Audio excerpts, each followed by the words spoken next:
Chapter 0. Distinct Halloween Nights. On the night of October 31st, 1981, the air was thick with two contrasting forms of fear and the acrid scent of sacrifice. Within the confines of the Longbottom residence, the final bastion forged from love and will erupted in a dazzling display of ancient magic, repelling the most malevolent curse of the one whose name cannot be spoken. As the serpentine figure shattered and dissipated amidst anguished wails, the floor bore witness to a weeping infant, marked with a scar upon his forehead, a vivid emblem of triumph. Intertwined with suffering, a lightning-shaped scar, Neville Longbottom, having survived under the valiant protection of his parents, became the boy who lived, destined to bring about the downfall of the Dark Lord, as foretold in prophecy. The news spread like wildfire throughout the magical realm, elevating the Longbottom family to the status of new heroes. Their sacrifice and Neville's survival igniting a beacon of hope. Simultaneously, far away in Godric's Hollow, tragedy unfolded in a different guise. Betrayed by the traitorous secret keeper, Peter Pettigrew, the potent charm of loyalty faltered. Yet, it was not Voldemort himself who arrived to claim another choice. He lay vanquished upon the floor of the Longbottom home, stripped of his powers. Instead, it was Bellatrix Lestrange, driven by her fervent adoration, eager to fulfill her master's unfinished business, accompanied by her equally ruthless husband, Rodolphus, and several elite Death Eaters. James Potter shouted for Lily to flee with Harry, his wand left ungrasped in the chaos. With unparalleled bravery, he stood barehanded against the frenzied Death Eaters, buying precious seconds for his wife and child. This fleeting yet critical sacrifice altered the course of fate. Lily Potter positioned herself before her son's cradle, her love as formidable as her resolve, yet she faced multiple ruthless and powerful dark wizards.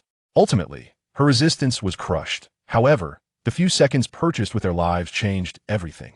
Just as Bellatrix cackled, her twisted wand aimed at the wailing infant Harry, a searing white light erupted, forcefully repelling her. Albus Dumbledore descended like an enraged deity. He had just emerged from the tragedy at the Longbottoms, a sacrifice that miraculously lifted the veil, obscuring his mind from the location of the Potters now that the original secret keeper had betrayed them. The spell was undone. The old headmaster's countenance was grave, eyes blazing with a cold fire behind his half-moon spectacles. Bellatrix and her cohorts found themselves no match for Dumbledore's formidable magic, fleeing in terror. Unable to ensure the complete eradication of the invading Death Eaters while protecting Harry, Dumbledore watched as Bellatrix and her husband Rodolphus escaped, leaving behind a profound silence and the bright-eyed infant amidst the ruins.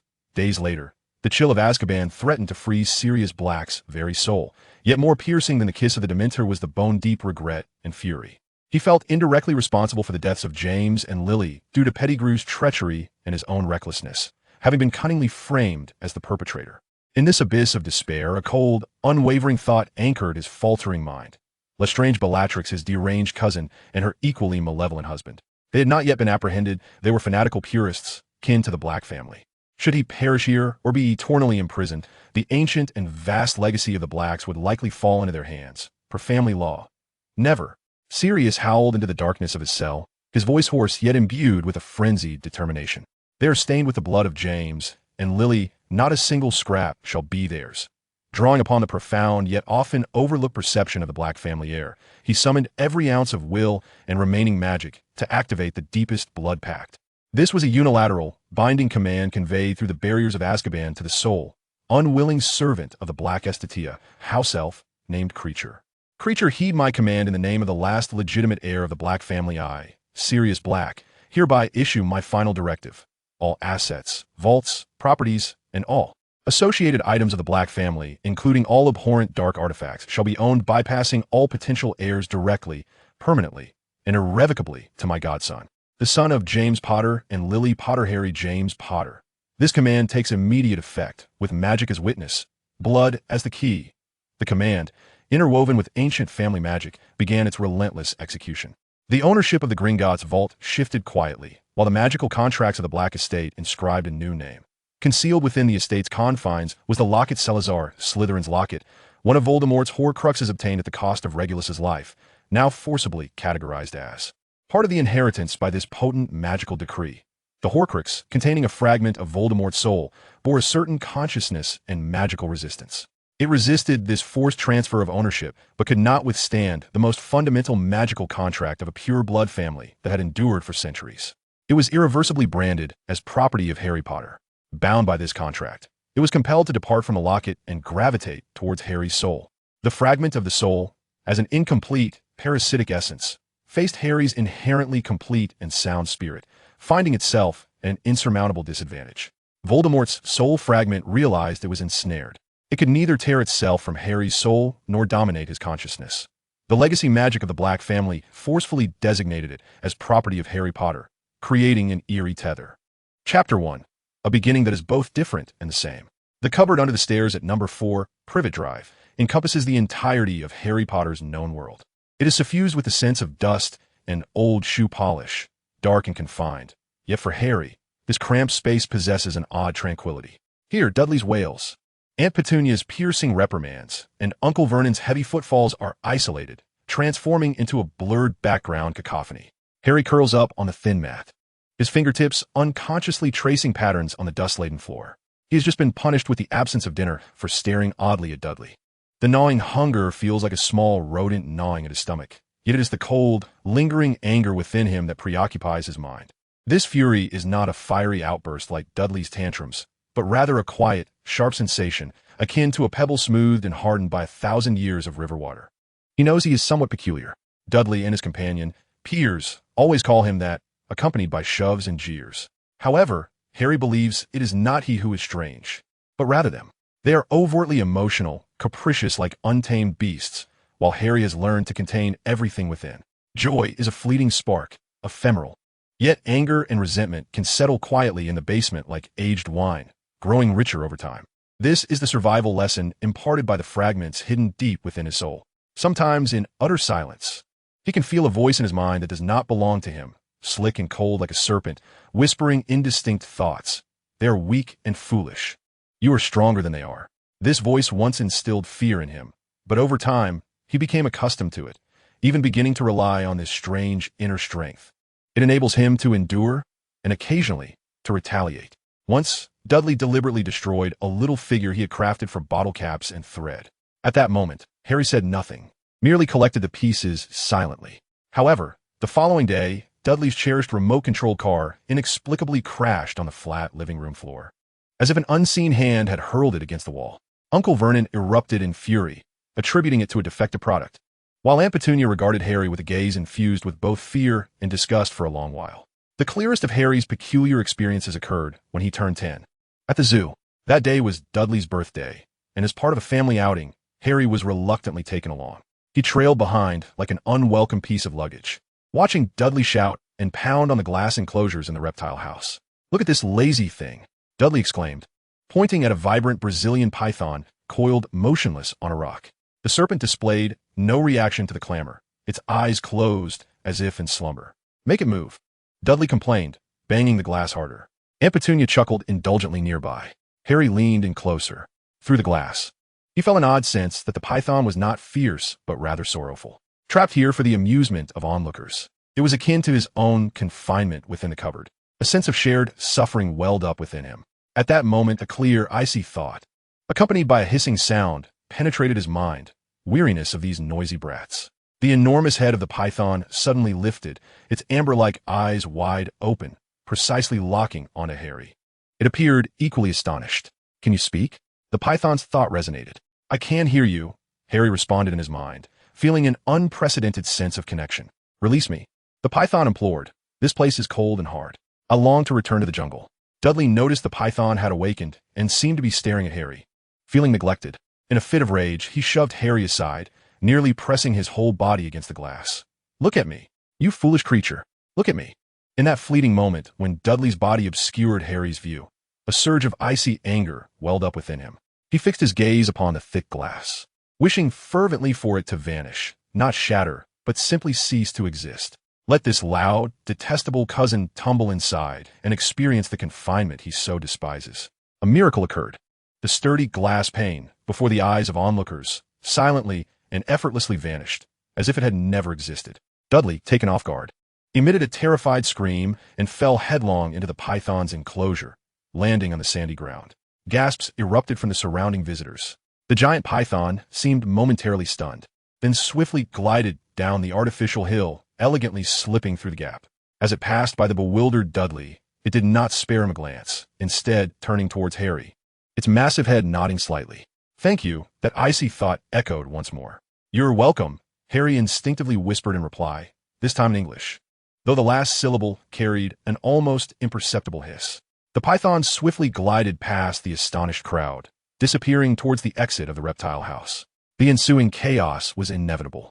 Dudley's howls echoed like a wounded animal. Aunt Petunia screamed. Uncle Vernon, his face a shade of purple, bellowed at the zookeeper, and the unmistakable, ghostly terror in their eyes when they glanced at Harry was palpable. From that moment on, he became even more cautious in concealing his differences. Yet something within him had quietly transformed. He understood that he did not belong to this mundane, rigid world. He yearned for a place that would embrace his peculiarities, even appreciate his dark affinity. In the darkness of the cupboard under the stairs, as his 11th birthday approached, Harry stroked the smooth skin of his forehead, where there was no lightning scar, only a faint, smoldering ache rising from the depths of his soul, waiting in silence. He was uncertain of what he awaited, but he was convinced that change was imminent. This time, he would not passively endure. The icy whispers in his mind and his own dormant will would guide him towards a deeper, darker future that truly belonged to him. A few days later, a letter inscribed on heavy parchment, with an address so precise it was almost unfathomable, was poised to shatter the hypocritical tranquility of number 4, Privet Drive. The letter began, "Surrey, Little Whinging, number 4, under the stairs cupboard, for the attention of Mr. Harry Potter." Behind a filthy street in London, within the confines of a dilapidated door, the goblins of Gringotts were meticulously cross-referencing a newly enchanted inheritance list. Among the entries, a hitherto dormant name in the ownership column of the Black family's most ancient and profound vault quietly emerged: Harry James Potter. When the first letter arrived, it was akin to a stone cast into a still pond, sending ripples far beyond anyone's expectations. It was an ordinary Tuesday morning. Uncle Vernon was grumbling about the stock market in the newspaper, Aunt Petunia was poking at sizzling eggs, and Dudley was throwing a tantrum over the inadequacy of the bacon's crispiness. A letter slipped through the gap beneath the door, mostly consisting of bills and advertisements. Then, Aunt Petunia emitted a short, strangled scream, as if she had been throttled. In her hand, she clutched an envelope crafted from thick parchment, the address inscribed in emerald green ink, with a peculiar, twisted elegance. "What sort of prank is this?"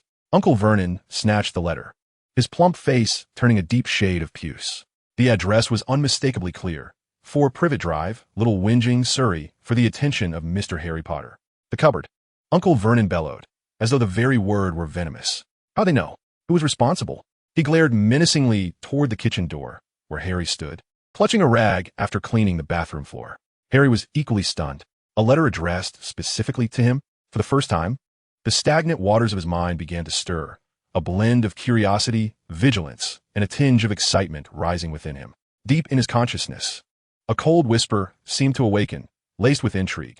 "They have found you. Give it to me," Uncle Vernon roared, attempting to shred the letter. Strangely, the parchment proved remarkably resilient, resisting even his robust fingers. In a fit of rage, he hurled it into the fireplace, watching it succumb to the flames. Harry said nothing, merely bowing his head to continue dusting non-existent particles. Yet his eyes glimmered with a sharp light from the shadows. They were afraid. This letter instilled in them a genuine terror. That in itself spoke volumes.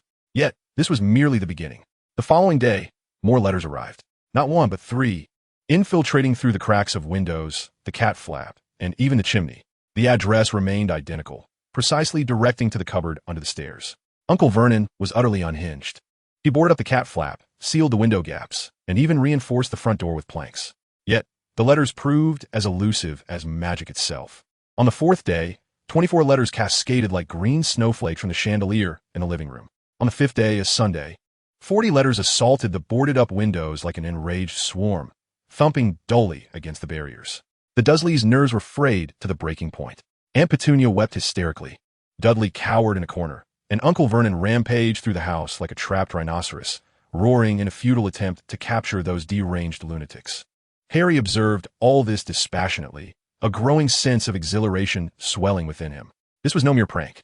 This is a force, a resolute power that transcends the understanding of the Dursleys, seeking him. That frigid voice whispers in his mind, "They are showcasing power. You belong there." At last, on Sunday evening, Uncle Vernon made a decisive resolution. "Pack your things," he bellowed at Harry, his face contorted with a desperate madness. "We are leaving. Tonight.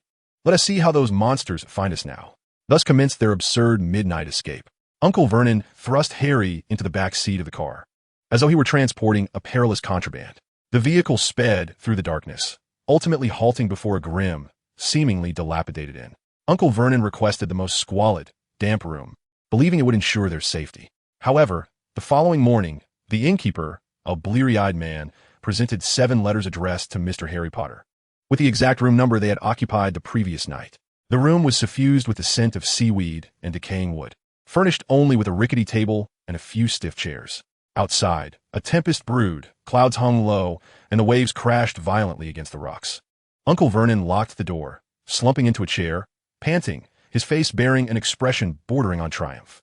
"There, let us see if they can deliver letters to this godforsaken place." Aunt Petunia and Dudley huddled in the corner, cold and frightened. Harry approached the solitary, grimy window, gazing at the roiling, leaden sea. The oppressive atmosphere before the storm enveloped him, yet he felt not fear, but a peculiar resonance. This tumultuous weather seemed to reflect the burgeoning darkness within him. That icy voice appeared to chuckle. "They flee from you, as if from a plague, yet they cannot escape. You are destined to be different." Harry clenched his fists. Indeed, they could not evade him. He was weary of hiding. If those who penned the letters possessed such formidable power, capable of disregarding all the Dursleys' hindrances, then the world they represented might indeed be his true home, a realm where he need not conceal himself, one where he could even unleash his powers. He did not require protection. He sought answers, the very essence of power.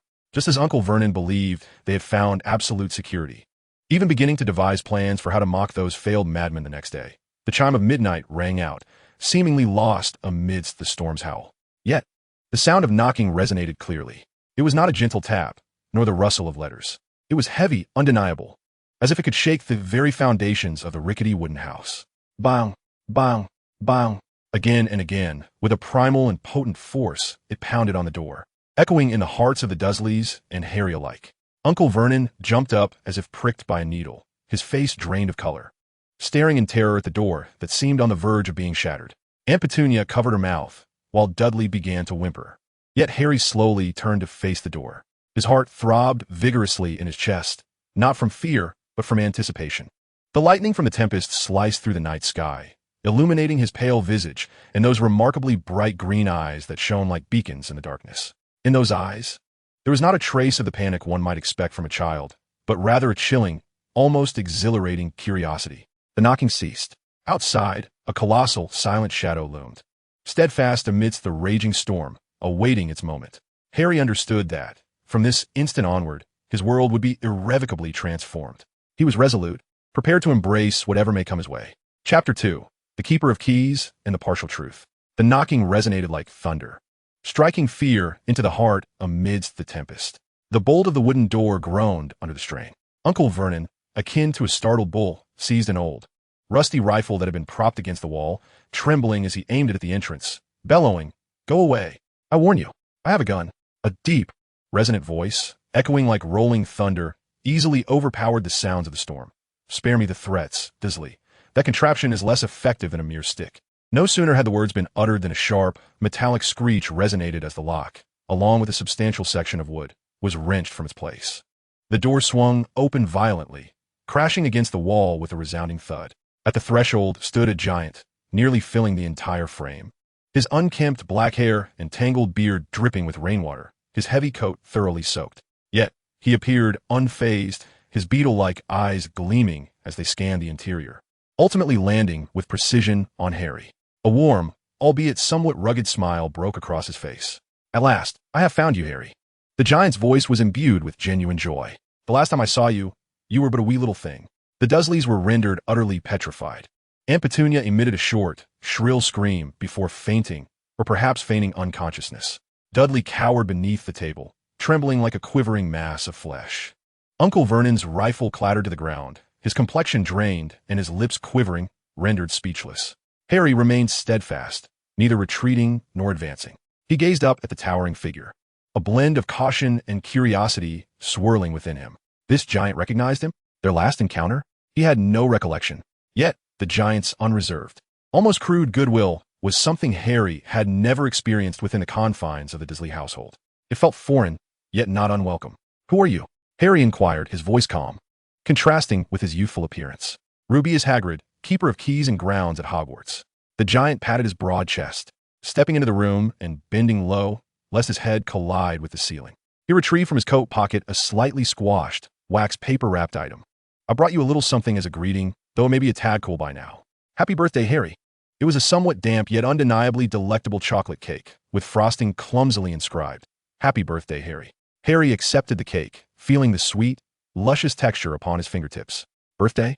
He had almost forgotten.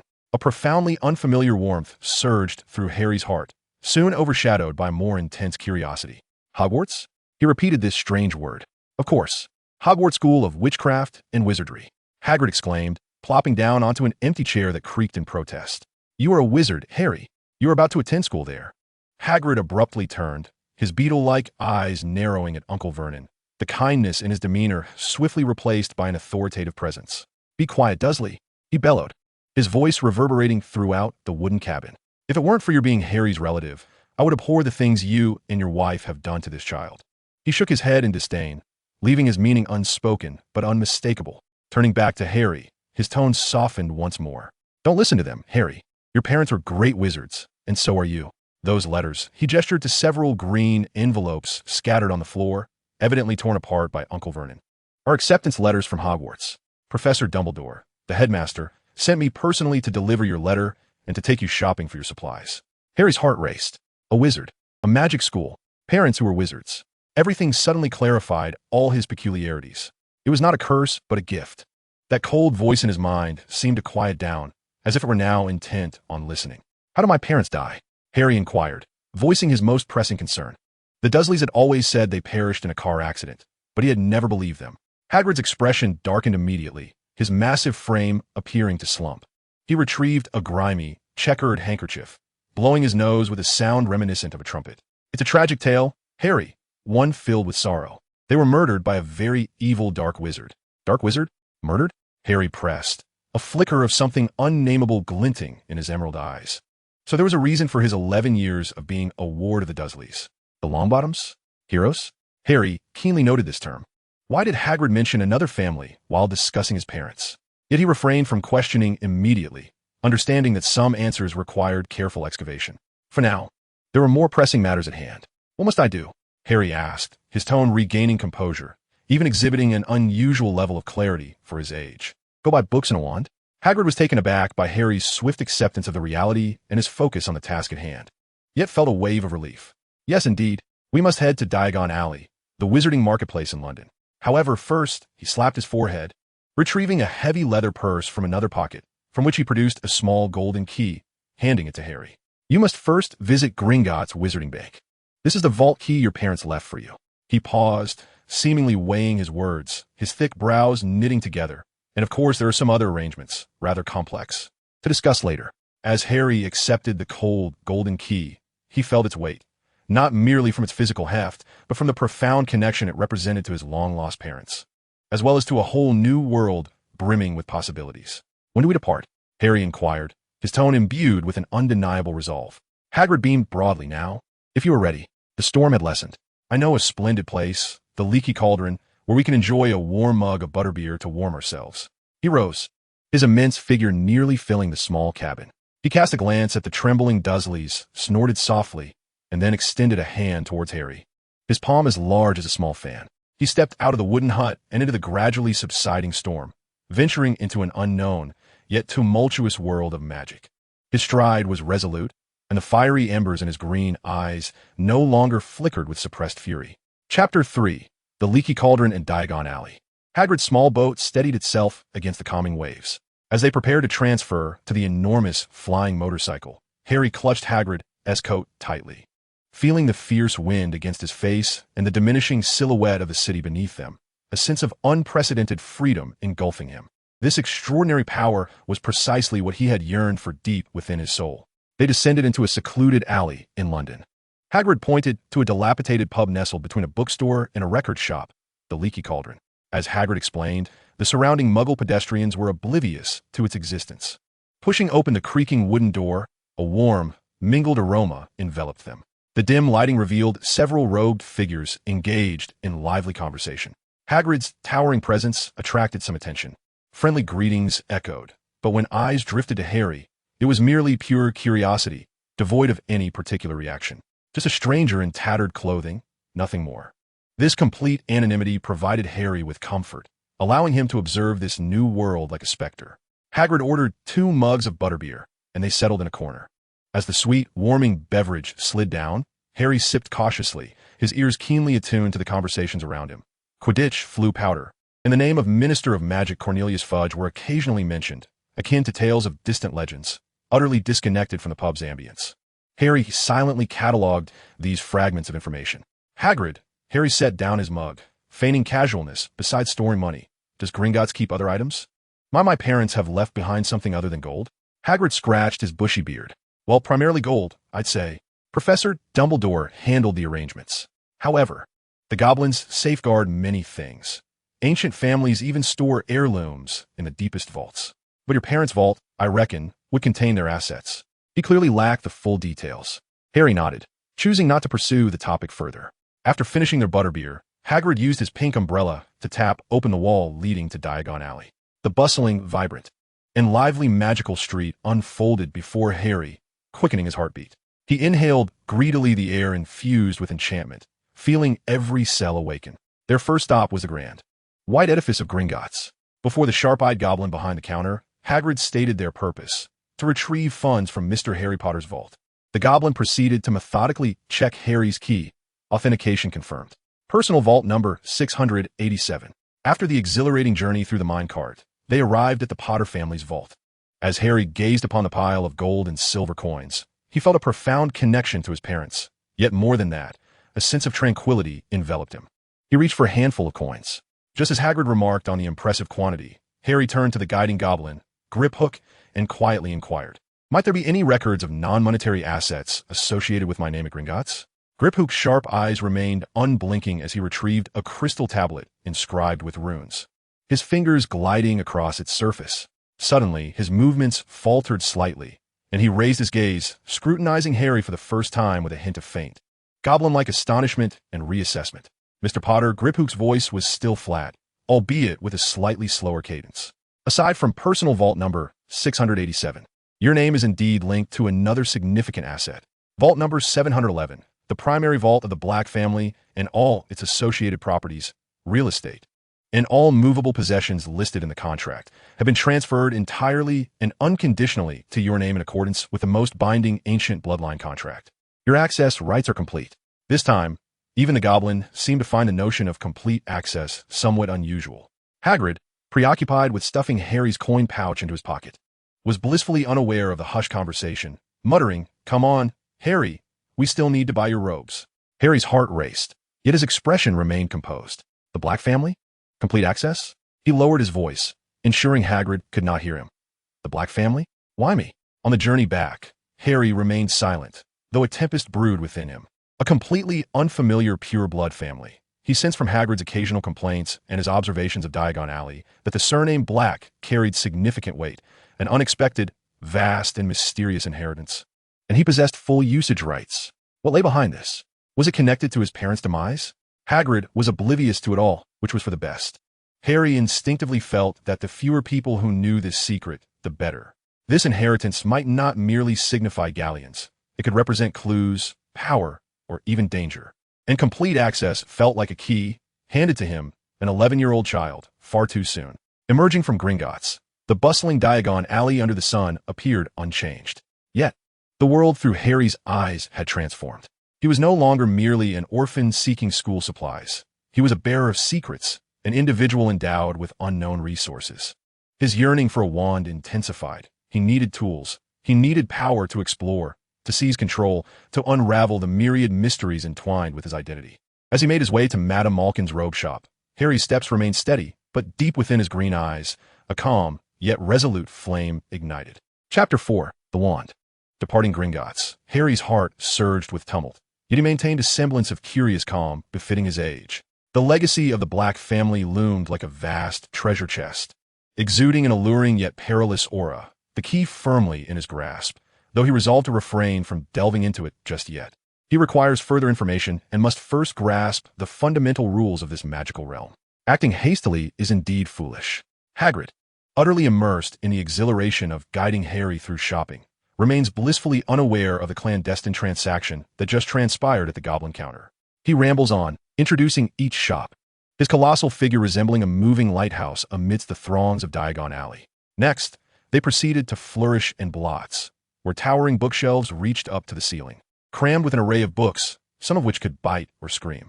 Following his book list, Harry acquired titles such as Standard Spells, Level 1, and Magical Theory.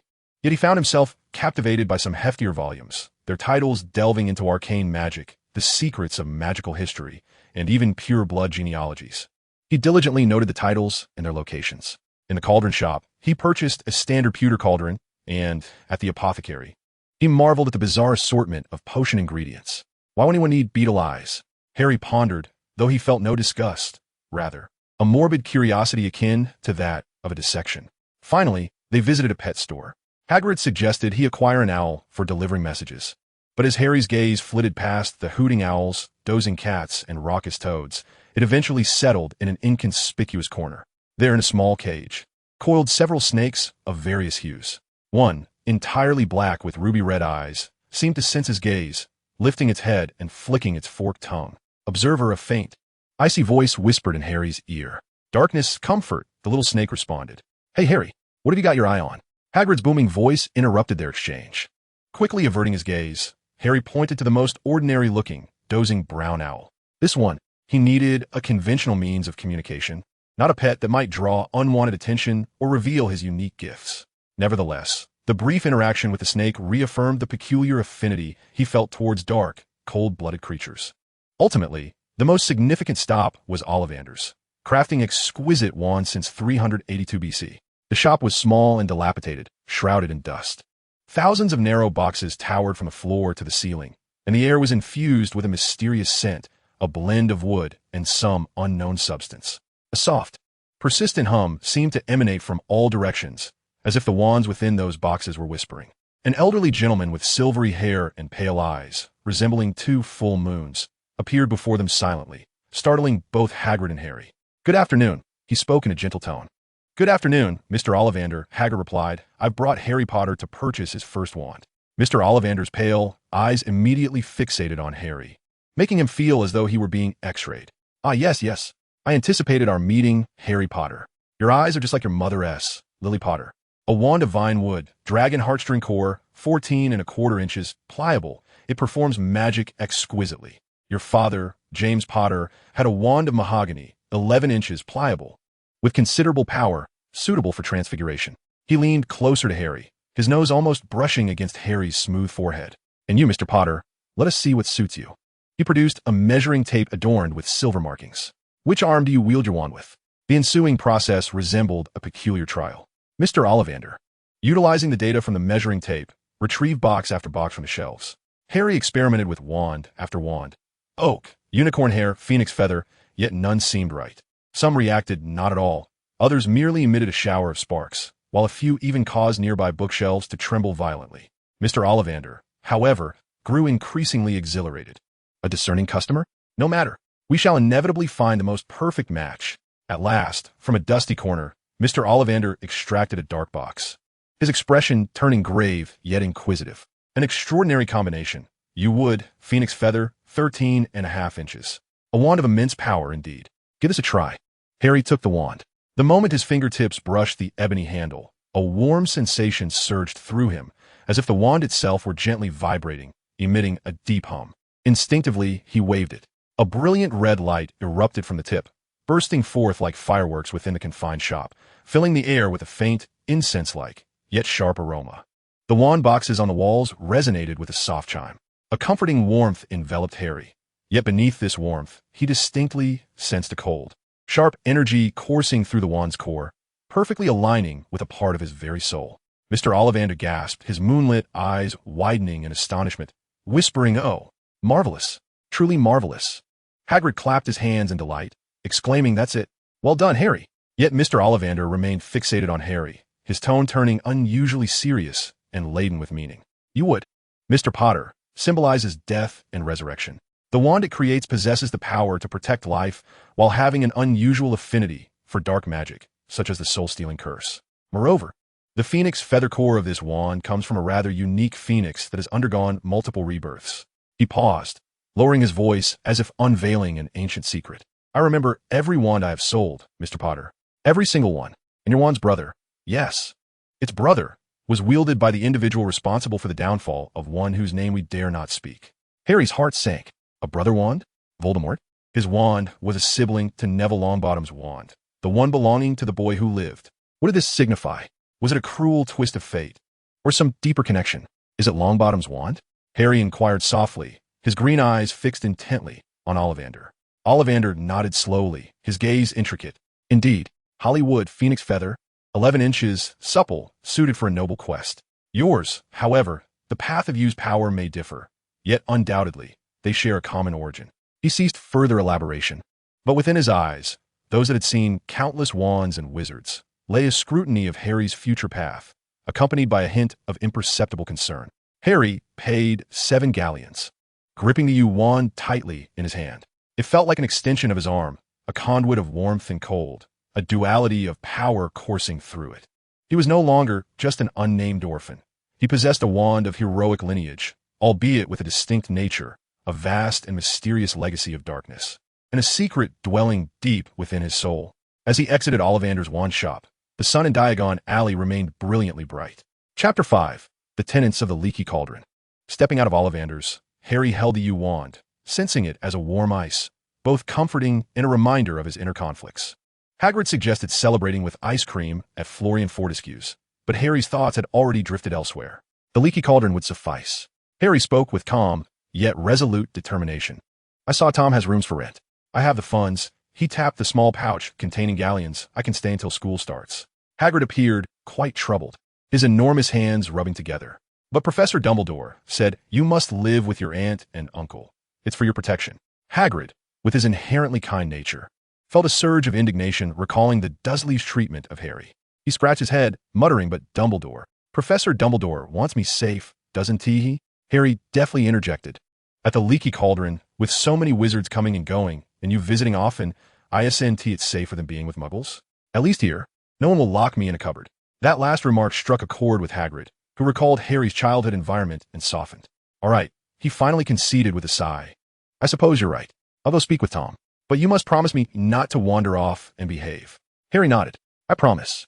What he needed was time and resources, not recklessness. Things proceeded unexpectedly smoothly.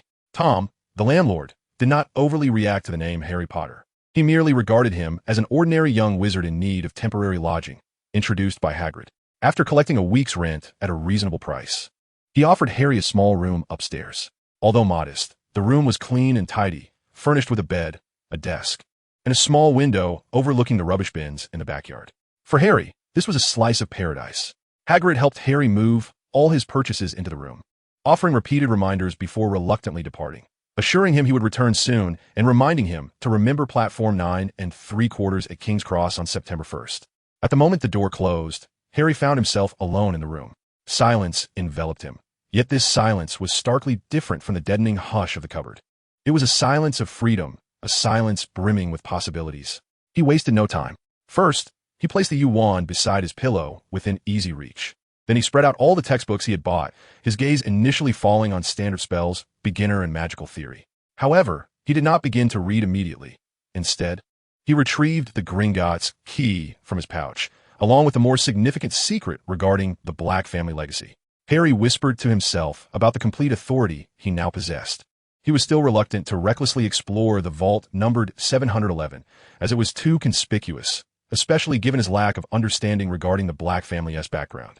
However, this inheritance signified resources far surpassing those left by his parents, instilling him with newfound confidence. His immediate priority was to acquire knowledge. He needed to arm himself with understanding of the world's rules before he could fully leverage the mysteries of his inheritance. He opened magical theory and read with an insatiable thirst. The concepts within, the source of magical power, the composition of spells, and the relationship between will and magic, captivated him deeply. He grasped the material quickly, as if those abstract theories resonated with an instinct buried deep within his soul. The cold fragment seemed to quietly absorb this knowledge, occasionally flashing glimpses of deeper, darker interpretations. Yet Harry prudently maintained control. In the following days, Harry led a disciplined and fulfilling life. He rarely left his room, dedicating most of his time to reading and preliminary practice. Tom, the proprietor, delivered simple meals on schedule, growing fond of his unusually quiet guest. Harry commenced his practice with the most fundamental levitation spell, Wingardium Leviosa. Adhering strictly to the instructions in the book, wrist movements, clear pronunciation, and concentrated intent, he attempted the spell for the first time, causing the feather to merely quiver. On his second attempt, it wobbled and rose a few inches. By the third day, he had succeeded in making the feather hover steadily a foot above the table, moving slowly with purpose. This sense of control fascinated him. He could feel the magic flowing from within him, channeled through his wand to achieve the desired effect. It was a more immediate power than embarrassing Dudley or conversing with snakes, and it presented a systematic avenue for learning and enhancement. He also began perusing 1,000 magical herbs and fungi and magical potions, committing to memory the properties of various plants and recipes for potions. Despite lacking the materials for practical application, the Ravenclaw thirst for knowledge emerged within him. He was not content with textbooks alone and often ventured downstairs to sit in a corner of the leaky cauldron, ordering a pumpkin juice while keenly listening to the idle chatter of wizards. He gleaned more information about the four houses of Hogwarts: the brave Gryffindor, the cunning Slytherin, the loyal Hufflepuff, and the wise Ravenclaw.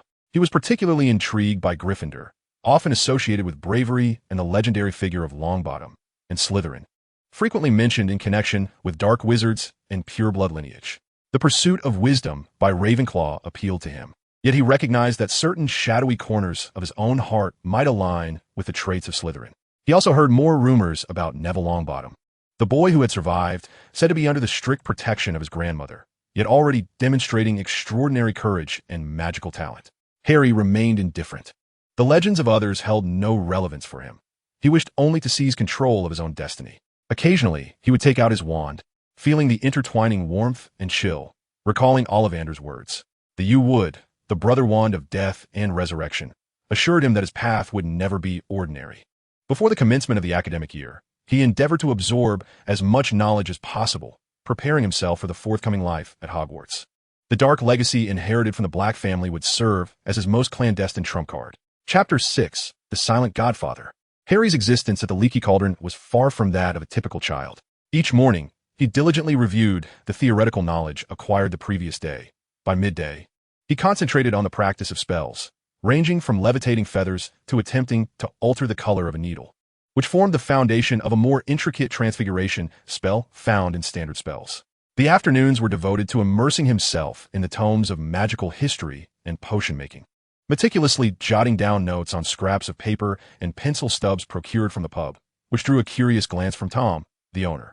Evenings presented an opportune moment to eavesdrop on the conversations of wizards in the corner of the pub. One evening, he overheard two middle-aged wizards, who appeared to be ministry employees, lamenting their extended hours. "It's yet another issue from Azkaban," muttered a balding wizard. "Those Dementors are never at ease, especially recently. I've heard one prisoner has been particularly restless." "Who else could it be?" "It must be that Black," whispered another wizard sporting a goatee. "Sirius Black. He has been locked away for almost a decade, and still, he hasn't changed." The mention of Black instantly piqued Harry's interest. He feigned engrossment in his book, yet all his attention was fixated on their discourse. "Well, it serves him right," the balding wizard continued. "Who would have thought that Potter's closest friend was a traitor?" "Sure, keep your voice down," the goateed wizard urged, glancing around nervously. "It's not wise to discuss this now. The Longbottoms are in the limelight, and the Ministry prefers to avoid revisiting the tragedy of the Potters. After all, the outcome was rather grim, as you well know." "Madman. Isn't it typical for a Black to be mad? Isn't Bellatrix Lestrange's cousin?" Another notorious inmate. As their conversation gradually shifted to other matters, Harry had already gleaned explosive information. Sirius Black, his parents' closest friend, a traitor, a prisoner of Azkaban, a member of the Black family. These keywords coalesced in his mind like pieces of a jigsaw puzzle. Why would the Black family legacy bypass Sirius Black, if he indeed belonged to the family, and even overlook other potential heirs, like the cousin named Bellatrix, to be forcibly conferred upon an outsider, such as himself? Logically, it made no sense, unless this transfer occurred after Sirius Black's act of betrayal, as a form of punishment or deprivation. However, the timelines did not align. The inheritance transfer took place in early November 1981, shortly after Sirius's arrest. Could it be that Sirius, at the very last moment before his imprisonment, willingly bequeathed the family fortune to his godson? This seemed utterly implausible, especially for a traitor who had just betrayed his closest friend. Or perhaps this forced transfer was not of Sirius Black's own volition, but rather an automatic trigger of some ancient magic under specific conditions. Doubts snowballed in Harry's mind, and he felt a chill run down his spine. The deaths of his parents appeared far more complex than Hagrid had described, that they were murdered by a dark wizard to protect him. The narrative involves themes of betrayal and the internal strife of another family. The following day, Harry attempted to broach the subject with Mr. Tom in a subtle manner. "Mr. Tom, have you heard of Sirius Black?"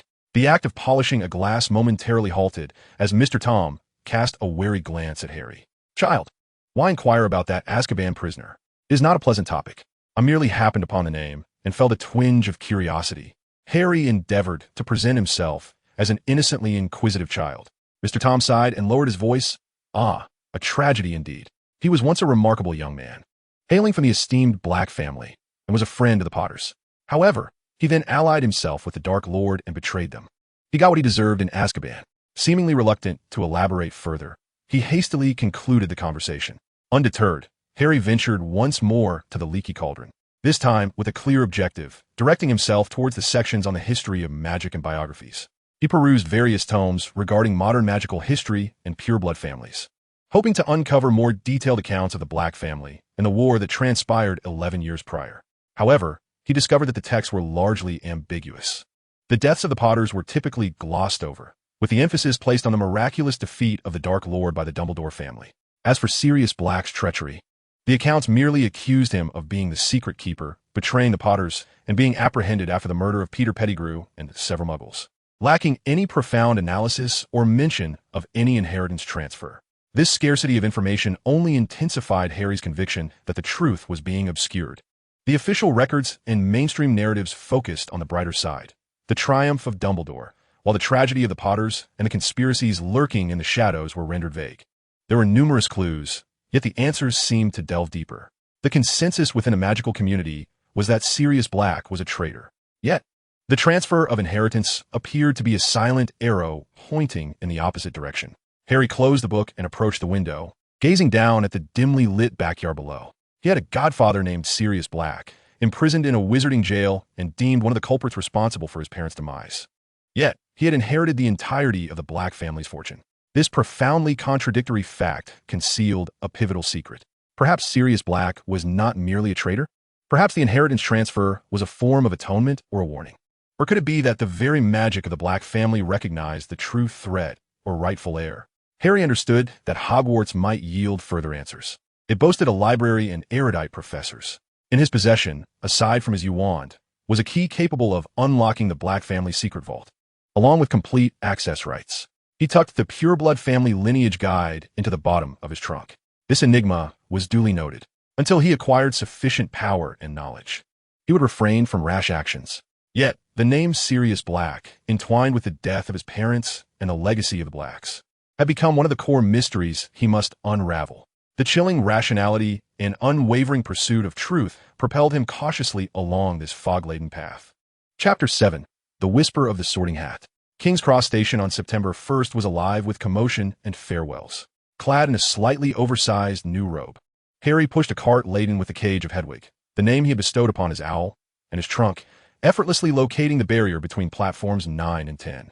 Taking a deep breath, he dashed forward, and in the next moment he found himself beside a deep crimson steam train, its front proudly displaying the sign that read Hogwarts Express. The train was teeming with students, its raucous noise nearly threatening to lift the roof. Harry discovered an empty compartment and settled in. Through the window, he observed the throng on the platform, searching for the boy who might be named Neville Longbottom, the boy of great renown. He spotted a round-faced boy, seemingly a tad shy, hurriedly searching for something, accompanied by a stern-looking elderly woman adorned with a top hat, likely his grandmother. The boy appeared to have misplaced his toad. Harry averted his gaze, disinterested in meeting heroes. He shook his head. A girl noticed the book in his hands, her eyes lighting up. "Oh, are you reading a potions book? Quite challenging, isn't it? I've nearly memorized all the textbooks, though I merely hope it will suffice. I'm Hermione Granger, and you? Pleasure to meet you. Hermione spoke rapidly. I must continue helping Neville find his toad. I hope we both end up in Gryffindor. It's the best house. I hear Dumbledore graduated from there. With that, she hurried off. Harry remained non-committal, holding reservations about the definition of best. As night descended and the train finally slowed, a familiar voice resonated from outside. First years. First years. This way. Hagrid's enormous figure appeared on the platform, holding a lantern and beckoning the stumbling first years. Following Hagrid down a steep, narrow path, a dark lake unfolded before them, with a magnificent castle standing majestically on the opposite shore, its spires piercing the sky and windows twinkling under the starlit expanse. Gasps of awe rose from the crowd, and Harry felt a surge of excitement in his chest. This was Hogwarts, his future home and the place where he would seek answers. The doors swung open, revealing a tall witch clad in a rich green robe, her expression serious. Her hair styled in a tight bun. She was Professor Minerva McGonagall. She welcomed the new students, briefly introducing the four houses, and informed them that the sorting ceremony was about to commence. As Professor McGonagall departed to prepare, the first years whispered nervously amongst themselves. Harry overheard various outrageous speculations about spell casting and battling trolls, yet he merely stood quietly, absorbing the surrounding ambience. The ancient stone walls, flickering torches, and the palpable aura of magic enveloped him, instilling a peculiar sense of belonging. Suddenly, some of those around him gasped in shock. 20 or so pearly white, translucent ghosts glided from the walls, bickering amongst themselves, complaining that Peeves had played another prank.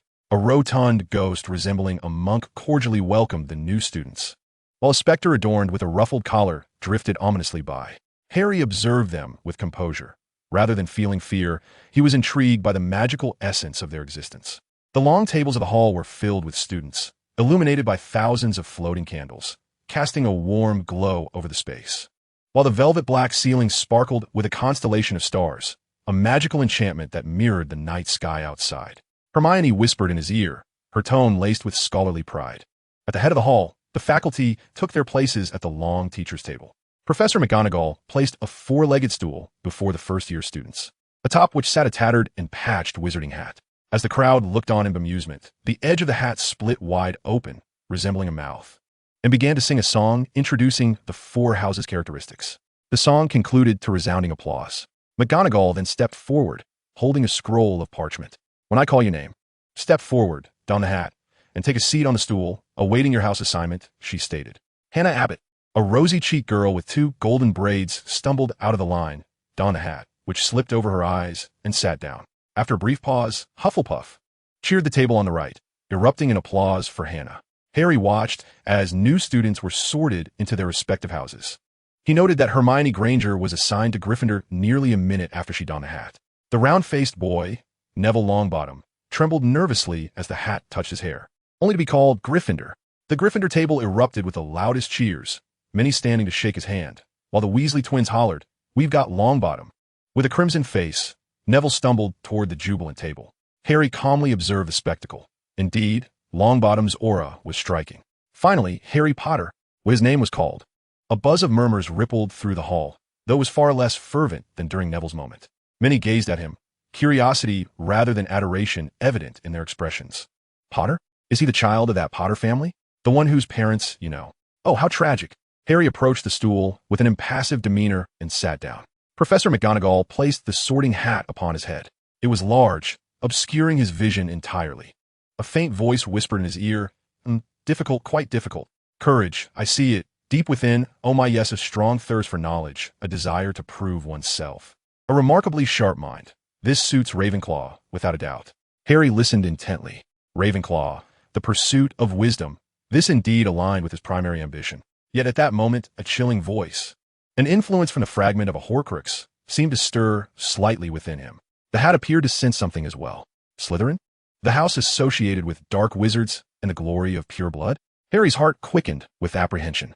He craved knowledge, sought strength, yet wished to evade the superficial labels that might ensnare him, avoiding the early entanglement in the disputes and prejudices that Slytherin could evoke.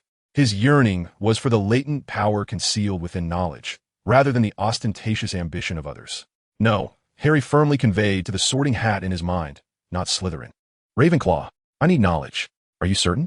The hat seemed to respond with a hint of regret, for Slytherin could offer you more of that particular talent, where it could flourish to its fullest. However, since you were so resolute, well then, if wisdom is your foremost choice, then it is best to proceed. The hat took a deep breath, if a hat could indeed breathe, and proclaimed loudly to the entire hall. Ravenclaw. He settled down, his gaze sweeping over the hall. He spotted Neville Longbottom, surrounded by admirers at the Gryffindor table, saw Albus Dumbledore at the staff table, adorned with half-moon spectacles and a gaze that delved deep, and also noticed the potions professor at the opposite end of the table, whose greasy hair, hooked nose, and indifferent demeanor revealed his identity as Severus Snape. He was neither sorted into the illustrious Gryffindor nor into the potentially controversial Slytherin. Instead, he found himself in Ravenclaw, the bastion of wisdom and knowledge. This would be the perfect starting point for him to accumulate strength and unravel mysteries. He understood that the Sorting Hat had glimpsed into some of his darker inclinations, but ultimately respected his primary pursuit of knowledge. Chapter 8. The Midnight Seeker of Knowledge. Arched windows adorned with blue and bronze silk curtains revealed a clear night sky filled with stars. Shelves lined the walls, brimming with an array of books far beyond mere textbooks. The vaulted ceiling was painted with celestial bodies, and the deep blue carpet was sprinkled with stars. The entire room exuded a serene, elegant academic atmosphere. For Harry, this place felt more like paradise than the leaky cauldron. The prefect introduced the dormitory locations and basic rules, emphasizing Ravenclaw's reverence for wisdom and learning. Harry noticed that many upperclassmen immediately curled up with books in cozy armchairs or engaged in hushed discussions about intricate magical theories, even before the welcoming ceremony concluded. This ambience brought him comfort. He was assigned to a first-year dormitory by the window. The Hogwarts dormitories seemed to be arranged by year, where his roommates greeted him politely, albeit with the typical, slightly aloof focus characteristic of Ravenclaw, before swiftly immersing themselves in their own pursuits. Harry organized his belongings, placed Hedwig's cage by the window, and then settled onto his four-poster bed, caressing the smooth yuan. The start-of-term feast was lavish, but he found greater delight in observing the professors at the staff table, the benevolent yet sharp-eyed Dumbledore, the stern Professor McGonagall, and the brooding Professor Snape, who continually scanned the hall, particularly the Gryffindor table, with a piercing gaze. Instinctively, Harry felt a repulsion towards Snape. Those dark eyes seemed to peer into the very soul. He required information, knowledge that transcended the surface of textbooks, about soul magic, ancient families, wands, and all that could elucidate the enigma surrounding him. The shelves of the Ravenclaw Tower were commendable, yet he understood that the true treasure of Hogwarts lay within its library. The library, after curfew, is off-limits to students. At the stroke of midnight, as the rhythmic breaths and occasional soft snores of his roommates filled the dormitory, Harry silently slipped out of bed. Clad in fitted pajamas, repurposed from the expensive nightwear purchased by the Dursleys for Dudley, which had never been worn, he donned a black robe and grasped his wand firmly in hand. He listened intently for a moment, ensuring the coast was clear, before gently pushing open the dormitory door.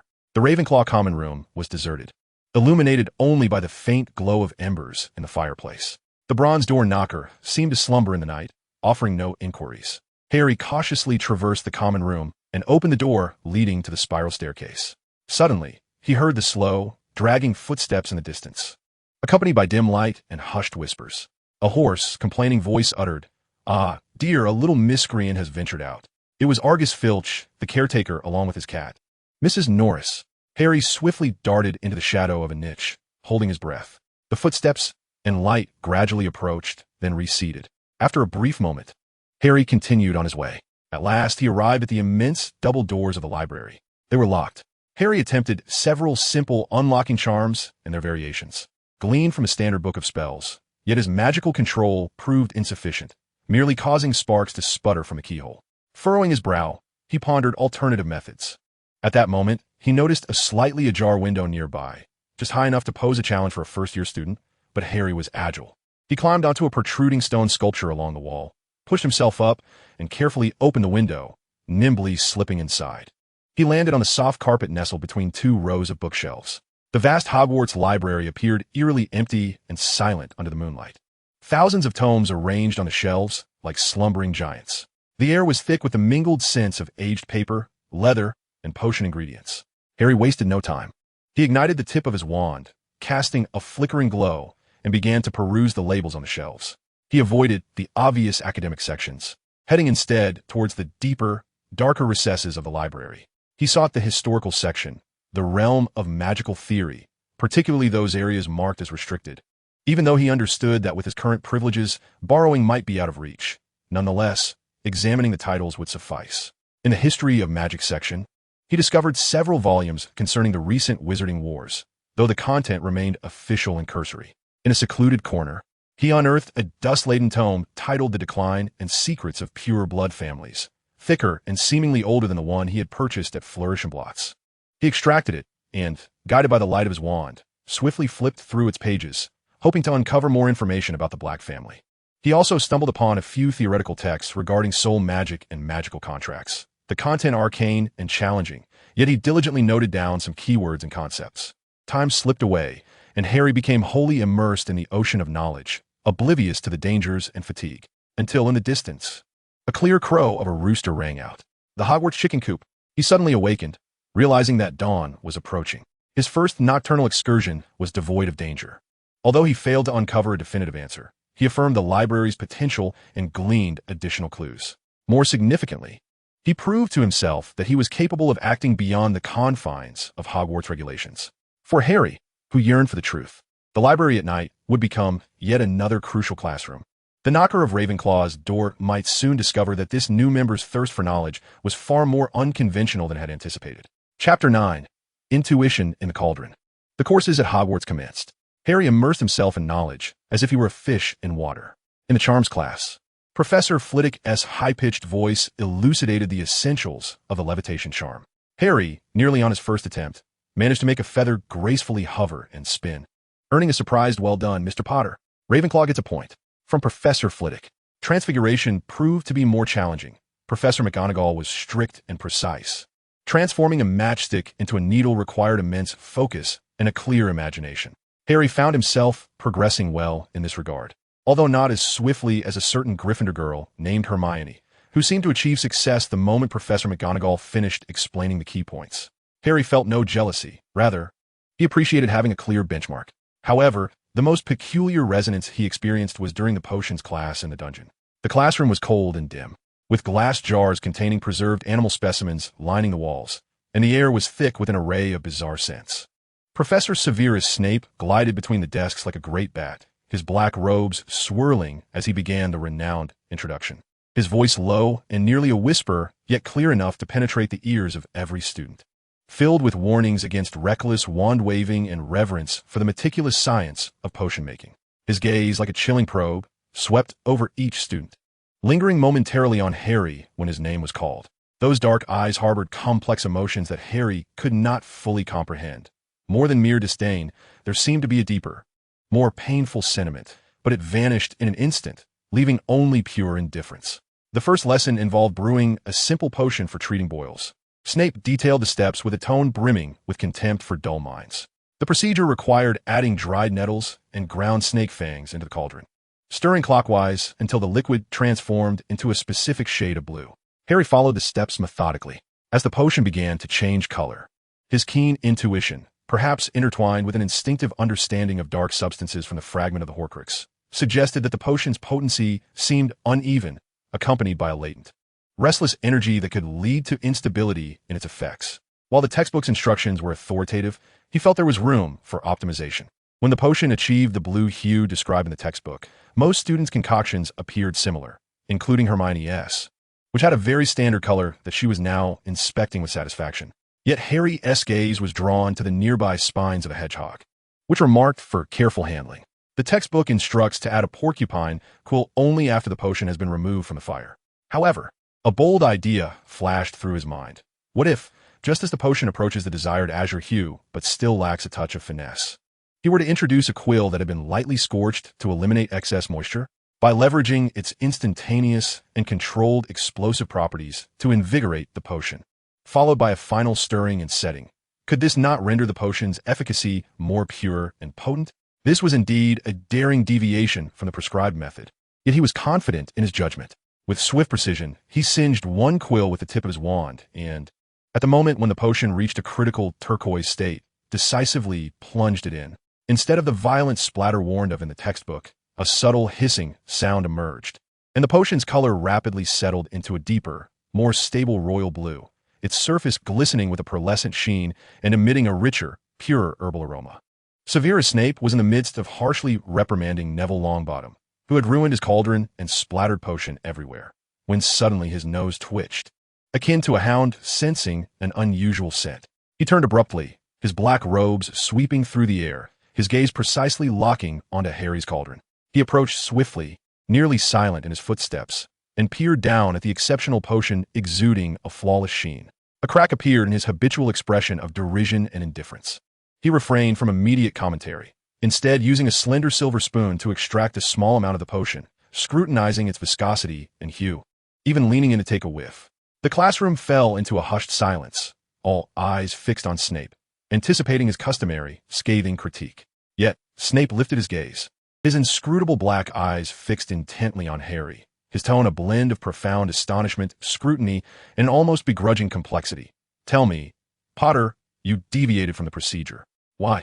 Harry met his gaze calmly, refusing to flinch. "Professor, I believe that introducing a controlled stimulus at the potion's critical point stabilizes and enhances its efficacy more effectively than adding it afterward. The textbook's method may be safer, but the results are not as exquisite." His voice was quiet yet resolute. Snape's lips pressed into a fine line as he glanced once more at the immaculate potion. The classroom was so silent one could hear Neville's soft sobs. Suddenly, Snape spoke in a tone that was almost a whisper, yet audible to the entire class. Reckless, but effective. He paused, seemingly restraining himself, then added through clenched teeth, unusually intuitive. 5 points to Ravenclaw. With that, he abruptly turned away, his robes swirling behind him as he strode back to the podium, leaving the students in a state of stunned disbelief. Points awarded to another house. From Snape? This was more astonishing than witnessing a troll perform ballet. Hermione glanced at her own standard yet somewhat uninspired potion, then at Harry's, her face etched with shock and a hint of indignation. Ron Weasley gaped, incredulously muttering, "He actually awarded points to Potter?" Harry, expressionless, began to gather his belongings, as if he had merely accomplished a trivial task. Yet, deep within, he was acutely aware of Snape's intricate gaze. Potions, a discipline straddling the realms of science and art, precision and intuition, appeared to unveil a unique portal for him. Surprisingly, Snape, the professor who evidently harbored animosity towards him, became the first to acknowledge his unconventional talents. This paradoxical recognition ignited within Harry a profound interest in both the subject of potions and in Snape himself. Chapter 10. Private Lessons in the Dungeon. The news of Snape awarding points to Harry Potter during potions class swept through Hogwarts like a gust of wind, particularly stirring discussions between Ravenclaw and Gryffindor. Hermione Granger was deeply troubled by this, believing Harry's success to be mere luck, prompting her to study even harder. Meanwhile, Harry found himself preoccupied with Snape's fleeting glance, a mixture of surprise and a deeper, more complex emotion. Days later, as Harry prepared to leave the potions classroom, Snape's icy voice resonated behind him. "Potter, stay." His classmates cast curious or sympathetic looks, as if expecting Harry to finally face the consequences of his recklessness. Harry calmly gathered his belongings, waiting in the empty classroom. Snape closed the door and cast a silent soundproofing charm. He turned, his black eyes resembling two deep pools, scrutinizing Harry. "Your modification the other day," he began slowly, his tone devoid of praise or criticism, "is not found in textbooks, nor could it have been conceived by your mediocre father." He emphasized mediocre with a distinct sting. Harry lifted his gaze, his green eyes unwavering. "Intuition, Professor. I felt it would yield better results." "Intuition?" Snape scoffed, though the laugh lacked warmth. "Potter, potions is a precise science, not reliant on luck and recklessness." However, he paused, stepping closer, looking down at Harry. "Sometimes, an understanding that transcends convention can indeed touch upon deeper principles. Such understanding is exceedingly rare." He shifted the topic. "Your mother." Harry's heart leaped. This was the first instance of a professor voluntarily mentioning his mother. In potions, she possessed an extraordinary gift. A subtle, almost imperceptible tremor seemed to flicker across Snape's voice. Yet it quickly returned to its customary chill. She too did not always adhere to convention. Yet her innovations were often rooted in profound insights into the nature of substances. Harry listened intently, his emotions in turmoil. This was the first time he had heard a concrete description of his mother's magical prowess. Lily Potter was not merely a sacrificial figure. She was a remarkably talented witch. "In you," Snape's gaze was piercing, as if attempting to penetrate Harry's very skin. suggesting that he had inherited a fragment of this insight, albeit intertwined with an unpleasant recklessness, referring to Harry's father James's impulsiveness. To squander such potential is foolish, Snape concluded, his tone reverting to a professional indifference. The standard curriculum is suitable for those of average intellect. But for you, Potter, if you wish to elevate your intuition beyond mere luck, you will require stricter guidance and a deeper theoretical foundation. Harry immediately grasped Snape's intention: private tutoring. This revelation caught him off guard, yet it was precisely what he yearned for. He needed a more formidable power and deeper knowledge. And potions undoubtedly represented a domain of immense potency and practicality. Whether Snape was motivated by complex feelings for his mother, a desire to ascertain what Harry had inherited, or perhaps had ulterior motives, for Harry, this was an invaluable opportunity. Snape appeared somewhat taken aback by his candidness. Then a nearly sardonic smile curled at the corners of his mouth. Very well. Every Wednesday at 8 o'clock, come to my office. Do not be late, he added, his tone laced with a warning. I do not wish to hear any gossip regarding this matter. Understand? Understood, Professor. From that day forth, Harry's Wednesday evenings acquired an additional commitment. Snape's office lay deep within the dungeons, the air thick with the rich scents of herbs and preserved biological specimens. Shelves were lined with potion bottles of myriad colors and rare, magical ingredients. Potions are not merely a blend of materials, Potter, Snape would assert sharply. They're a dialogue between will and substance. You must perceive the intrinsic properties of each ingredient, comprehend the energy flows of their interactions. Recklessness will only cause your cauldron to explode or concoct a poison that even trolls would shun. Harry endured all of this with remarkable focus and resilience. He discovered an extraordinary affinity for potions, able to keenly sense the subtle energy shifts between materials, his actions precise and steady, even anticipating nuanced reactions. Although Snape's words were harsh, his guidance was incisive, compelling Harry to elevate that nebulous intuition to a theoretical understanding that could be comprehended and controlled. During these solitary sessions, Snape occasionally revealed fleeting, unintentional emotions. Sometimes, when Harry successfully navigated a particularly intricate step, an indescribable glimmer of nostalgia would flash in Snape's eyes, only to be swiftly obscured by more severe criticism. Harry gradually came to realize that Snape's feelings for his mother, Lily, were likely far more complex and profound than he had imagined. Perhaps this was the sole reason he could endure, even nurture, the son of Potter. Harry thirsted for this knowledge. He understood that the power of potions was immense. They could heal wounds, prove lethal, and achieve effects that conventional magic struggled to realize. This was crucial for unraveling the mysteries of his heritage and confronting potential threats. Simultaneously, he cautiously concealed the cold fragments deep within his soul, along with the secret legacy from the Black family. In the presence of such a perceptive wizard as Snape, any oversight could lead to exposure. The Wednesday evening lessons in the dungeon became the most intense and fulfilling moments of Harry's time at Hogwarts. A portal to a more profound realm of magic was slowly opening through Snape's cold, yet contradictory hands. And Harry, the calm and determined Ravenclaw, stepped resolutely through the threshold, prepared to seize all the power he could grasp. Chapter 11. The Shadow of Defense Against the Dark Arts. In the class of Defense Against the Dark Arts at Hogwarts, Professor Quirrell, with his stuttering speech and pungent garlic scent, allegedly to ward off a vampire he encountered in Romania. Though many suspect it was to mask other odors, transformed the lesson into a time when most students either dozed off or discreetly completed assignments for other subjects. The large scarf draped around his neck seemed to tremble incessantly, and his gaze often flitted about, avoiding direct eye contact with any of the students. One day, as classmates were leaving the classroom, Professor Quirrell suddenly called out to Harry in his characteristic quavering voice, "Mr. Potter, please wait." Harry halted in his tracks and turned to face the visibly anxious professor. Quirrell rubbed his hands together, his gaze evasive, as if he had summoned considerable courage to speak. I noticed that although you were silent in class, your eyes, possess a certain depth. You seem to have a particular interest in the principles behind, the defense techniques." Quirrell's eyes appeared to momentarily brighten, only to be quickly overshadowed by a veil of timidness. A remarkably astute observation, Mr. Potter. Ravenclaw's wisdom, but the content in class is rather rudimentary. For a student of your potential, perhaps some additional guidance is required? What kind of guidance, Professor? Harry inquired calmly. Oh, merely some more in-depth reading materials, Quirrell hastily replied, lowering his voice concerning the history of dark magic, their mechanisms. Not practice, certainly not. He quickly added, just a theoretical understanding to enhance your defense, you see? Knowledge itself is innocent. Harry regarded Professor Quirrell, sensing the risk. There was an unsettling aura about him. Yet, the allure of deeper reading materials and the mechanisms of dark magic drew him in like a magnet. He yearned to comprehend the anomalies within himself and to acquire power. And Quirrell appeared to offer a shortcut.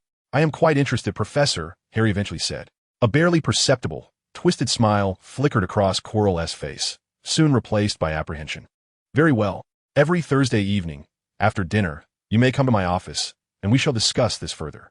It must remain confidential, as you know other students might misunderstand." Thus, Harry's Thursday evenings became occupied. Quirrell's office was even darker than Snape's, suffused with a stronger odor of garlic and an indescribable scent reminiscent of decay. The shelves were heavily laden with tomes clearly aligned with the realm of dark magic, many of their covers appearing ominously grotesque. He would narrate, in that stammering tone, the grand exploits of dark wizards, describing how powerful curses instilled fear and achieved their intended ends. He did not directly encourage Harry to employ dark magic, but rather emphasized the importance of understanding, insinuating that true power stemmed from awareness and mastery of the darker aspects. "Look at this, Mr. Potter," he would say, pointing to an ancient tome depicting the arcane structure of the Cruciatus Curse. Purely theoretical analysis. What an exquisite design of agony. To comprehend it is to better defend against it, even to anticipate the user's psychological state. As Harry delved into these materials, his heart was filled with a tumult of conflicting emotions. His rational mind warned him that this knowledge was perilous, and that Quirrell's guidance was insidious. Yet, on the other hand, this knowledge undeniably satiated his profound yearning, elucidating the source of the chilling darkness he felt within. He even discerned vague clues within some antiquated texts on soul magic and ancient curses that seemed to resonate with his own circumstances. What unsettled him further was the astonishing speed at which he grasped these dark theories, as if they had been dormant in the recesses of his memory, merely awaiting awakening. During these moments, that cold voice would become animated, whispering words of agreement and encouragement. Snape's potions class instilled in him a sense of control and precision, the craftsmanship of forging weapons, whereas Quirrell's tutoring appeared to unveil blueprints of various weapons, hinting at his latent potential to wield them. Harry did not wholly trust Quirrell. He maintained a Ravenclaw's prudence. He cautiously integrated the theories learned from Quirrell with the control acquired from Snape, carefully navigating this gray area. He was aware that he was playing with fire, yet the deep-seated desire for power and truth eclipsed his warnings. He began to realize that Professor Quirrell was far from being the timid wretch he seemed. He must be concealing a far greater secret. These clandestine lessons every Thursday night were gradually drawing him into a vortex that was increasingly perilous and closer to the core truth. In his first year at Hogwarts, Harry Potter's life had already veered far from the ordinary path, precariously balancing on the threshold between light and darkness. Chapter 12. The Temptation of Power and the Fading of Renown. The readings on dark magic theory that Professor Quirrell privately provided acted like a slow-acting poison, subtly eroding Harry's thoughts. They did not overtly promote malevolence. Instead, they dissected the power structure and historical applications of those forbidden spells with a calm, almost academic tone, stripping power of its inherent moral implications and presenting it as a neutral tool for study and mastery. Harry immersed himself in these texts in the quiet corners of the Ravenclaw Tower or on his bed in the stillness of the night. He read of how ancient dark wizards compelled all beings to submit through formidable magic, and how the intricacies of certain curses lay in their ultimate exploitation of fear. The cold voice in his mind resonated with these words. Power is power. The distinction lies solely in the will of the user. Only the weak speak of moral shackles. Gradually, a notion began to take root in Harry's heart. The magical world, indeed the entire world, is fundamentally determined by power. Those who possess power and dare to wield it can shape their own destinies, much like the formidable wizards described in those texts. Whereas those lacking power or fearing its use can only passively endure, much like the Dursleys treated him, or like some who are merely names without substance. At this juncture, he found more opportunities to observe Neville Longbottom. In potions class, Neville had become the primary target of Snape's ridicule. He was so anxious that his hands trembled. Either he added the ingredients in the wrong order or failed to control the heat, frequently producing a bizarrely colored, foul-smelling slime. Whenever Snape glided silently behind him like a bat, mocking his intellect as inferior to even that of a giant, Neville's face would flush crimson, tears welling in his eyes. On the verge of collapse, Harry observed coldly, his theory regarding strength and cowardice validated. Behold, this was the so-called boy who lived. incapable of managing even the most basic potion, utterly fragile under pressure. The weight of reputation proved burdensome. After herbology class, Professor Sprout instructed everyone to repot the mandrakes, wearing earmuffs to shield themselves from their disorienting cries. While Neville was handling the task, he accidentally cut his hand on the edge of the pot. Though it was merely a small wound, he appeared exceedingly flustered, nearly toppling the flower pot. Hermione promptly assisted him, while Neville incessantly apologized, his complexion pale. Harry, positioned nearby, observed the lack of confidence and trepidation in Neville's round eyes, a stark contrast to the heroic image he had envisioned of someone who could survive the Dark Lord. He even heard Neville softly utter to Hermione, "I can never do anything right. My grandmother is bound to be disappointed again." Disappointed? Harry scoffed inwardly. If this was the great hope of the wizarding world, the boy who lived, their expectations were indeed cheap. The legendary status of Longbottom seemed to transform into a farce, a hollow title built upon a serendipitous miracle. Harry remained perplexed about the events that transpired at the Longbottom and Potter residences that fateful night. True power should be akin to Snape's mastery over potions, or the dark sorcerer's control over dark forces, as described by Quirrell. Attainable through learning and will, something tangible. This disillusionment with Longbottom further intensified Harry's yearning for his own power. He did not wish to be a mere symbol of reliance on luck or the protection of others. He aspired to be the master of strength. Quirrell's guidance, Snape's stringent demands, and even the whispers of a fragment deep within his soul all pointed in the same direction: to acquire knowledge, to seize power, regardless of its origin. Yet Harry was, after all, a Ravenclaw. Deep within, although currently dominated by a thirst for power, the rational spark of wisdom had not been entirely extinguished. He vaguely understood that his current grasp of power was one-sided and perilous, yet he chose to momentarily disregard this warning. He resembled a child who had discovered a new toy, enthralled by its power, oblivious to the consequences. His interactions with Neville Longbottom were devoid of dialogue, consisting solely of observation and judgment. He regarded Neville as a cautionary example, further solidifying his resolve to embark on a different path, one reliant on his own strength. For him, the journey at Hogwarts was no longer merely about the acquisition of magic. It had transformed into a pursuit and trial of power. Little did he know, the first true test was about to arrive in an unforeseen manner. Chapter 13, Whispers of Shadows and Idle Chess. Shadows flickered under the wavering candlelight, elongating and contracting as if they possessed living tendrils.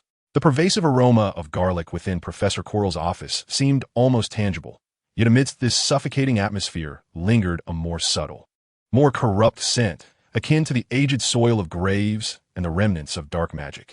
Harry sat opposite Quirrell, an ancient tome spread before him, its pages adorned with intricate diagrams of magical constructs, elucidating the tormentuous pathways of an ancient curse.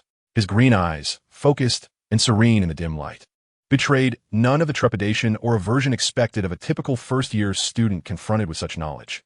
Rather, they reflected a cold curiosity, nearly anatomical in its dissection.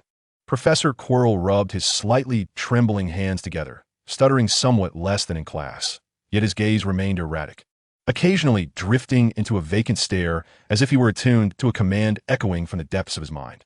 "Mr. Potter," Quirrell's voice dripped with an intentionally subdued, slick quality, "you seem particularly intrigued by this discourse on how pain transforms into power." Harry lifted his gaze, his expression sharp. To comprehend pain is to wield it more effectively, or to defend against it. The book suggests as much. His tone was flat, akin to the declaration of an objective truth rather than a moral taboo. Very astute. A hint of barely perceptible satisfaction crept into Quirrell's voice.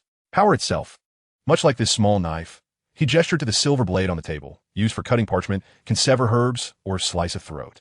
The knife possesses no inherent morality. The essence lies within the will of its wielder. Harry remained silent, his fingertips unconsciously tracing the edges of the pages. He recalled the icy thrill that coursed through him when Dudley fell into the snake enclosure. The fear etched on Aunt Petunia's face when Dudley's remote-controlled car inexplicably fell apart. Power, indeed, is merely a tool. Look at Longbottom. Quirrell's tone shifted abruptly, laced with subtle condescension and guidance. He is surrounded by flowers and accolades, hailed as the boy who lived. Yet from where does his power originate? A stroke of fortunate happenstance? An inexplicable scar? The corners of Harry's mouth barely twitched downward. Neville Longbottom, the round-faced boy who fumbled in potions class and nearly broke his neck during flying lessons. To Harry, his renown seemed laughably pale.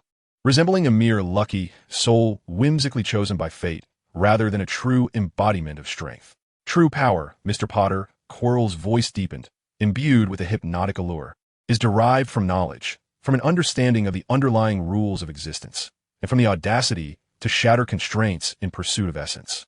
Yet, these truths are often perceived as perilous by the mediocre, those tamed by convention. He paused, gauging Harry's reaction, observing the flicker of calm fire in the boy's eyes, which had not dimmed, but rather deepened in response to his words. He continued, "They weave a cage with sweet words like safety and friendship, binding those who might surpass them. Your difference, your gift, inherently threatens their mundane world."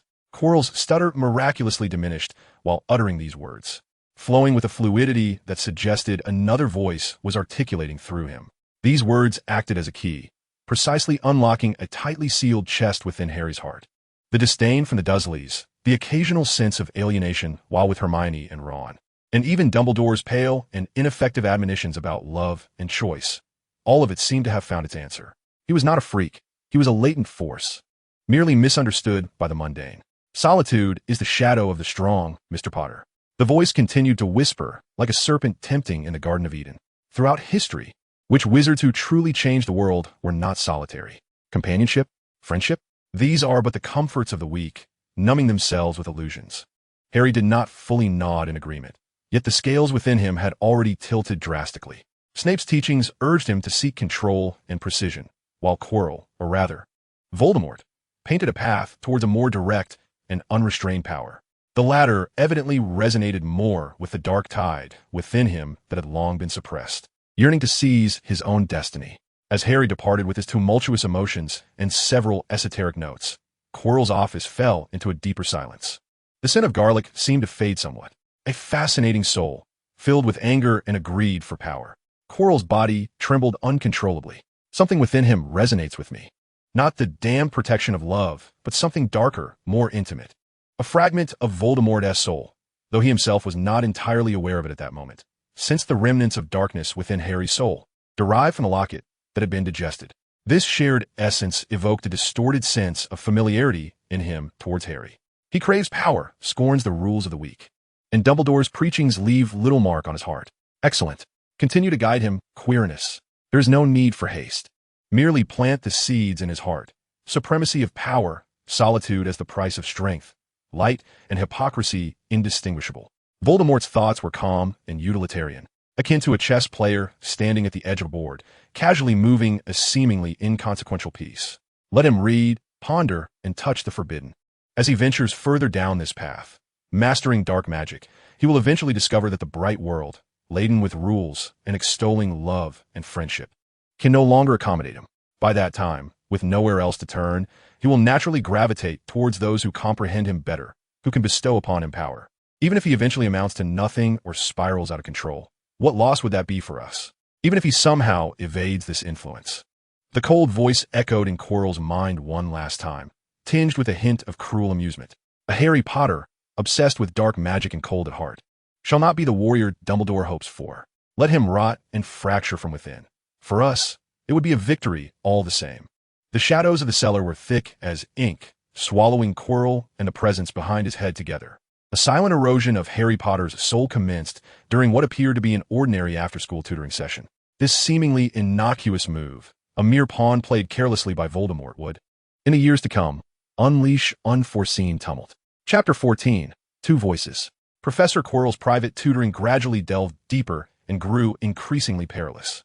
He no longer merely provided reading materials, but began to engage Harry in discussions about the essence of the magical world with a more hypnotic, suggestive tone. The aroma of garlic intensified, seemingly to mask a burgeoning scent of decay. Yet, consumed by his yearning for power, Harry did not question further. "Mr. Potter," Quirrell remarked one Thursday evening, his voice more ethereal than usual, his gaze occasionally vacant, as if he were attuned to another voice. "Have you ever pondered whether our notions of good and evil are merely fictitious constructs employed by the weak to restrain the strong?" Harry lifted his head, his green eyes shimmering with intrigue under the dim light. This was precisely the matter that had been occupying his thoughts of late. "Consider those moral standards that are held in such high regard," Quirrell continued, a hint of barely perceptible sarcasm lacing his words. "Whom do they truly protect? Often, it is the weak who are incapable of safeguarding themselves. the true strong, like certain great beings, see through this veneer of hypocrisy and understand that power is the only verity.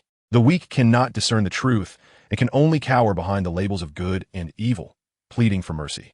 These words fell upon the fertile ground of Harry's heart, nourished by anger, feelings of being belittled, and a thirst for control. Indeed, the Dursleys were weak. They oppressed him with their so-called normalcy. Those in the magical realm, who could only perceive the glory of the Triwizard Champion, were also weak, unable to recognize true potential. Even Cedric Diggory, in Harry's eyes, was a figure burdened by fame, incapable of wielding power. As for himself, he aspired to be strong, to possess power, and to wield it without hesitation. Quirrell, or perhaps the entity residing in the back of his mind, seemed satisfied with the silence that followed. However, another voice soon sought out Harry. Days later, Harry received a note inviting him to the headmaster's office during afternoon tea. The note was delivered by Fawkes, Dumbledore's phoenix. With a mixture of caution and curiosity, he approached the famed gargoyle. Upon uttering the password, Lemon Drop, the spiral staircase led him to the circular office filled with an array of silver instruments, humming softly, its walls adorned with portraits of past headmasters. Dumbledore sat behind his desk, his blue eyes, sharp yet imbued with profound gentleness behind crescent-shaped spectacles.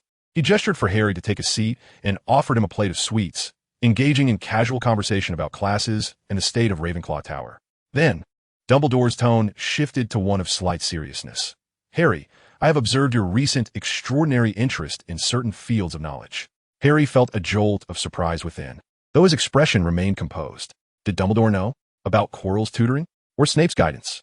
Dumbledore seemed to penetrate his thoughts, offering a subtle smile. Severus has informed me of your remarkable talent in potions, a gift that transcends the ordinary. This is splendid. He paused, gazing deeply into Harry's eyes. However, I wish to remind you, Harry, that it is not our abilities that reveal our true selves, but rather our choices. Harry furrowed his brow slightly, feeling somewhat skeptical of this sermon. Choices? What significance do choices hold without power? Like his parents, they chose to resist but paid the ultimate price. Would the outcome have differed had they possessed greater strength? Dumbledore continued gently. This world is not merely a simplistic dichotomy of strength and weakness. As some would have you believe, the power embodied in love, loyalty, and courage far exceeds any spell, both in might and permanence. They have once shielded you. Harry recalled Hagrid's words about his parents sacrificing their lives for him. Yet, a cold voice deep within him sneered. Protection? They perished, and you survived. But that was mere fortune. True protection lies in possessing the strength that deters anyone from inflicting harm upon you. Dumbledore seemed to sense Harry's resistance. He sighed softly, his eyes reflecting a complex sadness. Do not forget your parents, Harry. Do not forget Lily and James. They bequeathed to you more than mere talent. He cast a meaningful glance at Harry. All those who truly love us, even when departed, never truly leave our side. They reside within our hearts, granting us strength when we need it most. This strength cannot be wrested away by any darkness. Thank you for the reminder, Professor, Harry replied politely. Yet with a distant tone, I shall remember. As he exited the headmaster's office, Harry's heart leaned more towards the philosophy espoused by Quirrell. Dumbledore's words sounded beautiful and filled with hope, but to Harry, they resembled the fairy tales of the fortunate, like Longbottom. The harsh reality of his experiences with the Dursleys taught him that only by becoming powerful could he survive and attain all he desired. Two starkly opposing voices clashed within him. One, the cold whisper of Voldemort, conveyed through Quirrell, emphasizing the supremacy of power and piercing through moral vacuity. The other, the warm admonition represented by Dumbledore, speaking of love, choice, and inner strength. In this moment, the longing to seize control of his own destiny led Harry to favor the former. He regarded Dumbledore's words as a benevolent yet overly naive counsel. Dismissing them from his mind, he chose to continue along the dark path of knowledge Quirrell had laid before him, believing it to be the shortcut to true power. Unbeknownst to him, this choice was propelling him towards an exceedingly perilous precipice, while the seeds of love that Dumbledore had sown, though seemingly disregarded, lay quietly embedded in the soil of his soul, awaiting the opportune moment to germinate. In Harry's current understanding, Dumbledore's teachings appeared more as a stabilizing strategy, a tool employed by the strong to placate the weak and maintain the existing order. Much like the Dursleys' incessant emphasis on normalcy, it served merely to suppress that which he represented as extraordinary. The path indicated by Quirrell, Voldemort, though perilous, promises genuine, unfettered freedom and power. Love and heart. Harry repeated this phrase in his mind with a hint of derision. It seemed ethereal. How could it withstand a tangible killing curse? How could it aid him in uncovering the truth behind his parents' demise? How could it liberate him from the manipulation of others? What he required were spells, potions, knowledge, a power he could grasp in his hands. Dumbledore may possess great strength, yet his approach appeared too slow, too uncertain, and fraught with emotional peril. He sat in his usual spot, perusing the book recommended by Quirrell, a treatise on medieval dark magic contracts. The cold text and intricate magical diagrams captivated him far more than Dumbledore's warm metaphors, offering a sense of reality. Chapter 15. The Clamor and Silence Before Halloween. He continued his life, excelling in Ravenclaw's classes, honing his potion-making skills under Snape's rigorous tutelage, and, more importantly, delving into the dark theories regarding the essence of power under Quirrell's increasingly overt guidance. Dumbledore's warnings lay buried deep within him, regarded as an untimely weakness. The balance within him increasingly tipped towards the belief that power equates to truth. He even began to summon that chilling energy from within during simple magical practices, such as levitating objects or changing their colors, discovering that the results were often more direct and impactful, further solidifying his conviction in the correctness of his path. His observations of Neville Longbottom continued. In flying class, when Neville's broom went awry, sending him crashing against the castle walls with terrified cries, thankfully, only sustaining minor scrapes. Harry merely watched calmly, his heart untroubled, even feeling that it reaffirmed the adage that great renown often belies true competence. True power should not be so unhinged. No wonder she has no friends. Parvati complained to another girl, Lavender Brown, after Hermione stormed off in anger. Harry had no desire to be embroiled in such childish disputes. Yet her words struck a chord within him. No friends? Was he not in the same boat? In Ravenclaw, he was respected for his wisdom and quietude, yet lacked close companions. He deliberately maintained distance, viewing emotions as superfluous entanglements that could impede his pursuit of power. Parvati's remarks only reinforced his belief that solitary strength is often accompanied by loneliness. During the banquet, the great hall was adorned with vibrant decorations. A sumptuous feast filled the long tables, and ghosts performed their gliding acts, nearly headless Nick enthusiastically attempting to reenact his near execution. Laughter and merriment filled the air. Yet, as Harry sat at the Ravenclaw table, he felt somewhat out of place. He relished the food, but felt more like an observer, watching the joy of those around him. He noticed that at the Gryffindor table, Neville Longbottom appeared still shaken from the morning's flying class mishap.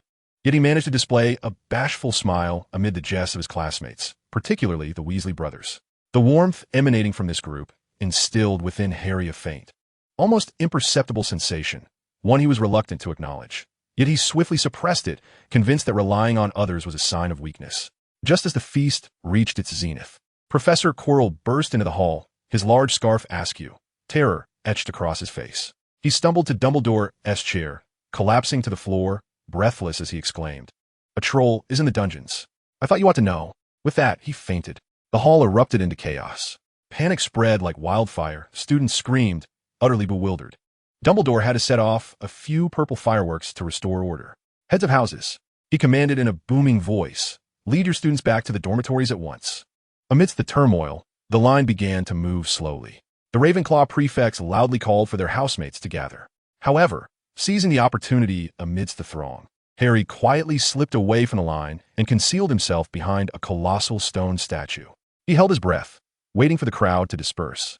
The corridor soon lay deserted. Save for the flickering shadows cast by the torches on the walls, the atmosphere suddenly turning ominous. In the distance, heavy footsteps and the sound of something being dragged could be heard. Harry gripped his wand tightly in his pocket, the familiar coolness of a U-handle reassuring. He took a deep breath and stealthily crept towards the sound, which emanated from the direction of the dungeons. Chapter 16. The Troll, the Girl, and the Hidden Shadows. Harry descended the frigid stone corridor, the heavy footsteps and foul odor growing clearer. The stench was a revolting amalgamation of dirty socks and public restrooms. Clutching his wand, his heart pounded vigorously within his chest, not from fear, but from a chilling exhilaration. This marked his first proactive confrontation with genuine peril, a test of his innermost convictions. Rounding a corner, he beheld it, a monstrous creature, approximately 12 feet tall, its skin a dull gray resembling granite, its body akin to a small hill, and its trunk-like legs thudded against the stone floor. Its disproportionately small head was crowned by a massive wooden club, aimlessly meandering through the corridor while emitting low, rumbling growls. A troll, more grotesque and perilous than described in any book. As Harry prepared to observe its movements, contemplating whether to use a jinx to impede its progress or to target its vulnerable head, he suddenly heard a stifled sob emanating from the nearby girls' restroom. Was someone there? A solitary student? Almost simultaneously, the troll's foolish nose twitched, seemingly drawn to the sound. It turned towards the restroom, raising its club. In that instant, two thoughts flashed through Harry's mind. Quirrell's voice, echoing Voldemort's whisper, asserted that the weak are burdens who cannot protect themselves. Yet a fainter voice, perhaps a seed sown by Dumbledore, reminded him of Parvati's words about Hermione having no friends. Just as the troll was about to bring its club crashing down, Harry made his choice, not out of love or sympathy, but rather a more intricate blend of Ravenclaw's calculation and an impulse that he could not quite articulate. He could not bear to witness even a loathsome, boastful individual being reduced to a mere pulp by the troll. This was inconsistent with his logic of strength, yet to remain indifferent seemed even more foolish. "Hey!" Harry shouted, leaping from his hiding place as he enchanted a nearby empty suit of armor to rattle noisily. The troll sluggishly turned, its beady eyes darting between Harry and the clattering armor, seemingly unable to determine which posed the greater threat. It let out a roar, ultimately opting for the closer, noisier armor, smashing it to pieces with a single blow. Seizing the opportunity, Harry dashed toward the girls' restroom, flinging the door open with fervor. Inside, Hermione Granger was curled beneath a sink, her face devoid of color, her eyes swollen and red from tears, trembling in fear. Upon seeing Harry, her mouth fell open in astonishment. "Run," Harry commanded succinctly, his voice hoarse with tension. But it was too late. The troll, having obliterated the armor, redirected its attention to the moving Harry and the sounds emanating from the restroom. It roared and turned, its massive form blocking the doorway as it charged in, effortlessly shattering the stall doors. "Confuse it," Harry yelled to the stunned Hermione, raising his own wand. Instinctively, he sought a more aggressive spell. Yet his first-year vocabulary offered scant options. He attempted a self-devised variant of a leg-locking curse, infused with a slight impact effect. "Petrificus totalis," he bellowed, sending a red beam toward the troll's knee. The spell struck, but the troll's thick skin and formidable magical resistance mitigated its effect, causing it to stagger momentarily, only to grow more enraged. Hermione seemed to awaken from her stupor at Harry's actions. She raised her wand, but fear rendered her incantation sharp and trembling. "Wingardium Leviosa." She aimed at the wooden club in the troll's grasp. To their astonishment, perhaps due to a surge of magic born of sheer terror, or Hermione's precise pronunciation and control, the enormous club truly slipped from the troll's hand, soaring upward, and as the troll foolishly looked up to follow its trajectory, it came crashing down upon its own head with a resounding thud, akin to the sound of a large pumpkin being smashed. The troll swayed twice. Confusion etched across its features before collapsing like a wall, causing the entire restroom to tremble. Silence enveloped the room, interrupted only by the dripping of water and Hermione's heavy breaths. Harry and Hermione exchanged glances, each reading the shock reflected in the other's eyes. Harry's wand still pointed at the fallen troll, his heart racing. Had he just saved her? He had nearly resorted to a more perilous approach, or worse, stood by indifferently. At that moment, hurried footsteps echoed from the corridor. Professors McGonagall, Snape, and Quirrell burst into the restroom. Upon witnessing the scene before them, the fallen troll scattered debris, and the two standing in the midst, they were rendered utterly speechless. Hermione stepped forward, her voice trembling yet resolute as she declared, "Professor, it is my fault. I thought I could handle the troll and rushed here after reading about it. Harry, and he came to find me, to save me. Had he not diverted the troll's attention, I might have perished." She cast a glance at Harry, her eyes a complex tapestry of gratitude and shame. Harry was taken aback. He had not anticipated Hermione would shoulder the entire blame. This was utterly at odds with her usual adherence to rules and her preoccupation with grades. Professor McGonagall scrutinized them sternly, while Snape's dark eyes bored into Harry as if seeking a flaw in his expression.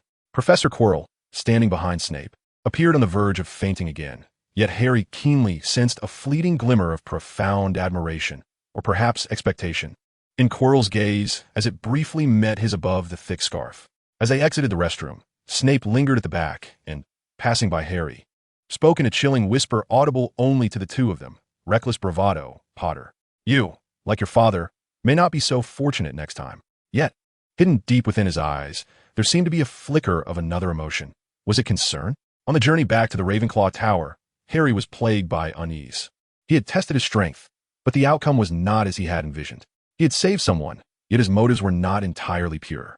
Hermione's unexpected sense of responsibility and the professor's complex reactions, particularly the elusive expressions of Quirrell and Snape, left him bewildered. Outside, the Hogwarts courtyard was enveloped in deep blue night. The forbidden forest loomed in the distance like a prostrate behemoth, silent and perilous. The cold moonlight streamed through the arched windows, casting a pallid glow on one half of his face while the other remained shrouded in shadow. He opened his palm, gazing at it in the interplay of moonlight and the flickering hearth. Just hours prior, these hands had gripped a wand, confronting a mountain-like troll. He felt no fear, but rather an almost morbid exhilaration. Testing his strength, facing danger. This aligned with the increasingly clear ethos of a strong individual he harbored within. However, the course of events had veered from his expectations. Indeed, from the outcome, he had saved Hermione Granger. But what had motivated him to do so? It was not out of warm sympathy or friendship, but rather a complex amalgamation of Ravenclaw-like efficiency. One death here would be troublesome and wasteful, and an instinctive aversion to the chaos of witnessing someone he knew meet a catastrophic end. This seemed to contradict his belief in the solitary strong. Then came Hermione's unexpected sense of duty. It is my fault. Harry was only trying to save me. The normally proud and somewhat aggressive know-it-all had taken upon herself all the responsibility before the professors. For what purpose? To protect him? Or merely to uphold her belief in following the rules?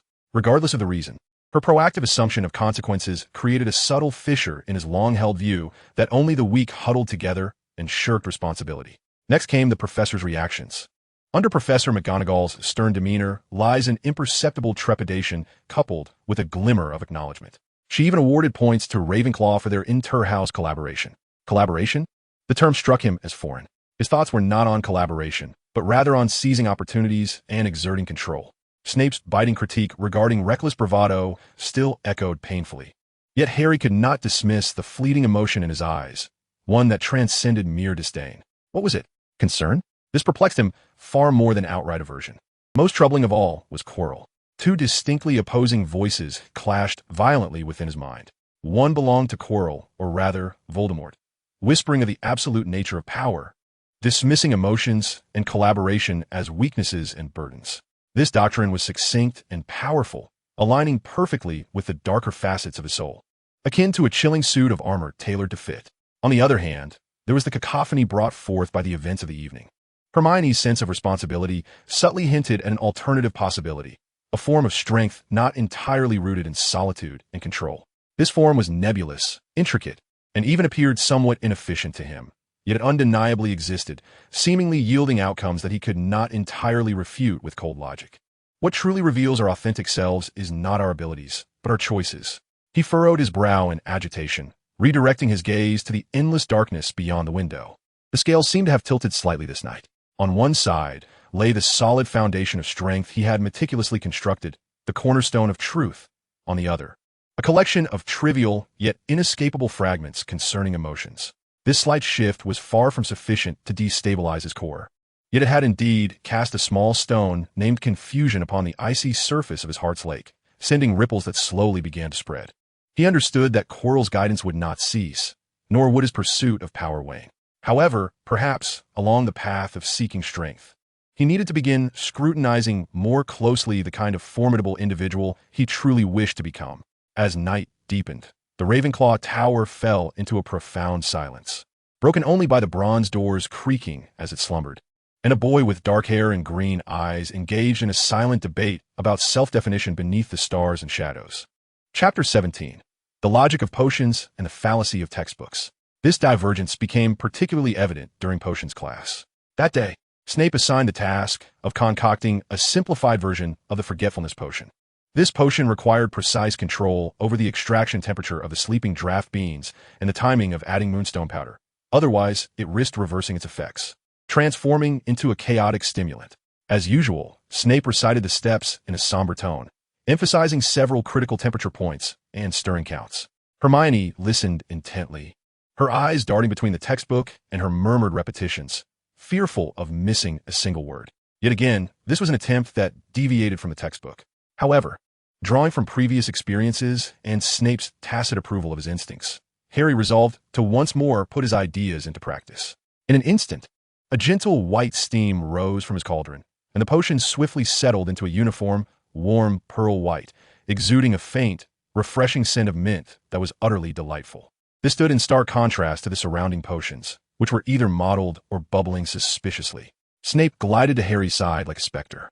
He gazed down at the nearly perfect potion, his face devoid of any expression, though a fleeting glimmer of satisfaction flickered in the depths of his dark eyes.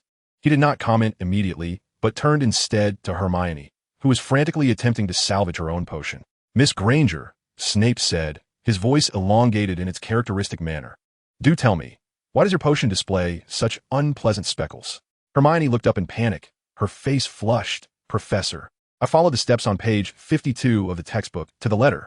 7 counterclockwise turns, then immediately add the powdered moonstone. I am certain of it." "Oh, you followed the textbook completely?" Snape's voice dripped with icy sarcasm. "Then, Miss Granger, pray tell, is the author of magical potions and elixirs, Mr. Asphodel Giggs, a deity who has never erred? Or perhaps your overly bookish eyes failed to notice that different batches of sleeping beans may possess subtle variations in their active juices. Rigidly adhering to the text while neglecting the inherent message of the potion itself is a blunder only the most mediocre mind would commit." Hermione stood frozen, as though doused with a bucket of cold water, her eyes instantly reddening. She had always regarded the textbook as an unassailable authority, and Snape's critique shattered her perception. At that moment, Snape finally turned his gaze to Harry, his tone remaining flat, yet imbued with an entirely different implication. "Potter, your steps deviated from the textbook." Snape stared at him for several seconds, the classroom so silent that one could hear the drop of a quill. Then he slowly remarked, "Observation, and a propensity to question." Though still reckless, he paused for a moment, seemingly weighing his words. His conclusion was impeccable. 10 points to Ravenclaw. A stifled gasp rippled through the classroom. Snape awarded points for Harry's deviation from the textbook, while severely reprimanding Hermione for her strict adherence. It was a complete upheaval of everyone's understanding. As the bell rang, Snape flicked his robe. "Bottle your potions and place them on my desk." Class dismissed. The students began to bustle about. Hermione hurriedly bottled her potion, barely acceptable, and nearly ran from the classroom, as if she wished to conceal any tears that might fall. Harry, in contrast, took his time tending to his flawless potion. As he exited the classroom, he spotted Hermione around the corner, quietly sobbing. Harry could have walked away. He did not truly care about Hermione's feelings. Yet, some thought compelled him a halt. "Who wrote the book?" Harry's voice broke the silence, startling Hermione. She looked up at him, her eyes glistening with tears. "What?" Hermione asked, her voice trembling. "The author of that potion textbook," Harry reiterated, his green eyes devoid of mockery. "Only a calm inquiry. He, too, is a wizard, not Merlin himself." The steps he penned were grounded in the materials at his disposal, his comprehension, and his customary practices. Could he not err?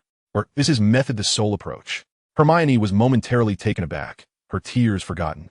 Harry's words acted as a key, prying open her entrenched thought patterns. "Potions are fluid, much like magic itself," Harry continued, more as if affirming a conviction rather than offering solace. "Rote memorization might prevent mistakes, but fails to foster genuine understanding." Snape was correct.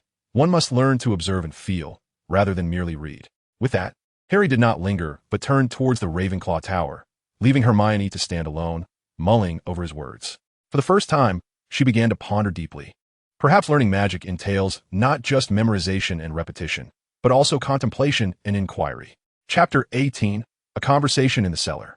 The cellar on Wednesday night felt more chilling than usual, the air thick with a peculiar, pungent scent of freshly processed African snake skin, mingling with the perennial aroma of herbs.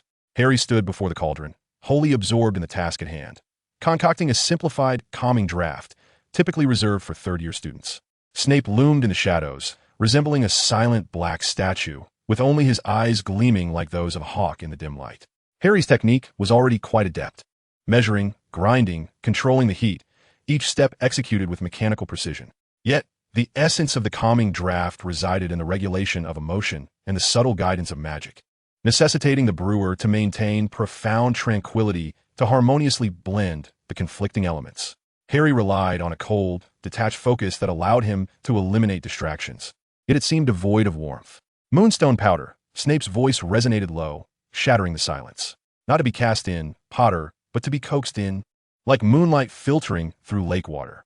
Feel its frequency and let your magic resonate with it. Harry endeavored to adjust. He slowed his movements, gathering his magic at his fingertips, attempting to sense the delicate energy fluctuations. However, he drew upon the frigid fragments of his inner self, infused with a coercive control. As the moonstone powder fell into the potion, it stirred no ripples, but instead imparted an overly serene, almost lifeless sheen to the surface. Snape's brow furrowed imperceptibly. Incorrect. He stepped closer, his dark robe nearly brushing against Harry's back. Harry could sense the tautness emanating from him. It is not suppression, it is harmony. You're employing brute force, Potter, a chilling control. The calming draft requires solace, not freezing. In an unusual gesture, Snape extended his hand, his pale fingertips hovering above the cauldron without contact. Like this, he murmured, his voice imbued with a tone Harry had never heard before. One tinged with an almost nostalgic quality. It requires a touch of patience, a hint of warmth. In that moment, as Snape spoke, perhaps due to the angle of light in the cellar or Harry's intense concentration, he seemed to glimpse a fleeting glimpse of profound, painful tenderness in Snape's eternally cold black eyes. The tenderness was fleeting, swift as an illusion, yet it pierced through the customary indifference of the cellar like a needle. This time, the potion sheen was somewhat softened, yet still fell short of ideality. Snape took a step back and fell into a prolonged silence. His gaze rested upon Harry's bowed head, observing the disheveled black hair, infuriatingly reminiscent of his father's. But his eyes seemed to penetrate deeper, revealing another figure. Your mother. Snape's voice turned strangely hoarse, almost as if he were speaking to himself, had faced difficulties the first time she attempted this potion. Harry abruptly lifted his head, his heart skipping a beat. Snape rarely spoke of his mother. You. Snape's voice was low and clear, each word striking Harry's heart like an icicle. Possess a cold precision that she lacked. Your understanding of potion structure, that instinctive insight into the pathways of power, surpasses, in certain respects, her performance at your age. Harry held his breath. Surpassing his mother? This was the first time he had heard anyone evaluate his magical prowess in such a manner. However, Snape's words took a sharp turn, his dark eyes like two deep pools, firmly locking onto Harry. In your magic, there is a deficiency of her warmth. Your intuition, Potter, resembles more a frigid calculation, a greedy control over power itself, rather than a love for creation and healing. The cellar descended into a deathly silence, save for the faint crackling of the flames beneath the cauldron. Snape leaned forward, his face close to Harry's. His voice lowered to an almost prophetic chill. You have inherited her blood, Potter, yet your talent in potions, its very core and driving essence, dangerously veers towards the side you may be most unwilling to acknowledge. Contemplate this well. With that, Snape straightened abruptly, reverting to his habitual indifference. Today's lesson concludes here. Dispose of this failed concoction. He turned towards his desk, leaving Harry alone by the cauldron, his heart filled with cold dread and turmoil. A talent surpassing that of his mother, yet stemming from a cold calculation and a greedy dominion over power. Snape had juxtaposed him with his mother and linked him to that other side, an aspect he instinctively felt referred to his father, or worse. Harry gazed at the poorly shimmering, soothing draft within the cauldron, for the first time harboring profound doubts about his innate gifts. Did this talent arise from his mother Lily's bequest, or from the icy fragments deep within his soul? Yet what of it? Power is power, talent is talent. As long as it proves useful, its origin matters not. Still, unease lingered within him. Chapter 19, Moonflower and the Library. The key to the soothing draft lies in the fusion of moonstone powder. Moonstone, a symbol of intuition and emotion. Harry realized that his previous attempts to guide it through forceful control or conceptualizing tranquility may have been misguided. He needed to truly comprehend the essence of moonstone. In the following week, he immersed himself in the library, not only consulting potion texts, but also delving into mineralogy, lunar magic, and even some mythological tales. He discovered that the energy of moonstone is not constant. It is highly sensitive to the phases of the moon. At the full moon, its energy is the most gentle and permeable. This nuance was neither mentioned in textbooks nor highlighted by Snape, as it requires an extraordinarily keen perception and a profound respect for the rhythms of nature. On Wednesday evening, when the cauldron in the local cellar began to emit steam once more, Harry did not commence immediately. Instead, he adjusted the angle of the classroom window to allow a faint beam of moonlight, though not from a full moon. Harry believed the principle remained the same, to subtly illuminate his workbench.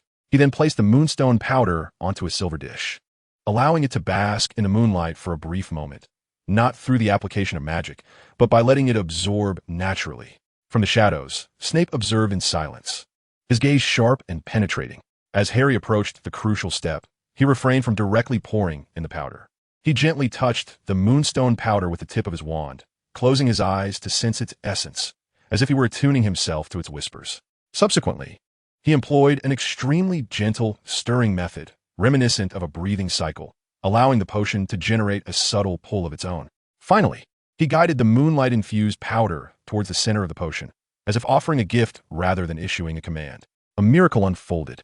The moonstone powder did not sink or congeal. Instead, it expanded and dissolved within the potion, exuding a soft, pearlescent sheen as if it had come to life. The entire fusion process was tranquil and harmonious, culminating in a warm, luminous, milky white potion that emanated a soothing aura. Snape remained motionless for an extended period, the only sound in the cellar being the faint bubbling of the cauldron. At last he approached, using a silver spoon to scoop a small amount of the potion for careful examination, even leaning closer to inhale its fragrance, a rare occurrence. He lifted his gaze to meet Harry S., his expression exceedingly complex. Gone was the customary sarcasm, replaced by a profound, almost awestruck scrutiny. "You understand," Snape's voice was low, imbued with a weariness Harry had never before encountered, a recognition that transcended mere imitation and grasped the essence of matter. The amalgamation of the material's innate properties with the guidance of magic surpassed mere steps and reached the core of creation. He paused, his dark eyes penetrating Harry's. Such insight was not exhibited by Lily in this manner. She relied on empathy, while you have discerned the underlying laws. Well done. This time, Snape did not award points, yet his acknowledgement bore more weight than any score could convey. Harry felt an extraordinary sense of fulfillment, not derived from overwhelming power, but from the precision and harmony of his control, from his comprehension of the fundamental rules governing the world. This success transformed Harry's solitary existence in the library. One day, while he was searching for information on ancient runes at the edge of the restricted section, attempting to decode some markings in the Black Family's books, Hermione Granger, cradling a precarious stack of books, carefully sat across from him. "Harry," she appeared somewhat tense, yet her gaze was resolute. "Thank you for your help with the last potions class and the troll incident. Also, you were right. We cannot solely rely on textbooks." She nudged the hefty tome titled The History of Potion Innovation before her, and I discovered that Jigger's views had been questioned 3 centuries ago, merely unreflected in the outdated textbooks. I thought perhaps we could engage in discussion, exchanging notes. Harry was somewhat taken aback, yet Hermione's earnest academic sincerity moved him. He nodded in agreement. Thus, the library study group welcomed its inaugural member. Hermione's breadth of knowledge was astonishing, while Harry's profound insights and audacity to question often introduced fresh perspectives. They began to convene regularly in a corner of the library, deliberating on their studies and sharing discoveries. Before long, their discussions captured the attention of Ron Weasley at the adjacent table. Ron was grappling with a paper on magical history, and after Hermione fluently pointed out the historical dates he had cited were entirely erroneous, he felt both chagrined and impressed.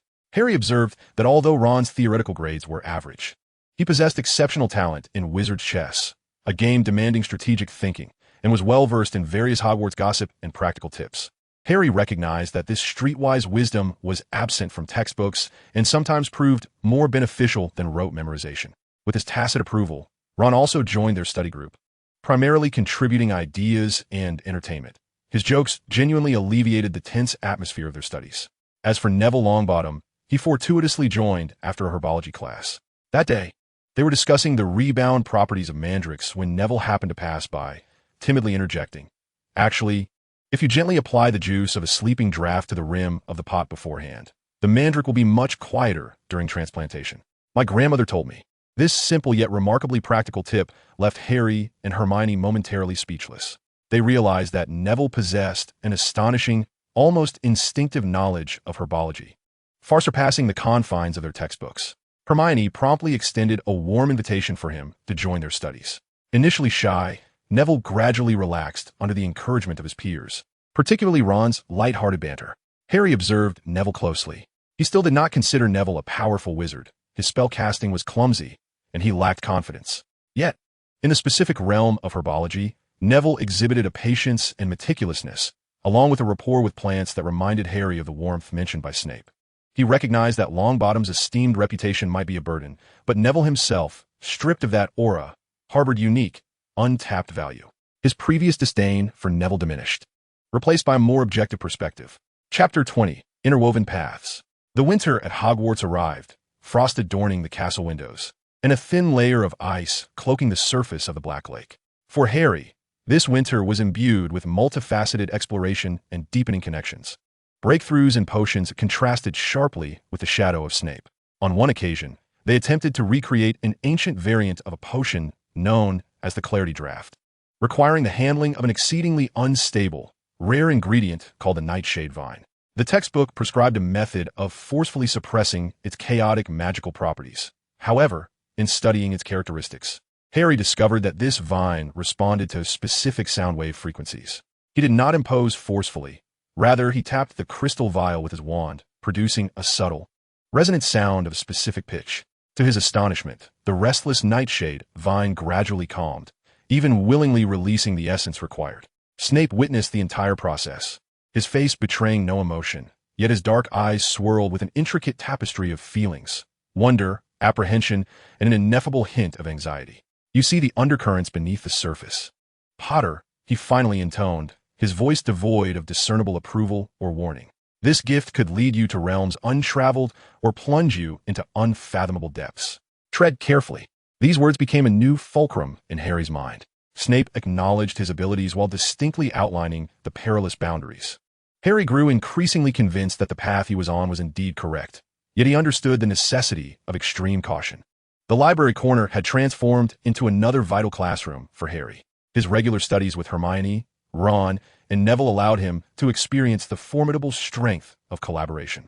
Hermione was a repository of knowledge and a logical engine, adept at weaving disparate facts into a cohesive framework, providing robust theoretical support. Harry took the initiative to propose audacious hypotheses and groundbreaking ideas, while Hermione swiftly sourced information to validate or refine his concepts. Together, they forged an efficient, slightly competitive academic partnership. Ron contributed invaluable practical insight and strategic thinking, his understanding of the magical world's daily operations, its unspoken rules, and social nuances was something that Harry and Hermione, the quintessential bookworms, lacked. When Harry devised a complex magical trap, Ron could readily identify its impractical aspects.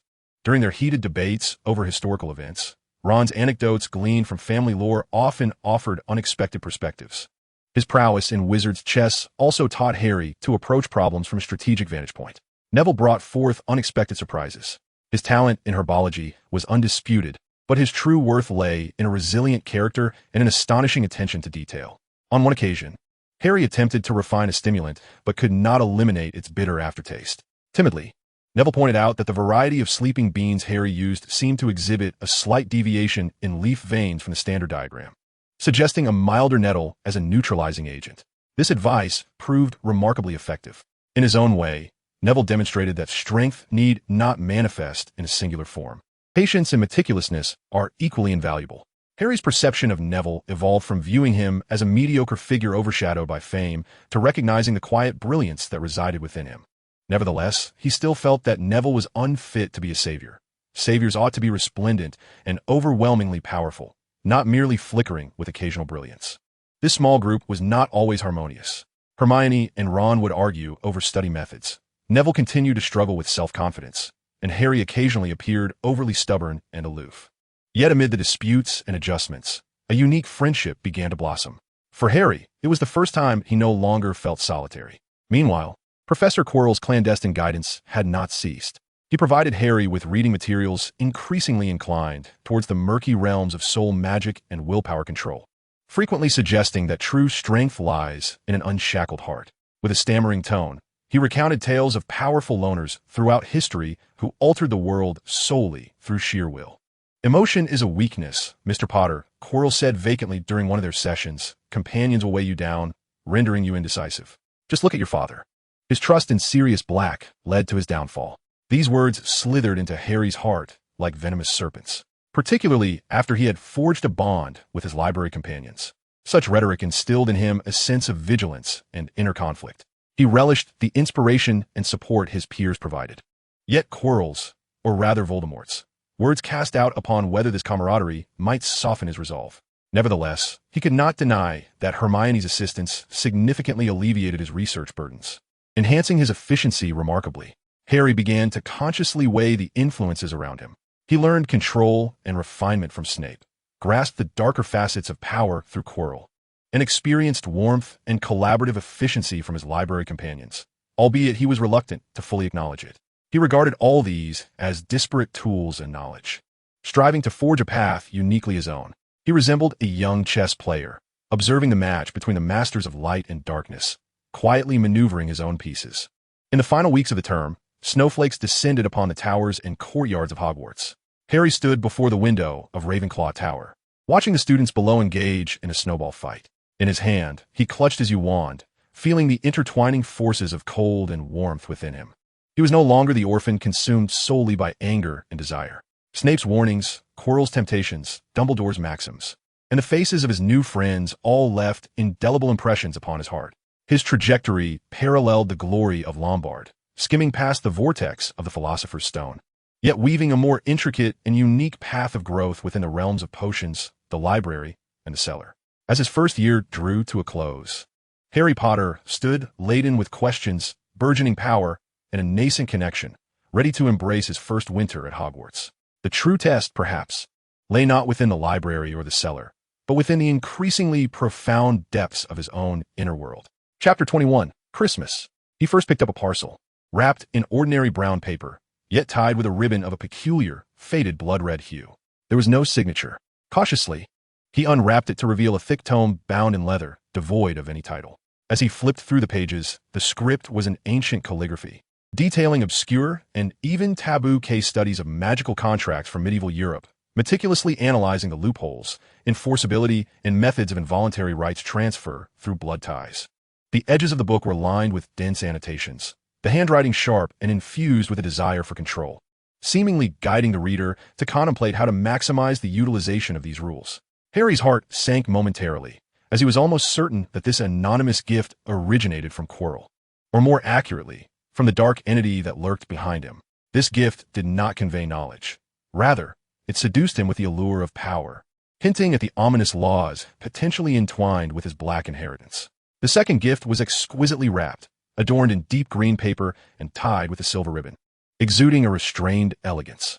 The accompanying card bore a single, succinct yet potent line: "Use it wisely." SS stood for Severus Snape. The gift comprised a rare set of shimmering silver potion instruments, including a stirring spoon intricately carved with serpent motifs and a crystal dropper capable of automatically adjusting its drip rate. Additionally, there was a small sealed vial containing a potion that resembled liquid moonlight, labeled Moonstone Essence, full moon distillation. This gift epitomized Snape's style: practical, precious, devoid of warmth, yet imbued with recognition and expectation. The potion instruments affirmed his abilities, while the vial of Moonstone Essence served as a silent reminder of that fateful night where warmth intertwined with law. It was an investment in his potential, yet also a chilling bond. Seated at the edge of his bed, Harry held these three distinctly different gifts, lost in contemplation for a long while. Quirrell, Voldemort's gift represented the allure of dark knowledge and power, pointing toward a solitary desire for control. Snape's gift symbolized tools of power and a cold acknowledgement, indicating a path toward excellence that might sever emotional connections. Dumbledore's gift reflected a mirror of memories and an emotional call, directing him towards connections with others and inner warmth. These three gifts seemed to encapsulate the turmoil within him at that moment.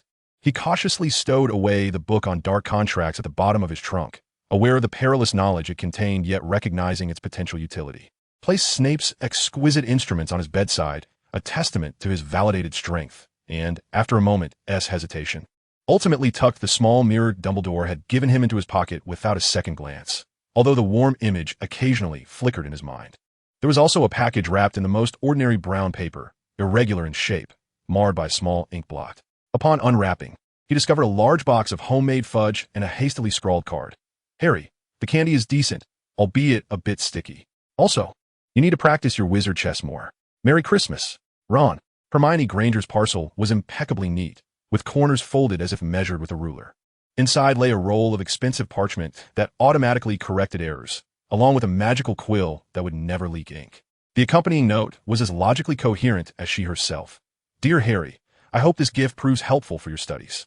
Some of your ideas, though unconventional, are indeed effective. I look forward to our continued collaboration next term. Wishing you a fulfilling and joyous Christmas break. Hermione.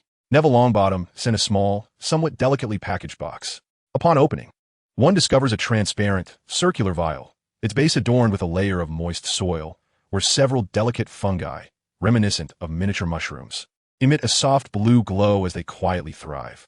A label affixed to the vial reads, "Glowing mushrooms," emitting a steady luminescence in complete darkness, requiring no watering. They thrive in tranquility. He did not immediately savor the gummy candy, nor experiment with the quill. Instead, he lifted the vial of glowing mushrooms and placed it in the corner of his nightstand. As the room succumbed to darkness, that faint, stable azure light indeed bestowed an extraordinary, artificial tranquility. Chapter 22. The Obsession of Azkaban. As Harry unwrapped his Christmas gifts at Hogwarts, the fortress known as Azkaban was enduring yet another despairing dawn amidst the frigid, biting waters of the North Sea. Sirius Black huddled in a narrow, dimly lit corner of his cell, permeated with the scent of decay and hopelessness.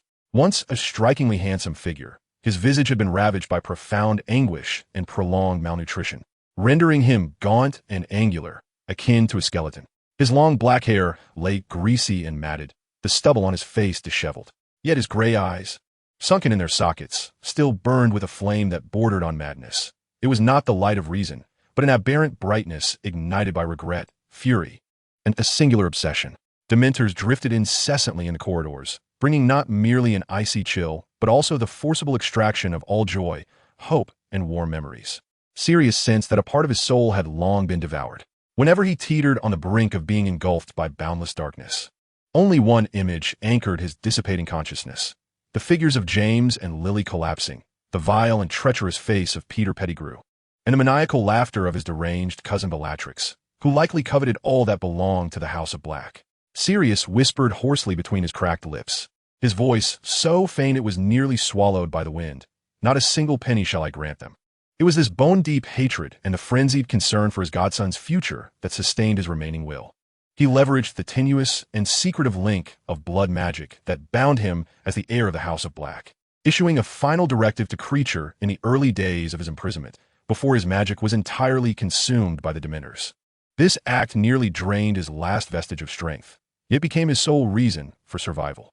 He was aware that he was regarded as the most notorious traitor and murderer in the wizarding world. He did not care. He could not defend himself, nor had he ever contemplated doing so. In his heart, the knowledge that his recklessness and naivety had indirectly led to the deaths of James and Lily was a self-imposed punishment more brutal than Azkaban itself. His entire existence now revolved around two imperatives.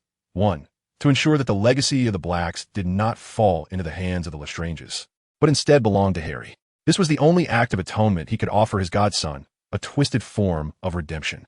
Two, to survive, not out of a love for life, but driven by an animosity towards Peter and the true perpetrators, as well as the faint hope of a chance, however minute. Occasionally, new prisoners are ushered in, bringing with them fragments of information from the outside world. From their disjointed murmurs, driven by fear, he pieces together bits of knowledge. The child from the Longbottom family has become the boy who miraculously survived, drawing much attention. Harry Potter remains a tragic supporting character, living in obscurity, and Dumbledore fiercely guards Hogwarts. Each time he hears Harry's name, Sirius's heart convulses violently. He yearns to know whom Harry resembles, whether he is faring well, and if he is safe. Yet, he is ensnared within this stone tomb, utterly powerless. He can only fervently pray, hoping that Creature has fulfilled his command, and that the legacy laden with his regrets and obsessions will ultimately secure Harry's future, even if Harry remains oblivious to his godfather's existence or even harbors hatred towards him. His current state is akin to a protracted and agonizing execution, suspended by a slender thread named responsibility and vengeance in an endless hell. This dark thread also foreshadows a monumental upheaval that may alter the destinies of all when it reaches its breaking point. Chapter 23. Fracture. The conflict erupts during a discussion on unraveling a complex magical riddle, akin to the logical traps encountered in wizarding examinations. Hermione Granger's workspace is strewn with 3 parchments filled with detailed calculations.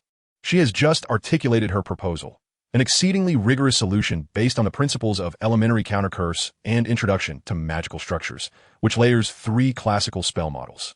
The clarity of her steps and her references render it nearly a flawless application of the existing magical defense system. Ron, gazing at the intricate flowchart, scratches his head, mumbling, "How many steps will this take?" Neville strives to follow along, his eyes filled with awe, yet tinged with confusion. "It's overly convoluted," he states calmly, his voice soft yet resonant, akin to a stone dropped into water, akin to excavating a tunnel with a spoon. "Why must we tread along the well-trodden, obvious paths laid out by others?" Hermione furrows her brow, but refrains from immediate rebuttal. Through Snape's insights in potions class and Harry's demonstrations, she has indeed ceased her blind admiration for textbooks, yet she remains steadfast in her belief in the significance of rigor and rules. "Harry, the purpose of a safe path is to avert unknown risks. Your shortcut, if it fails, could unleash the entire magical trap upon us." He marks ins at that juncture. The proposal he delineates resembles a sharp scalpel, piercing the essence of the problem with a chilling beauty, embodying a madness that disregards the warnings of rules. Ron gapes at the elegantly simplistic diagram, then glances at Hermione's convoluted flowchart filled with arrows, murmuring, "This is like blasting open the tunnel entrance with an explosive spell indeed." Harry replies, casting a glance at Ron, his tone imbued with a faint hint of recognition for someone who comprehends his logic. Efficiency. Rules exist to be understood, and then transcended. The truly formidable wizard perceives the intricate patterns behind the rules and dares to forge their own path. Hermione's complexion pales slightly. She could discern the theoretical feasibility of Harry's proposal, and she could even faintly sense the astonishing insight behind it. However, this complete deviation from convention, teetering on the edge of danger, instinctively filled her with fear. "You're gambling, Harry. Gambling in a way whose consequences we cannot foresee. What if the resonance point reacts differently than your calculations suggest? What if it triggers an uncontrollable vortex of magical energy? Mediocrity?" Hermione's voice rose, laced with hurt and anger. "Do you believe that the pursuit of stability and safety equates to mediocrity? Do you consider strict adherence to the magical laws validated by countless wizards to be foolish?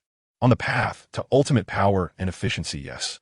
There is no trace of concession in Harry's emerald eyes. That icy gaze seemed to penetrate the hearts of others. Fear of injury prevents one from surpassing their limits.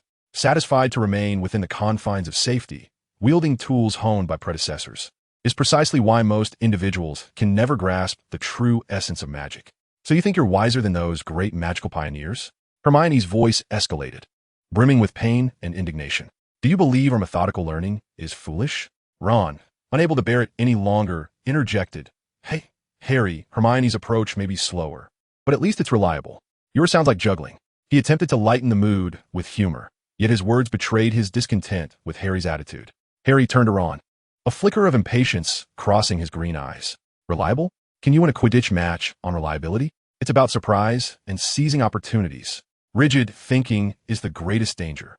Ron, Neville, who had remained silent, timidly spoke up, "But Harry, Hermione's method at least won't lead to injuries." Harry's gaze swept across Neville. The boy he once thought was a lesser version of his reputed self. A wave of mixed disdain and irritation surged within him. "Fear of injury will forever prevent you from surpassing your limits, Longbottom." He used Neville's surname directly, his tone frigid. Not everyone is content to remain within their comfort zones. The use of Longbottom, coupled with the assertion about comfort zones, struck Neville at his most sensitive and vulnerable point. His face turned ashen, and he lowered his head, tightly pressing his lips together, falling silent. The corner of the library descended into an awkward stillness. Hermione, her chest heaving with anger, seized her books and parchment. "Very well.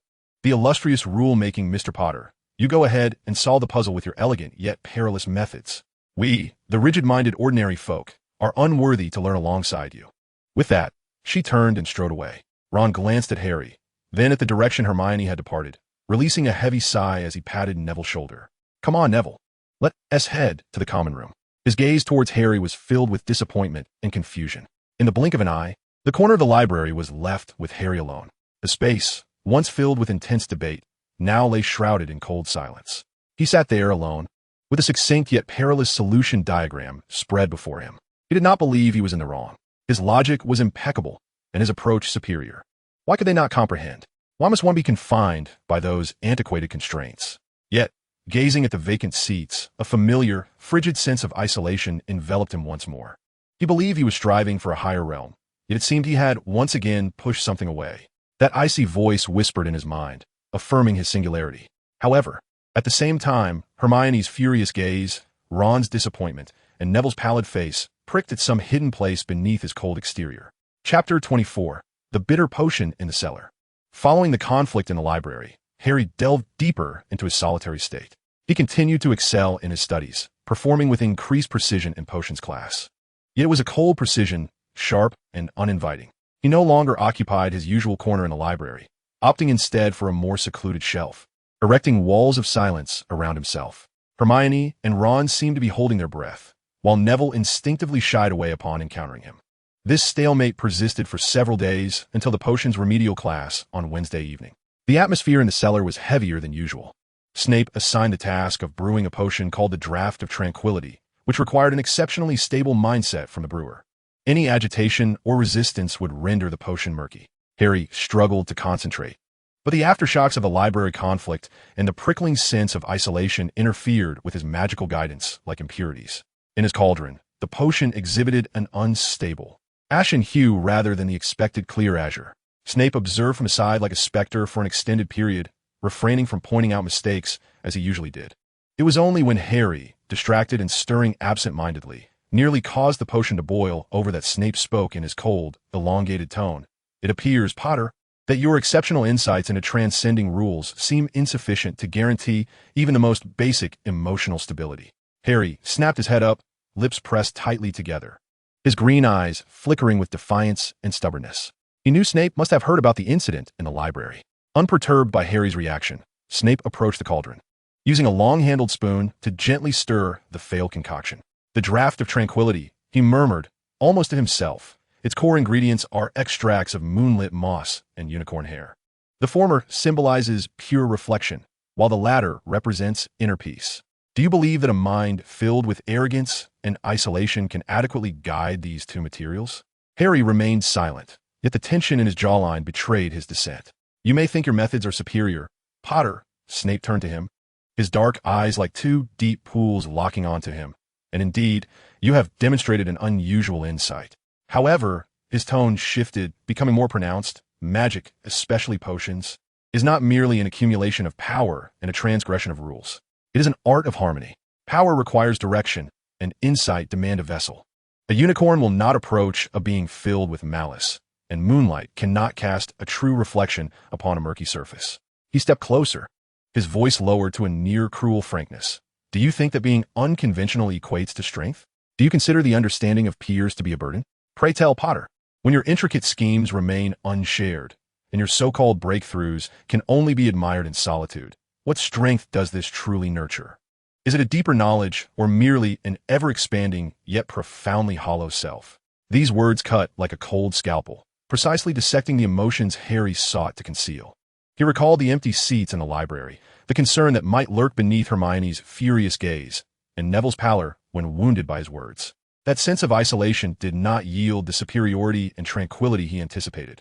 Rather, it imparted an indescribable bitterness. Snape observed the struggle flickering in Harry's eyes, and his tone seemed to undergo a subtle transformation, no longer solely tinged with sarcasm, but infused with a bitterness akin to experience. "A solitary genius may exist, Potter, yet those who proclaim solitude as a source of strength often find themselves ultimately consumed by their own shadows. For true strength sometimes lies in knowing when to temper one's brilliance and even to acknowledge one's errors." He paused, his gaze seemingly penetrating through Harry to a distant past. "Your mother once burned like an uncontrollable flame, yet she understood the value of certain things." His voice carried a trace of an almost imperceptible rasp before it regained its icy demeanor. "Clean your cauldron thoroughly. This concludes today's lesson." With that, Snape turned towards his desk, leaving Harry alone before his failed potion. Harry did not immediately begin to clean. He stood there, repeatedly mulling over Snape's words. Those words offered no comfort, no warmth, only sharp criticism and an analysis rooted in cold logic. Yet for some reason, this merciless dissection resonated with Harry more deeply than any consolation could. Snape did not deny his abilities. He even acknowledged his insight while clearly pointing out his fatal mindset flaw. He linked the characteristics of potion ingredients to the state of the brewer's mind, elucidating in a manner that Harry could comprehend and even admire, the backlash stemming from his arrogance. Tempering brilliance, acknowledging errors, Harry silently repeated to himself. This was a foreign and challenging concept for one accustomed to wielding indifference and superiority as armor. He slowly cleaned the cauldron, the only sounds in the dungeon being the flowing water and the rustle of Snape's quill against parchment. This time, Snape offered no guidance regarding the potion itself, but imparted a far more profound lesson on power and mindset, solitude and connection.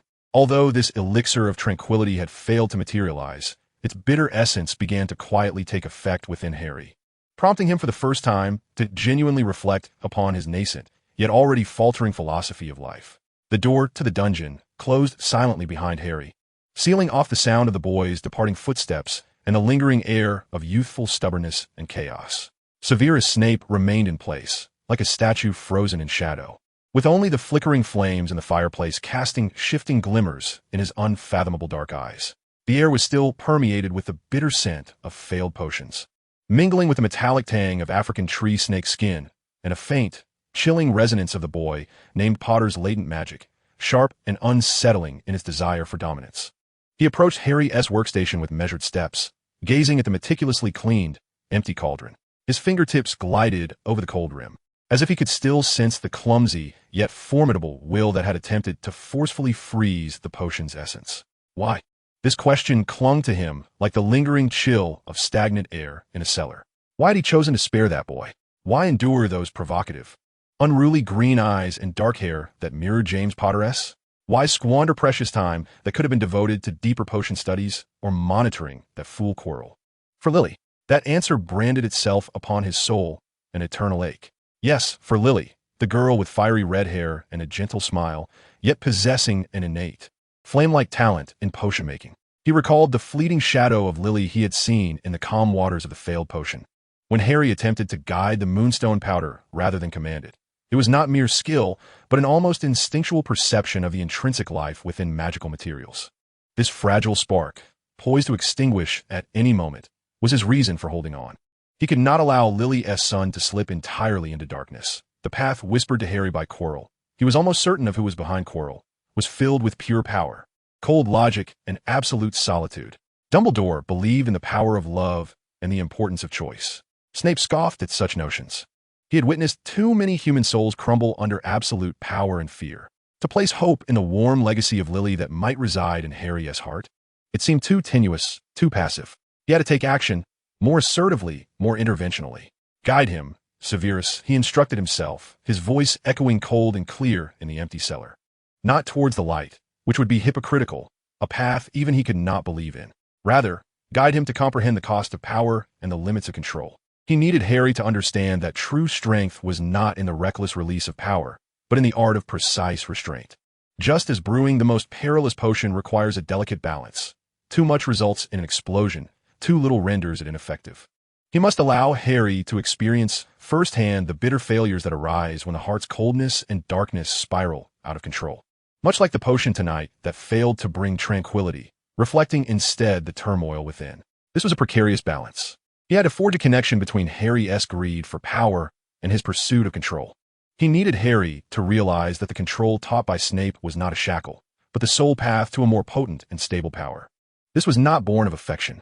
This resembles a gardener confronting a rare and precious twin plant, one inherently toxic, a budding shoot inherited from Lily, and a rampant poisonous vine spawned from the Dark Lord whose name cannot be uttered. He cannot simply eradicate the vine, for that would annihilate the tender shoot as well. He must meticulously prune, guide, and even harness certain characteristics of the toxic vine to prevent the entire plant from spiraling into madness and self-destruction. He is embroiled in a contest with Quirrell for influence over the boy's soul. Voldemort promises absolute power and the solitude of freedom, while Severus Snape offers pain and hardship, yet perhaps the very shackles that could prevent such power from turning against its wielder. It is a gamble, betting on the notion that within Harry Potter's heart lies not just a thirst for power, but also a thread of yearning for order and perfection, akin to that of his mother. It is also a wager on his own ability and patience to navigate the narrow chasm between hatred and responsibility. To accomplish this seemingly impossible task, he turns and approaches a magically locked cabinet on the shelf, containing materials of extreme danger that even Hogwarts Potions class would not dare to explore. He must prepare a more complex and demanding potion for the next class, one that tests the spirit. The shadows of the cellar engulf his figure. He chooses to become a bitter potion, not for healing, but to balance the surging, venomous blend of talent and darkness within Harry's soul. This path is strewn with thorns, yet he has no alternative. For Lily, and perhaps for the cold responsibility he may not even wish to acknowledge regarding the future of Hogwarts and the wizarding world. Chapter 25, Whispers of Shadows. Snape's sharp criticism extinguished the flames of arrogance that had ignited within Harry, plunging him into a mire of self-doubt. He no longer sought out the corners of the library. And even when he encountered Hermione or Ron, the atmosphere was awkward and strained. This sense of isolation was not the self-proclaimed uniqueness he had once believed in. Rather, it was a genuine and uncomfortable void. In this state, Thursday night's defense against the dark arts tutoring session arrived. Quirrell's office was darker than ever. The scent of garlic seemingly unable to mask a deeper, more profound aroma reminiscent of aged metal and dust. Professor Quirrell appeared more nervous than usual, his speech more stuttered. Yet Harry keenly sensed an uncontainable excitement beneath that timid facade. Instead of immediately embarking on the routine theoretical discussion, Quirrell scrutinized Harry with his shifting eyes, as if evaluating the condition of a tool. "I have heard, Mr. Potter, that you have recently developed some unique insights academically?" Quirrell's voice slithered like a serpent. He paced slowly, fingers brushing over the black-covered tomes on the shelf. They numbed themselves with sweet words like safety and cooperation, attempting to restrain a potential dragon like you. For your very existence poses a threat to their comfort zone. These words precisely struck at the knot within Harry's heart. Snape cautioned him about the perils of isolation, while Quirrell romanticized this solitude as the destiny of the exceptional and a transcendence of mediocrity. Observe how the voice of a true revolutionary, Quirrell, descends into a seductive murmur. Which of those wielding great power has not traversed the path of solitude? Companionship? Friendship? He emitted a brief, sharp sneer. Unlike the sounds he typically produced, it was merely an illusion of warmth among the weak. In the face of true power, such bonds are utterly fragile. Quirrell stepped closer, his voice lowered to a whisper, akin to a devil's temptation. Professor Snape is indeed gifted, yet ultimately, he is but a servant of Dumbledore. He teaches you control, but fears your true power. He desires your utility, yet dreads your loss of restraint. True power is invariably accompanied by risk and an unwavering resolve to dominate all. These insidious words injected venom into Harry's wavering heart. He reframed his conflict with his companions as a struggle between genius and the mundane. He distorted Snape's warnings into a suppression of potential threats. This provided a seemingly rational justification for Harry's isolation and arrogance, placing full blame on those who failed to comprehend him. Harry listened in silence, embroiled in an intense internal struggle. Snape's words resonated, for he had tasted the bitterness of solitude. Yet Quirrell's words were far more alluring, catering to the dark recesses of his soul, offering a grand defense for his bruised ego and attributing his suffering to the mediocrity and constraints imposed by the outside world. To temper one's brilliance? To acknowledge one's faults? Quirrell appeared to penetrate Harry's thoughts, countering with a peculiar, fluid tone that suggested such notions were merely temporary strategies employed by the strong to gather strength. The ultimate goal is to shatter one's chains and rise above the rules. Remember, there exists no good or evil in this world. Only the strong and the weak who fail to recognize this truth. By the conclusion of their session, Harry's mood was heavier than when he arrived, yet also more resolute. This resolve did not stem from a clear direction, but from a fortified, defensive posture against a world that failed to understand him. Quirrell had successfully exploited his frustration, trampling upon the fragile sprouts of introspection and connection that Snape had planted, replacing them with the distorted aura of the solitary strongman. As Harry departed from Quirrell's office, his silhouette appeared even more isolated, his green eyes no longer merely reflecting a thirst for knowledge, but now mingled with confusion, hurt, and a chilling, incited determination. The whispers of shadows once again held sway within him. Harry's figure vanished at the corridor's end, and the balance within him had decidedly tipped towards the solitary and powerful path that Quirrell, or Voldemort, had depicted. Meanwhile, in the highest tower of the castle, Albus Dumbledore stood in his spacious office, his gaze penetrating the stained glass through half-moon glasses, as though he could see the young soul, filled with contradictions, traversing the tempest. He held a lemon drop between his fingers, yet refrained from consuming it. Fawkes let out a gentle chirp from his perch, but he did not. He repeatedly emphasized to Harry that choices shape the self. If he were to intervene forcefully at this moment, isolating Harry from all darkness and danger, how would that fundamentally differ from the dictatorial reign of Voldemort, who espouses the principle that those who submit prosper, while those who oppose perish? By allowing Harry to engage with diverse perspectives, even those steeped in darkness, he is honoring Harry's autonomy as an independent individual. He wagers that after fully witnessing the emptiness of darkness and the warmth of light, Harry will ultimately make a choice akin to that of his parents, one imbued with love.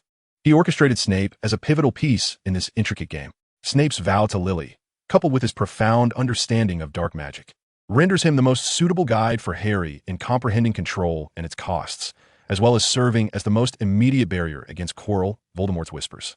Dumbledore trusts that Snape can uphold a fundamental boundary for Harry amidst the shadows, even if that boundary is constructed from harsh, mocking, and frigid logic. Dumbledore keenly perceives the unusual darkness within Harry's soul, a darkness that far exceeds the ordinary affinity for it. He recognizes that simplistic and crude suppression would only incite a more violent backlash. He needs to channel this force like redirecting a flood, rather than attempting to erect a dam destined to collapse. Consequently, Dumbledore chooses to observe with patience. He stands as a player at the edge of the chessboard, watching the pieces move within the confines of the rules. He offers guidance, establishes protections, and lays down hidden strategies. Yet he never readily assumes the critical step that Harry must take. This is fraught with risk. Harry could indeed be consumed by darkness. Yet, this embodies the most fundamental distinction between Dumbledore and Voldemort. He is willing to embrace the risks inherent in trust, for he believes that the complexity of human nature and the value of choice will ultimately lead to an outcome far greater than mere brute strength. Chapter 26. The Cold Stands and the Burning Arena. Quirrell's insidious seduction crept like damp moss within the fissures of Harry's psyche, fostering an increasing silence. He exhibited an almost mechanical perfection in class, yet refrained from unnecessary interactions with anyone. His Ravenclaw classmates respected his abilities, yet found him difficult to approach. Hermione, Ron, and Neville seemed to reach a tacit understanding, temporarily distancing themselves from the icy barrier he had erected. However, life at Hogwarts was not confined solely to private lessons in the dungeons and solitary hours in the library. The chill winds of November heralded the fervor of the Quidditch season. Posters adorned the castle walls, discussing team rosters and strategies. While the air was thick with excitement and anticipation, Harry held little interest in the sport that captivated the entire school. He regarded the notion of chasing a few balls on broomsticks as somewhat juvenile, far less challenging than deciphering an ancient spell or refining a potion. The cold voice within him murmured that this was a waste of energy and time, a collective emotional outpouring. The first significant match featured Gryffindor against Slytherin. Almost the entire school flocked to the Quidditch pitch, the cheers resounding deafeningly. Harry had initially intended to remain in the tower with a book. Yet an indefinable emotion, perhaps the superiority Quirrell spoke of in observing the revelry of the masses, or perhaps a trace of curiosity even he was reluctant to acknowledge, compelled him toward the stands. He chose a secluded corner of the Ravenclaw section, adopting the demeanor of a calm observer. Harry's gaze involuntarily followed the petite yet remarkably agile seeker of the Gryffindor team, Katie Bell. She darted through the air like a nimble swift, executing a series of daring maneuvers upon her broomstick, intently searching for the elusive golden snitch. Her dark hair streamed behind her in the wind, her posture both graceful and powerful. At that moment, an unforeseen incident occurred. An uncontrollable bludger, later revealed to have been tampered with by Slytherin's captain, Marcus Flint, suddenly collided with Katie Bell's back. Caught off guard, she let out a startled scream and plummeted from her broom. Gasps of shock and angry shouts erupted from the stands, accompanied by Professor McGonagall's stern reprimand from the faculty box. Just as Katie was about to crash heavily to the ground, Gryffindor's captain, a fifth-year boy named Oliver Wood, recklessly propelled his broom downward in a near-suicidal dive, narrowly catching her just a few feet above the ground. However, the tremendous impact caused him to lose his balance, and they both tumbled onto the soft grass, disheveled yet spared from serious injury. Silence enveloped the arena for a fleeting moment before erupting into fervent applause and cheers, particularly from the Gryffindors, who nearly threatened to upend the stands. Madame Pomfrey hurried onto the field. Harry stood in the cold bleachers, witnessing the entire episode unfold. He felt an unexpected upheaval within him. He perceived the Slytherin's treachery, yet he also witnessed Wood's instinctive, selfless act of rescue, which was devoid of calculation or weighing of consequences. It was an instantaneous response born of camaraderie and a sense of duty. He observed the unity and indignation of the Gryffindor students in a moment of crisis, followed by pure joy and pride upon the successful rescue. This intense emotional resonance, this collective fervor ignited for a common cause, was something he had always derided as naive and blind. Yet, at this moment, confronted by such a genuine and vibrant scene, His previous sense of superiority as a solitary stronghold felt somewhat pale and hollow. The illusion that Quirrell spoke of, the weak huddling together for warmth, manifested here as a palpable, undeniable strength. Quirrell's voice attempted to elucidate the peril of emotional impulses, noting how it nearly risked himself. Yet another faint voice, was it Dumbledore's? Or a part of himself stirred by this experience, posed a question: what if no one had acted in such a manner? What if everyone merely calculated their own gains and losses? He still believed that the game of Quidditch held limited significance, yet he could not dismiss the power that sprang forth from that bond. This power appeared to differ from the cold, solitary strength he had been pursuing. Chapter 27. A Pragmatic Truce. The impact of the Quidditch match gradually settled within Harry's heart. It did not immediately soften his attitude, but indeed prompted a calm, Ravenclaw-like analysis of pros and cons. His state of isolation had adversely affected his academic efficiency. He found himself lacking Hermione's extensive knowledge index while researching a particular ancient variant. When devising a complex spell combination, he missed Ron's often incisive critiques from a pragmatic perspective. Even when uncertain about certain magical plants' characteristics, he recalled Neville's almost instinctive intuitive judgments. The solitary strongman rhetoric propagated by Quirrell still held sway, yet Harry began to question whether complete isolation was indeed the optimal solution. Perhaps, regarding companions as tools or resources, fostering a controllable, mutually beneficial cooperative relationship was more aligned with principles of efficiency than severing all ties. This was not an emotional reconciliation, but rather a strategic adjustment. In the past, he might have observed with cold detachment or pointed out Hermione's mistakes with a sense of superiority. However, this time, he chose a different approach. After class, he waited until Hermione was alone, approached her, and spoke in a calm tone devoid of emotion. Hermione paused, eyeing him warily, yet her academic curiosity overshadowed any personal discomfort. How do you know? Didn't you say that critical commentary was overly conservative? This was neither an apology nor an attempt to placate her, but rather a pure exchange of information, a communication marked by academic rigor and a near coldness. Yet this method was precisely what Hermione could comprehend and accept. She furrowed her brow, quickly retrieving relevant knowledge points in her mind, and her eyes brightened. You're right. I overlooked the cultural clauses of the Iron Pact. Thank you. This brief, emotionless exchange shattered the ongoing stalemate.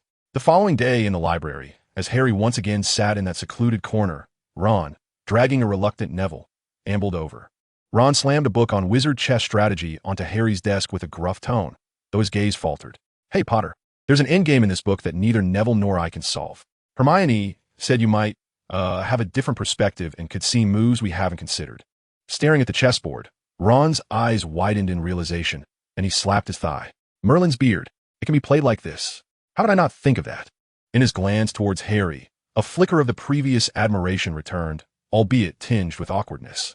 Meanwhile, Neville cautiously pushed a small pot of wilting Mimbulus Mimbletonia towards Harry, whispering, It seems a bit unwell.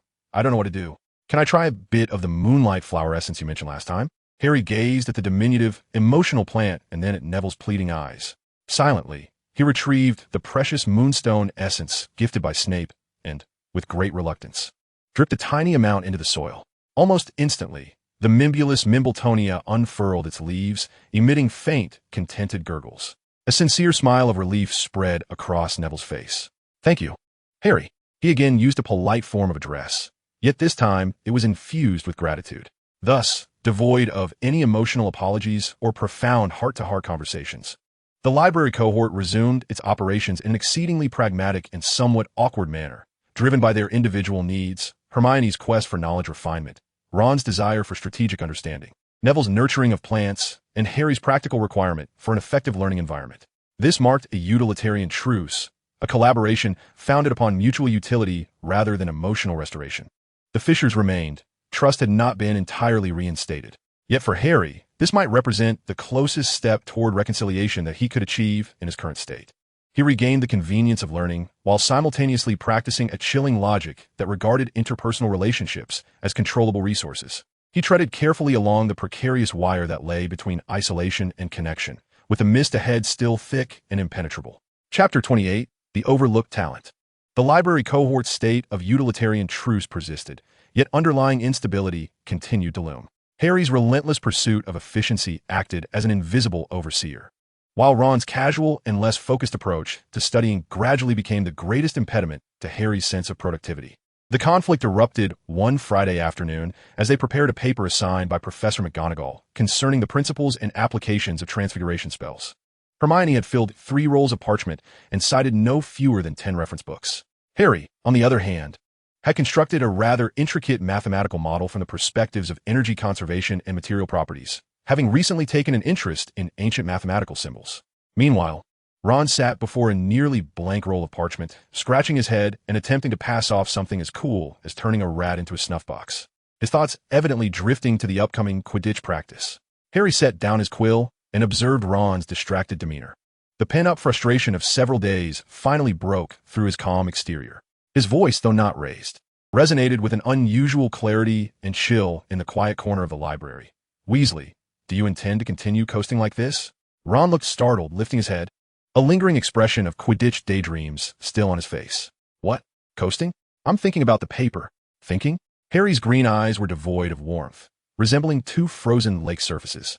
"All I see is someone squandering his own time, and ours as well. You're quite skilled at wizard's chess, aren't you?" Ron, caught off guard by the abrupt question, instinctively nodded. "Well, I suppose so." "Not just suppose so," Harry interrupted him, his tone resolute. "I've observed you play against others. You can anticipate the board 5 moves ahead, devise complex traps, and adapt your strategy based on your opponent's character.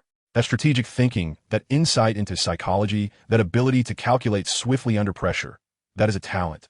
Ron Weasley, one you seriously underestimate and waste." Ron was completely taken aback, his mouth agape, disbelief etched across his face. Throughout his life, he had always existed in the shadow of his older brothers, achieving mediocre grades and indulging in mischievous antics. No one had ever deemed him worthy of the term talent, especially in relation to the profound concepts of strategic thinking and psychological insight. "Do I possess a gift?" Ron murmured, as if he had just encountered the most astonishing revelation. "But where have you applied it?" Harry's tone grew increasingly severe, bordering on harsh. Aside from winning a few chocolate frogs on the chessboard, Ron seemed preoccupied with seeking attention on the Quidditch pitch or devising trivial pranks. When it came to genuine magic, requiring dedication and contemplation, he couldn't even muster the effort to engage in basic reading. Did he believe that a modicum of cleverness and a smattering of homework could suffice to master magic? Such a notion belittled not only his own potential, but also the very essence of magic itself. Hermione, listening nearby, furrowed her brow. Although she too was dissatisfied with Ron's approach to learning, Harry's words were excessively sharp, almost insulting. She interjected, unable to contain herself. "Harry, you are being too harsh. Ron simply has yet to discover an appropriate method of study." Moreover, adjusting her glasses and adopting a pragmatic tone, she added, "I concede that Ron excels at chess. But in our daily studies, I have yet to observe the strategic thinking and psychological insight you described." Hermione's candidness felt like a second bucket of cold water, dousing the fervor that had ignited within Ron upon hearing the word talent. He glanced at Harry, then at Hermione, his expression shifting from surprise to a flush of red, a mix of indignation and grievance. "Oh, is that so?" Ron's voice rose, tinged with hurt. "So, in the eyes of you geniuses, I am merely a worthless fool devoid of any discernible talent." Even to Hermione? Yes, he admitted, he did not enjoy reading. He preferred Quidditch. What of it? Was magic confined solely to rote memorization and essay writing? Harry regarded him coldly. Magic encompasses myriad forms, yet each demands focus and accumulation to attain depth. Your current approach appears merely superficial. Possessing a weapon without honing it is the greatest waste of potential. If you are content with mediocrity, so be it. But do not lament other superiority, for you have not even brushed against the realm of effort.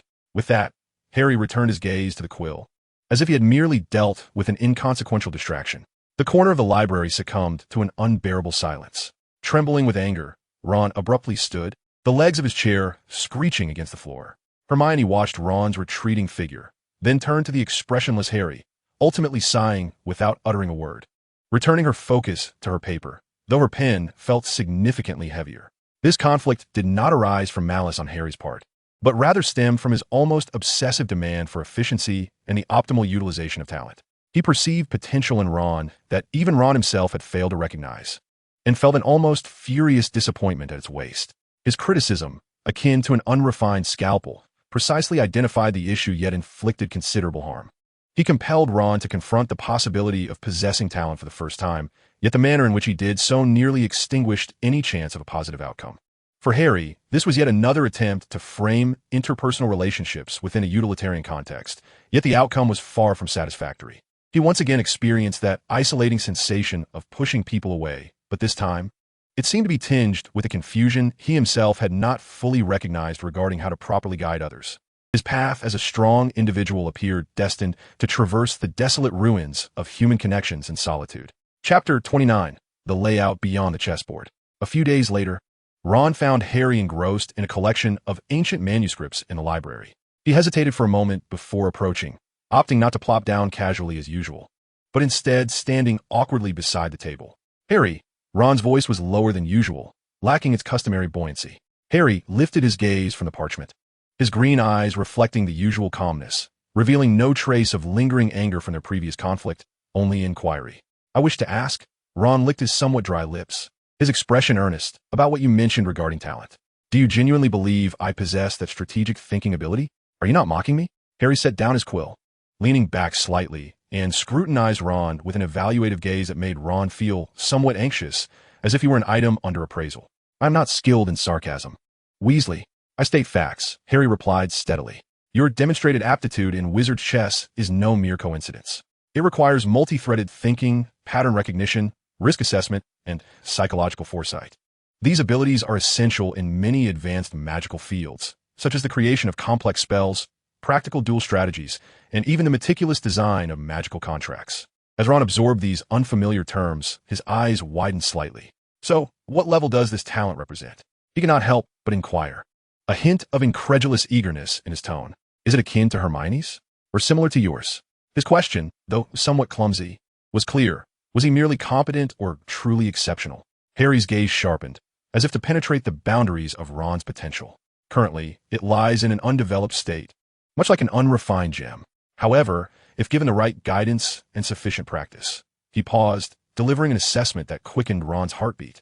It has the potential to reach a professional level. Not merely an amateur, but someone who could stand alongside senior tactical advisors at the Ministry of Magic or individuals of the caliber of Hogwarts past chess champions. Professional level? Ron gasped, feeling as though he had been struck on the head by the golden snitch. He had never dared to imagine that he could be associated with such an elite status. You can't be joking. I never joke. Harry's expression remained unchanged. But there was a crucial caveat. If you're content to use it merely to win a few games and amuse your friends, it will inevitably fade.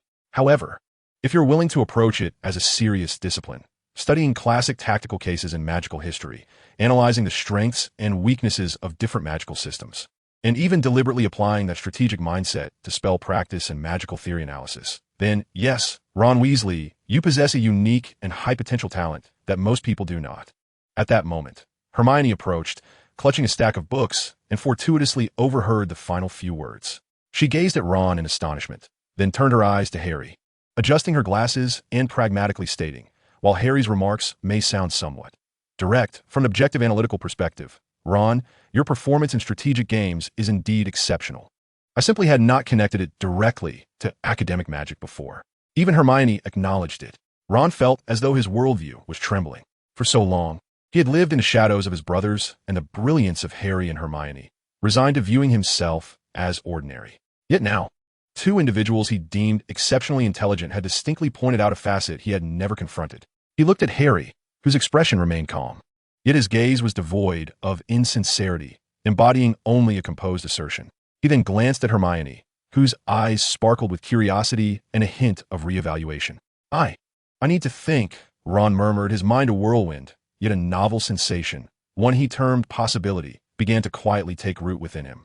Harry's assessment of his potential, akin to a stone cast into a tranquil lake, stirred ripples deep within Ron Weasley's heart. After the initial shock and disbelief, an unprecedented feeling began to blossom. Not pride, but a profound sense of responsibility. If what Harry suggested was true, given Harry's nature of seldom offering praise lightly, it was quite likely. Then his past, nonchalant attitude toward learning was indeed a disgraceful waste. He began to observe Harry and Hermione not with inferiority or simple envy, but with an analytical gaze. He discovered Hermione's memory and logic were akin to precise instruments, while Harry's insight and creativity resembled a sharp scalpel, piercing to the core. What about his own strategic mind? How could he place his pieces on the vast chessboard of magical learning? Days later, he sought out Harry once more. This time in an expansive courtyard.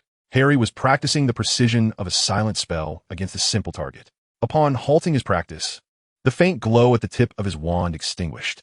After a moment's contemplation, he refrained from providing a direct method, instead posing a counter-question. Have you observed Professor Snape brewing potions? Ron made a face, of course. I tremble in fear every time. I am not referring to his demeanor. Harry replied calmly. I mean his technique. Most of the time, he adheres strictly to the steps, as precise as a clock. However, occasionally, when he deems the textbook or a conventional method inadequate, he makes exceedingly subtle adjustments, perhaps extending the heat for an extra second, or adding a minuscule, unexpected catalyst. That adjustment is not a reckless guess, but rather a moment of inspiration grounded in a profound understanding of the material's essence. Harry looked at Ron, striving to elucidate in a manner he could grasp. That moment of inspiration is akin to chess, where you discern a hidden weakness in your opponent's formation. An apparently inconsequential piece's position that may become pivotal for a checkmate several moves later. Snape recognized the critical point in the potion's reaction chain that could be optimized to eliminate ineffective reactions. Ron's eyes gradually brightened. He understood this metaphor. Snape's moment of inspiration resembled a chess player seizing a tactical opportunity. You mean, Ron exclaimed, I don't need to memorize every book like Hermione, nor do I have to perceive all the principles like you, but I can, much like analyzing a chess game, dissect a magical problem, identify its structure, recognize its vulnerabilities or critical points. Chapter 30, The Excluded Plan.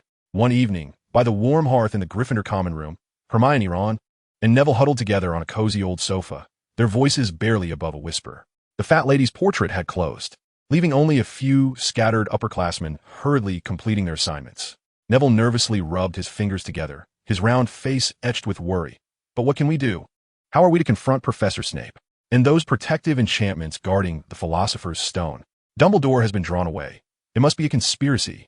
Hermione analyzed. We cannot rely on anyone else. We know that Quirrell fears music, as Hagrid disclosed. As for the other enchantments, we must devise a plan. A silence fell over them. The three realized just how perilous and mad their undertaking would be. At that moment, Ron hesitantly spoke. What about Harry? Should we tell him? He is so clever and adept at potions. With his assistance, our chances would increase significantly. Hermione immediately furrowed her brow, adjusting her glasses, and rationally assessed. Ron, I've considered that. But think carefully. Harry has been getting too close to Snape lately. Neville quietly concurred. Yes, Professor Snape has been giving him private lessons. They seem to share an odd rapport. Hermione continued, her tone laced with concern. I'm not suggesting that Harry would betray us, but his perspective can sometimes diverge. He idolizes power and admires Snape as talent. If we confide in him, might he perceive us as meddling? Or worse, might he conclude that Snape's pursuit of power is justified and inform Snape of our plans? The possibility sent a shiver down their spines. Harry's increasingly apparent disdain for traditional rules and his emphasis on power unsettled them. His complex, adversarial relationship with Snape represented a significant uncertainty. Ron struggled momentarily, recalling the earnestness in Harry's eyes when he acknowledged Ron's gifts and the recent synergy in their collaboration. Yet he could not deny the validity of Hermione's concerns. Finally, he sighed, feeling defeated, and said, You're right. Potter is a bit unpredictable at the moment. If he believes Snape is correct, we could be finished. Neville timidly nodded. Although he appreciated Harry's help during the Mimbulus Mimbletonia incident, his underlying fear of Snape and Harry's closeness to him deterred him from taking risks. Thus, Hermione ultimately concluded, her voice low yet resolute, that this matter should remain between the three of them. We cannot afford to take chances. Protecting the Philosopher's Stone and thwarting Snape and the mysterious figure is paramount. But for now, we must keep Harry out of it. This decision weighed heavily upon them, filled with reluctance. In their perspective, this decision was intended to safeguard the plan and, to a certain extent, to protect Harry from becoming ensnared in a more complex moral dilemma. However, this choice undoubtedly relegated Harry to the periphery of their most intimate circle of trust. Chapter 31, The Weight of Grades. The final weeks of the academic year swiftly passed amidst review sessions, examinations, and an undercurrent of palpable tension. Harry immersed himself in a final academic sprint, partly to evade the invisible chasm that had formed between him, Hermione, Ron, and Neville. They continued to collaborate in the library, yet their exchanges were limited to scholarly matters, marked by a veneer of polite detachment. Potions class, however, became his personal stage. The final examination required the concoction of a complex stimulant. Rather than adhering to the prescribed methodology in the textbook, Harry employed the control techniques he had gleaned from Snape, coupled with a profound understanding of the properties of the ingredients, including the principles of lunar influence, and a touch of his own innovative adjustments to the potion's synergistic effects. The elixir he produced manifested a crystalline amber hue, reminiscent of starlight, with a rich and invigorating aroma that far surpassed any comparable product available on the market. As Snape made his rounds, he lingered before Harry's cauldron for an unusually long time, his dark eyes betraying no emotion. He merely scooped a small sample with a slender silver spoon, nodded slightly, and uttered in a barely audible tone, "Acceptable." For Snape, this constituted high praise.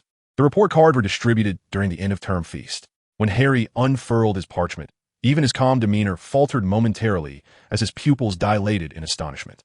Aside from astronomy, which he had little interest in earning an E or exceeds expectations, every other subject, including potions, transfiguration, charms, defense against the dark arts, herbology, and history of magic, was marked with an O, signifying outstanding. This indicated that he had nearly achieved perfect scores throughout his first year, a feat exceedingly rare in the annals of Hogwarts history. The news spread like wildfire. The Ravenclaw table erupted in enthusiastic applause and cheers, celebrating the monumental honor bestowed upon the house, which solidified an unassailable foundation for the House Cup. Students from other houses cast astonished and admiring glances in his direction. Even among the faculty, Dumbledore's blue eyes sparkled with delight. Professor McGonagall sat upright with pride, and Professor Flitwick was nearly propelled from his seat in joy. Snape's expression remained somber, yet when his gaze briefly met Harry's, Harry discerned a flicker of profoundly complex emotions, an acknowledgement of his teaching success, though Snape would never admit it, recognition of Harry's innate talent, and beneath it all, a hint of a deeper, ineffable concern. Professor Quirrell's seat was conspicuously vacant amidst rumors of his premature departure from the school due to health reasons. Surrounded by the jubilant Ravenclaw students, Harry felt the excitement enveloping him, yet his heart remained oddly tranquil. The grades were a testament to his efforts and abilities, yet the weight of his perfect scores instilled within him an inexplicable sense of emptiness. He had reached the zenith of academic success, yet on the chessboard of interpersonal relations, he felt akin to a solitary piece isolated in a corner. He beheld the long table of Gryffindor, where Hermione, Ron, and Neville had also received their report cards. Hermione undoubtedly achieved outstanding grades, perhaps even an O in astronomy. She joyfully conversed with Lavender Brown, yet her gaze occasionally flickered towards Harry, imbued with a blend of admiration and an indescribable complexity. Ron's results were commendable, boasting several E's and even an O in charms. He appeared quite pleased, though his smile dimmed slightly upon seeing Harry. He raised his goblet in a gesture towards Harry, his eyes conveying genuine congratulations, albeit with a hint of distance. Neville had shown remarkable improvement, managing to avoid any failing marks. His glance at Harry radiated pure respect, even tinged with shyness. Throughout the year, he had mastered formidable spells, glimpsed the mysteries of power, and tasted the bitterness of isolation. He had attained enviable results while simultaneously losing budding friendships. The whispers of Quirrell, Snape's warnings, and Dumbledore's wisdom intertwined within his mind. The train thundered toward the Muggle world. Harry Potter, the boy adorned with a flawless report card, burdened with an enigmatic legacy and fragments of a shattered soul, departed from his first magical home, carrying an unparalleled maturity far beyond his years and a heart fraught with contradictions. Ahead lay a shrouded path, yet he had resolved to utilize the summer to delve deeper into his powers and unravel the enigmas surrounding him. The first year had concluded, but Harry Potter's true journey was merely beginning. Chapter 32, The Uninvited Guardian. The room at the Leaky Cauldron was more austere than the dormitories at Hogwarts, yet offered absolute freedom. Tom, the innkeeper, was accustomed to this long-term guest, asking no questions as long as Harry paid on time. Harry meticulously sealed the windows, inscribing simple protective runes in chalk upon the room's center. Knowledge gleaned from the forbidden theories provided by Quirrell, and began to practice a spell he had studied for quite some time. This incantation did not inflict direct harm, but could significantly weaken an opponent's will, amplifying the shadows of their innermost fears through the dark arts. He focused intently, summoning the icy magic within him.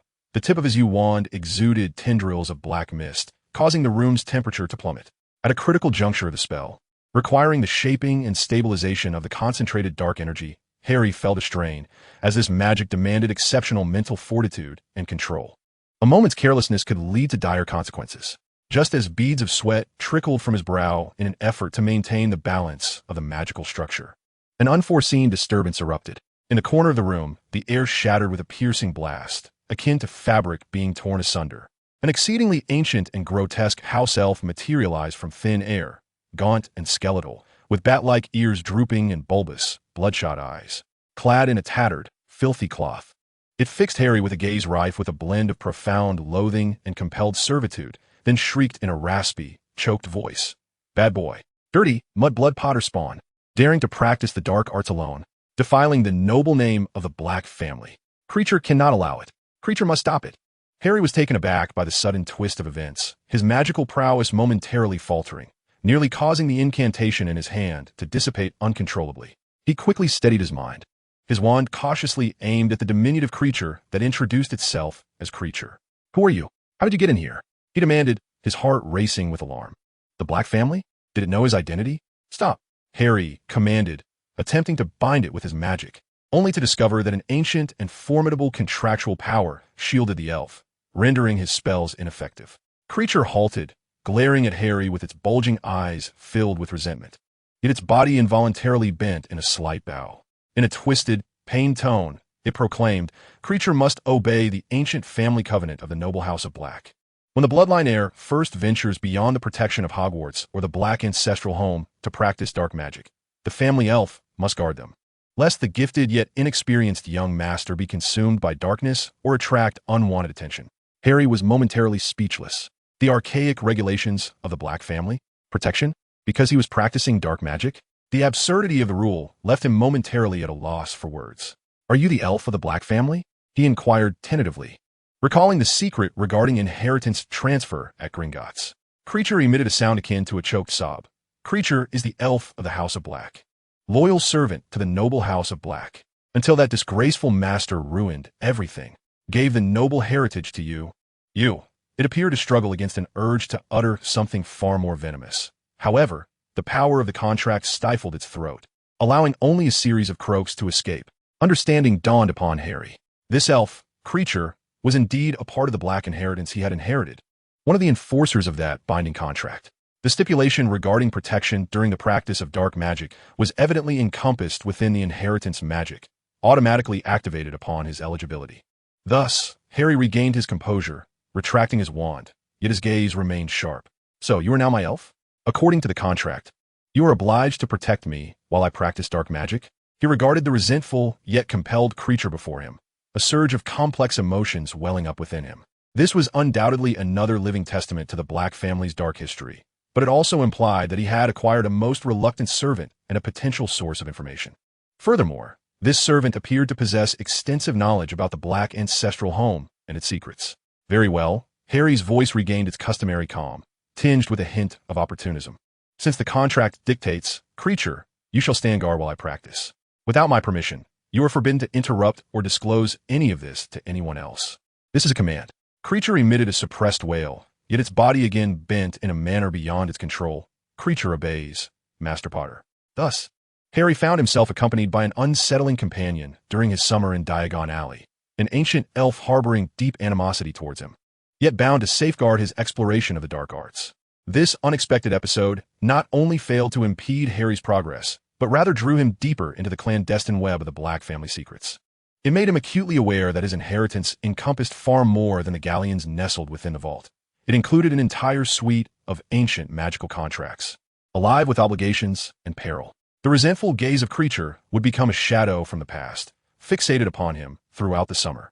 Chapter 33. The Blood of Grandmother and the Hiss of Serpents.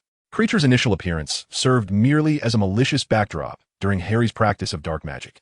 Crouched in the darkest corner of the room, with his bulging, hate-filled eyes, he scrutinized Harry's every move, muttering incessantly curses against the Potter family, the Muggleborns, and the traitorous Sirius, in a tone only he could decipher.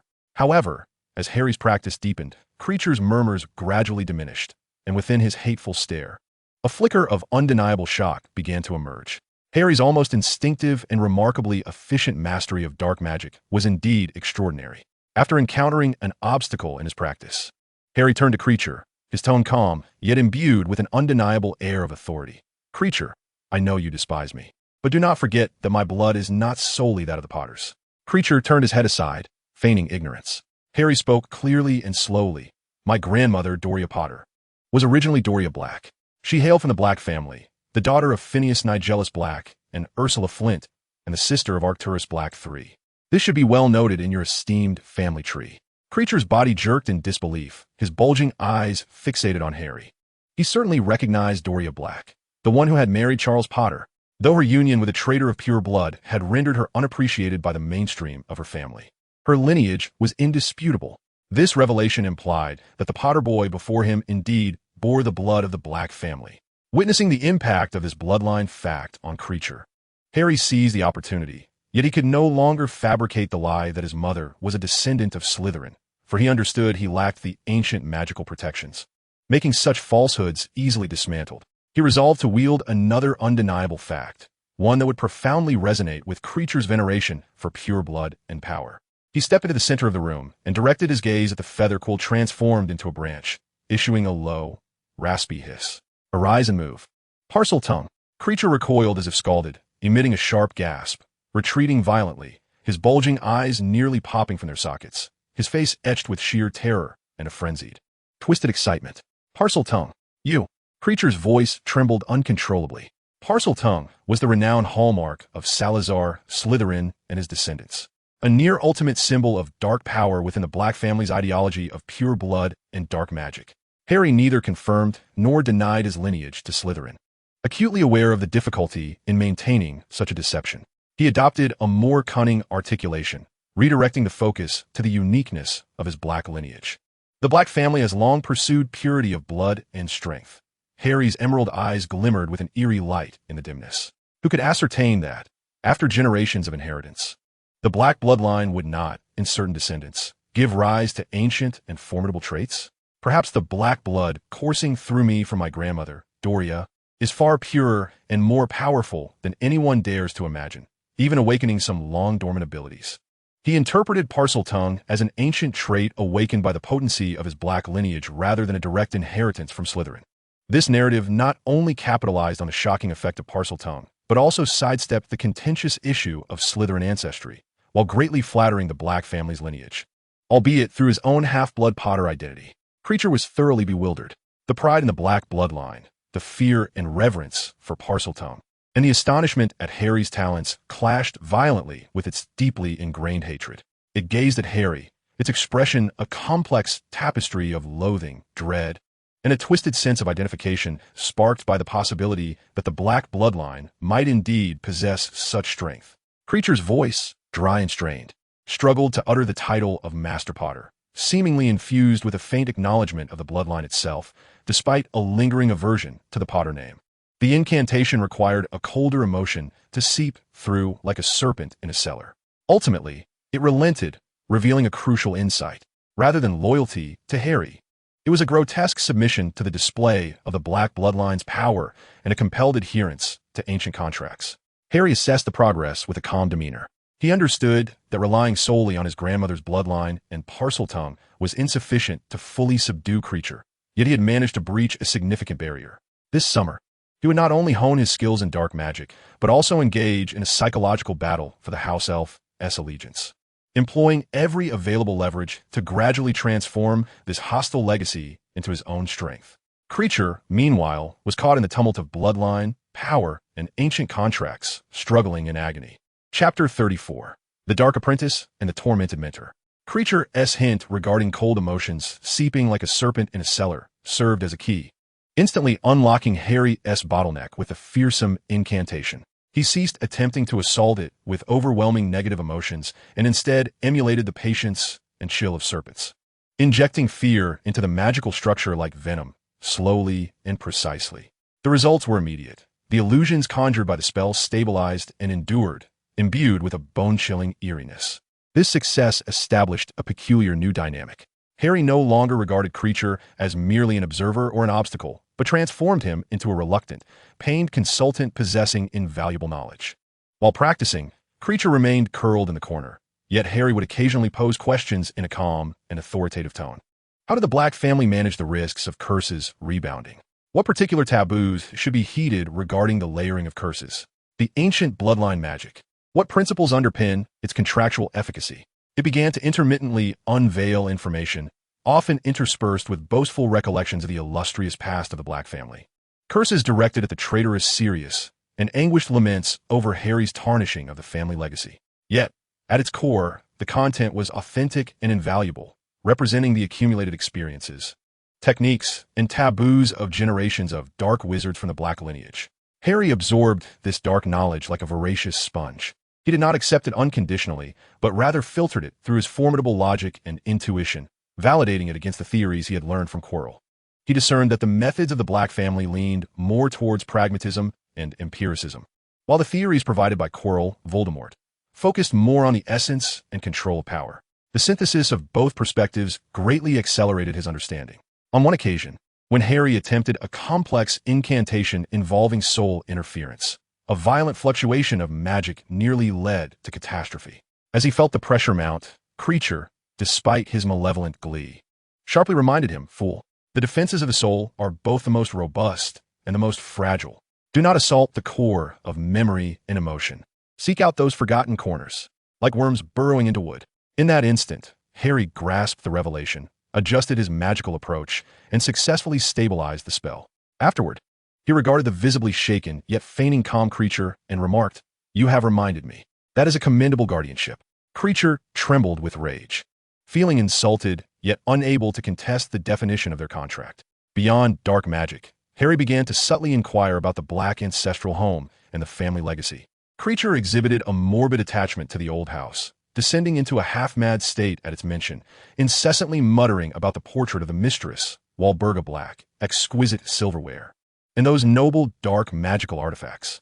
From his disordered narration, Harry pieced together that number 12, Grimmauld Place, was a fortress brimming with dark secrets, concealing numerous perilous and potent magical items. He also sought to glean information about Sirius Black, but upon mentioning that name, Creature would erupt with the most vehement of reactions, spewing the most venomous curses, denouncing him as a disgrace to the family and one of the culprits in the mistress's demise. Harry could extract no useful information regarding the truth of his godfather's betrayal, instead deepening the impression that Sirius was indeed a remorseless villain. Throughout this summer, Harry was growing at a perilous pace. His magical prowess, particularly in the realm of dark magic, vastly surpassed that of his peers, even alarming the ancient house elf Creature. He became increasingly composed and profound, his attributes, a blend of Ravenclaw's wisdom, Slytherin's ambition, fostered by Quirrell and his own experiences, and the dark aura of the Black family, becoming ever more pronounced. His relationship with Creature was one of a twisted symbiosis. Harry exploited Creature's knowledge and the contract, while Creature struggled with hatred and a coerced obedience, along with a distorted acknowledgement of the bloodline's power. Their connection bore no warmth, only the coldness of utility and the agony of compromise. Creature knelt upon the floor, violently striking his head against the ground, issuing a pained howl. Creature obeys. Dirty little Master Potter. Creature shall guard the old house and curse that wretched scoundrel. Harry regarded him with indifference. This summer, he had not only enhanced his strength, but had also acquired a hidden, albeit hostile, yet reluctantly useful pawn lurking in the shadows. His second year at Hogwarts awaited him, and he would return to that ancient castle with far greater power and more intricate secrets than during his first year. The path ahead, steeped in the darkness of knowledge, seemed to grow ever more profound and inscrutable. Chapter 35. Undercurrents of the second year. The steam of the Hogwarts Express once again enveloped Platform 9 3/4. As Harry boarded the train, he felt a stark contrast to the previous year. He was no longer the boy who knew nothing of the magical world, filled with trepidation and curiosity. Clad in a well-fitted new robe purchased with funds from the Black family vault, his suitcase contained not only textbooks, but also several unassuming yet astonishingly profound personal notes chronicling his summer research. His gaze had deepened, and his demeanor exuded a serene confidence, even carrying a subtle air of detachment. He found an empty compartment, hoping to remain undisturbed. Yet the door was soon pulled open. Hermione Granger stood at the threshold, clutching several thick books, her expression wavering. Behind her trailed Neville, who appeared slightly taller yet still somewhat anxious, along with Ron Weasley, whose expression was a complex blend of friendliness and awkwardness. "Harry," Hermione began, striving for a natural tone, "how was your summer? We heard you stayed in Diagon Alley." "Yes," It was quite peaceful, conducive to studying, Harry responded. The atmosphere was tinged with a subtle awkwardness. The secret that had separated them at the end of last term loomed like an invisible wall. Hermione seemed to gather her resolve, stating, Harry, there are some things from last term we didn't tell you, because there's no need to explain. Granger, Harry interrupted, his voice devoid of emotion. Everyone has their own choices. What matters is the new school year. He was not eager to uncover what they had concealed. The disappearance of Quirrell and his summer experiences had deepened his understanding of the hidden conflicts within Hogwarts. He felt that matter might have passed or lost its significance. His focus was on his own growth. Hermione appeared to exhale in relief, though a flicker of disappointment crossed her gaze. Harry's composure led her to believe that he might genuinely be indifferent to being excluded. Neville quietly nodded in agreement. Ron then mumbled, Yeah, I heard Gilderoy Lockhart is coming to teach defense against the dark arts. This topic momentarily alleviated the awkwardness. Their discussion about the new teacher, primarily based on Lockhart as flamboyant publications, continued for a while, but Harry remained largely uninterested. He was more eager to delve into the study of advanced magic and perhaps uncover more about the esoteric knowledge surrounding souls and contracts. At the welcome feast, the Great Hall buzzed with its usual lively atmosphere. As Harry entered the Great Hall, he could sense a number of gazes directed at him, not solely due to his surname, Potter, but more so because of his nearly impeccable report card from his first year and the increasingly evident, distinctive aura that surrounded him. The Ravenclaws regarded him with admiration, while students from other houses exhibited a mix of curiosity and appraisal. Following the sorting ceremony, Dumbledore traditionally delivered a welcoming speech and introduced the new defense against the dark arts professor, Gilderoy Lockhart. Lockhart, with his dazzling smile and gleaming white teeth, waved exuberantly at the students from the staff table, appearing excessively ostentatious. Harry observed that Snape's gaze upon Lockhart was darker than usual, almost venomous, which instilled doubt in Harry regarding the true capabilities of this new professor. Chapter 36. The Farce of Lockhart and the Deep-Seated Thirst for Knowledge. Lockhart's defense against the dark arts class soon devolved into a farcical spectacle at Hogwarts. His meticulously crafted quizzes and role-playing scenarios about his own adventures struck Harry as laughably immature. When Lockhart unleashed a cage of raucous Cornish pixies, only to become flustered and ultimately find himself dangling from chandelier, Harry sat impassively in the back row, silently casting a binding charm to restrain a few of the pixies attempting to tug at his hair, while continuing to engross himself in a notebook containing notes on ancient runic energy symbols, cleverly tucked within his textbook. Hermione appeared captivated by Lockhart's bookish knowledge, diligently recording every one of his quotable remarks. Ron, like many of his peers, found the class both tedious and absurd. Harry noted that while Ron would mock the class, he occasionally instinctively analyzed Lockhart's movements for flaws akin to a chess analysis, an unconscious manifestation of his burgeoning talent. Harry ultimately lost all interest in the course, beginning to regard the defense against the dark arts class as a study period, skillfully concealing his reading habits with spells like disillusionment. His intellectual pursuits shifted entirely towards more profound realms. Snape's classes became the true arena for Harry's challenges.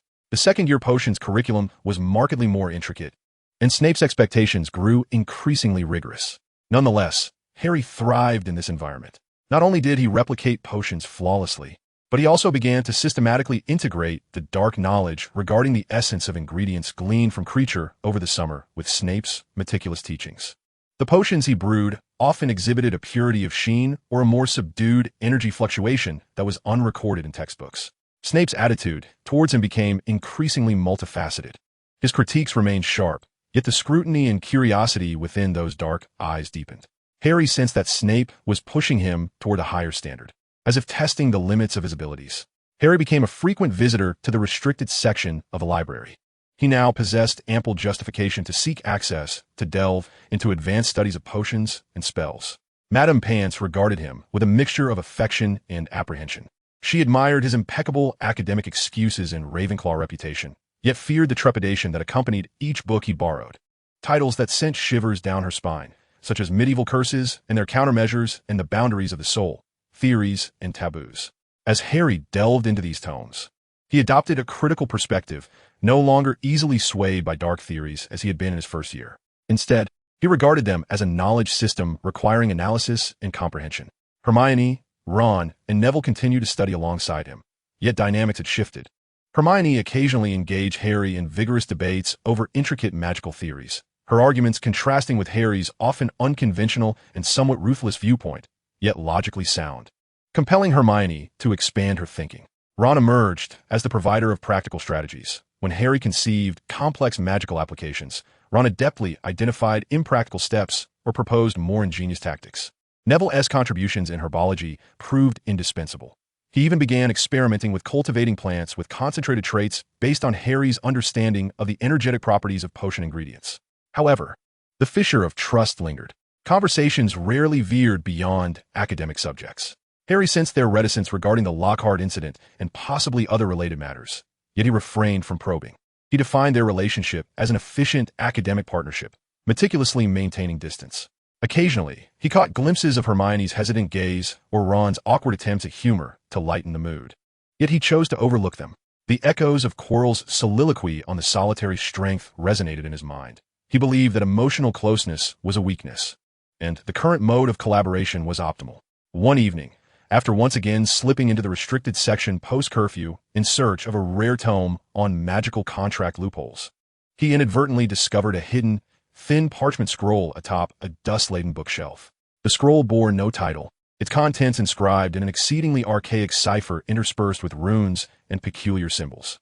Harry's rudimentary knowledge of ancient runes allowed him to decipher a few words: bloodline binding transfer cost. This immediately evoked memories of the Black family's inheritance, transfer contract, and creature. Carefully, he tucked the scroll away.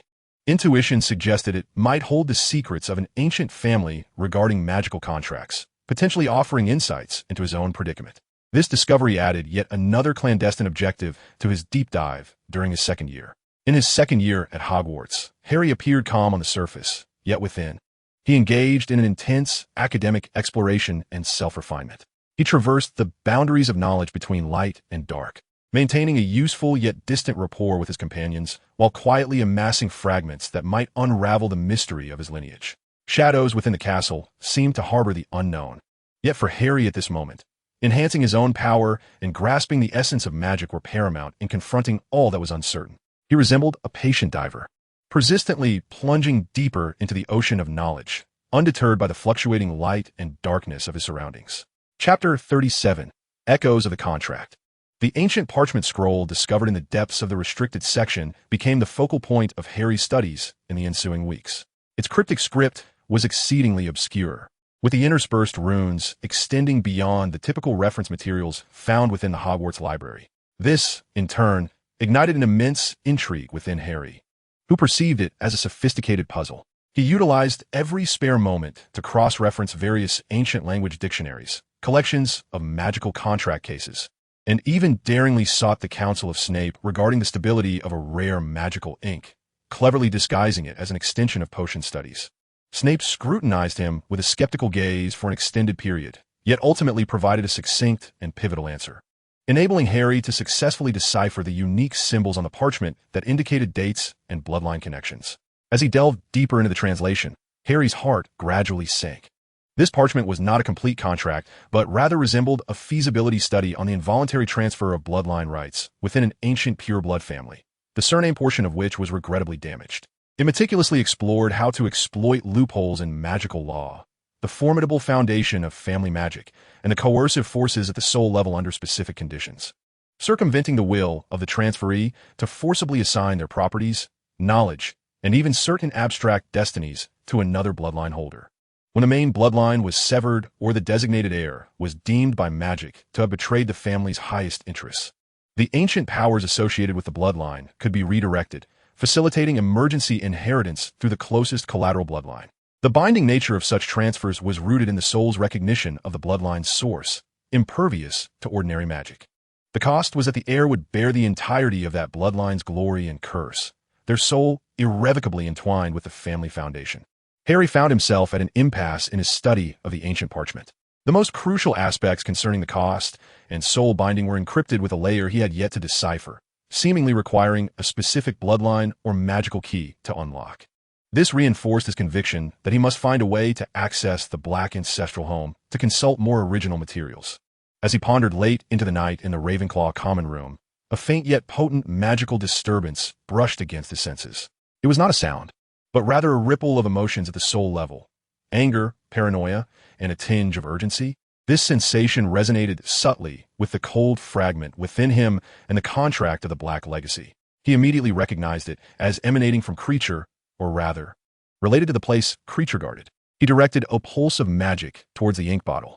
The opening shimmered with murky ripples, gradually revealing Creature's anguished and tormented visage.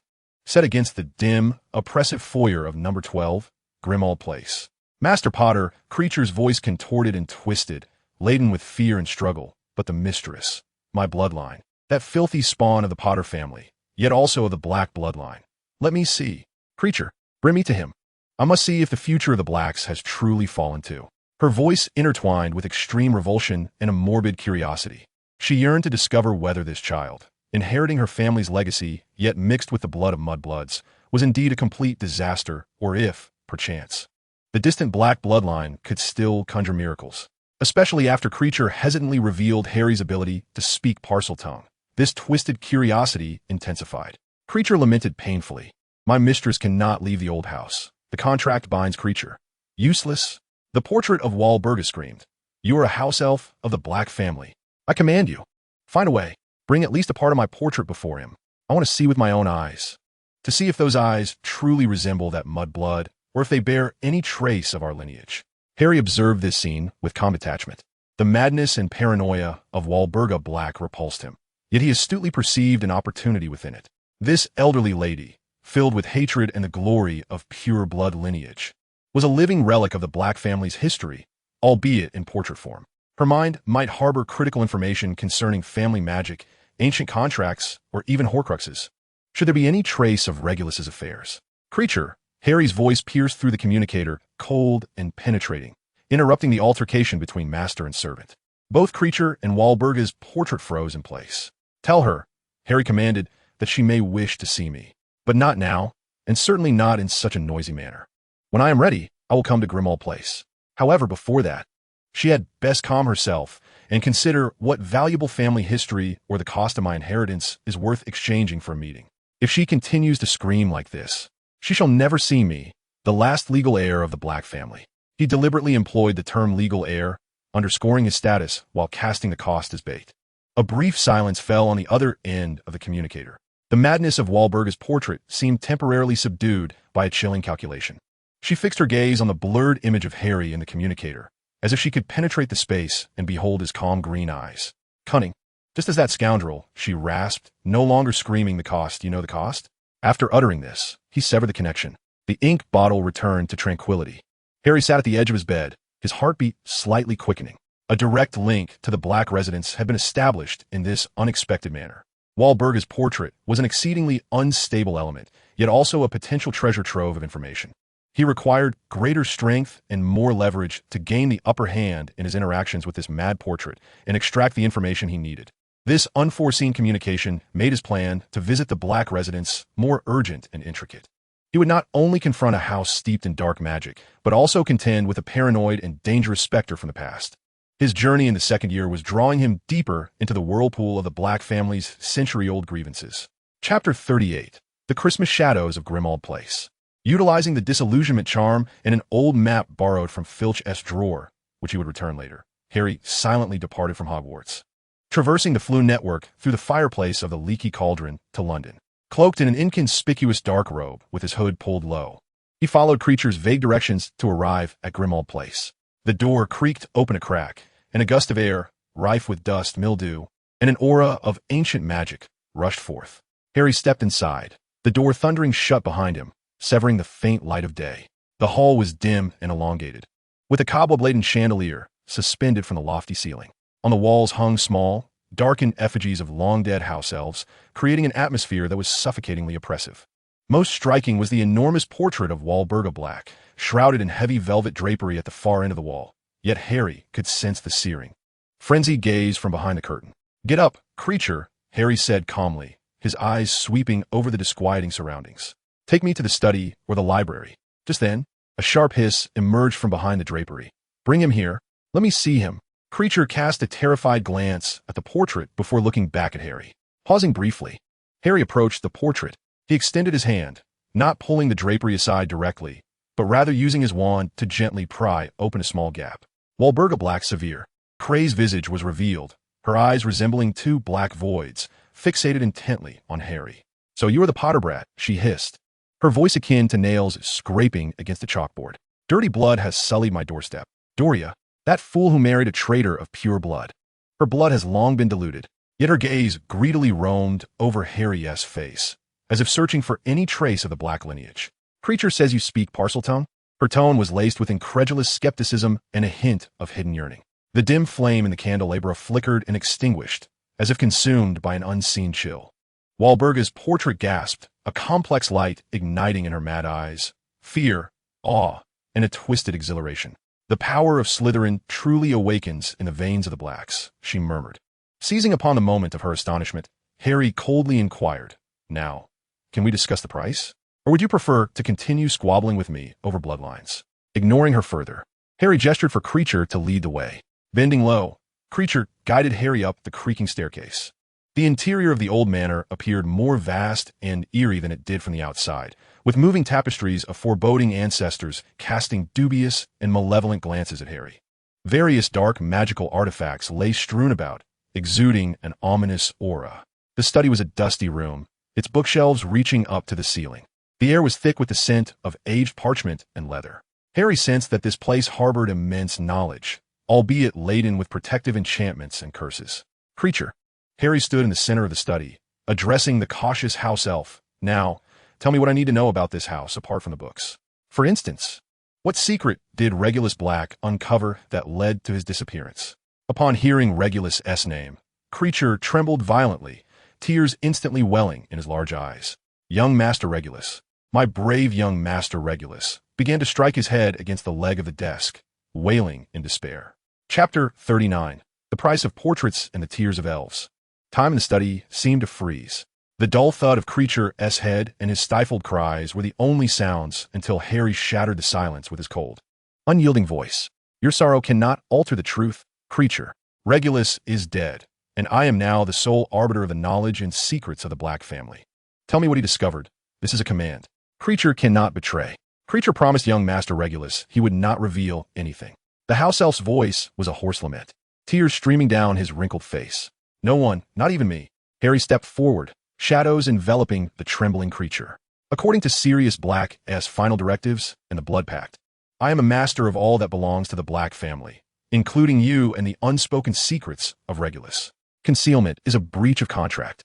He deliberately used the term belongings, as if it were a cold dagger piercing Creature's most sensitive nerves. The house elf quivered violently, torn between the compulsion of the contract and his oath to his former master. "Or," Harry's voice slowed, laden with a dangerous temptation, "you could choose to tell me only part of it, a vague direction. Let me seek the truth myself. In this way, you would not have revealed everything, yet still fulfilled your obligation to me as your master." It was a loophole, but often effective against beings bound by ancient magic. Creature's bulging eyes widened, as if he glimpsed a flicker of hope within this painful logic. He ceased his head-banging, curling up, his voice broken. Young Master Regulus discovered the Dark Lord's secret. A box. A very bad box in the cave borrowed by the Dark Lord. His words came out in fragmented whispers, filled with dread. "A box?" Harry pressed, his heart quickening slightly. Just then, the study door was thrust open by an invisible force. The portrait of Walburga Black floated in mid-air, evidently after Creature departed. She had employed some minor magic to position herself here. The drapes were torn aside by her own hand, her stern visage twisted with agitation. "Enough, wretched little elf. How dare you speak of that traitor who sullied the family," referring to Sirius, "and that foolish, self-destructive son," referring to Regulus, "in the presence of our noble ancestors?" Her piercing gaze turned towards Harry. "And you, Potter, do you think that by extracting a few old tales, you can truly seize the power of the Blacks?" Harry met her stare calmly. "Compared to being trapped within a frame of the past, I stand here, Lady Walburga. Moreover, I possess the bloodline and the contract you cannot deny. Regulus uncovered Voldemort's secret and paid for it with his life. Does that not render him more worthy of the Black name than those who merely hide within the ancestral home, shouting hollow praises of pureblood glory?" He deliberately provoked her, elevating Regulus' actions to the level of sacrifice against the Dark Lord, both a conjecture of truth and a strategy to breach Lady Walburga's psychological defenses. To gloriously become fodder for the shadows? Harry retorted coldly. "Is this the honor that Black sought? Perhaps Sirius's decision to bequeath his legacy to me, a half-blood, was the wisest of his life, ensuring that Black's knowledge and power would not decay alongside your rotting dogma.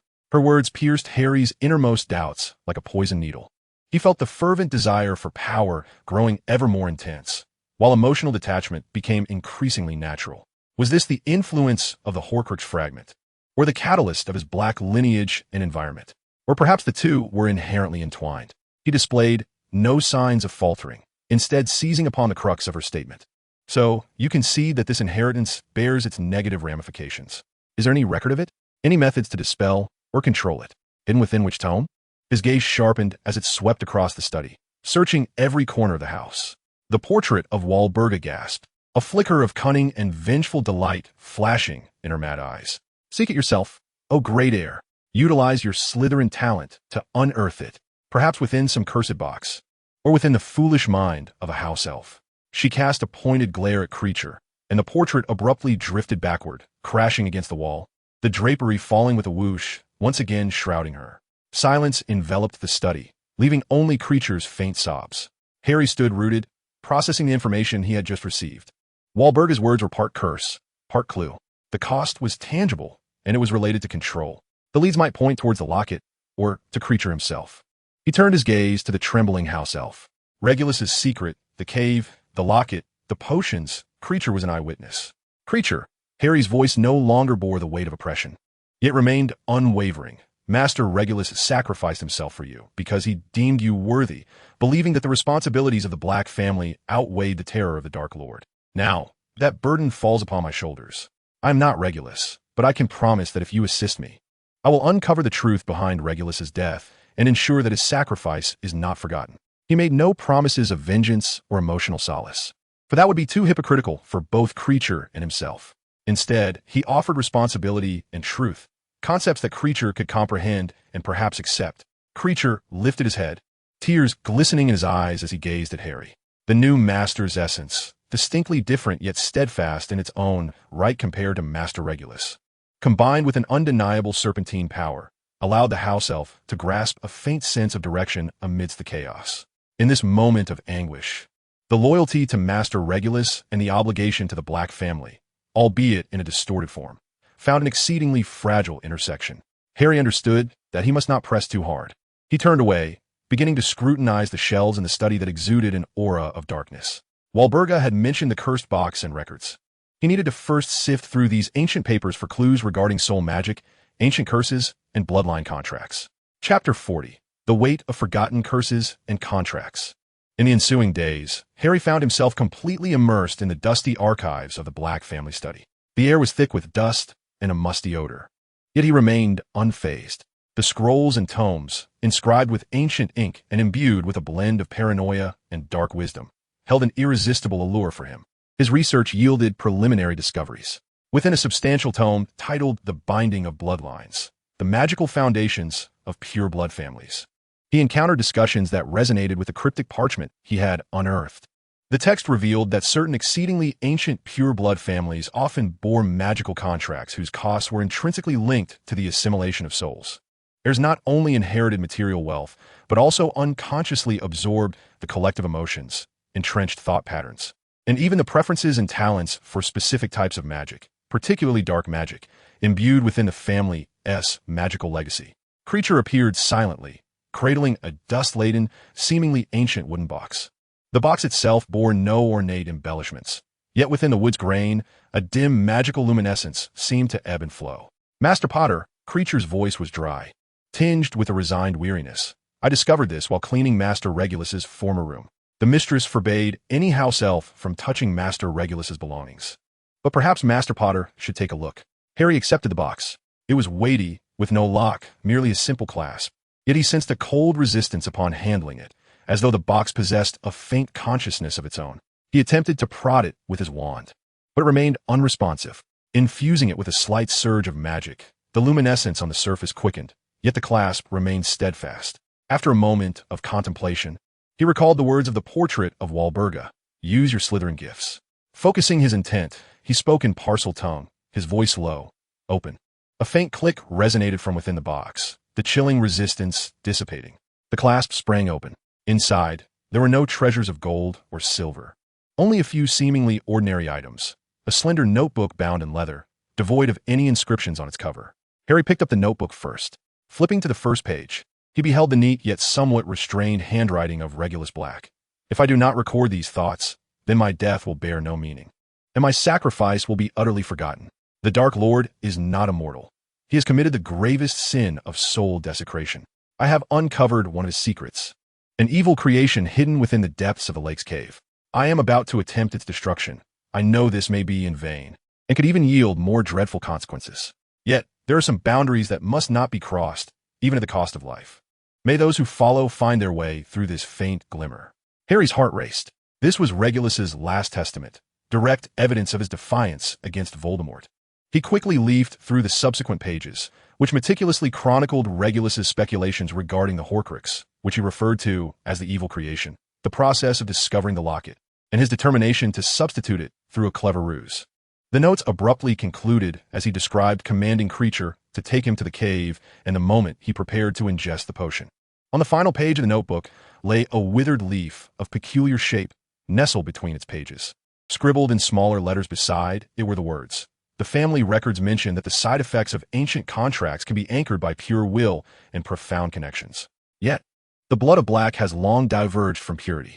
Perhaps, the true anchor resides beyond the bloodline." Harry mulled over the phrase pure will and profound connections. It appeared to hint at a method to combat the assimilation of blood, yet to him at this moment, it felt distant and abstract.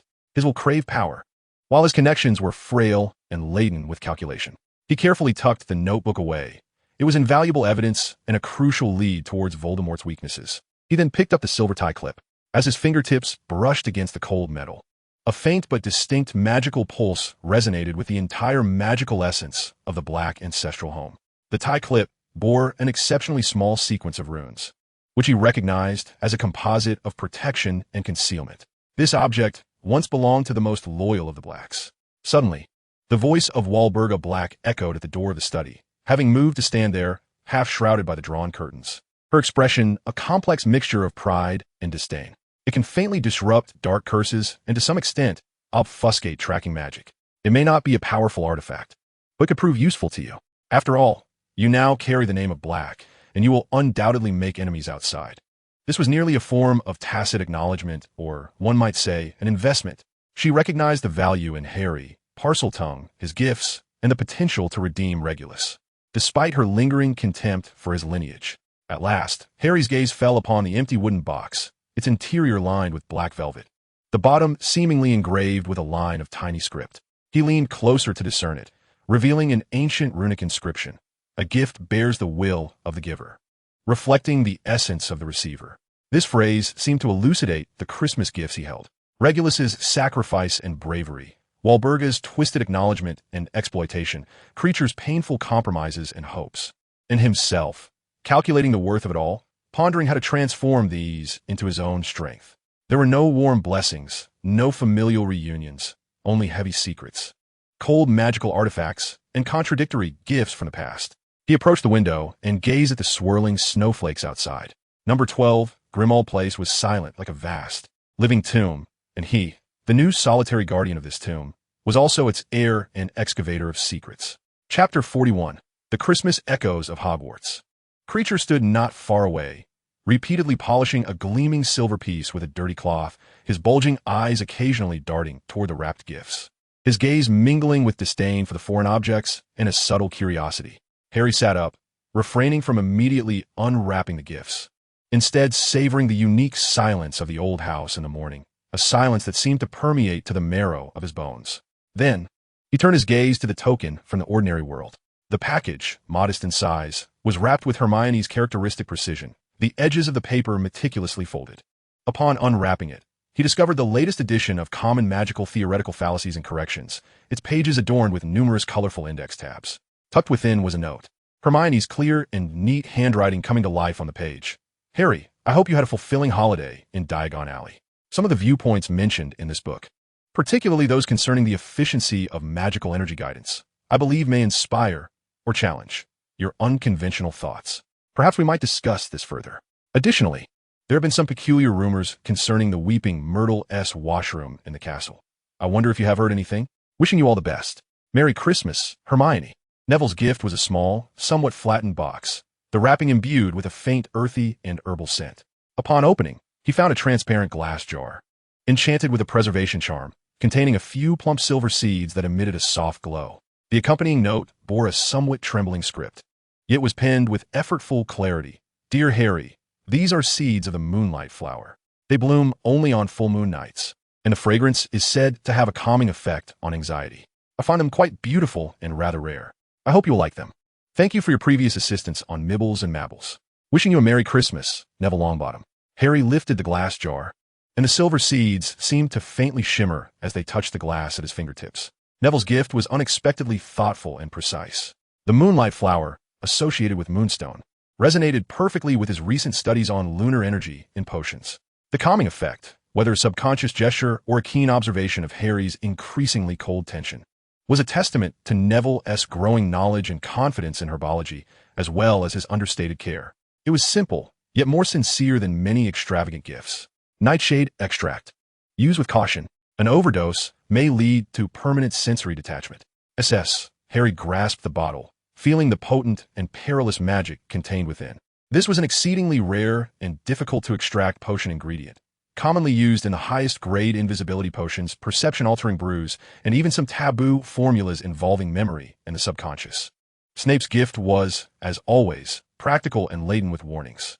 It served as both a recognition of Harry's potion-making abilities, indicating he was deemed worthy of such material, and a chilling reminder that power came with lethal dangers. This gift bore no warmth, only a cold professionalism and a hint of challenge.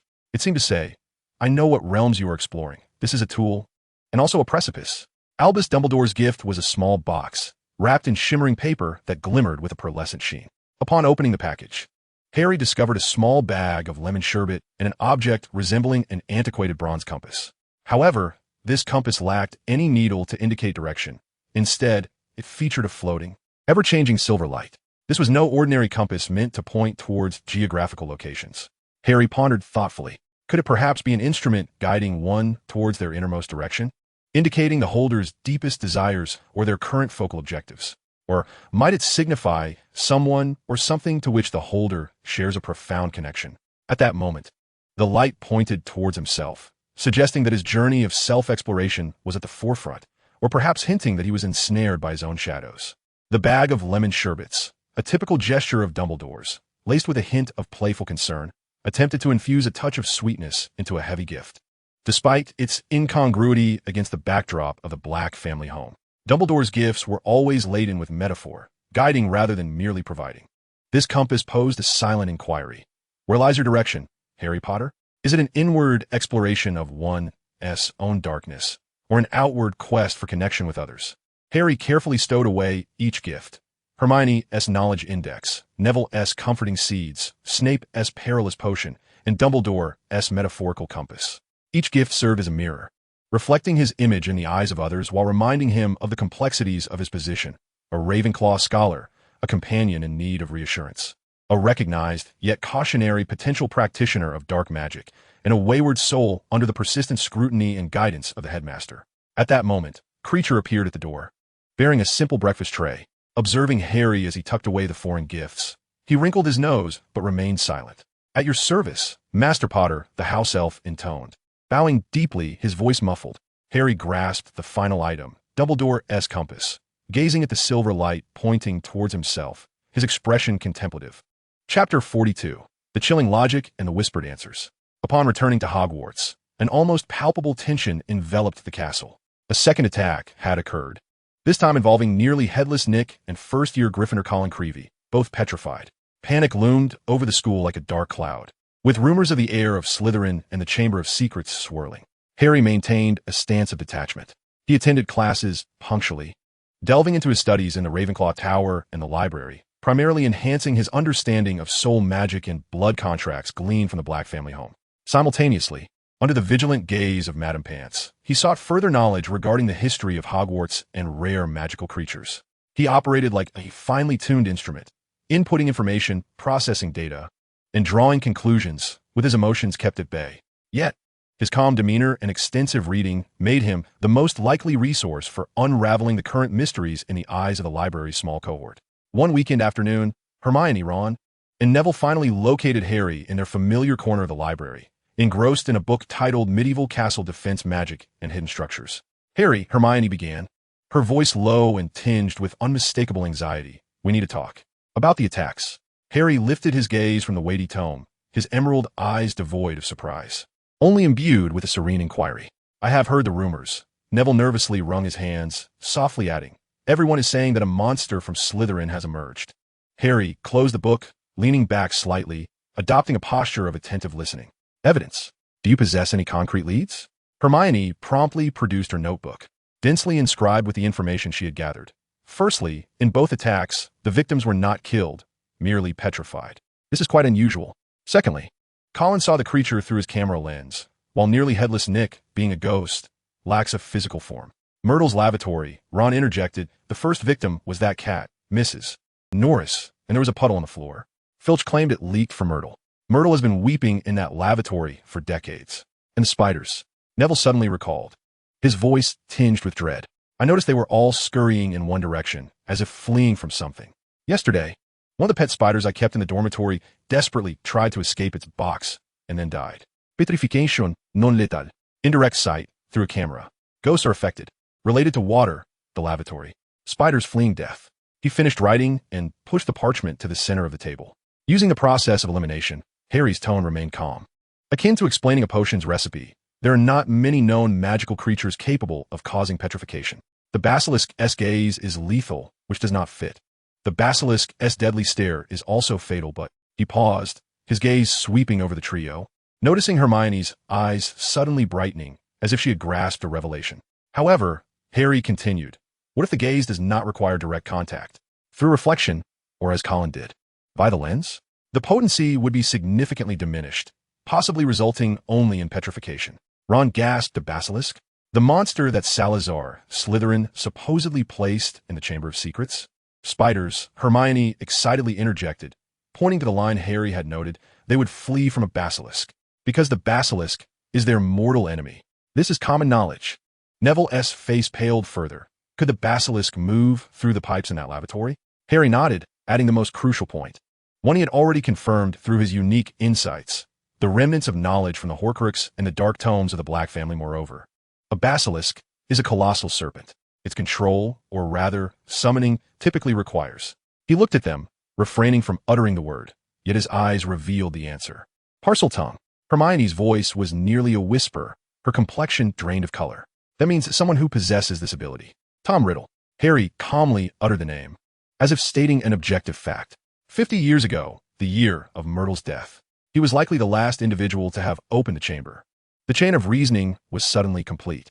All clues pointed towards the legendary creature, the basilisk. "We must inform the professors," Ron exclaimed urgently. "But what about the evidence?" Harry replied, maintaining his composure. "All our inferences are based on indirect clues. Would the professors truly believe the conclusions drawn by a few second-year students regarding a legendary creature based solely on spider behavior and the leaking lavatory? Especially when this conclusion pertains to an exceedingly rare ability directly linked to Slytherin himself." The three fell silent. Harry was correct. They lacked concrete evidence. Suddenly, Hermione recalled that peculiar behavior of Ginny. She had possessed a blank diary, conversed with it, and then it mysteriously vanished. Could this be a lead? Harry nodded in agreement, though he did not exhibit any intention to further engage. "You may pursue this line of inquiry. Remind Miss Weasley to exercise caution, or attempt to trace the origins of that diary." He pushed the parchment towards Hermione. "This is your reasoning process, quite clear. As for how to persuade the professors or how to unearth definitive evidence, that is a matter for another time." His stance was unambiguous. He provided logical analysis and knowledge support, but would not lead the charge. He relinquished the choice and agency back to them. Hermione clutched the parchment tightly, her eyes rekindled with determination, mingled with admiration for Harry's astute analysis and complex feelings towards his detached demeanor. Ron and Neville also appeared to gain clarity of purpose, although their fear remained unabated. They hurriedly left the library, evidently to deliberate on their next course of action. Harry watched their retreating figures, his gaze profound. He had long since arrived at his own conclusions regarding the basilisk. Perhaps knowing more about its control and the operation of Horcruxes The diary was evidently another than they did. Yet he chose to wait, to allow them to discover it for themselves, to await an opportune moment. Chapter 43. The Dust of Time and the Missing Claw. During a routine study session in the library, more a matter of Hermione and Ron anxiously discussing how to find evidence of the Chamber of Secrets while Harry quietly read by their side.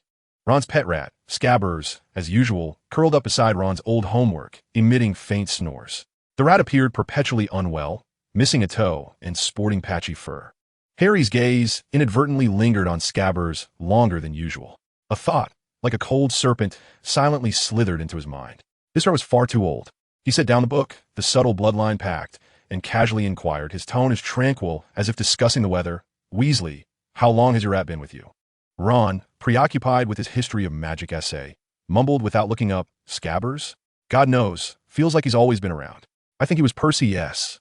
Or maybe Bill's or Charlie's. Can't recall, but it feels like he has been gnawing at the carpet since before I was born." Hermione, engrossed in a tome about the former heads of Hogwarts, attempting to find clues about the entrance to the chamber, overheard their conversation and chimed in. The lifespan of an ordinary house rat rarely exceeds 3 years. Scabbers appears to be in poor condition, yet he has lived for such a duration, which is indeed quite unusual. Neville was tending to a slightly wilted sneeze word when he murmured, "My grandmother once said that magical creatures sometimes live longer than ordinary animals." But a mouse. Harry refrained from pressing further. Yet Ron's remark about feeling as if the mouse had been around since before his birth starkly contrasted with Hermione's mention of its 3-year lifespan. Ron Weasley, being a year older than Harry, implied that this mouse had existed in the Weasley household for at least 12 years, if not longer. 12 years. For common mouse. That was absurdly long. He recalled having perused a dusty volume titled Common Non-Magical Creatures' Lifespans and Anomalies in the Study of Grimmauld Place, which explicitly documented the lifespan limits of ordinary rodents. He also remembered snippets from past issues of the Daily Prophet, which he had sifted through to study recent magical history and reports concerning the Black family. That mentioned the time when Peter Pettigrew heroically perished while pursuing Sirius Black, exactly 12 years ago. A vague and almost ludicrous association began to take shape. However, this connection was too horrifying and lacked direct evidence. Days later, during a potions class, Snape, as usual, mocked Neville for nearly exploding his cauldron with his greasy voice, creating a tense and oppressive atmosphere in the classroom. Scabbers, concealed in Ron's pocket, who claimed the rat would become melancholy if separated from him, began to squirm restlessly, perhaps unable to endure the heavy fumes of potions and smoke in the classroom. As it poked its head out, Harry, turning to retrieve the hedgehog quills from the other side of Ron, caught sight once more of the unmistakable defect on Scabbers' front paw, the missing toe. The missing toe. This feature struck like lightning, cleaving through a corner of his memory. He had not deliberately committed it to memory.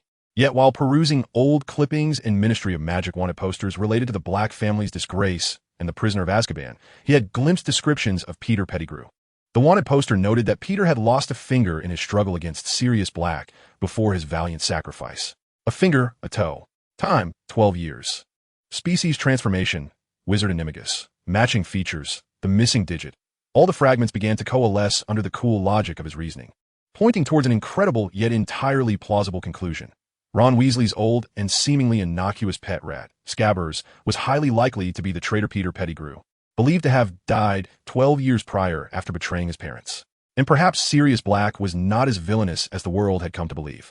This revelation did not shock or anger Harry. Rather, it plunged him into a deeper, icy contemplation. If this were true, then Sirius's actions to forcibly transfer his inheritance could be interpreted in an entirely different light. Not the madness of a lunatic, but the desperate act of a wronged and betrayed individual seeking to do the last thing possible for his godson, a distorted form of protection and atonement. He refrained from immediately confiding his suspicions to anyone, including the ever-present Hermione and Ron. The revelation was too astonishing, without undeniable evidence. Voicing it would merely cause unnecessary alarm or be dismissed as mere folly. Moreover, it touched upon the truth surrounding his parents' demise and the innocence of Sirius Black, matters of a deeply personal nature that required meticulous handling. He buried this discovery within himself, akin to safeguarding a perilous, dormant magical gem. A subtle, chilling scrutiny crept into his gaze as he regarded Ron and the rat nestled in his pocket. The panic regarding the Chamber of Secrets lingered within the castle, yet Harry Potter's mind now grappled with an enigma unrelated to the chamber.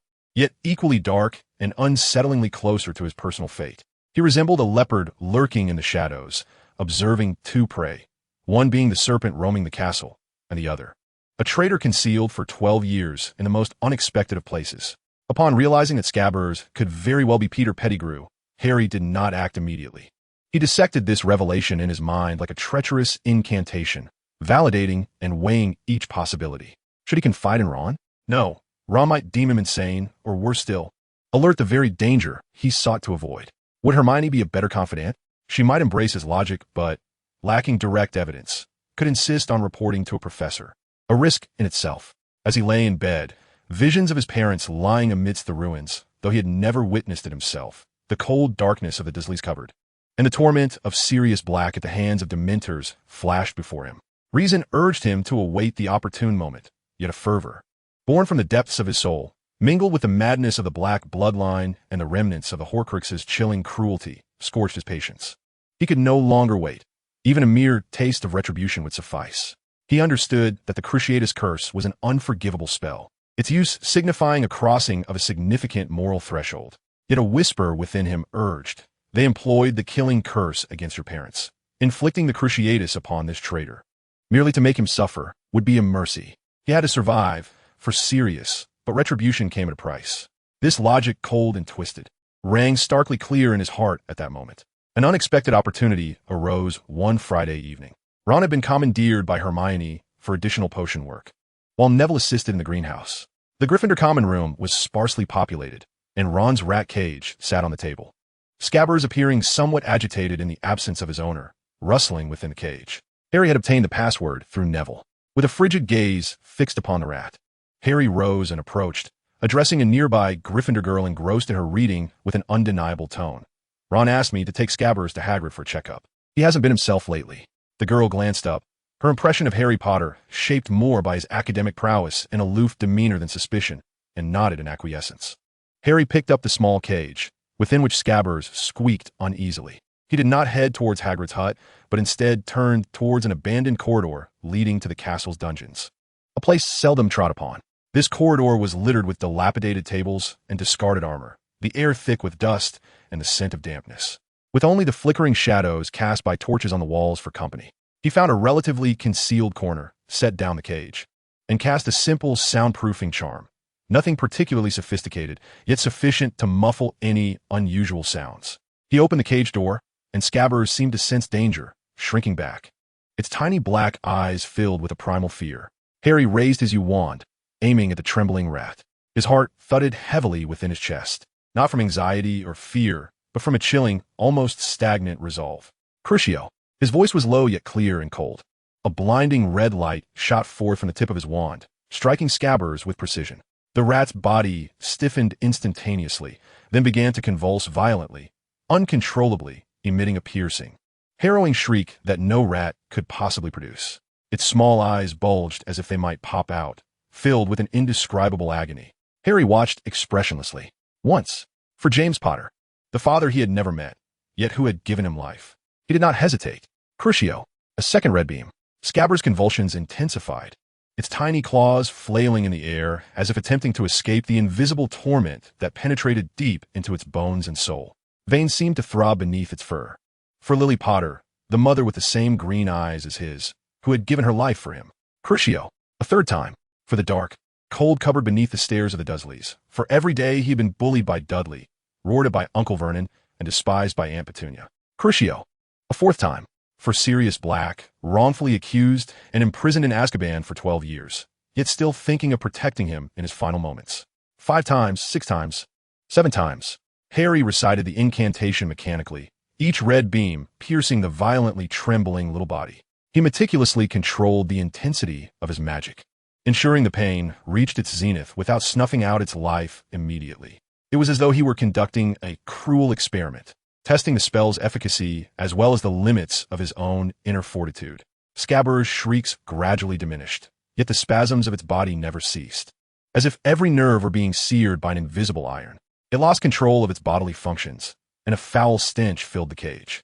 10 times. Finally, Harry ceased.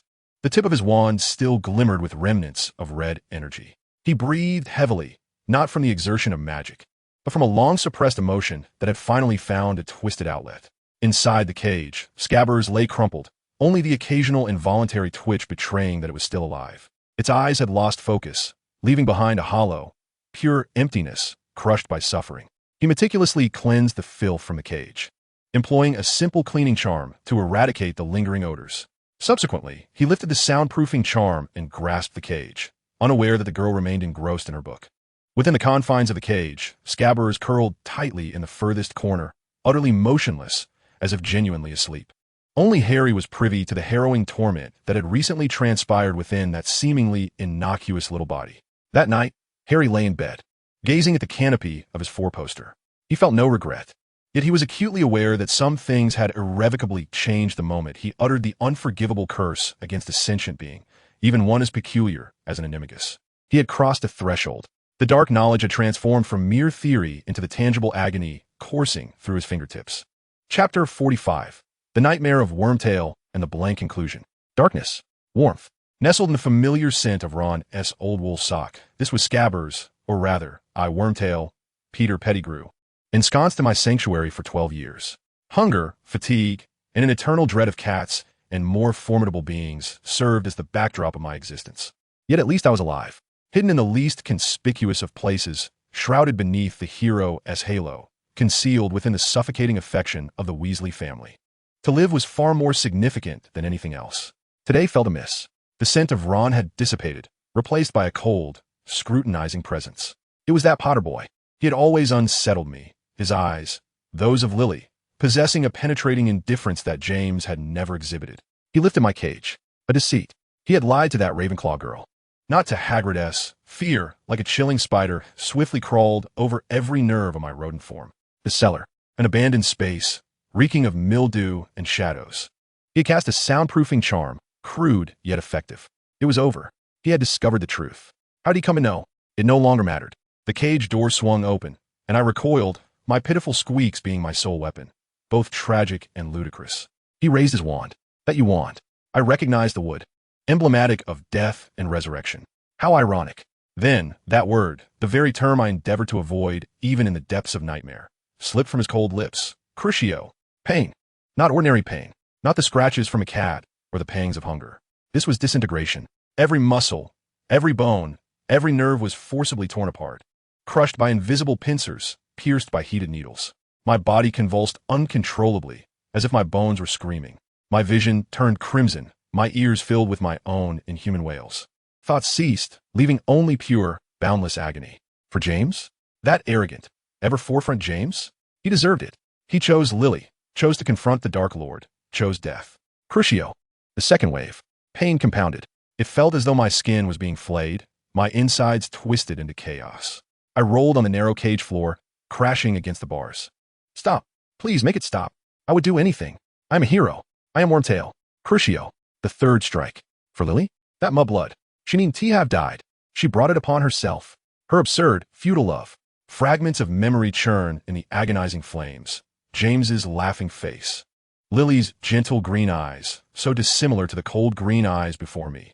Sirius's disdainful gaze, and the Dark Lord, that serpentine visage devoid of a nose, bringing forth a deeper terror, piercing agony. The fourth strike. The cupboard? The Dursleys? Those Muggle torments?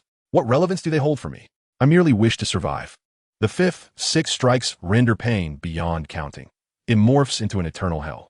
I soil myself, a mingling of humiliation and excruciating pain. My consciousness hovers on the brink of collapse, the instinct for survival compelling me to scream, I confess everything. Yet only fractured gasps escape my throat. That madman's Sirius. He deserves to rot in Azkaban. He forced my hand. He demanded the secret keeper's change. He has always looked down on me. The seventh, eighth. 9 strikes. Piercing agony.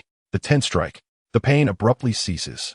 Not vanishing, but rather my body and spirit reach their breaking point, sinking into a state of numb, convulsive shock. I slump in the filth, only my muscles twitching nervously. My vision blurs, revealing a figure standing impassively outside the cage, like death tallying his harvest. He cleansed the cage, magically erasing the filth and stench. His movements precise, devoid of excess. He is colder than James, more ruthless than Sirius. and possesses a deeper understanding of inflicting torment without causing death than the Dark Lord himself. Then, he raises his wand once more. More to come? Just kill me. I beg you, in my life. My heart screams internally. But his incantation shifts.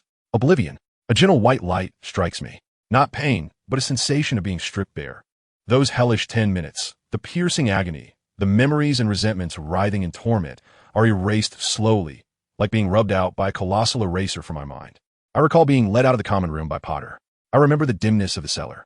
Then a void, an intense, soul-deep weariness and fear linger, akin to the lingering heartache after awakening from a nightmare. Yet the dream's content eludes me. I find myself curled in the corner of the cage, my body inexplicably sore and weak, accompanied by an ineffable, bone-deep dread. Why am I so exhausted? Why do I feel such fear? It is as though I have just endured something profoundly terrifying. A fright? A potion? No, not a potion. It is something else. Something far more dreadful. A terror that I cannot recall, yet every cell within me screams in fear. I curl tighter, trembling. Potter has departed. The fire in the common room crackles. Warm yet deceptive. I am still alive. Yes, still alive. Chapter 46. Invisible Shackles and Growing Doubts. The clandestine punishment in the cellar is not a mere one-time release. For Harry Potter, it becomes a recurring, dark ritual. Whenever that chilling impulse, demanding control and release, surged within him, or when he encountered a bottleneck in his studies of dark magic and required practical validation of his theories. Ron Weasley's increasingly listless pet, Rat, became an easily accessible subject for experimentation. The process was invariably similar, an excuse that Hagrid needed to reassess. Madame Pomfrey had a new potion to trial, or merely taking it out for some fresh air to distance Scabbers from the common room. They would venture to some abandoned classroom, deep within a secret passage, or once again to that initial corner of the cellar. The silencing charm fell like a curtain, isolating them from the outside world. What followed was a feast of torment that pierced to the bone. Harry's mastery over the spells grew ever more precise. He was akin to a cold-hearted artist, employing suffering as his medium to depict visions of hell upon Scabbers' diminutive form. He experimented with varying intensities of magical output, observing the duration of agony, testing the limits of the creature's endurance. At times, he would intersperse lesser-known, yet equally malevolent hexes gleaned from the Black family's library, inducing fleeting localized paralysis, intense itching, or hallucinatory experiences. The consciousness of Peter Pettigrew, trapped within Scabbers, shattered more and more with each episode of obliteration. He could not recall the specific horrors, yet a profound sense of terror, deeply rooted in his marrow and soul, clung to him like an inescapable plague. His rodent brain could not comprehend the recurring, unmemorable catastrophe, transforming it instead into the most primal physiological response, an overwhelming, reflexive fear of that green-eyed boy. His body bore witness to this intangible torment. His fur lost its last vestiges of luster, becoming dry and mottled, large patches falling away to reveal pale, wrinkled skin beneath. He grew alarmingly thin, his ribs starkly visible, movements slow and tremulous, reminiscent of a feeble old man. He consumed less and less, his sleep became shallow, and even the faintest sounds would send him into frantic circles within his cage, emitting a heart-wrenching squeak. Ron Weasley was not particularly observant. He had spent too long in the company of Scabbers. This rat was a fragment of his childhood, despite his frequent complaints regarding its worthlessness. Initially, he merely sensed that Scabbers was increasingly lethargic, perhaps a sign of old age. He attempted to provide better food, even pilfering cheese from the kitchen. Yet Scabbers' appetite remained woefully poor.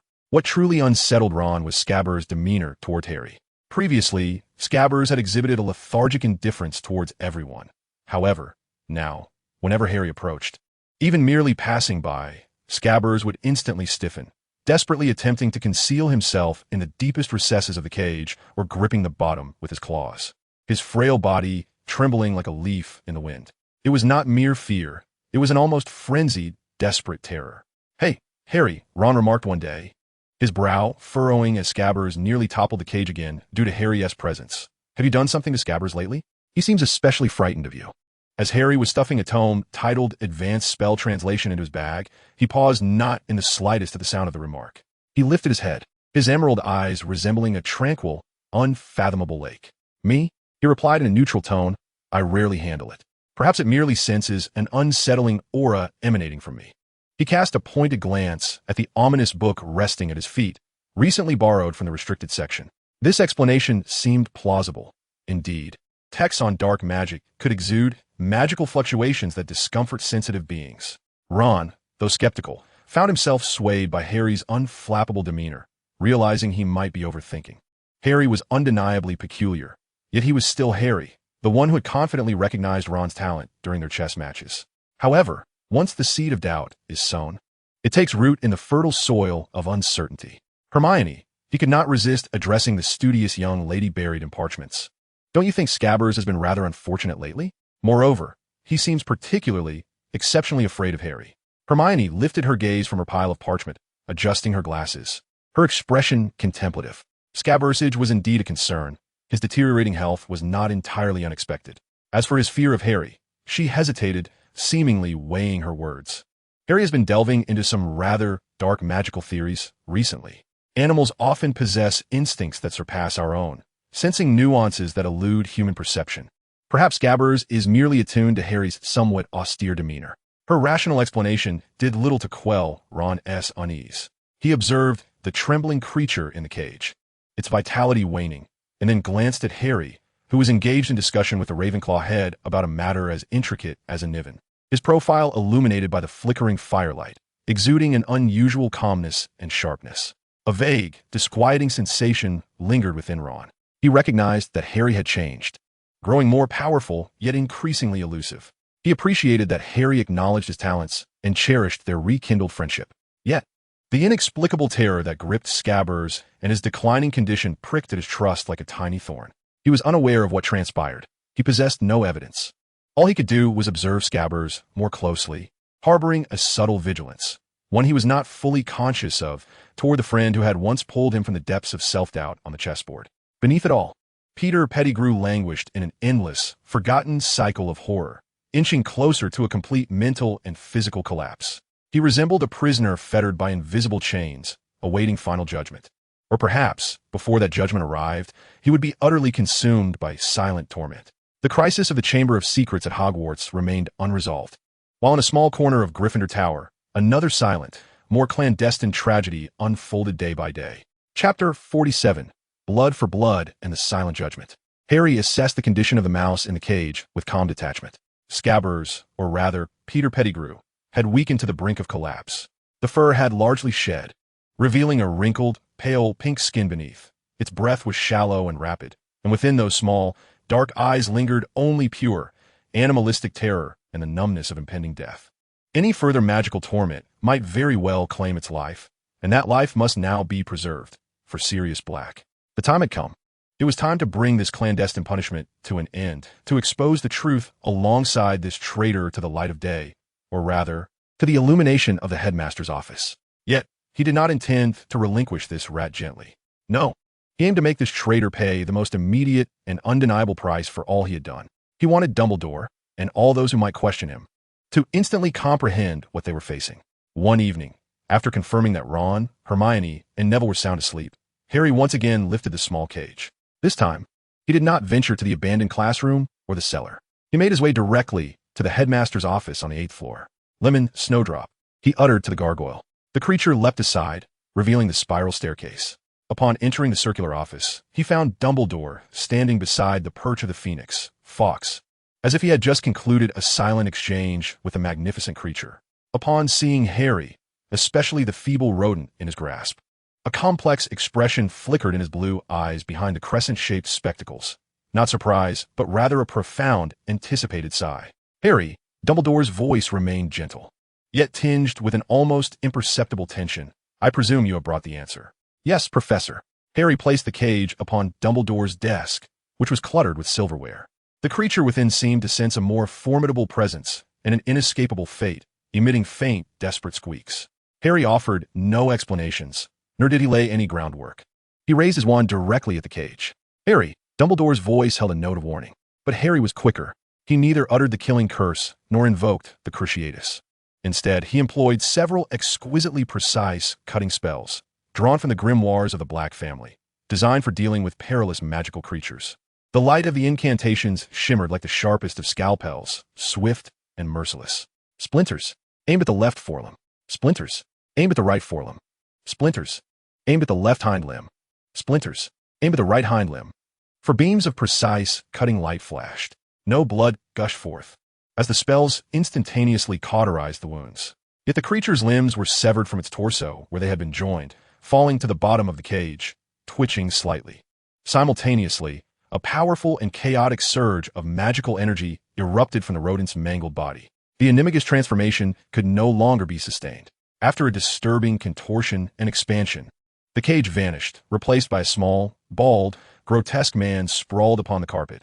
Peter Pettigrew. He had lost his limbs, resembling a human monstrosity, lying there, emitting silent wheezes of agony and overwhelming terror, his body trembling violently from pain and blood loss, his complexion as pale as parchment. The office was enveloped in an eerie silence, broken only by the clear, yet sorrowful call of Fox. Harry gazed expressionlessly at Peter on the floor, as though observing a recently completed masterpiece. His wand remained pointed at the traitor, his tone chillingly calm. Peter Pettigrew, who betrayed my parents, framed Sirius Black, and disguised himself as a rat, hiding in the Weasley household for 12 years. He turned to Dumbledore, stating, "I believe this suffices as evidence, Professor. He is alive and can face judgment." Dumbledore inhaled deeply, observing the limbless, twitching figure of Peter on the floor before shifting his gaze back to Harry. There was no delight in revenge on Harry's face, nor any cruel excitement, only a chilling serenity that suggested the completion of a necessary task. This composure unsettled Dumbledore more than any display of anger could. "Indeed, it is sufficient as evidence, Harry." Dumbledore's voice was slightly hoarse, but he hesitated, "Yet this method." "This is the price, Professor," Harry interrupted, his green eyes unwavering. "He owes my parents, he owes Sirius, he owes me. I spared his life for the truth. But that does not absolve him of paying a little interest first." At that moment, the office door was flung open. Snape glided in like a shadowy bat, evidently sensing the powerful, uncontrollable surge of dark magic. "Headmaster," he began, but his words faltered as his black eyes fixated upon the pitiful, writhing figure of the limbless man on the floor, his face draining of color, overtaken by a blend of profound revulsion, shock, and a chilling realization of a prophecy fulfilled. "Pettigrew." Snape's voice was a venomous whisper. Almost simultaneously, Professor McGonagall, summoned urgently by Dumbledore, arrived. Upon witnessing the scene in the office, she gasped sharply, covering her mouth with her hand, her stern face etched with disbelief and horror. "By Merlin's beard, is that Peter Pettigrew? Who did this?" Her instinctive gaze fell upon Harry Potter, the sole figure in the room holding a wand, his expression unervingly calm. Dumbledore closed his eyes briefly, reopening them to reveal a renewed clarity and resolve. "Poppy," he spoke softly, a silvery light shot from the tip of his wand towards the hospital wing. "Severus, Minerva, please assist in ensuring Mr. Pettigrew's life is preserved. He must remain alive until he faces the Wizengamot." Snape's lips pressed into a thin line, his face betraying unmasked loathing. Yet he waved his wand, magically binding the struggling, moaning Peter, and began casting urgent healing and stabilization spells. Professor McGonagall, pale-faced, assisted him, her gaze occasionally darting incredulously towards Harry. Harry stood there, observing the professors at work, watching the traitor who had once been the source of his parents' nightmares squirm on the ground. Within him stirred no tumult, only a profound, icy emptiness. He had done what he believed was necessary. He had avenged his parents and paved the way for Sirius. Yet he was acutely aware that from this evening forth, in the eyes of Dumbledore, McGonagall, and Snape, he would no longer be merely a gifted student with a somewhat dark inclination. He had transformed into a perilous individual capable of coldly inflicting torture and severing the limbs of others. The truth was unveiled in the most grotesque and brutal manner. Another secret of Hogwarts lay exposed beneath the moonlight, and Harry Potter, this boy of intricate lineage, left an indelible, dark footprint on his path towards power and vengeance. Outside the office window, the night deepened. A tempest concerning justice, retribution, and the boundaries of morality was only just beginning. Chapter 48. Echoes and Twisted Justice in the Courtroom. The Wizengamot courtroom was cold and solemn, its dark wooden walls seemingly absorbing all light, save for a few flickering candles around the Chief Warlock's seat, the defendant's dock, and the witness stand casting unsteady shadows in the air. The gallery was filled to capacity with ministry officials, journalists, and a select few granted special permission to attend, including Dumbledore, Professor McGonagall, and Harry Potter, who sat in a corner with an unusually pale complexion. The atmosphere was so dense it felt as though one could wring water from it. All eyes were fixated on the specially designed chair in the center of the courtroom. heavily bound by various enchantments. Slumped in that chair was none other than Peter Pettigrew. Heavy footsteps echoed through the stone corridor, drawing closer. Everyone held their breath. Two tall Aurors escorted Sirius Black into the chamber. His condition was equally shocking. Years in Azkaban had left deep scars upon him. Emaciated like a skeleton, his long black hair matted and greasy, and his skin a sickly pallor from lack of sunlight. The once carefree and handsome face was etched with pain and hardship, the only remnant of vigor being the intense fire burning in his sunken gray eyes, a fervor fueled by an obsession with truth and vengeance that kept him alive. He was roughly thrust into the defendant's dock, the heavy shackles clanging ominously. He lifted his head, his gaze akin to that of a famished wolf, instantly honing in on the figure across from him, now devoid of limbs. In an instant, the expression on Sirius's face froze. Hatred, anger, and a euphoric anticipation of revenge surged like a tidal wave across his features. He parted his cracked lips, seemingly poised to roar, to question, to mock the coward who had betrayed him and caused the death of his best friend. But in the next moment, upon perceiving Peter's appearance, more pitiful than death itself, all emotions lodged in his throat. His gray eyes widened, filled with incredulous astonishment. This was not the confrontation he had envisioned, nor the scene he had rehearsed countless times, where justice would unveil Peter's true nature. This felt like an excessively cruel execution that had long since concluded. Minister of Magic Cornelius Fudge cleared his throat, attempting to maintain an air of authority, though his voice betrayed a subtle tension and disdain. Sirius Black, you are accused. Sirius hoarsely interrupted him, his voice rasping like sandpaper against stone, his gaze fixed intently on Peter, as if he sought to scorch through the very essence of his shattered being. Fudge furrowed his brow, seemingly displeased at the interruption. Black, mind your demeanor. We are currently deliberating your case. I ask, who is responsible for this? Sirius abruptly raised his voice, the clanking of his shackles echoing his agitation, wild flames igniting in his gray eyes. How had he come to this? The Cruciatus curse? Sirius repeated the words in disbelief, his facial muscles contorting. He had envisioned Peter facing justice, imagined him decaying in Azkaban, even contemplated ending his life with his own hands. Yet he had never fathomed this slow, cruel torment, a hellish ordeal capable of utterly shattering the spirit of any creature, even one as cowardly as Peter. Who was it? Who could harbor such hatred? Such a desire to destroy him from the inside out before he faced legal judgment? His gaze instinctively swept over the audience, passing over Dumbledore's serene countenance, skimming across Professor McGonagall's shocked and sorrowful eyes, finally resting upon the pale-faced boy with dark hair seated in the corner. Harry Potter, his godson, the son of James and Lily. Harry was also looking at him, his striking green eyes, so reminiscent of Lily's, devoid of tears, devoid of emotion, only an unfathomable, icy calm. As their gazes met in the air, Harry imperceptibly nodded. In that instant, Sirius felt all the blood in his body freeze. A terrifying, unbelievable thought slithered into his mind like a venomous serpent. It was Harry, this child, whom he had never had the opportunity to nurture, and whom he scarcely dared to contemplate during his time in Azkaban, had, unbeknownst to him, exacted a long and painful revenge in the darkest, cruelest manner possible for him. For James and Lily, Sirius's heart was ensnared by an extraordinarily complex emotion, a surge of twisted satisfaction intertwined with the feeling that Peter deserved this fate, that he had it coming. This was coupled with a bone-chilling coldness stemming from the realization that Harry, a mere 12-year-old boy, could commit acts so closely aligned with the darkness they had once fought against. The Cruciatus curse, repeated hundreds of times. What kind of ruthless will? What profound hatred must such an act require? He gazed into Harry's unnaturally tranquil eyes, as if glimpsing the shadow of another being. Neither James nor Lily, but something older and darker. The blood of the Black family? Or perhaps something else? Fudge continued his incessant recitation of the charges. Yet Sirius could no longer absorb the words. His world had narrowed to the broken figure of Peter across from him and the silent boy in the corner, who had brought forth this twisted sense of justice. The trial continued, but the most significant verdict seemed to have already been rendered, unbeknownst to all, executed prematurely by a pair of young and cold hands in the shadowy corners. Chapter 49. Warnings from the Cellar and Unfulfilled Responsibilities. The night before Sirius's trial, Harry pushed open the door to the basement office, finding Snape standing with his back to him, beside the fireplace, the shadows elongating his gaunt figure.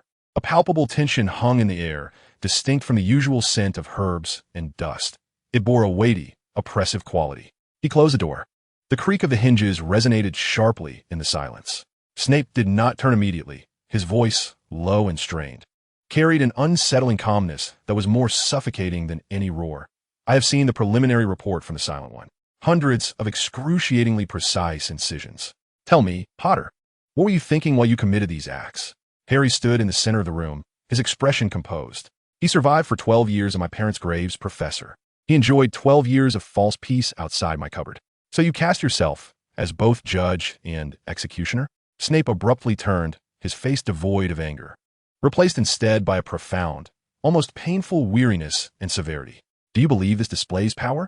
Is it meant to console the dead? He stepped forward.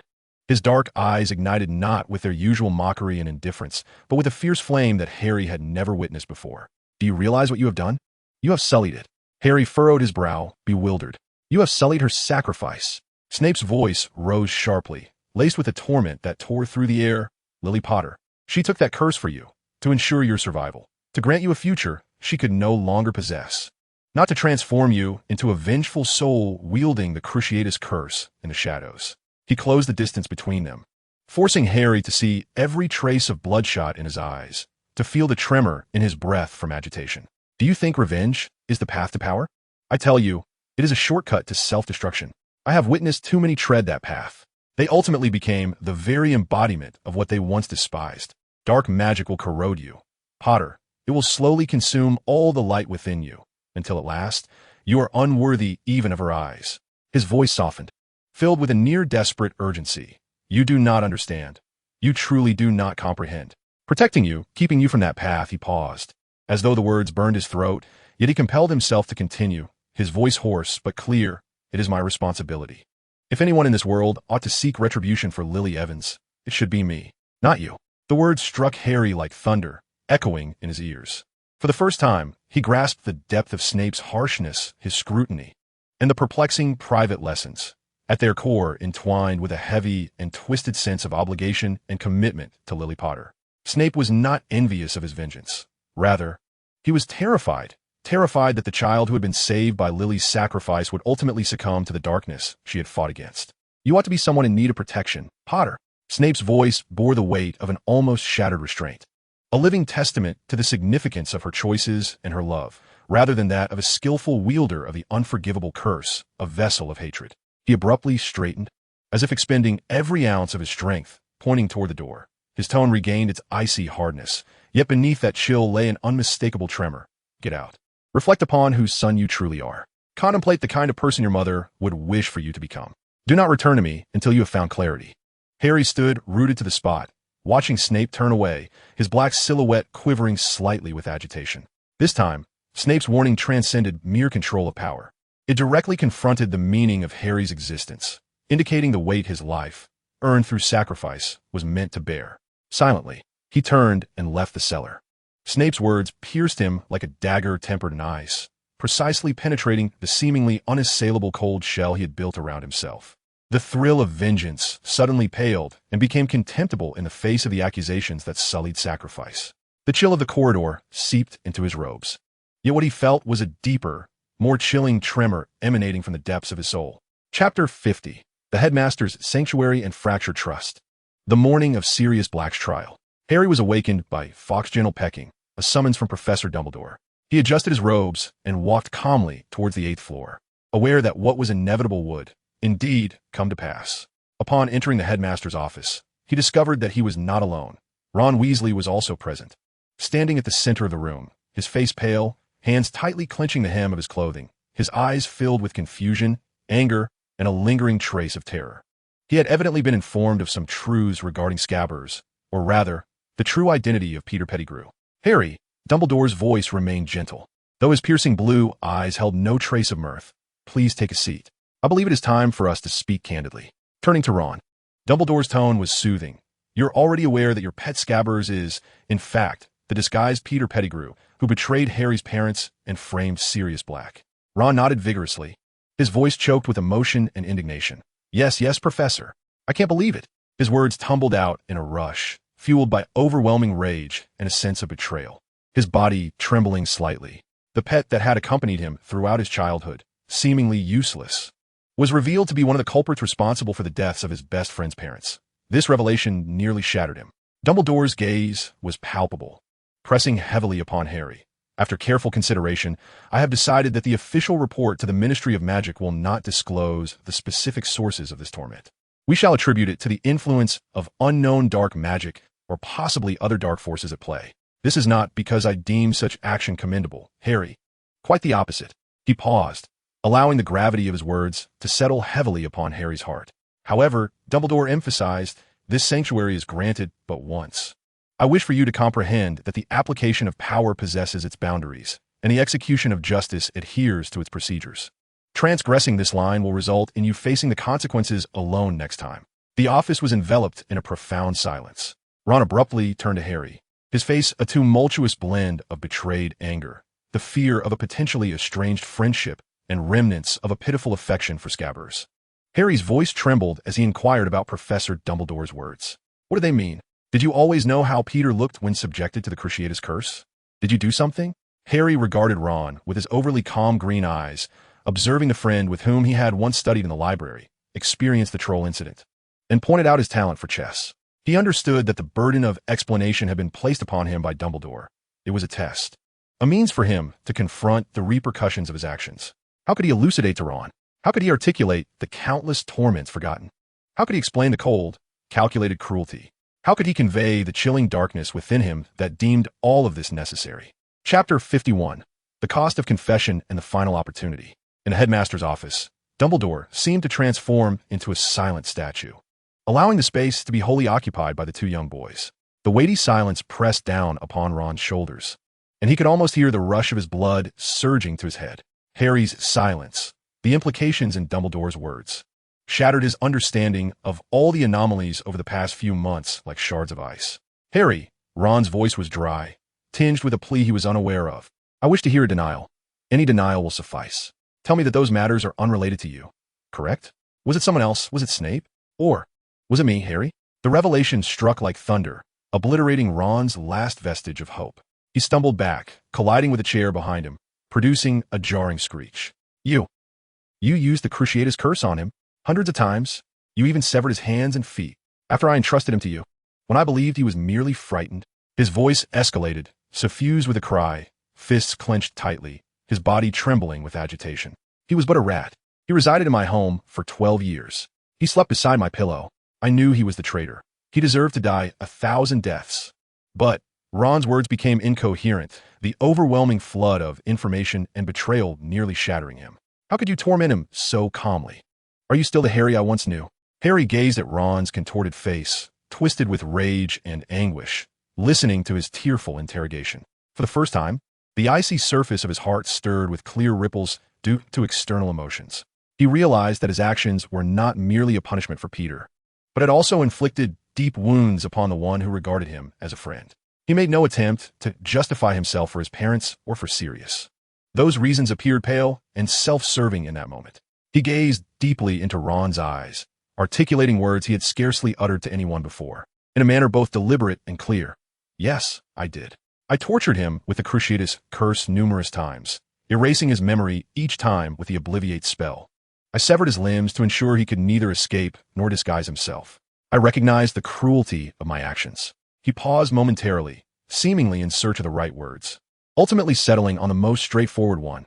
I am sorry, Ron, for concealing the truth from you, for exploiting your trust, and for allowing you to witness this side of me. His apology was devoid of tears or pleas for forgiveness. It was merely a calm acknowledgement of the fact that he had inflicted pain upon a friend, and for that, he felt remorse. This overly composed apology rendered Ron's fury as ineffective as striking cotton, without a point of impact. Ron, panting heavily, fixed his gaze on Harry.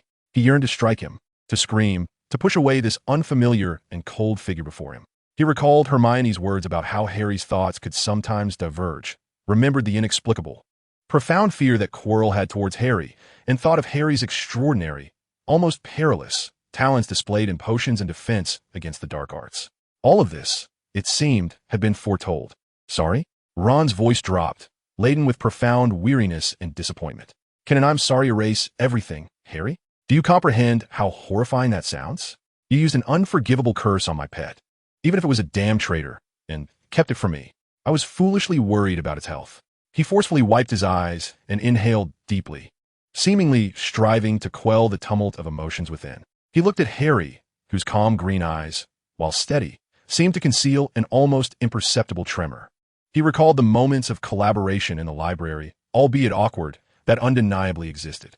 "Listen, Harry," Ron's voice took on an unprecedented gravity, surpassing even his focus during a wizard's chess endgame. "I do not know what has transpired within you. You have changed drastically. Yet, Professor Dumbledore believes you are fundamentally good. And although Snape is a wretched bat, he appears to be attempting to guide you." He paused, as if poised before an exceedingly difficult decision. "I cannot say that I forgive you just yet. This matter is utterly revolting.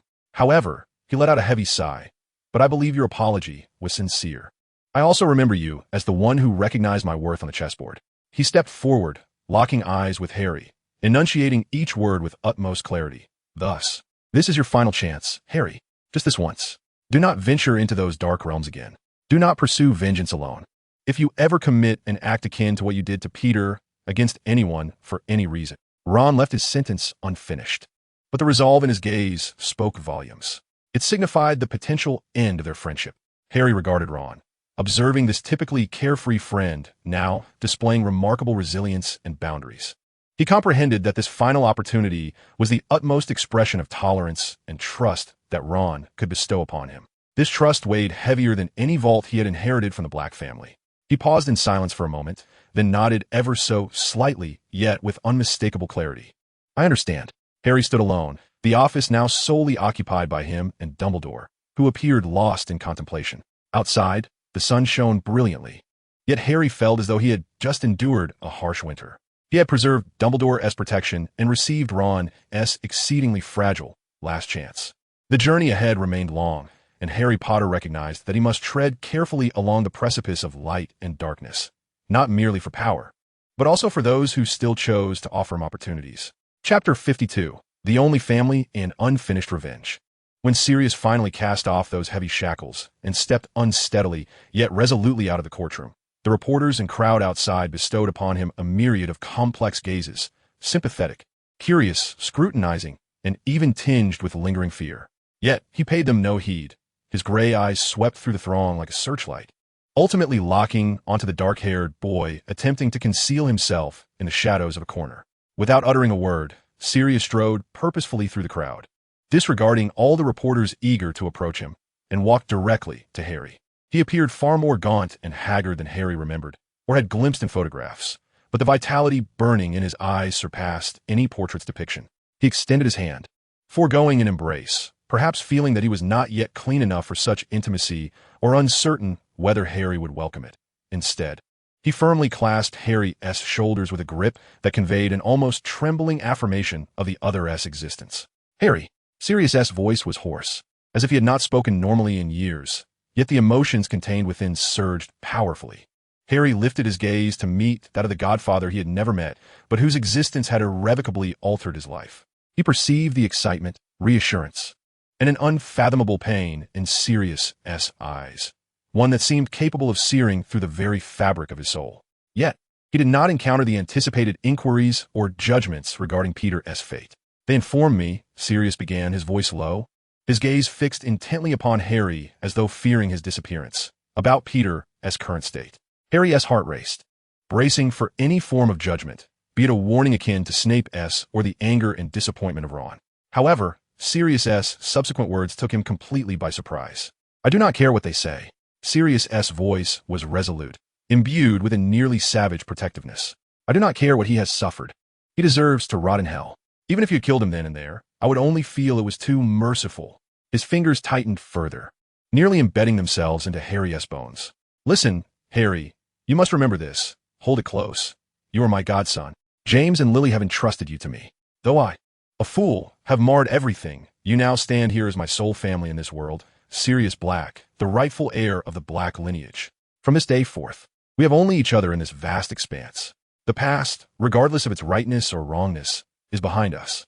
From this moment on, should anyone, the Ministry of Magic Dumbledore, Snape, or even those lurking in the shadows, the remnants of Voldemort, attempt to harm you or take you from my side for any trivial reason, they must first tread over my lifeless body.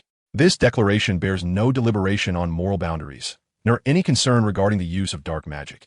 It is a primal, unadulterated vow of protection. In Sirius's starkly black and white worldview, sharpened by hatred and the years spent in Azkaban, Harry is his family, the sole object of his redemption, and that is sufficient.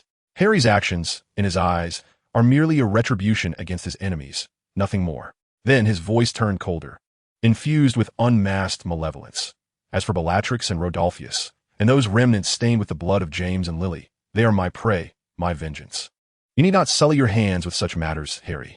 Leave this to me. He was conveying to Harry that he understood, and to some extent, endorsed Harry's thirst for revenge, yet he intended to shoulder the darker, more direct slaughter of the future himself. He aimed to provide Harry with a shelter, a sky constructed from the madness and loyalty of the Black family, a twisted yet utterly secure haven.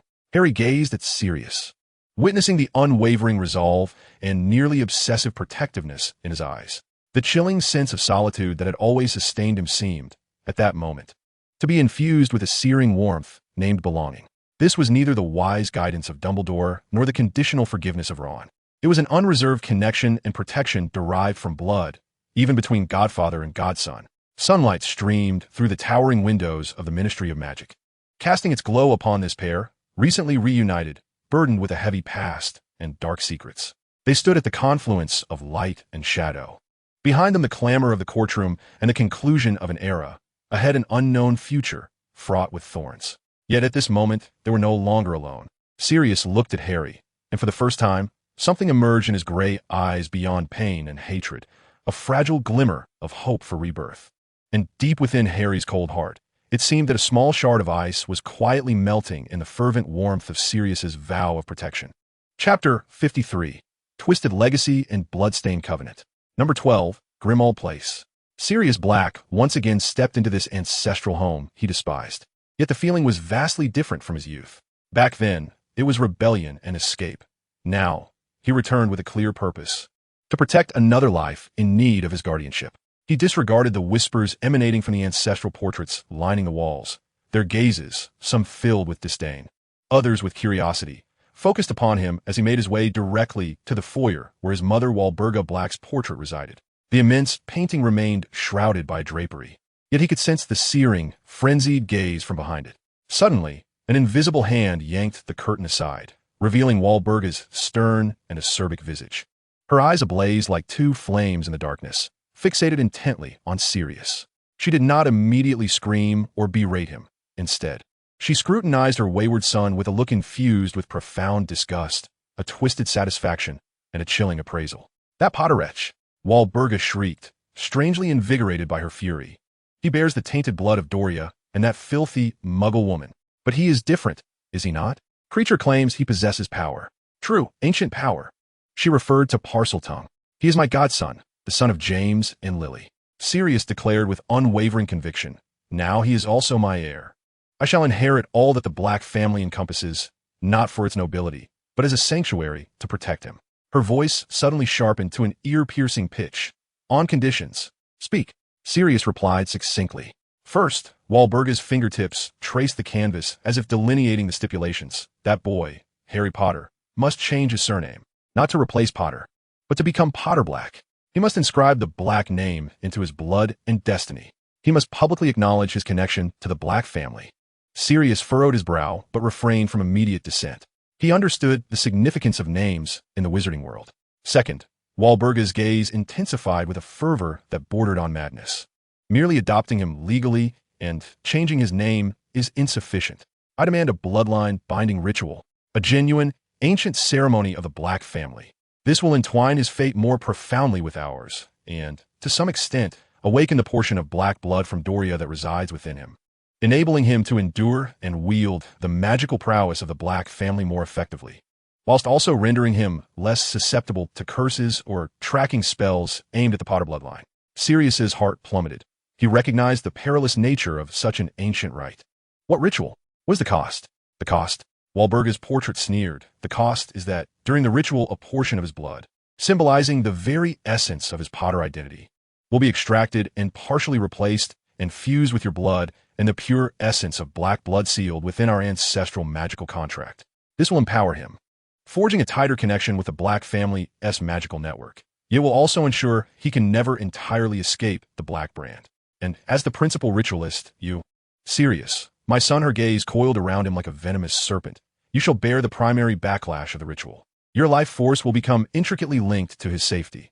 Any significant harm directed at him will resonate within you, and you shall share in his suffering. Moreover, upon the completion of the ritual, you shall be regarded as having voluntarily anchored half of your magical potential permanently to the lineage of the Black family. This signifies that your personal magical journey may become constrained, with your powers increasingly serving the survival of the family rather than your own desires. This is to ensure that you will not betray the family again, and a guarantee that the boy, Potter Black, shall become the true and formidable future of the Black lineage. The air seemed to crystallize. The conditions proposed by Walburga were exceedingly harsh, even deemed malevolent. They not only sought to alter Harry's identity and bloodline, but also to bind Sirius's future and power, fastening him and Harry securely to the sinking vessel of the Black family, which still harbored immense dark forces. Sirius remained silent. He gazed upon the portrait of his mother, her face twisted with madness and obstinacy, recalling the icy desolation of Azkaban, the smiles of James and Lily, and Harry's prematurely wise and composed green eyes. For Harry, a legitimate identity that could rightfully wield all the resources of the Black family, including those dark, arcane powers, a stronger magical bloodline for protection, and a more solid backing. He lifted his head, his gray eyes devoid of hesitation, only a barren resolve. I accept, Sirius Black declared, his voice as tranquil as if stating an unrelated fact. Proceed with the ritual. Harry Potter shall henceforth be known as Harry James Potter Black, and I, Sirius Black, shall stand as the last patriarch of the Black family and his sole godfather, providing him with shelter until the end of my days. Walburga's portrait revealed a grotesque and twisted smile, as if a conspiracy decades in the making had finally succeeded. Excellent, excellent. Now, that resembles my son. This is the heir worthy of the name Black. She cackled. Prepare yourself, Sirius. The ritual requires time and ancient magical materials, but soon, very soon, the Black family shall usher in a new beginning truly deserving of its power. Ha ha! Amidst her maniacal laughter, Sirius turned and departed from the hall. His posture was straight, his steps resolute, yet with each stride, it felt as though he tread upon a path forged for bloodlines, dark magic, and heavy sacrifices. For Harry, he voluntarily donned the heaviest shackles of the Black family, irrevocably entwining his fate within the abyss of darkness known as family. All of this was to fulfill the vow that anyone wishing to harm Harry must first step over my corpse. Chapter 54, Bloodline Connection and Silent Oath.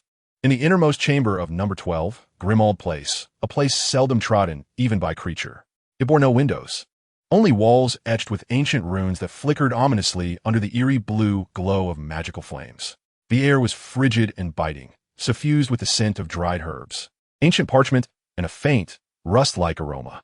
At the chamber's center, a complex silver magical array was embedded in the ground, its lines winding and twisting like a living serpent. Harry stood at the center of the magical circle, clad only in a simple white shirt and trousers. Sirius faced him, his complexion appearing even more pallid under the eerie blue glow, yet his gaze remained resolute. The colossal portrait of Walburga had been temporarily relocated to one side of the chamber, where she silently observed, her expression a complex amalgamation of fervor, anticipation, and a subtle tension. The ritual was guided by Walburga through her portrait, while Creature, as a conduit of magical energy and witness to the ancient pact, stood humbly and tremblingly by. He then looked at Harry. Harry calmly extended his left hand, and Sirius swiftly and precisely used the tip of the ritual dagger to make a small incision in his palm. The pain was negligible. Harry did not even flinch. His blood dripped, intertwining with Sirius's blood within a magic circle. Instantly, the entire formation erupted in a blinding radiance.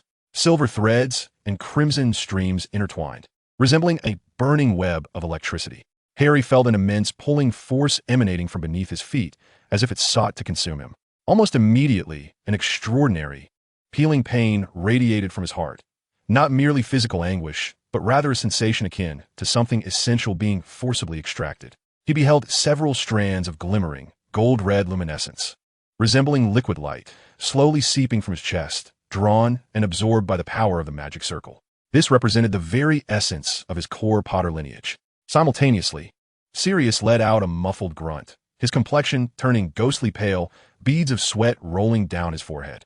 He bore the brunt of the ritual's backlash, his life force binding deeply with Harry's. More blood, imbued with a profound dark hue, surged from his palm, mingling with ancient energy that emerged from the depths of the magic circle.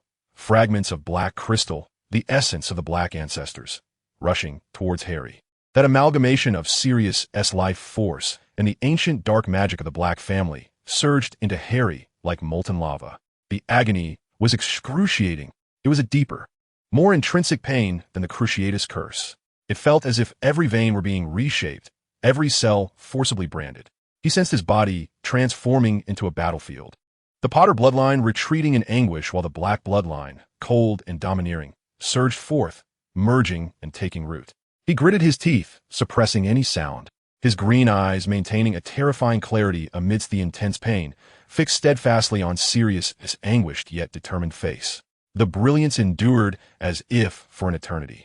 When the last vestiges of the anomaly faded, and the chamber was once again illuminated by the ghostly blue flames, Harry staggered, nearly losing his balance. He felt that something within him had been irrevocably altered, a cold, potent sense of power lying dormant deep within his veins. Simultaneously, an intangible, profound connection formed between him. The ancient estate, the magic circle beneath his feet, and the pallid, nearly exhausted Sirius before him. The ritual was complete. At this moment, Harry James Potter bore the name of Black, both in soul and blood. The portrait of Walburga let out a long, satisfied sigh, imbued with a weary yet twisted joy at the fulfillment of a long-held desire. She gazed at Harry for the first time, addressing him with a tone that bordered on equality, even tinged with a hint of reverence. Harry Potter Black. Harry raised his head, directing his gaze towards the portrait. His complexion was equally pale, yet his eyes remained sharp as ever. The bloodline of the Black family, magic, glory, and curse, from this moment forth, shall reside within you. Walburga's voice was deep and solemn, and I could discern that within you lies a power and determination far exceeding your years. Very well. The House of Black requires no meek sheep. She paused, her gaze sharpening to an extreme. I require you to promise me one thing. This is not a request. It is an obligation, as you inherit all of this. Harry waited in silence. Before you come of age, the surname Black must remain concealed. Walburga's tone bore an irrefutable caution. Do not disclose this to anyone, not even to your trusted Dumbledore or those friends of yours. The world need only know that Sirius has adopted you and that you are a Potter. That is sufficient. Why? Harry finally spoke, his voice slightly hoarse from earlier torment. Because the enemies of the Black family are as numerous as those of the Potter family, if not more, Walburga retorted sharply. Those pure-blood families that lurked in the shadows during the war, those traitors who harbor hatred towards us, and the remnants of the Dark Lord's followers, if they learn that you have not only inherited the Potter bloodline, but have also officially merged into the Black lineage, becoming a hybrid of two troublesome families, they will stop at nothing to extinguish you before you truly come into your own. She leaned slightly forward in her portrait, as if to emphasize, the current foundation of the House of Black is insufficient to fully protect you in the open, especially when Dumbledore's ideals of love and peace may prove unreliable. Conceal your new surname. Hide the true transformation of your bloodline. This is to safeguard yourself and to protect all that Sirius, that fool, has fought for on your behalf, until you possess sufficient power to disregard all threats. The name Potter Black must remain a secret. This was a heavy charge, an expectation that placed the ambition of family revival upon the shoulders of a 13-year-old boy. Harry looked at Walburga, then at Sirius, who, despite being nearly unsteady from the drain of life, still regarded him with an encouraging gaze. Within him flowed blood that was both cold and ancient, as well as warm and sacrificial. He did not swear an oath, nor did he utter grandiose declarations. He merely nodded slightly, accepting this secret mission and its conditions with those eyes that merged lilies green with the coldness of the Blacks. I understand. At last, Walburga's portrait revealed a smile that was almost genuine, imbued with a cruel sense of solace. For the first time, she slightly lowered her always proud head before Harry. I eagerly await your performance, contemporary Lord Black. In the chamber, the remnants of ancient magic slowly dissipated, heralding the quiet birth of a new Harry Potter Black, one who bore dual bloodlines and secrets. His path was destined to be darker and stronger than anyone could imagine. Chapter 55, Starlight and Awkward Affection. Sirius was nearly exhausted, leaning against the cold stone wall, gasping for breath, his complexion ashen. Yet, his gray eyes shone with remarkable intensity, fixated on Harry, as if confirming that Harry's safety was the sole matter of importance at that moment. Harry stood still, feeling the surge of magic within him. a power distinctly different from before. A chilling essence settled deep in his veins, the legacy of the Black family, akin to an ancient glacier. Simultaneously, a warmer, more resilient sense of connection enveloped him, stemming from the frail figure of Sirius across from him. He could vaguely sense that Sirius's vitality flickered like a candle in the wind, yet it burned with unwavering resolve, a determination that was for him. An unprecedented, heavy wave of gratitude and guilt seized Harry. He approached Sirius, his voice husky with emotion. "You shouldn't have done this." He gazed at Sirius's pale, sweat-drenched face. "Your magical potential is halved. The cost is too great." Sirius attempted a nonchalant smile, reminiscent of his youthful demeanor, but only managed a weary grimace. "Don't wear that expression, Harry," he said, his voice frail, yet undeniably resolute. "Azkaban has stripped me of much. This remaining half, if it can secure you a safer future, if it allows my blood to flow through you, I deem it worth every bit, more than any investment I've made in my life." He tried to straighten up, but stumbled slightly. Harry instinctively reached out to steady him. Sirius's arm was cold and thin, the hard, jutting bones palpable even through the fabric. Harry's heart ached anew. "Listen, child." Sirius steadied himself with Harry's support, his gaze serious. "Do not feel indebted to me. This is what I owe to James and Lily. And indeed what I owe to you. As your godfather, I missed 12 years of your life. This is the quickest way I can make amends." He paused, a fleeting vulnerability flickering in his gray eyes. "As long as you don't mind having an old, worn-out godfather who has sacrificed half his life for you." Sirius regarded him, observing the mixture of gratitude, sorrow, and a strength beyond Harry's years reflected in his eyes. It seemed that a corner of his heart, frozen for 12 years, finally felt a touch of warmth. He had succeeded. In the most extreme manner of the Black family, he had firmly bound himself to Harry. They were now, in the truest sense, relatives by blood. The atmosphere grew heavy. Sirius appeared to seek a way to break the somber mood. He cleared his throat and attempted to shift the conversation to lighter topics, his tone awkwardly striving for levity. "This question feels rather abrupt and clumsy," Harry thought. Momentarily taken aback, he gazed at Sirius's weary face, etched with fatigue, yet striving to convey concern for his ordinary life. A mix of emotions surged within him. Sirius had just emerged from Azkaban, bearing scars, yet sought to show interest in Harry's mundane existence through this clumsy approach.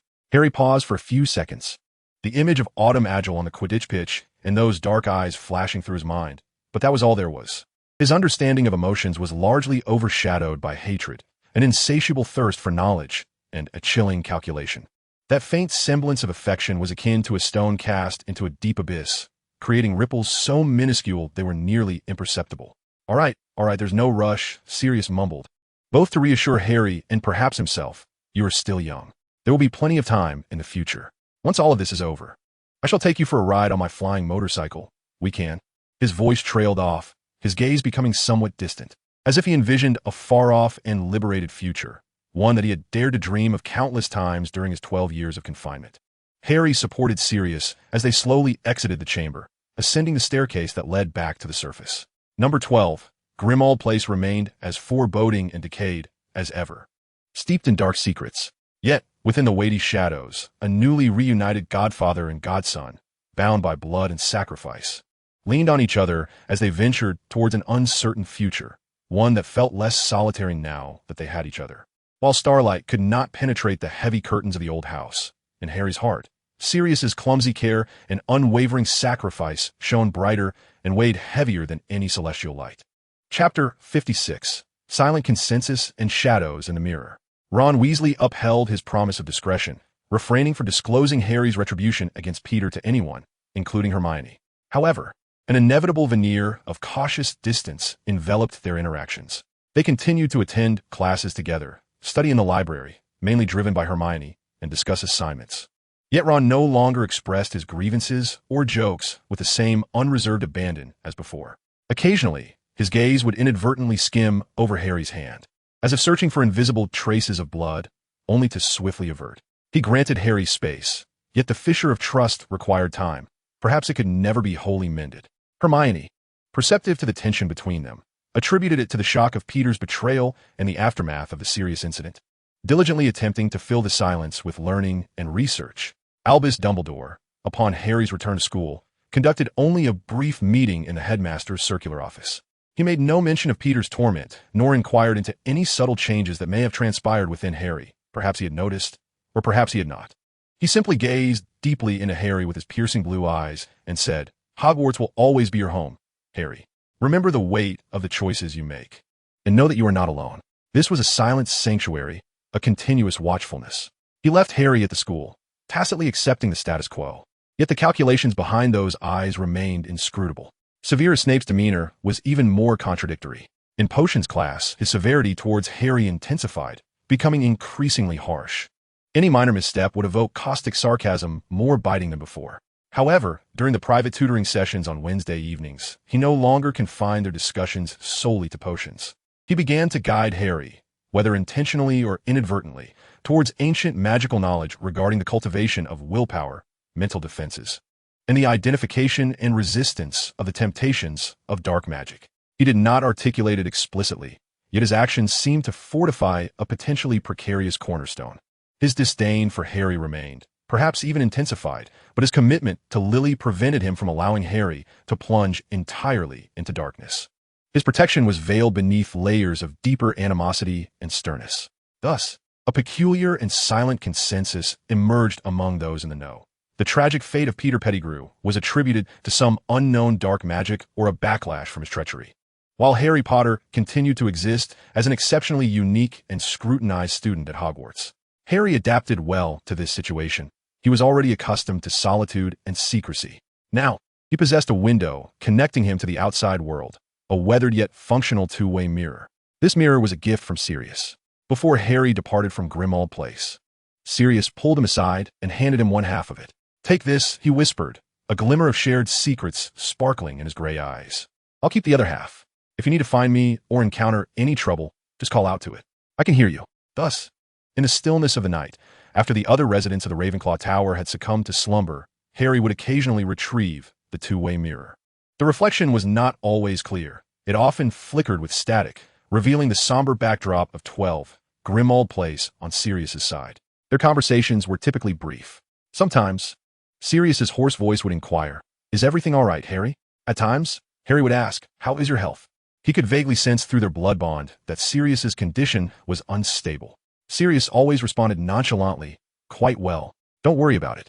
They would occasionally exchange snippets of information. Sirius would grumble about utilizing the remnants of the Black family's connections and resources to discreetly track the movements of Bellatrix and Rodolphus Lestrange, or to resolve certain family-related issues. Harry would briefly mention the daily occurrences at school, steering clear of sensitive topics, yet reassuring Sirius that he had refrained from using unforgivable curses and had not stirred up new troubles that required Dumbledore's intervention. More often than not, they simply gazed at one another through the mirror, affirming each other's existence. Sirius watched Harry grow within the castle, where he had once experienced joy and rebellion, while Harry observed Sirius gradually emerging from the shadows of Azkaban, albeit slowly and amidst the prevailing gloom of the Black family home. Harry carefully concealed the mirror, akin to hiding the chilling blood coursing through his veins and the surname Potterblack. He traversed the corridors of Hogwarts, engaged in classes, and navigated the complex gazes of friends and the profound scrutiny of professors. To the outside world, he still appeared to be the brilliant and composed Ravenclaw prodigy. Yet only he, and Sirius on the other side of the mirror, understood the turbulent undercurrents swirling beneath the calm surface. They shared secrets, bore the burdens, and in this perilous magical world, became each other's sole refuge where they need not disguise themselves, and their most vulnerable points were shielded from harm. Chapter 57. Echoes of Memory in the Cold Dissection. In a secluded corner of the Hogwarts library, sunlight filtered through the tall windows, casting dappled patterns upon the dust-laden pages of books. Hermione, seated across the table, furrowed her brow as she pored over advanced arithmancy divination, the quill whispering against the parchment. Beside her, Ron fidgeted restlessly, attempting to discreetly manipulate a rubbery candy purchased from Zonko's joke shop, which had a penchant for biting, yet his attention was evidently elsewhere, his gaze flickering towards Harry before swiftly averting. A facade of ordinary tranquility enveloped the scene. Before Harry lay an imposing tome, a study of ancient runic etymology. Yet his focus eluded the contorted symbols on the pages. His fingertips unconsciously grazed the rough edges of the paper, while his mind conjured images starkly contrasting with the scholarly ambience surrounding him, visions of a dim corner in the dungeon. The first incantation reverberated in his memory, how that diminutive, Gray forms stiffened instantaneously, then erupted into convulsions so violent they seemed incongruous with its size. It was not mere trembling. Every muscle, every bone resisted an invisible, tearing force. The squeals of the mouse pierced the air like metal scraping against glass, yet wrapped in a soundproofing charm, they resonated with a muffled echo, as if emanating from another dimension. What did he contemplate at that moment? It was not the thrill of vengeance he savored, but rather an analytical observation, the varying effects of the spell under different magical intensities. Initially, he applied 30% of his power, noting the amplitude and duration of the convulsions. The second time, he increased it to 50%, observing the bloodshot appearance in those tiny eyes, the shrieks tinged with a note of distress. On the third occasion, employing 70% of his strength, he began to document, coldly recording the manifestations of agony in his mind, much like cataloging potion reactions. Hundreds of times, this figure, a mere shocking statistic in the Ministry's report, etched itself into Harry's memory as countless precise calibrations of magical force, a relentless probing of a living being's limits. He recalled how Pettigrew transitioned from frantic struggles to spasmodic convulsions, ultimately reduced to the faintest, involuntary twitching, as if every ounce of energy, including the very essence of fear, had been drained away by the torrent of suffering. And then there was the scent, the acrid odor of fear secretions, the stench of incontinence, mingling with the dampness of the dungeon itself. Although he meticulously cleaned the aftermath with a cleansing spell, that noxious amalgam seemed indelibly imprinted upon his olfactory memory. The most vivid recollection remained of the final few slicing spells, not born of rage, but executed with precision, akin to a surgeon's incision. The incantations glimmered as limbs severed, wounds instantaneously cauterized by magic, scarcely a trickle of blood to be seen. He had opted for a variant documented in the Black family's library, its results both clean and efficient, embodying a chilling aesthetic of cruelty and precision. His intention was to ensure the target was rendered entirely immobile and devoid of transformative ability, whilst preserving vital signs for subsequent interrogation and as evidence. He remembered that moment when, despite his mind having long since unraveled, the vestiges of biological instinct compelled the human form to emit a final, inhuman rasp, akin to the sound of a throat being throttled. There was no compassion, no hositastion. A singular, task-oriented cold efficiency prevailed. Harry? Ron ceased his fidgeting with the gummy sweets, casting a nervous glance in Harry's direction. Harry blinked. The dimness of the dungeon swiftly replaced by the warm sunlight of the library. His expression remained unperturbed as he calmly closed the ancient tome before him. One he had scarcely engaged with. It's nothing, he spoke in a steady voice, betraying no hint of turmoil, merely slightly distracted by thoughts of a complex magical structure. Hermione regarded him with skepticism, yet Ron appeared to exhale in relief, reassured that Harry still resembled the studious, normal Harry they knew. He carefully relegated that icy memory, akin to archiving perilous experimental data, once more into the recesses of his consciousness. It lingered there unyielding, a constant reminder of his altered essence and the potentially greater dark temptations that lay ahead. Chapter 58. The Petrification of a Companion. The news of Hermione Granger's petrification swept through Hogwarts like a chilling plague, inciting a crescendo of panic. When Ron and Neville discovered Harry in their familiar corner of the library, Ron's face bore no trace of his earlier hesitation or distance, replaced solely by a pure fear and despair for their friend's plight. Neville's complexion was ghostly pale, his lips trembling uncontrollably. Harry! Ron nearly seized Harry's arm with a grip that was startlingly fierce. It's Hermione. She was petrified in the library while holding a small mirror. She must have uncovered something. Neville nodded vigorously, his voice laced with a tremor of tears. She had been researching the basilisk, looking for ways to combat it. She must have figured something out. Ron's eyes revealed a tumultuous struggle, yet more prominently, a resolute determination. We know you understand things differently than we do. You comprehend those dangerous matters. But now, Hermione is in peril. We have no idea where the entrance to the Chamber of Secrets lies, but we must take action. We need you, Harry. Harry set aside the tome on ancient curses and lifted his gaze. His expression remained serene, yet something deep within his emerald eyes seemed stirred. Hermione, the intelligent, stubborn, occasionally exasperating, yet indispensable member of their library brigade, now lay cold in the infirmary. Hermione, holding the mirror, had been petrified. This confirmed the hypothesis regarding the basilisk's indirect line-of-sight attack. She had been researching in the library. She may have discovered a crucial clue. The weeping, moaning Myrtle. The first victim, the restroom, water. The The fleeing spiders, mortal enemies. Parseltongue, the key to control and communication. Myrtle's restroom. Harry rose, his tone resolute, without an ounce of hesitation. That is the entrance. Ron and Neville stood in stunned silence, having spent so much time seeking clues, yet Harry was so assured. How do you? Ron began to inquire. Logic, Harry interrupted, already moving toward the library exit. Neville, bring that Mimbulus Mimbletonia. Its pus may corrode certain magical barriers. Ron, use your strategic mind. Be ready for potential traps. His commands were clear and composed, imbued with an undeniable authority. Ron and Neville exchanged a glance, and promptly followed, as if they had found the sole reliable helmsman amidst the tempest. They deftly evaded the professor's inspectors, arriving at the second floor's chilly, damp girls' lavatory, perpetually shrouded in a faintly mournful atmosphere. The weeping Myrtle was absent, perhaps having retreated to another conduit. Harry stood by the sink, his gaze sweeping over the brass faucets until it settled on one adorned with intricate serpentine engravings. Unlike in the annals of history, he did not laboriously search. The ancient knowledge of the Black family, coupled with his own acute perception of serpentine symbols, allowed him to pinpoint the target instantly. He turned to Ron and Neville, instructing them to step back. Then he faced the faucet and, in a low, hoarse voice, one that seemed to emanate from another dimension, clearly commanded, "Open." With a heavy grinding sound, the stone wall slowly rotated, revealing a dark passage wide enough for a person to pass through. A chill, tainted with the scent of decay, surged forth from the depths of the conduit. Ron and Neville turned pale, glancing nervously at Harry, who displayed no trace of fear, only a nearly obsessive scrutiny as if evaluating a complex magical conundrum. "I'll lead the way," Harry declared, sliding into the passage with fluidity and conviction. The tip of his wand glimmered with a flickering light, illuminating the slick, damp walls of the tunnel. Chapter 59, The Battlefield of Parseltongue. The descent was long and nauseating. When they finally tumbled onto a heap of damp, foul-smelling animal remains, Neville nearly retched, and Ron's complexion turned ashen. Yet Harry, upon hitting the ground, swiftly rose, his wand's glow steadily sweeping across the vast, rocky tunnel surrounding them.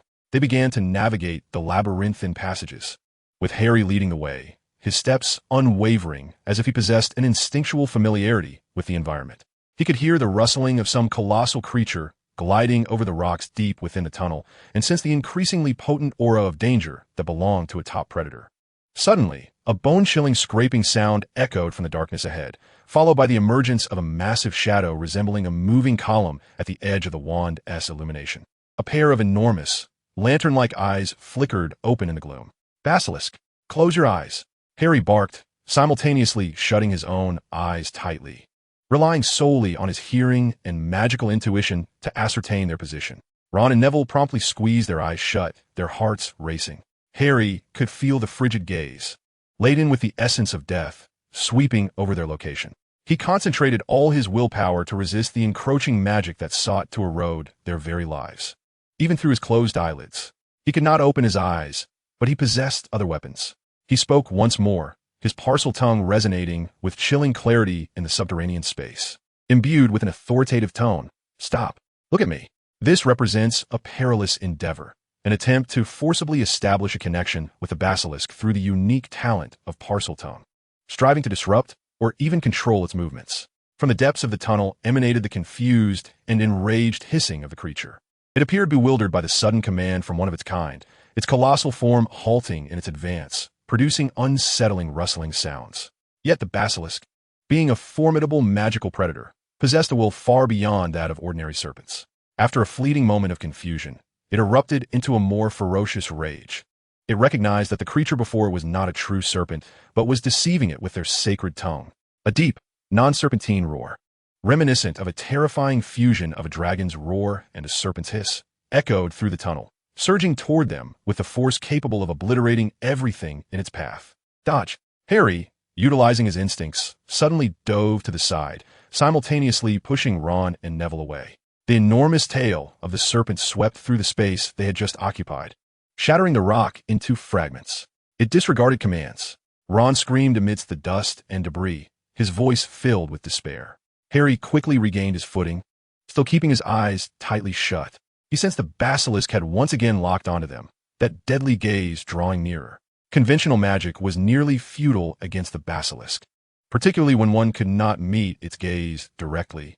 A myriad of perilous spells learned from the Black family's library and Quirrell's tutoring flashed through his mind, even including the Cruciatus Curse, though their effectiveness against such a massive magical creature was uncertain. Moreover, Snape's warning echoed in his ears. You cannot use this without restraint. Dumbledore's heavy gaze weighed upon his heart. Just at that critical moment, Neville's voice, tinged with tears, broke through. He kept his eyes tightly shut, clutching the Mimbulus Mimbletonia he had held close to his chest. It seems to detest this smell. It is retreating. A spark ignited within Harry. Of course, its nemesis. Spiders fear the basilisk, yet certain plants with intensely pungent odors or magical properties could also disrupt its sensitive sense of smell. Neville, throw the Mimbulus Mimbletonia in front of it. Squeeze its pustules with force. Harry commanded without hesitation. Though paralyzed by fear, Neville's trust in Harry, or perhaps his submission to their dire predicament, bolstered his courage. With eyes shut tight, he hurled the potted plant forward and squeezed the unruly plant vigorously in midair. A pungent, spicy yellow pus erupted, permeating the air. Instantly, the tunnel resonated with the basilisk's anguished and furious screeches, accompanied by the sound of its massive body retreating. The pus from the Mimbulus Mimbletonia had evidently provoked a strong reaction. An opportunity. Ron. To the left, approximately 15 feet ahead, there is standing water on the ground. Use the most powerful blasting or impact spell you can think of to strike the ground 3 feet in front of the water. Create a loud noise and vibration to confuse it. Harry issued the command at lightning speed. At this moment, Ron too resolved to take action, casting aside thoughts of Harry's darker side as tactical thinking activated. With his eyes closed, guided by Harry's directions and sense of distance, he swung his wand with fervor. Shatter. Now, run. Along the right wall. Keep moving forward. Harry growled as he yanked Neville, who was still disoriented, and charged ahead down the right side of the tunnel.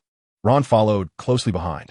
The trio, eyes shut tight, raced through the dark, treacherous, and slick passageway, pursued by the furious crashing and hissing of the basilisk behind them. They were oblivious to what lay ahead, ignorant of the dangers that awaited them in the chamber. Yet in that moment, their instincts for survival, concern for their friend, and Harry's cold but effective commands coalesced into a fragile unity, teetering on the brink of death. The true trial awaited them deep within the chamber, and Harry Potter would have to summon his most profound powers and secrets to confront this life and death crisis. Chapter 60. The Resolute Light of the Sword. The three raced down the right side of the tunnel, eyes closed, relying solely on their sense of touch and Harry's urgent instructions to navigate the darkness. The furious sounds of the basilisk's pursuit and its hissing were relentless, the stench of death almost brushing against their necks. Just as they were about to be overtaken, a clear, calm voice, imbued with undeniable power, sliced through the air like an icy whip, penetrating the basilisk's frenzy. Hiss, halt, and return. It was Parseltongue, another voice in Parseltongue. The frantic pursuit came to an abrupt halt. The basilisk emitted a reluctant growl, but evidently obeyed the command, its heavy slithering retreating rapidly. Harry suddenly stopped, opening his eyes. Ron and Neville, shaken, also halted, gasping for breath. Before them lay a vast, dimly lit underground chamber. With the aid of their wand's light, they beheld Ginny Weasley, pale and crumpled at the feet of Salazar, Slytherin statue, her life force faint.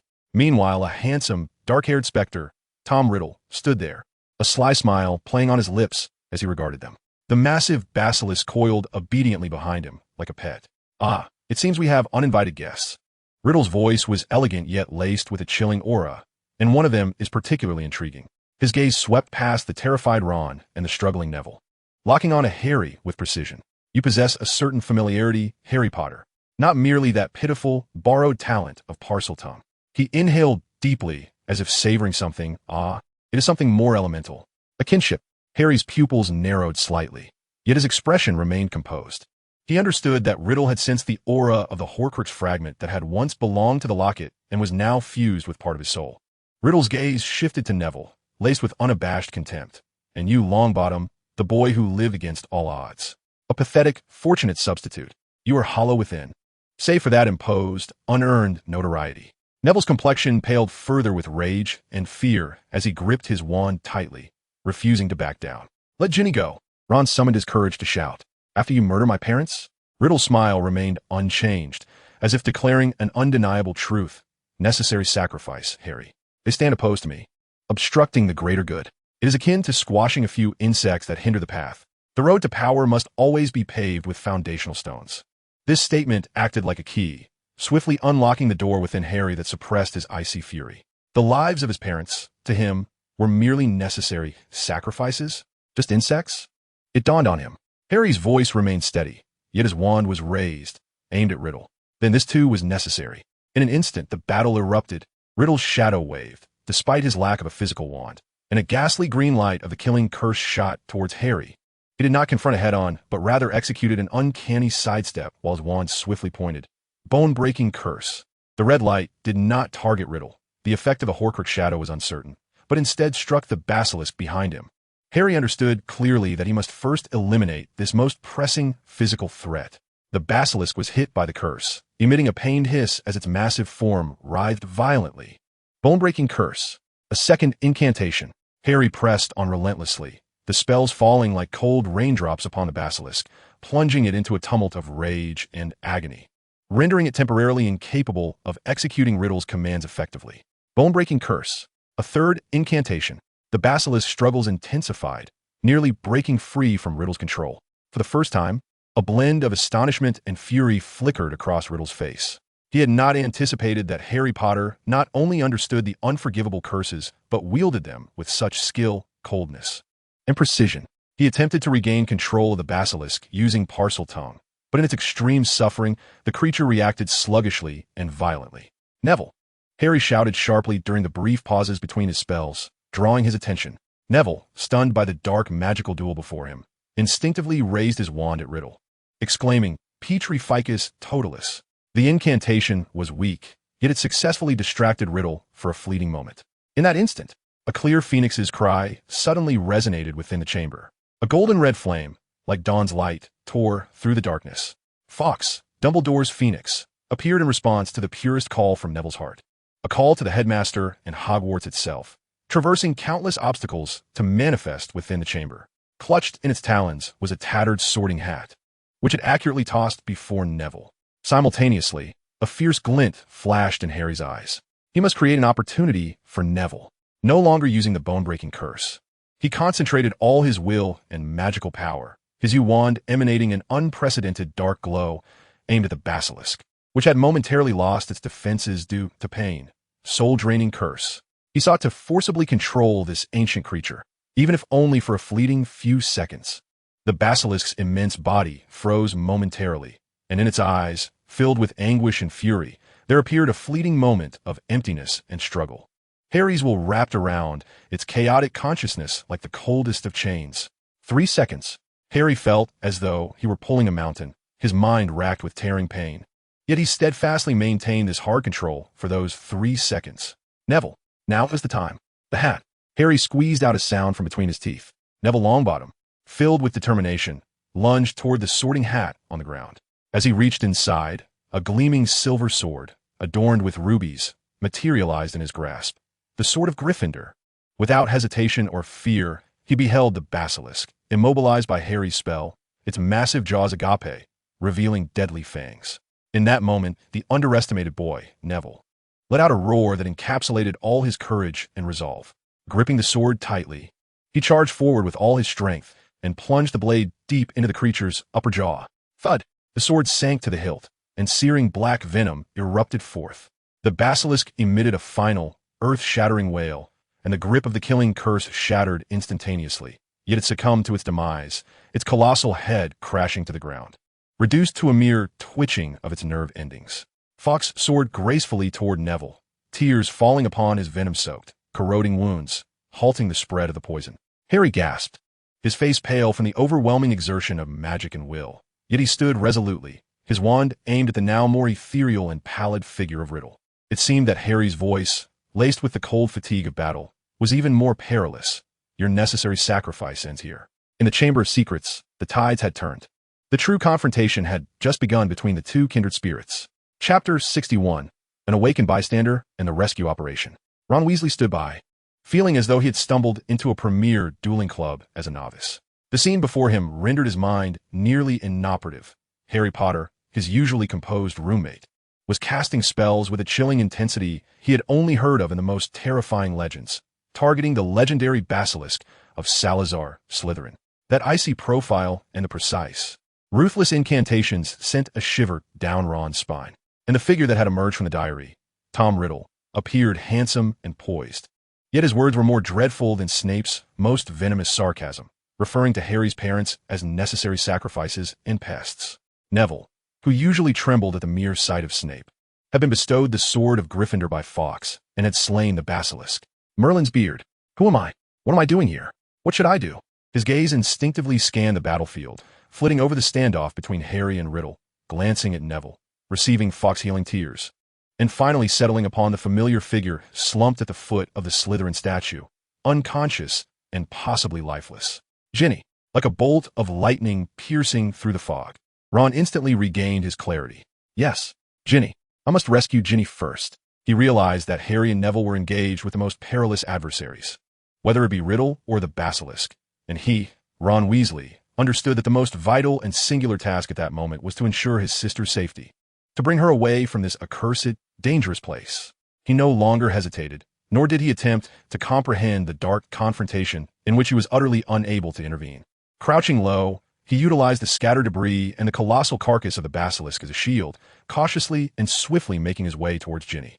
Riddle's attention was entirely captivated by Harry, seemingly oblivious to the insignificant red-haired boy, while Harry was using the Cruciatus Curse to maintain control over the basilisk. He caught a glimpse of Ron's movements out of the corner of his eye, stirring a slight reaction within him, though his expression remained impassive. Instead, he focused intently on diverting Riddle's firepower, creating an opportunity for Ron. Ron swiftly reached Ginny's side. He knelt down, testing for her pulse and breath, which, albeit faint, was present. He exhaled in relief, then, with all his might, attempted to lift her, but despite her petite frame, the unconscious girl felt exceptionally heavy. Wingardium Leviosa. A spark of inspiration ignited within Ron as he employed the levitation charm to make Ginny's body light as a feather, then grasped her arm, hastily dragging her towards the entrance of the tunnel. As he passed by Neville, he hurriedly uttered, "Neville, hold on. I'm taking Ginny out to fetch a professor." Neville, enduring the pain of his wound, nodded at Ron. His mission was clear. Save the girl, seek help. As for the battle, he cast a glance at Harry's eyes, which glimmered with cold resolve in the dim light, and understood well that the battlefield was not his to claim. Below in the chamber, the atmosphere grew even more oppressive. With Ron and Ginny gone, only Harry, the injured Neville, the Phoenix Fawkes, and the ominous figure of Tom Riddle remained, whose Horcrux still exuded a sinister aura despite the loss of the basilisk. Harry gazed at Riddle, slowly raising his wand. Now, there were no lingering concerns. Chapter 62. The Unbalanced Scale and the Weight of Loyalty. After Ron's escape with Ginny, the ambience in the chamber became purer, yet more perilous. The air seemed to solidify, leaving only the occasional vigilant call of Fawkes and Riddle's elegant yet frigid voice. Impressive Potter. Riddle's phantom appeared increasingly tenuous, yet the light in his eyes grew sharper. So youthful yet so adept at wielding darkness. Alas, it seems you lack stamina. He keenly perceived the rapidity of Harry's breath and the slight instability of the light at the wand's tip. The continuous casting of high-intensity dark magic, particularly the force control over the basilisk, had drained Harry significantly. Allow me to demonstrate what true power is. With a smile, Riddle raised his hand, uttering no incantation. As an invisible force, imbued with tearing power, surged violently towards Harry. Harry's pupils contracted as he rolled to the side, simultaneously waving his wand. Protego. The light of the shield charm barely coalesced before shattering upon contact like glass. Harry was propelled backwards by the residual force, a wave of nausea surging in his chest. He immediately retaliated. Sectum Sempra? A beam of red light shot forth, but Riddle's phantom, like a wraith, easily evaded, countering swiftly with a silent binding curse that nearly immobilized Harry. Too slow, Potter. Your hatred lacks the purity it requires. Your strength resembles that of a rootless tree. Riddle's voice dripped with mockery, akin to a patient mentor toying with an immature pupil. Harry gritted his teeth and attempted once more to disrupt the soul-sucking curse. Yet Riddle's mental prowess was far beyond that of the basilisk, rendering his incantations ineffective as they vanished into nothingness. He resorted to various malevolent curses from the realm of dark magic, but under Riddle's exquisite mastery and overwhelming magical control, he found himself floundering, teetering on the brink of disaster. The balance of battle had undeniably shifted, with Harry akin to a fragile boat struggling against the tempest. Defeat was merely a matter of time. Nearby, Neville Longbottom leaned against the frigid stone wall as Fox tears worked to heal the wounds corroded by basilisk venom, bringing a soothing coolness. Yet his heart felt as though it were being fried in a cauldron of oil. He watched the conflict unfold before him, unable to comprehend the complex, silent exchanges of spells, nor the sinister and unforgiving dark magic wielded by Harry. However, he could discern the dire situation. Harry was at an unequivocal disadvantage. The demon named Riddle was despairingly powerful. I must do something. This thought screamed within him. Harry was fighting fiercely to save Ginny and confront this malevolence. He could not simply stand by. But what could he do? His magical abilities were inferior even to Ron's. The basilisk had only been vanquished due to the opportunities Harry had created and the Sword of Gryffindor. His anxious gaze swept across the battlefield, passing over Riddle's cat-and-mouse grin, glancing at Harry's pale, yet resolutely calm profile, and ultimately landing on the open diary at the foot of the Slytherin statue, emanating dark vapors, as if it were the very source of all evil. Fox seemed to sense his thoughts, emitting an urgent cry as he gently pecked at the Sword of Gryffindor in Neville's unscathed hand, then anxiously directed his gaze toward the diary. Suddenly, Neville had a revelation. The basilisk was the guardian of the Chamber of Secrets, but this diary was the key to Riddle's existence, the means by which he siphoned Ginny's life force. Just as the weakness of the Whomping Willow lay in its knotted scars, so too did this diary hold Riddle's vulnerability. Harry was drawing all of Riddle's attention toward him. Thus, a simple, direct, and somewhat reckless plan began to form in Neville's mind. He did not require intricate spells. He needed merely an opportunity and the courage to act. Gripping the Sword of Gryffindor tightly, he felt the warmth of its hilt, a symbol of Gryffindor's spirit. The pain from his wounds still pulsed, and fear rendered his limbs cold. Yet a more fervent force ignited within his chest. Responsibility, friendship, and the resilience that erupted when backed into a corner, belonging to Longbottom. Taking a deep breath, he shouted with all his might toward Harry, who was struggling to endure, not merely to alert him, but to draw Riddle's attention. "Harry, hold on." Then, heedless of everything, he dragged his injured leg forward, like a clumsy yet resolute rhinoceros, raising the Sword of Gryffindor high and charging toward that ominous diary in the bravest assault of his life. He did not charge at Riddle. His sole objective, from the very beginning, was that diary. This sudden, seemingly foolish, suicidal dash indeed distracted Riddle for a fleeting moment. With a contemptuous glance at the oncoming Neville, he waved his hand, casting a spell intended to swat away this bothersome nuisance like a fly. In that instant of distraction, Harry, who had been on the defensive and struggling to hold on, felt a surge of cold determination. This was the opportunity he had been waiting for. He had feigned weakness and endured, all for this ephemeral opening. Avada Kedavra. This time, it was not the Cruciatus curse, nor the soul-sucking curse. A dazzling green light, embodying pure destruction, erupted from the tip of Harry's wand, carrying with it all his icy resolve, suppressed fury, and an absolute yearning for victory. Striking with the precision and swiftness of lightning tearing through the night sky, aimed directly at the specter of Tom Riddle. Simultaneously, Neville was struck by the spell casually cast by Riddle, sent flying once more, yet the Gryffindor sword in his grasp, propelled by inertia, bore down with all his weight and determination upon that open diary. Time seemed to freeze at that moment. The disdain on Riddle's face transformed into incredulous horror. He attempted to defend himself, but Harry's killing curse came too swiftly, too decisively. The green light engulfed his phantom. Meanwhile, the tip of the Gryffindor sword pierced the center of the diary with unerring accuracy. A thick, ink-like black liquid gushed forth from the wound, accompanied by a shrill scream that seemed to emanate from the depths of the soul, hauntingly inhuman. The two attacks struck their targets almost simultaneously. Chapter 63. The Delayed Thunder and Silent Judgment. When Albus Dumbledore descended into the Chamber of Secrets, guided by Fawkes like a silent bolt of lightning, the scene that unfolded before him was enough to stir tumultuous waves in his azure eyes, even after a century of life experience. The air was thick with the nauseating malons of the basilisk's foul blood, the acrid scent of burnt dark magic, and some deeper, more ominous residue of dark power. The first sight that met his gaze was the colossal serpent, lifeless and sprawled like a mountain, its head pierced by a glimmering silver sword, its black, venomous blood tainting the ground. Not far away, Neville Longbottom lay on the ground, pale-faced, with clear wounds on his legs, though they seemed to have been partially treated by Fawkes' tears. He struggled to rise, still clutching the hilt of the Gryffindor sword, its point firmly impaled in a tattered diary that oozed black liquid, emitting faint hissing sounds. Most striking to Dumbledore, however, was the figure of the dark-haired boy, Harry Potter, standing at the center of the chamber.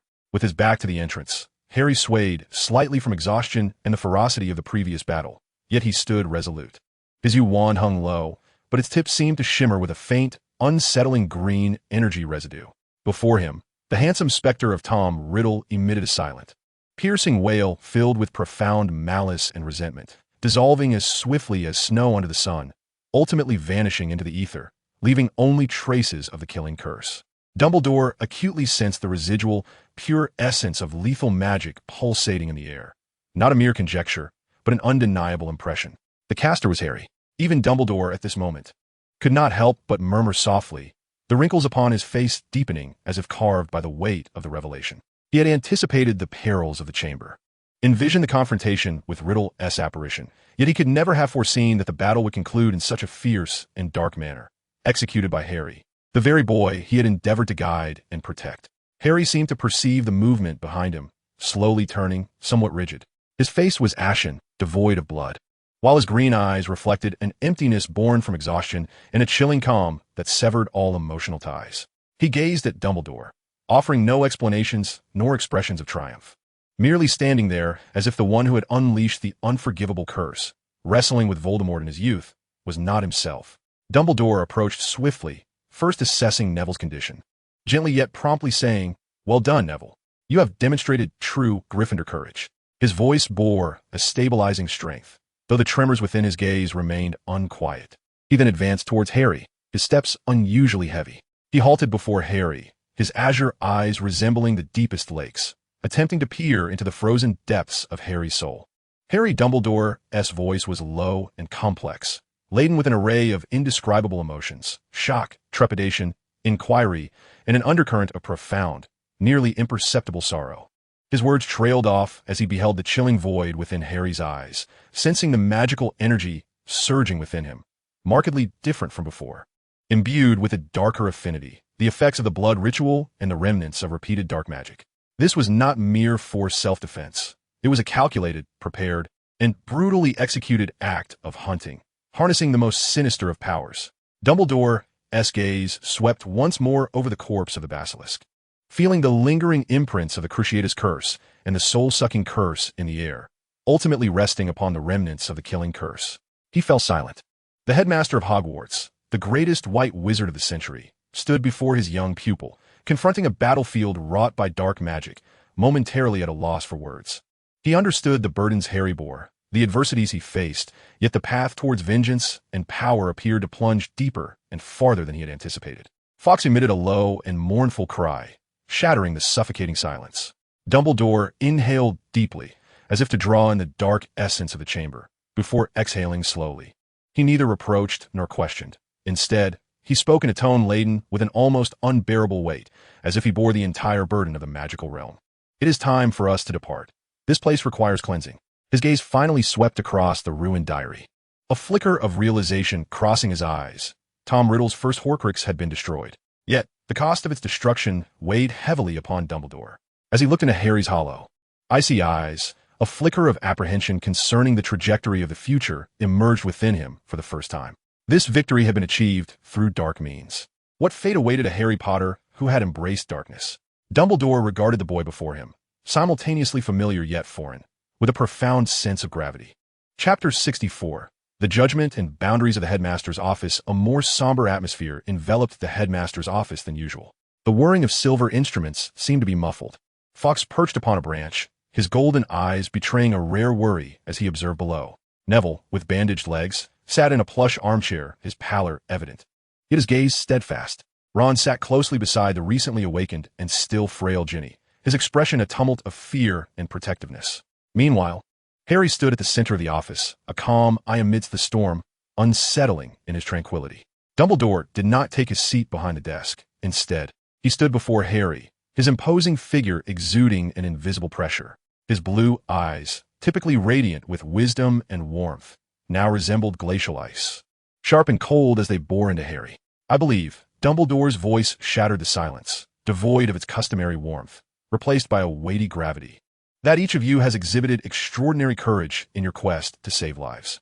Neville, you destroyed that malevolent creation, saving Ginny's life. and you have proven worthy of Gryffindor's sword. Ron, you remained composed in the face of danger and rescued your sister. Ginny, you endured immense suffering, yet ultimately persevered. His gaze traversed Neville, Ron, and Ginny, his tone softening slightly in affirmation. However, when he redirected his focus upon Harry, the temperature in the air seemed to plummet. But, Harry, Dumbledore's voice turned exceedingly stern, each word striking like ice picks against the heart. Tell me, in the Chamber of Secrets, aside from the necessary defenses and the ultimate destruction of Riddle's Horcrux, what else did you do? He saved us. Ron interjected uncontrollably, his voice sharp with excitement. Headmaster, you didn't see how terrifying Riddle was, how immense the basilisk. If it weren't for Harry using those spells to shield us, we would have perished. He distracted Riddle. Neville added, mustering courage, his voice soft yet clear. He drew all of Riddle's attention so that I had the opportunity to destroy the diary. Harry was protecting us. Ginny, weakly leaning against Ron, whispered through her tears, that diary controlled me. It was so evil. Harry was fighting against it. Dumbledore listened to their defense in silence, his expression impassive. Once they concluded, he spoke slowly, his voice deep yet imbued with the power of thunder. When the final word escaped his lips, the entire office seemed to tremble. Ron and Neville's faces turned pale in an instant, unaware that Harry had resorted to the killing curse. Ginny, too, covered her mouth in terror. I felt it, Harry. Dumbledore's voice resonated with profound sorrow, echoing the indelible marks of every unforgivable curse that lingered in the chamber, clear as a lighthouse in the night. Not only have you wielded them, but you have done so with considerable skill. His voice suddenly rose, infused with an unprecedented severity and warning. Dark magic will corrode your soul and warp your will. It will render you cold, cruel, viewing suffering as a tool and life as mere fodder. Today, you may invoke the Cruciatus and killing curses upon a basilisk or a malevolent Horcrux, but tomorrow, will you not direct them at those who dare to obstruct or oppose you? When you become accustomed to resolving issues through the most direct and darkest means, how are you any different from those you oppose? He fixed his gaze on Harry, each word a final verdict. I have nurtured you, protected you, and guided you, Harry, not to mold you into the next Dark Lord, not to replace the old darkness with a more potent one. If your path ultimately leads to another Voldemort, then the sacrifices of Lily and James will be rendered meaningless. Everything I have done will be in vain. These words struck like a hammer, landing heavily on the hearts of all present. Ron and Neville gaped, unable to fathom the association of Harry with the term Dark Lord. Ginny's tears flowed more fiercely. Harry stood rooted in place, Dumbledore's words crashing over him like a tempest. The icy lake within him finally stirred with violent ripples. He had always believed he was traversing a necessary and effective path for revenge, for protection. Yet Dumbledore's accusations laid bare the essence of his actions, exposing them to the light. How are you any different from those you oppose? To become the next Dark Lord? This was a conclusion he had never contemplated, nor would he ever wish to embrace. He gazed into Dumbledore's eyes, filled with disappointment, sorrow, and undeniable warnings, and for the first time, deep within that frigid heart, he felt a chilling sensation known as fear. Not fear of death, but fear of losing oneself. Harry Potter stood at the eye of the storm, enduring Dumbledore's piercing gaze, as if it could penetrate his very soul. The cold lake of rationality upon which he relied was suddenly disrupted by a colossal stone, unleashing unprecedented waves. To become the next Dark Lord? This thought pierced through his seemingly impenetrable defenses like a poisoned ice shard. His long-held calmness, cunning, and the efficient logic of utilizing dark powers to achieve his goals revealed their grotesque nature under Dumbledore's scrutiny. When he wielded the Cruciatus Curse against the basilisk, his mind was consumed with tactics and efficiency. When he uttered the killing curse directed at Riddle, it was driven by the cold fury of a necessary sacrifice and the absolute will to eradicate the threat. He had never considered who he might become. He had only focused on what he aimed to achieve. However, at this moment, Dumbledore laid bare before Harry the stark embodiment of the malevolent figure he despised most, the very demon who had taken his parents' lives. The term aftershock felt utterly alien to Harry Potter. Throughout his life, fear had been suppressed, anger had served as a frigid fuel, and pain had been a ladder to power. Yet now, a delayed response, born of a fear of losing control, washed over him like a chilling tide, silently breaching the defenses of his heart. When one becomes accustomed to resolving issues through the most direct, most sinister means, how does that differ from those we resist? Dumbledore's voice echoed once more in his mind.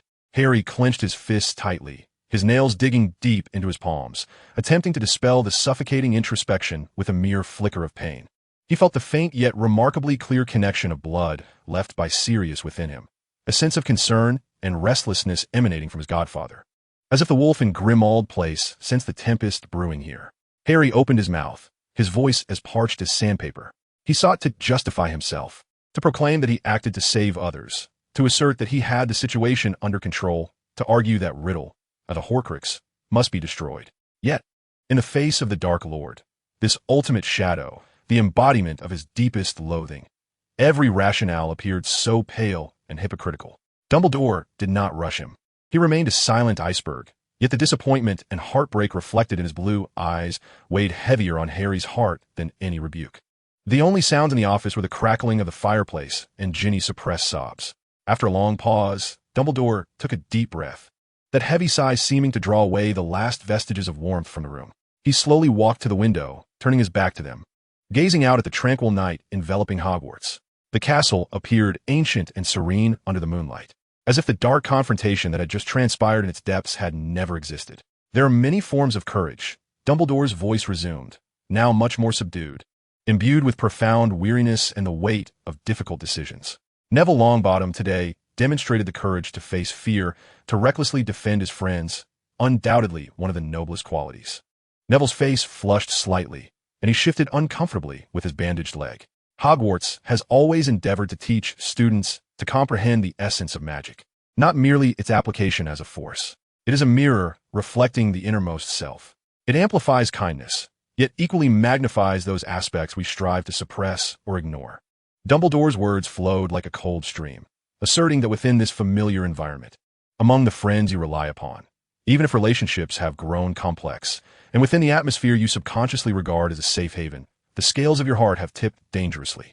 He paused, ensuring each word was indelibly etched in the hearts of everyone present. You must depart. Depart from this environment that brings you comfort, even enabling your overly radical solutions to gain tacit approval or indulgence. Depart? Ron suddenly lifted his head, his face drained of color. Headmaster, you cannot expel Harry. He saved Ginny. He saved everyone. No, Ron Weasley, Dumbledore interjected calmly. I did not suggest expelling Harry. Hogwarts will always be his home. However, I believe that in the coming academic year, a different environment is essential for Harry to discern the boundaries of power and comprehend the responsibilities that come with magic. His gaze swept over Ron, Ginny, and Neville, ultimately resting on Harry. I have decided to send Harry Potter to Durmstrang Institute as an exchange student for his third year. Durmstrang, Ginny exclaimed, her voice laced with fear. The school, located in the north, was notorious for its teachings in the dark arts, including areas considered taboo, and its reputation in the wizarding world was far from benign. Neville's eyes widened, clearly taken aback by this decision. Ron's face flushed red, anger eclipsing his fear. Durmstrang, the place that teaches dark magic? Will he learn there? More advanced curses? This is precisely to help him understand where the boundaries lie, Ron. Dumbledore's voice rose sharply, imbued with an undeniable authority that silenced Ron's protests. Durmstrang is not the breeding ground for dark wizards that the rumors suggest. They have strict regulations and a profound understanding of power, and more importantly, they possess an acute awareness of the repercussions of its misuse. The very air there is steeped in reverence for the consequences of unchecked power. He turned to Harry, his tone growing gravely serious. There, Harry, you will no longer be shrouded in any special aura. There will be no protection stemming from your parents' sacrifice, no friends sharing your burdens, at least not initially, nor any professors offering you undue attention or leniency.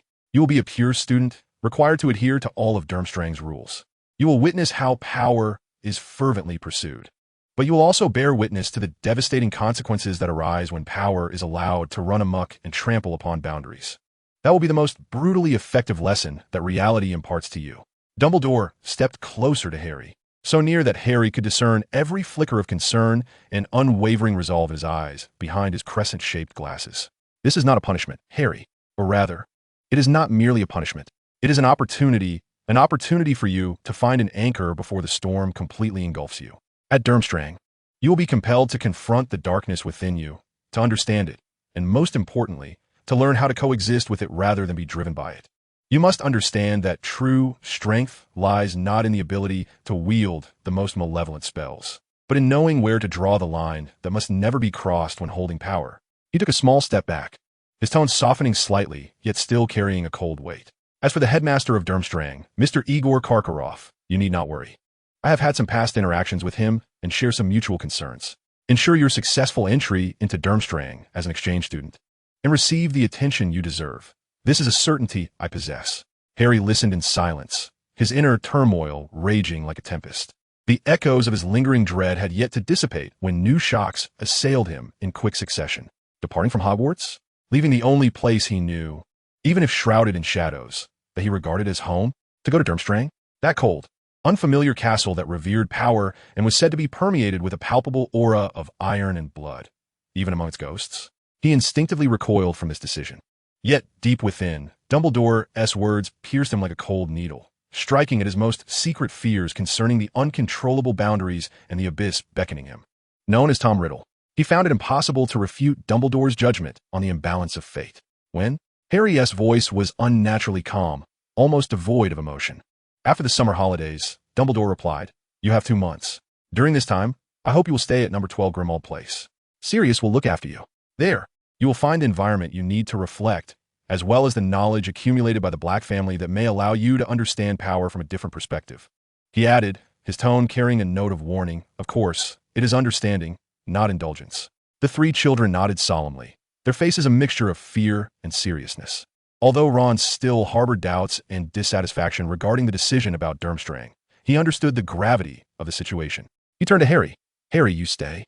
Ron exchanged a glance with Harry, his expression complex. Ultimately, he supported Ginny and, along with Neville, quietly exited the headmaster's office. The heavy wooden door closed silently behind them, isolating them from the outside world. Only Harry, Dumbledore, and the silent fox remained in the office. "Harry," Dumbledore's voice softened somewhat, though it still bore a scrutinizing edge. "Look at me. Tell me, in that moment when you uttered the killing curse, what were you thinking?" Dumbledore's question cut to the core. Harry paused for a moment, the feelings of dread resurfacing, mingled with an indescribable emptiness. "He must die." Harry's voice was low yet clear. "I refer to my parents as necessary sacrifices, mere insects. He was there, a living threat, a testament that this path could succeed. To eliminate him was the only option." He hesitated, then added, "Moreover, I knew he was a Horcrux. His elimination was also among my objectives." Harry fell silent once more. Why? Was it for efficiency? Was it because at that moment, the dark power within me seemed to crave that incantation? Was it because, driven by extreme anger and cold malice, that boundary appeared to blur? I do not know. Harry finally murmured, "That is the truth." For the first time, he felt such profound uncertainty regarding his own heart.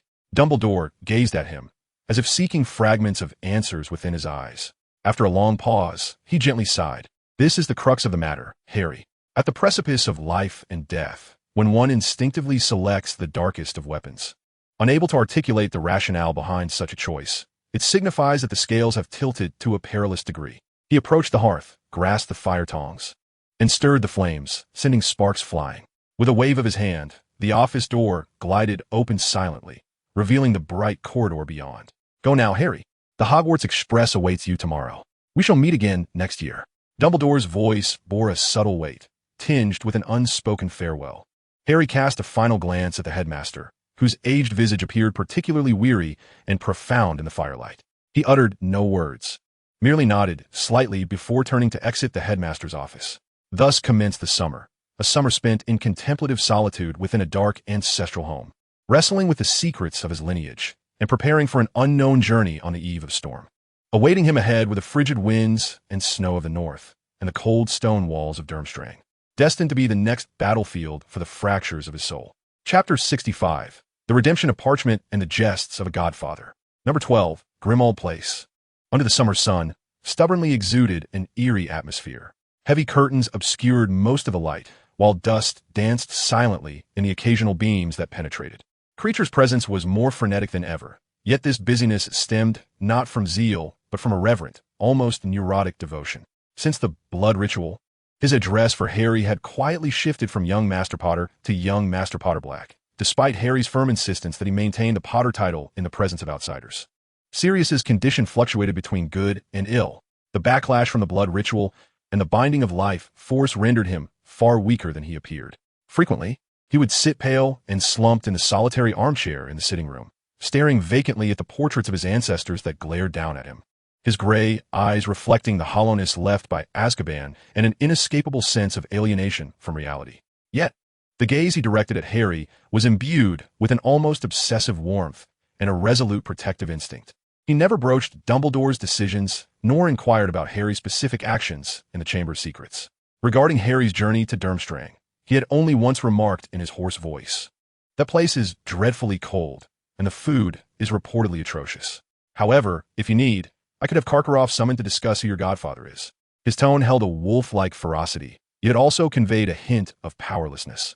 Harry understood that Sirius was using his remaining strength to uphold a distorted yet safe haven for him. This heavy, unqualified protection was both a comfort and a source of pressure. That afternoon, Harry sat before a massive, scarred mahogany desk in the library with a hefty tome. Ancient Norse runes, origins, applications, and taboos, recommended preparatory reading for third years at Durmstrang, sprawled open before him. The runes on the pages twisted like serpents, imbued with cold magic that made his temples throb. He rubbed his brow, letting his gaze drift to the blank piece of parchment at the corner of the desk. Durmstrang, a completely unfamiliar battlefield. He requires an advantage, information, and a mind capable of penetrating the dark mists with clarity and rationality. A name naturally rises to the forefront: Hermione Granger. Without hesitation, Harry grasped a quill, its nib adorned with serpentine engravings. Believed to be an antique once used by an ancestor, dipped it in ink, and swiftly inscribed upon the parchment. His handwriting remained composed and neat, yet the content bore a hint of an unusual request. "Hermione, I hope this letter finds you well. I am currently situated at number 12, Grimmauld Place, the residence of Sirius Black. The surroundings are quite distinctive. I write to you with a request. Professor Dumbledore has decided that I will attend Durmstrang as an exchange student for my third year. I must prepare. The curriculum, teaching style, and particularly the requirements for runes and ancient magic at Durmstrang differ significantly from those at Hogwarts. I possess some relevant materials, but they are rather obscure and disorganized. I am fully aware of your vast knowledge and exceptional ability to organize and synthesize information. Might you be able to spare some time during the summer to visit London? Though the Black residence is rather gloomy, the library is well stocked, albeit requiring discernment, and there is ample space. We could study these materials together to prepare for Durmstrang's curriculum. Your assistance is of utmost importance to me. Please inform me of your intentions. If you're able to come, kindly provide the date in advance, and I shall inform Sirius to arrange for Creature, the house elf, to meet you at the door. I eagerly await your reply."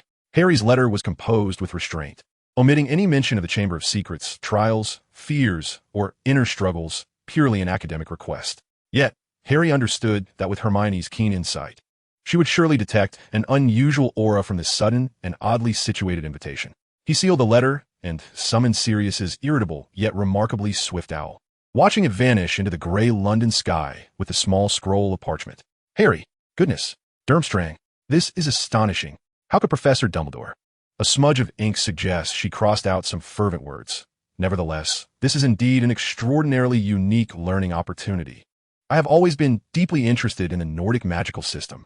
My parents are attending a dental seminar in London next week, precisely from July 15th to 17th. I explained the situation to them, of course, omitting the peculiarities of the old house and merely mentioning a classmate's extensive library, and they agreed to let me visit you on the 16th.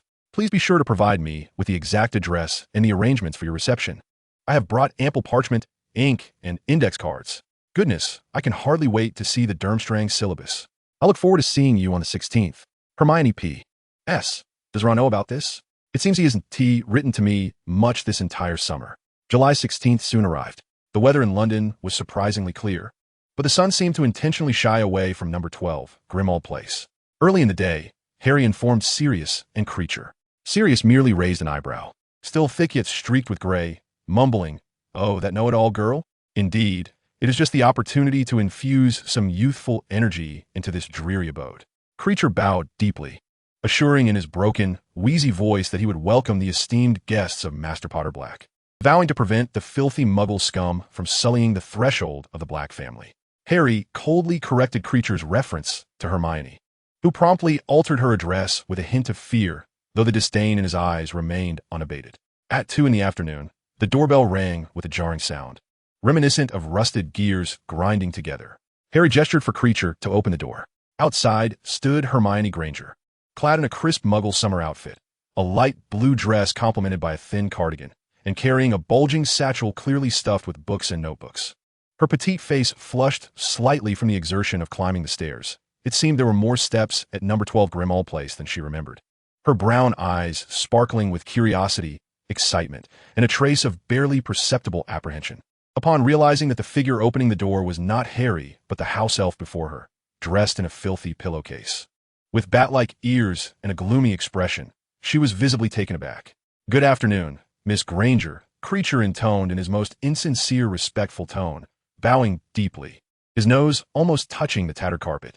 "Master Potterblack is awaiting you in the library. Please follow Creature." He deliberately emphasized the title of Potterblack. Hermione keenly noted this peculiar designation, her brow furrowing in confusion, yet her refined upbringing held her back from inquiring immediately. "Good afternoon, Mr. Creature." "Thank you," she replied cautiously, stepping over the threshold into the dimly lit hallway, which was permeated with a musty odor and adorned with peculiar portraits. The grand portrait of Walburga Black was obscured by a curtain, but Hermione could sense the burning, scrutinizing gaze emanating from behind it, sending a shiver down her spine. Creature silently led the way, his footsteps as soft as a ghostess. When Creature pushed open the heavy door to the library, Hermione felt a genuine sense of relief upon seeing Harry standing beside the massive desk. "Harry!" she exclaimed. "Hermione!" Harry nodded, a faint smile gracing his face, which was quite warm for him. "Thank you for coming." "It's nothing. I can hardly wait to see those materials," Hermione said eagerly, stepping inside to examine the immense, shadowy library. Towering shelves brimmed with ancient, hefty tomes, some bound in peculiar leather. The air was thick with the scent of old paper, dust, and a faint, indescribable herbal aroma, or perhaps potion. At that moment, a mocking, hoarse voice echoed from the doorway. "Well, look who has arrived." The beacon of Ravenclaw's wisdom, illuminating the dark corners of the Black household. Sirius Black leaned casually against the doorframe. He appeared somewhat better than in recent days. Dressed in an oversized old shirt and Muggle jeans, his long black hair casually tied back, revealing a gaunt yet sharply defined face. His gray eyes sparkled with mischief, the corners of his mouth curving into a characteristic smirk, reminiscent of his youthful days as the king of pranks. Hermione's face instantly flushed, and she awkwardly turned around. "Mr. Black, hello." Harry's brow furrowed slightly, almost imperceptibly serious. Sirius seemed oblivious to Harry's warning as he approached Hermione, leaning in slightly with an exaggerated expression of scrutiny. "TSK, TSK. Harry, this lad has quite the discerning eye. He only thinks of seeking your assistance with his studies, leaving that insufferable Ron behind." He winked at Harry. "Isn't that right, my boy? Always turning to your most brilliant female classmate for private tutoring?" "Sirius."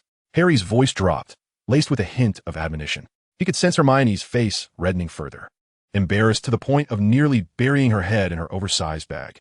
Hermione hurriedly explained, "Mr. Black, it's not what you think. Harry invited me to study the curriculum materials from Durmstrang.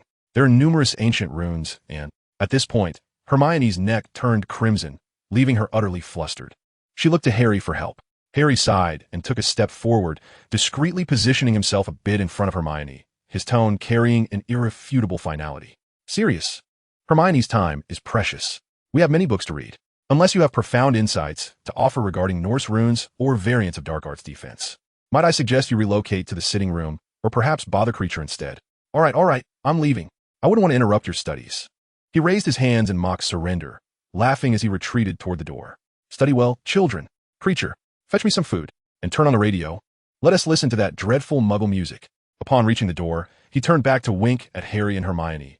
"Oh, and Hermione, do come by often. This dreary place could use a bit of vivacity. Harry here is far too dull. It's good to chat with you." With that, he departed, leaving behind a trail of laughter and a tuneless hum. The library fell silent once more, the only remnants being the echoes of awkwardness and the settling dust. Hermione exhaled deeply, patting her chest, the blush still lingering on her cheeks. "Merlin's beard. Does Mr. Black always act like this?" Harry rubbed his forehead in exasperation. He just got released from Azkaban and has recently become a godfather. He might be a tad overly enthusiastic. He approached the desk, picking up the hefty tome entitled Ancient Norse Runes. "Never mind him. Let's begin." The magical script system at Durmstrang differs significantly from the ancient runes taught at Hogwarts. leaning more towards practical applications and the harnessing of power. He opened the book, pointing to a series of distorted runes that emanated a sinister aura. For instance, this one, the Thorn of Agony rune, is typically used in Durmstrang's defensive arts. Hermione's attention was immediately captivated, casting aside the earlier embarrassment. She leaned forward, retrieving parchment and a quill, her gaze intent. Wait, Harry, let me jot this down. Its magical conduits seem rather unique, don't they? It bears similarities to the protective thorn variant rune in Hogwarts textbooks, yet its core structure appears decidedly more aggressive. The two soon immersed themselves in the intricate and challenging realm of magical scripts. Harry calmly elucidated the contents of the Durmstrang materials, dissecting the principles of power and the latent dangers they harbored. Hermione, in contrast, recorded rapidly, posed questions, drew comparisons, and synthesized information, showcasing her remarkable logical reasoning and learning abilities. Sunlight struggled to penetrate the heavy curtains, casting a few beams upon the open ancient pages and the focused profiles of the two scholars. In the dimly lit library of the ominous Black family estate, one sought illumination in the understanding of darkness, while the other ventured into the realms of the unknown to acquire knowledge. Surrounding them, ancient tomes chronicling dark magic stood in silent witness, as if observing this unspoken rehearsal on power and its boundaries with a detached gaze. In Chapter 66, The Weight of Gratitude and the Echo of Fear, Harry and Hermione were immersed in an exceedingly complex analysis of interlinked runes found in Scandinavian dark arts defense, from rune arrays to curse counteraction. Hermione's quill danced across the parchment, sketching diagrams of magical flow, her brow furrowed in intense concentration. Harry, with an unusually calm demeanor, pointed out the vague descriptions in the text regarding the catastrophic consequences that could ensue from the energy overflow of the Thorn Rune of Pain. Hermione gasped, "Oh my, this textbook is far too dangerous. Can the students of Durmstrang truly master this? Survival of the fittest, or at a cost?" Harry's voice remained steady, as if stating an objective truth.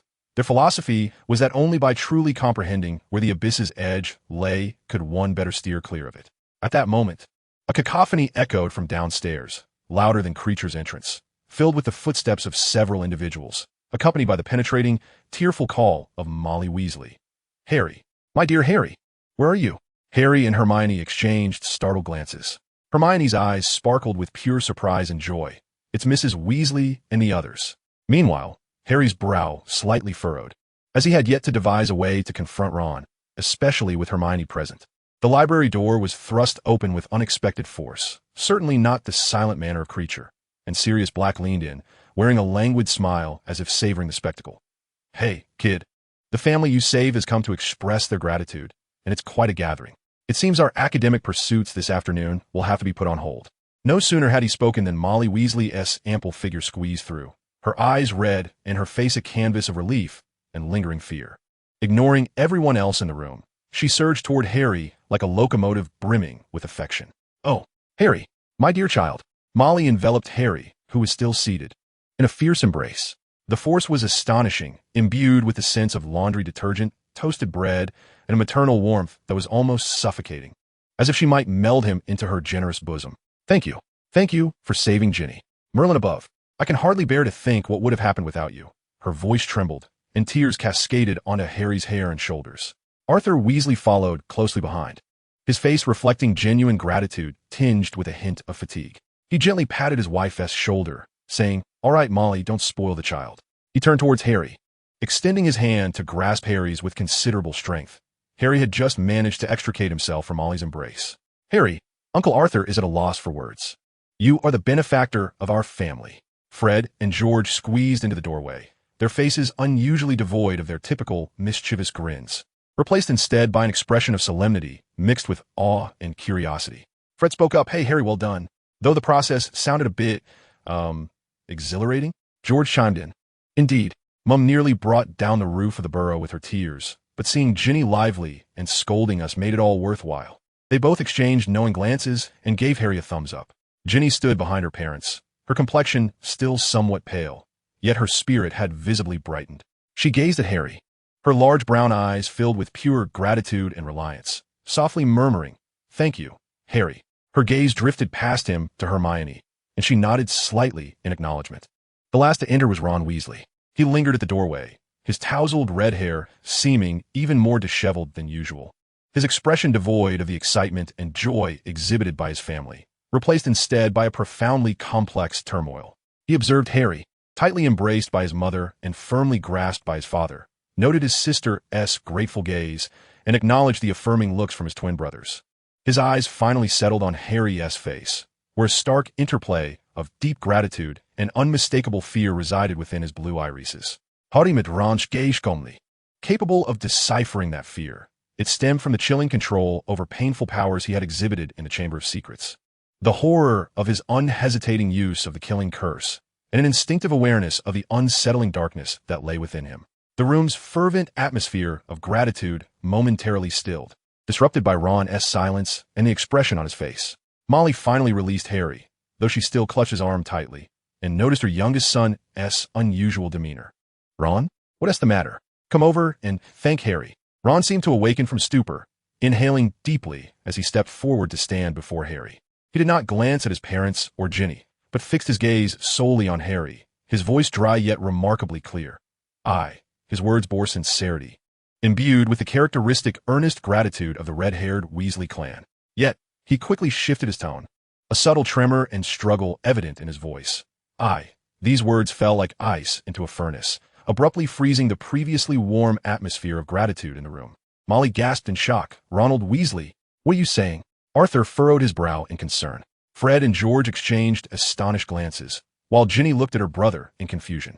Hermione covered her mouth, her eyes wide with disbelief, finally grasping the weight of Ron's earlier hesitance. Ron disregarded his mother's reprimand, his gaze firmly fixed on Harry, as if compelling himself to articulate the most difficult words. The way you confronted the basilisk in the chamber, those incantations, and finally, he seemed unable to fully utter the term killing curse.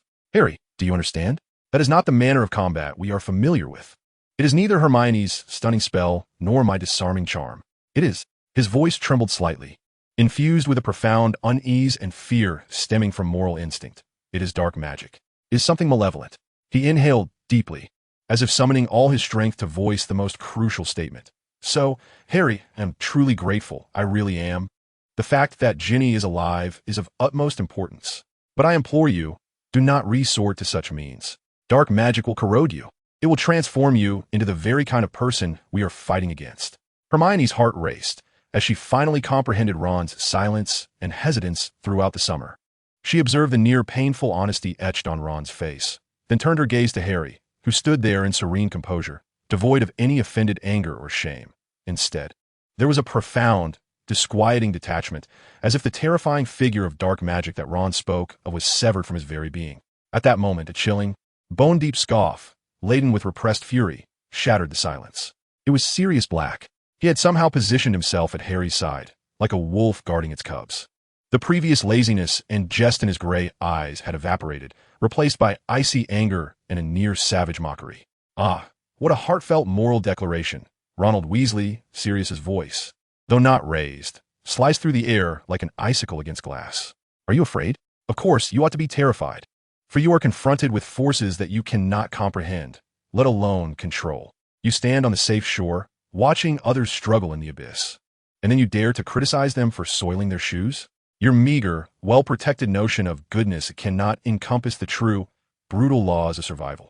Sirius's tone dripped with scathing irony. Dark magic is evil? It corrupts the soul? Oh, what a naive and secure perspective. In the chamber, when that wretched basilisk was poised to tear apart your sister, to shred your friend, when that entity, 100 times more sinister than the basilisk, emerged from the diary to fulfill its necessary sacrifice, what did you expect Harry to use? Love to reform it? Your lovely little stunning spell to scratch its back? Sirius abruptly fell silent, his chest heaving, yet the fierce protectiveness on his face remained, now transformed into a subdued, cold snort. Harry regarded Ron, observing the turmoil of pain, fear, guilt, and a hint of embarrassment that Sirius had pierced through in his eyes. After a few seconds of silence, he finally spoke, his voice clear and calm, devoid of any emotional fluctuation, as though recounting a fact that bore no relation to himself. At that moment, Ron, under the deathly gaze of the basilisk, as Riddle uttered his incantation, I contemplated but one thing: how to eliminate the threat swiftly and effectively, ensuring your survival. Professor Dumbledore had conveyed similar sentiments to me regarding boundaries and the costs involved. Harry's voice remained devoid of emotion. Thus, I acquiesced to his decision to attend Durmstrang. He made no promises to refrain from using it again, nor did he justify that it was necessary. He simply articulated his rationale and the resultant outcomes. His tranquility instilled in Ron a chilling despair far more profound than Sirius's fury. It felt as though an invisible, bottomless chasm separated him from Harry. On one side lay the warmth of the burrow, the courage of Gryffindor, and an innate aversion to evil. On the other, the cold, efficient, shadowy realm filled with dark power and unknown costs where Harry Potter stood. Ron opened his mouth, yet found himself utterly incapable of uttering a word. All his fears, all his pleas, all his moral anxieties appeared feeble in the face of Harry's calm declaration and Sirius's vehement defense. His gratitude was genuine, his fear authentic. But in that moment, the amalgamation of these emotions transformed into a suffocating pang of despair and helplessness. Ultimately, amidst an atmosphere laden with tension and awkwardness, the Weasley family departed for number 12, Grimmauld Place, burdened with complex emotions. Before leaving, Molly embraced Harry tightly, choking back tears as she repeatedly murmured her thanks. "Thank you, dear boy," though her gaze bore an unmistakable trace of lingering worry. Arthur firmly patted Harry's shoulder with a heavy sigh. As Fred and George departed, they made a gesture of solidarity towards Harry. Ginny softly bid farewell to Harry and Hermione. Ron was the last to leave. He cast a deep, complex glance at Harry, the nuances beyond description, and ultimately said nothing, lowering his head to hastily follow his family. The door to the library closed once more, leaving only Harry, Hermione, and Sirius within. Still seething with unresolved anger, Sirius irritably raked his fingers through his hair and muttered a curse directed at the doorway. "Ungrateful redhead." Harry's voice interrupted him, imbued with an unmistakable finality. "Enough." Sirius glanced at Harry, noting the unfathomable calm in his eyes, and ultimately waved his hand in exasperation. "Fine. I'll go trouble creature." He turned and strode out of the library, leaving the space to Harry and Hermione. Silence enveloped the room. Hermione stood there, still clutching the half-completed diagram of runic magical flux, her heart racing from the emotional tempest that had just transpired. She gazed at Harry, observing his pale profile illuminated by the dim light and the calm depths of his eyes that seemed impervious to disturbance. For the first time, Hermione Granger acutely perceived the transformation within Harry Potter. It was not merely an expansion of knowledge or a newfound composure. It was a profound alteration, as if his very soul had been reshaped, embodying an aloofness intertwined with an allure of darkness and a perilous edge. Harry and Hermione's voices trembled, laden with an unprecedented sense of confusion and concern. "Is what Ron said true? In the chamber, did you?" Harry turned, approached the desk, and picked up the tome Defensive Magic in Scandinavia, flipping to the page where he had been interrupted. His movements were fluid and natural, as if the previous intense conflict had never transpired. Hermione gazed at his back, watching him immerse himself in the world of cold, dangerous runes imbued with formidable power. A chill crept up her spine. She parted her lips, yet ultimately refrained from voicing her questions. Silently, she picked up a quill, returned to the desk, and forced herself to focus on the intricate lines and numbers sprawled across the parchment. Chapter 67. The Guardian Path Paved with Galleons. The atmosphere at number 12, Grimmauld Place during the summer, following the heartfelt yet tumultuous expressions of gratitude from the Weasley family, had grown increasingly oppressive and delicate. Ron Weasley's words, "I'm truly afraid of you," along with his plea for Harry to cease his actions, lingered like a cold brand, suspended between Harry and his past friendships. Having completed 3 days of an intensive yet burdensome academic camp, Hermione departed with an extensive stack of notes and a heart full of trepidation. Before leaving, she looked at Harry, words unspoken, and ultimately embraced him tightly, whispering, "Take care. Harry, be cautious at Durmstrang." The concern reflected in her large brown eyes bore a weight far exceeding that of any words. Harry could distinctly sense the emotions belonging to Sirius coursing through their blood bond, a profound sense of helplessness, a restless confinement, and an increasingly intense, reckless urge to protect. Sirius stood as a silent wall, barricading Harry from the world, including Dumbledore's plans. Yet this wall itself was crumbling under the strain of waning power and inner turmoil. One afternoon, Harry lifted his gaze from a compendium on magical creatures of the Nordic ice plains to find Sirius standing at the library door, no longer leaning against the frame as usual, but standing upright, his face wearing an expression of long-lost, almost fierce determination, as if he had resolved upon something significant.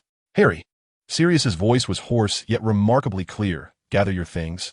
We are going to Gringotts." "Gringotts?" Harry replied, somewhat taken aback. He already possessed access to the Black Vault, and if he needed funds, he could easily send Creature to retrieve them. "Yes, Gringotts." Sirius strode in with greater vigor than usual, even tinged with urgency. "We require some special reserves." A wild glint flickered in his gray eyes, a blend of desperate resolve and an exhilarating sense of having finally found direction. Harry refrained from probing further. He could feel the unyielding determination in Sirius's current demeanor. Closing the book, he followed Sirius out of the eerie old house. Inside the cold marble hall of Gringotts, Sirius did not head towards the depths of the Black family vault, but instead made a beeline for the VIP counter. The goblin who greeted them had a hooked nose and cold, expressionless eyes. "Mr. Black," the fairy greeted in a high-pitched voice, "what business do you wish to conduct?" "I wish to withdraw a sum of galleons," Sirius replied, his voice soft yet imbued with an undeniable authority. "A substantial amount of cash." A fleeting glimmer of interest flickered in the fairy's eyes. "How much, Mr. Black?" "Let us start with 500,000, Sirius stated, a figure that caused several well-dressed wizards nearby to raise their eyebrows in surprise. Harry, too, felt a stir of astonishment. The Black family was immensely wealthy, yet to withdraw such a colossal sum at once was still extraordinary. "Please verify, Mr. Black," the fairy said with a stoic expression.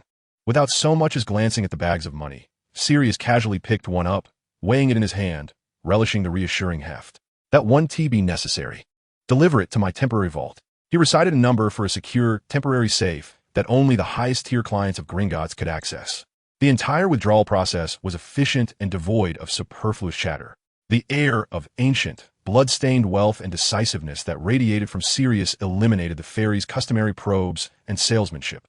Upon leaving Gringotts, Sirius appeared considerably more relaxed, even allowing a hint of a wild, youthful smile to grace his lips. He clapped Harry on the shoulder. "Come, lad. I'll take you somewhere." A crack in the door revealed a cautious, wrinkled face. "Sirius Black?" The voice rasped. "Indeed," Sirius replied, sliding a small pouch of galleons, at least 100, through the gap. "Is everything ready?" The man weighed the pouch, and a greedy smile spread across his face as he swiftly opened the door. "Of course, Mr. Black. Your reputation is assured." "Come in." Inside the cramped shop, an assortment of peculiar magical items cluttered the space, mingling with the acrid scent of potions and dust. The shopkeeper carefully presented a long box wrapped in special dragon hide. "As per your request, this is of the utmost quality, a masterpiece from the late Master Ollivander's esteemed apprentice. Infused with the nerves of a Norwegian ridgeback and ice crystal pine, it exhibits remarkable adaptability and stability against the frigid Nordic climate and, certain unique powers." The shopkeeper whispered conspiratorially, assuring that it was 100 times superior to Karkaroff's second-hand wares. Sirius opened the box to reveal a wand resting quietly within. Its body, crafted from nearly pure white ice crystal pine, bore patterns reminiscent of frozen frost flowers, cool to the touch, with a small, deep black stone embedded at the tip, akin to a midnight star. The wand emanated a subtle, yet formidable chill. "Excellent," Sirius nodded in satisfaction, securing the wand and tossing the shopkeeper another small pouch of galleons. "Keep your lips sealed." "Of course. Wishing you a pleasant journey." The shopkeeper beamed ingratiatingly. Upon returning to number 12, Grimmauld Place, Sirius handed the wand to Harry. "Take this. You'll need something to command respect at Durmstrang. As the heir of the Black family, this winter star will suit you perfectly." He paused before adding, "and it will guard you well." Harry accepted the wand. A chilling and formidable energy emanated immediately from the wand, creating a subtle resonance with the icy power that coursed through his veins, derived from the Black bloodline and fragments of the soul artifact. This wand was clearly tailored for him.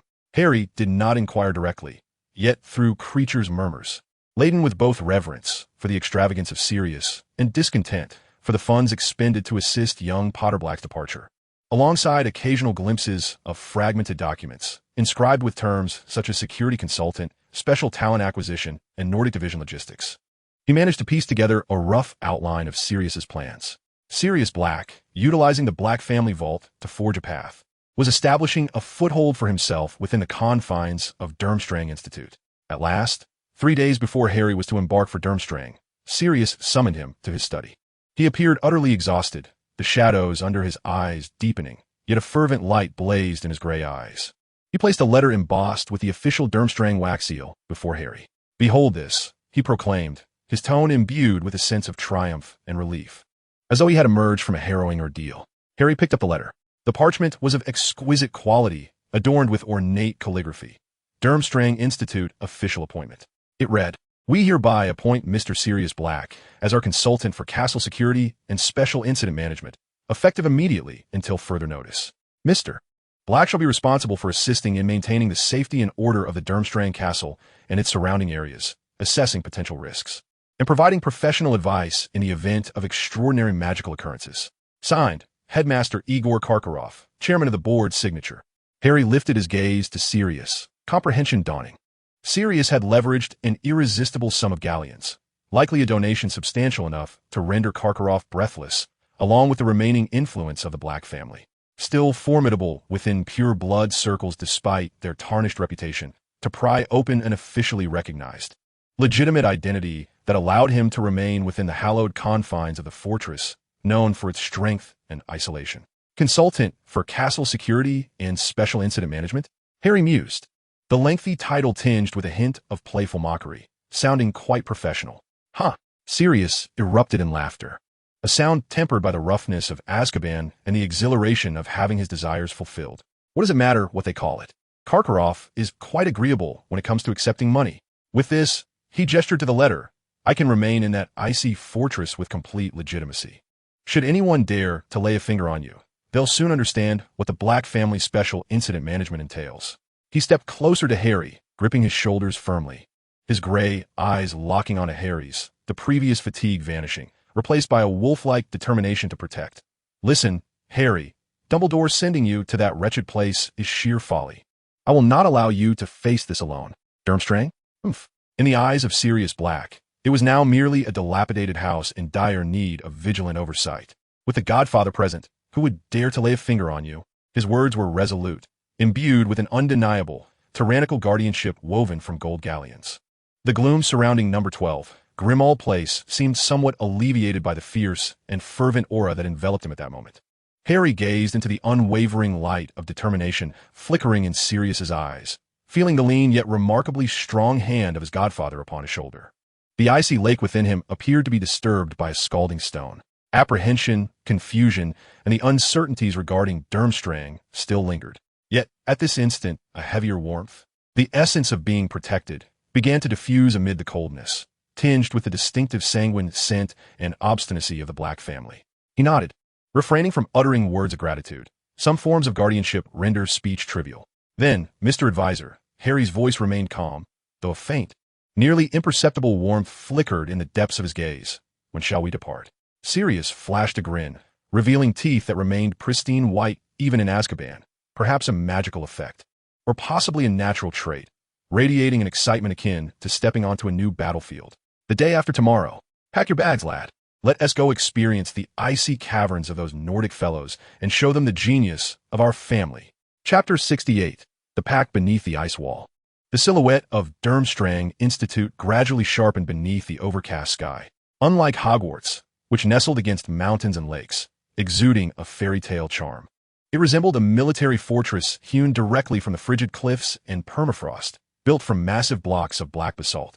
Jagged towers pierced the low-hanging leaden clouds, and the thick walls were encased in an enduring layer of ice, reflecting a harsh, unyielding light.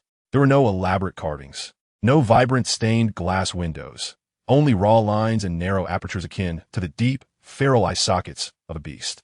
The air was permeated with the biting chill of the wind, the briny scent of the sea, and an intangible, taut pressure that exuded pure, unmasked power. The cold wind sliced across exposed skin like a blade. Harry tightened the heavy, enchanted black fur cloak, custom-made by professionals in London, around himself, while his new wand, Winter Star, lay quietly nestled in a specially designed inner pocket, sending a steady, cool sensation through the fabric. Beside him, Sirius Black was equally bundled, yet his posture remained erect. His gray eyes sharply scanned the frigid castle before them, devoid of any trepidation typical of newcomers. Instead, exhibiting a wolf-like scrutiny blended with a subtle thrill of entering uncharted territory. Slung over his shoulder was an unassuming leather satchel emblazoned with the Durmstrang crest, one of the official accoutrements for his role as a consultant for castle safety inspections and special incident management. At the entrance, Several upperclassmen clad in deep blue robes with silver trim and thick fur linings stood rigidly like sentinels, their keen gazes assessing each individual who dared to enter the castle. As they beheld the consultant appointment letter, sealed with the principal's wax emblem, presented by Sirius, their faces betrayed unabashed astonishment and a subtle hint of disdain. Clearly, the arrival of this parachutist was not met with enthusiasm. A man, clad in an elegantly tailored silver-gray robe, tall and slender, sporting a goatee and with shifty eyes, hurried out from the castle, his face adorned with an insincere yet fervent smile, none other than Principal Igor Karkaroff. "Ah, Mr. Black and Mr. Potter, welcome to Durmstrang." Karkaroff's voice was excessively exuberant, laced with a heavy Eastern European accent. He extended his hand, firmly grasping Sirius's as if to affirm the presence of this benefactor. "The journey must have been arduous. This dreadful weather is simply abominable, is it not?" He turned to Harry, his smile unwavering. Yet his gaze lingered a moment longer on Harry's face, imbued with a sense of scrutiny and appraisal. "So, this is our distinguished exchange student from Hogwarts?" "Indeed, a fine specimen. Professor Dumbledore's discernment is always so exceptional." Harry nodded politely yet distantly. "Principal Karkaroff, the formalities are all taken care of, Mr. Black." Karkaroff seemed particularly solicitous toward Sirius. "Your advisory office is situated on the top floor of the western wing of the castle, offering splendid views. Quite close to the areas requiring special oversight." He deftly obfuscated, adding, "The necessary supplies have also been arranged.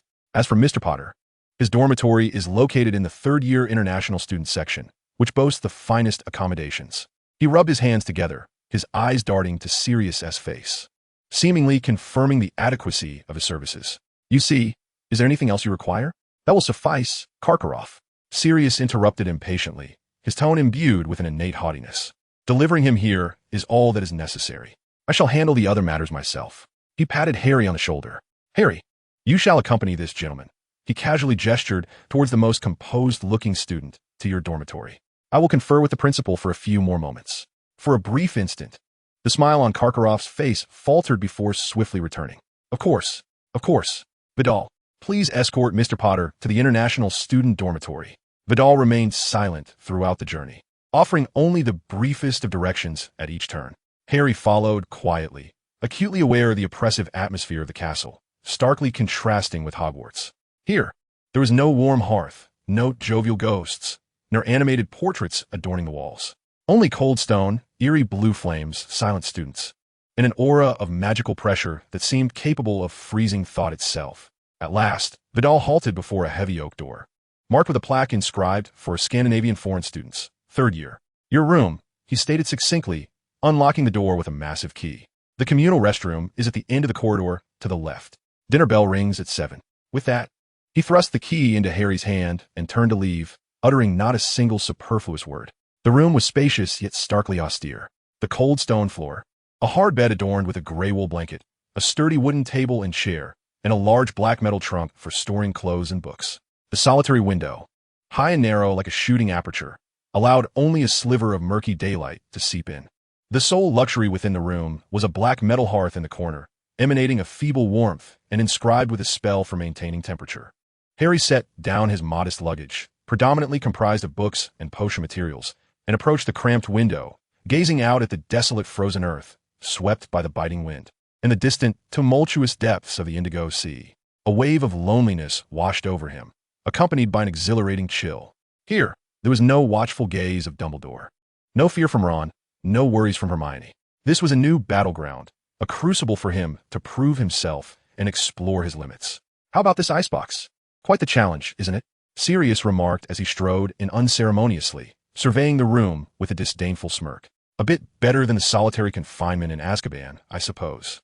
Karkaroff, that slippery old fox, is quick to take your money, yet provides such a meager accommodation for students." "At least it's livable," Harry replied, closing the door and moving to the center of the room, eyeing Sirius. "Have you spoken to him?" "Yes. I've instructed him to manage his responsibilities and to refrain from bothering me." Sirius waved dismissively, advancing to the hearth and feeling the scant warmth. He frowned and flicked his wand, causing the hearth's warmth to brighten significantly. "Now, let's get down to business." Turning to face Harry, the levity and jest vanished from his expression, his gray eyes becoming unusually serious as they fixed intently on Harry. I know what you're thinking, lad. Dumbledore has sent you here to forge your own path, to discover that damned boundary for yourself. You don't want to be seen as a softy who relies on me. Your godfather. I understand. Sirius's voice deepened, carrying a sharpness honed in Azkaban that pierced to the heart of the matter. You wish to prove your capability, to handle your own troubles, to test how far you can go without succumbing to the abyss that Dumbledore fears you might fall into. He stepped closer, placing his hands firmly on Harry's shoulders, the grip heavy and unyielding. Listen, Harry, I won't be like some overprotective hen, trailing after you and preventing you from holding your head high in front of those Nordic brutes. He paused, a hint of a roguish smile playing on his lips, lowering his voice conspiratorially. Especially since I've heard that the girls from Durmstrang are quite attractive. If they see you as a pampered boy relying on daddy, your reputation will suffer, won't it? Harry was taken aback, not expecting Sirius to agree so readily. Don't look at me like that, Sirius chuckled, giving Harry's shoulder a reassuring pat. Sirius Black, keep my word. However, he added, his tone shifting as a glint akin to polar ice flickered in his gray eyes. This does not mean I'll turn a blind eye. I will be watching you in my own way. Every stone in this castle, every corner, will fall under my scrutiny. My gaze will be upon you, lad, even tighter than that old fox Karkaroff. I will witness how you fight, how you think, how you navigate through the cracks of ice, and how you stand firm against the storm. He leaned in closer, his voice deep and resonant. I wish to witness your growth, to see you become formidable, to carve out your own domain on this land that venerates strength. Prove it to Dumbledore, and more importantly, prove it to yourself. Releasing Harry's shoulder, he took a step back, his countenance reverting to a nonchalant demeanor, as if the weighty promise had been but a fleeting utterance. Of course, if you find yourself struggling, or if a particular fellow is especially insufferable and you seek a sparring partner, you know where to find me. My office is on the top floor of the West Tower, the one that could freeze the soul. He winked now. I must inspect my new territory and see if Karkaroff has brewed the coffee to my liking. Remember, lad, survive, grow stronger, and do not bring shame upon the Black family. With that, Sirius turned with agility, the black cloak billowing behind him as he swung the door open and strode out, swiftly disappearing into the dim, frigid corridor. The door closed behind him. Harry approached the window, the icy glass reflecting his calm, yet determined visage. Outside, the wind and snow seemed to intensify, and the Durmstrang castle loomed like a great beast, dormant in the biting cold. Survive, grow stronger, he murmured, echoing Sirius's words. A faint yet potent smile curving his lips. He no longer required the sheltering protection of a guardian. He sought affirmation. Affirmation that he could traverse the edges of darkness without succumbing to the abyss. Affirmation that he commanded power rather than being consumed by it. Sirius had afforded him the space for this affirmation and provided the most steadfast support, one who would watch over him from the shadows, ready to descend like a thunderbolt when truly needed. Within his frigid veins, the pride derived from the Black lineage and a thirst for power began to simmer. He was no longer the child who needed to hide beneath the aura of the boy who lived.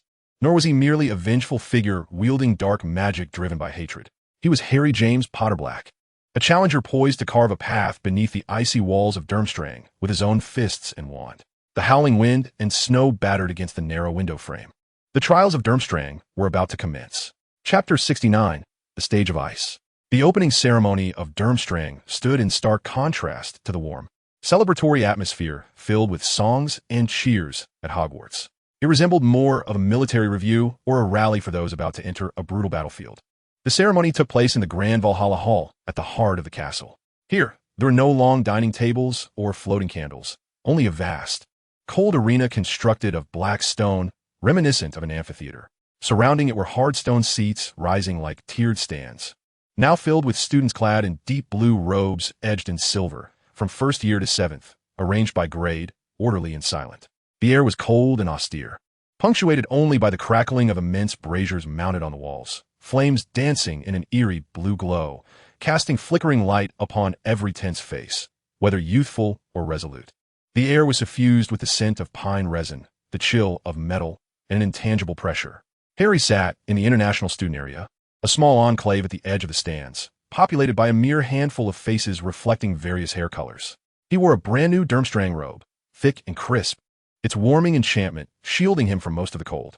However, the mental strain from the silent gazes of thousands, examining, assessing, and even harboring a subtle hostility towards him, the sole guest from Hogwarts, weighed more heavily than the physical chill. He could distinctly feel a multitude of curious, scrutinizing, and evaluating eyes upon him. As he spoke, several heavy stone doors around the hall swung open with a thunderous sound. Faculty members, clad in an array of professors' robes, entered in procession, their expressions grave and their gazes piercing. Each held thick ledgers and record sheets, striding directly to their respective year areas. One particularly tall and imposing figure, draped in a deep black robe trimmed with thick fur and bearing a sinister scar across his face, walked purposefully towards the third-year section. His aura was formidable and fierce, akin to a walking war machine. Harry immediately recognized him as Romulus Rosier, the dark arts professor whom Sirius had mentioned, one who was not bound by the vow to protect students. Third years. Rosier's voice resonated like rolling thunder, heavy with a Nordic accent yet remarkably clear. Names called. Follow me. Assessment, practical applications, and adaptive resistance in dark arts. Harry's name was unmistakably among those listed. They followed Professor Rosier out of the solemn hall and through a dim and frigid corridor, arriving at a vast training ground constructed from solid black stone. Various training dummies, some marked with charred and slashed scars, lined the sides, and the air was thick with a faint odor of ozone and blood. In the center of the arena stood two other robust Durmstrang third-year boys, their eyes filled with reverence for Rosier and wariness toward Harry. Potter. Rosier's gaze pierced through Harry like an ice pick. From Hogwarts? Dumbledore spate. His tone was laden with undisguised scrutiny and a hint of disdain. Let me see what that soft school has nurtured. He gestured towards the two boys, Sorsen, Hacken. Warm up our guest. Without any preamble, Rosier flicked his wand. Begin. The two boys, evidently well-trained, swiftly distanced themselves, their wands raised almost simultaneously, their movements quick and precise. A silent stunning spell and a clearly malicious cutting curse shot towards Harry, one from each side. The assessment plunged directly into combat. Harry's pupils constricted. The Durmstrang style was straightforward, brutal, and efficient. He reacted almost instinctively. Without any grand evasive maneuvers, his body executed a minimal sidestep, narrowly allowing the two spells to whiz past him, the chilling energy of the curses whipping against his face like a stinging wind. In that moment, his wand, the winter star crafted from icy crystal pine, was poised like a striking serpent. Obstacles abound. The spells were silent, yet their impact was astonishing. A nearly visible barrier of concentrated magical energy materialized instantaneously before Harry, effectively blocking the subsequent dark curses. The formidable backlash even caused the foremost assailant, Solsun, to stumble. A silent spell? Adequate at best, Rosier remarked coldly, standing at the sidelines with arms crossed. Harry did not falter. He understood that defense here amounted to mere passive endurance. His wand traced a swift, powerful arc, unleashing a blinding red light. Not a stunning spell, but a highly concentrated spell of repulsion aimed directly at Hacken. Clearly unprepared for such a rapid and fierce counterattack, Hacken hastily raised his wand in defense. However, Harry's incantation bore an icy, undeniable force, instantly shattering the nascent form of a shield charm and propelling him violently against the frigid stone wall, eliciting a muffled groan as he temporarily lost his combat capabilities. Adequate strength. Rosier's voice remained icy. The expression on Solsen's face shifted slightly, a glint of ruthlessness flickering in his eyes. No longer testing the waters, he waved his wand, summoning a ghastly green light to cast a curse of injury. This dark magic was only formally introduced in the third year at Durmstrang, capable of inflicting intense pain instantaneously on the target and disrupting their concentration while casting spells. Harry's gaze sharpened. He recognized the incantation. He had seen its description in the tomes within the Black Estate. He chose not to withstand it, instead darting forward like a specter. In that fleeting moment, he angled his wand sharply and countered with a precise flick. Stop the spell. Also silent, he accurately struck the core node of the curse's energy trajectory. The malevolent green light dissipated instantly, as if punctured like a bubble. Yet, at the very moment the injury spell was nullified, a sinister smile curled upon Solsen's lips. It was a feint. His true, lethal strike followed almost simultaneously, a silent, bone-breaking curse, aimed squarely at Harry's wrist. Should this malicious incantation succeed, Harry would lose his combat effectiveness in an instant. In the blink of an eye, Harry had no time to cast another spell. A cold glint flashed in his eyes as the frigid power, derived from the black lineage, and the fragment of the Horcrux surged within him like an awakened beast. He did not retreat. Instead, he stepped boldly into the trajectory of the bone-breaking curse, extending his left hand with lightning speed. not in defense, but in attack. Disarm. The incantation finally emerged with voice, yet it was cold and abrupt, carrying an undeniable sense of tearing. A beam of crimson light, far more robust and impactful than an ordinary disarming spell, surged forth like a battering ram, crashing violently against Solson's wand. Bang! Solson's wand flew from his grasp. At the same moment, Harry slightly shifted his body, allowing the nefarious bone-breaking spell to graze his forearm, leaving only a charred mark on his heavy school robe.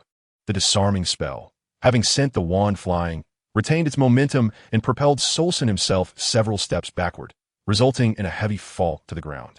The entire encounter transpired in mere seconds, leaving the training grounds shrouded in silence. Solson and Hacken struggled to rise, their faces marked by shock and a hint of humiliation. Professor Rogier still stood with his arms crossed, but for the first time his cold eyes revealed a glimmer of something beyond mere scrutiny, a faint hint of surprise, which was swiftly supplanted by an even more pronounced, almost disdainful criticism.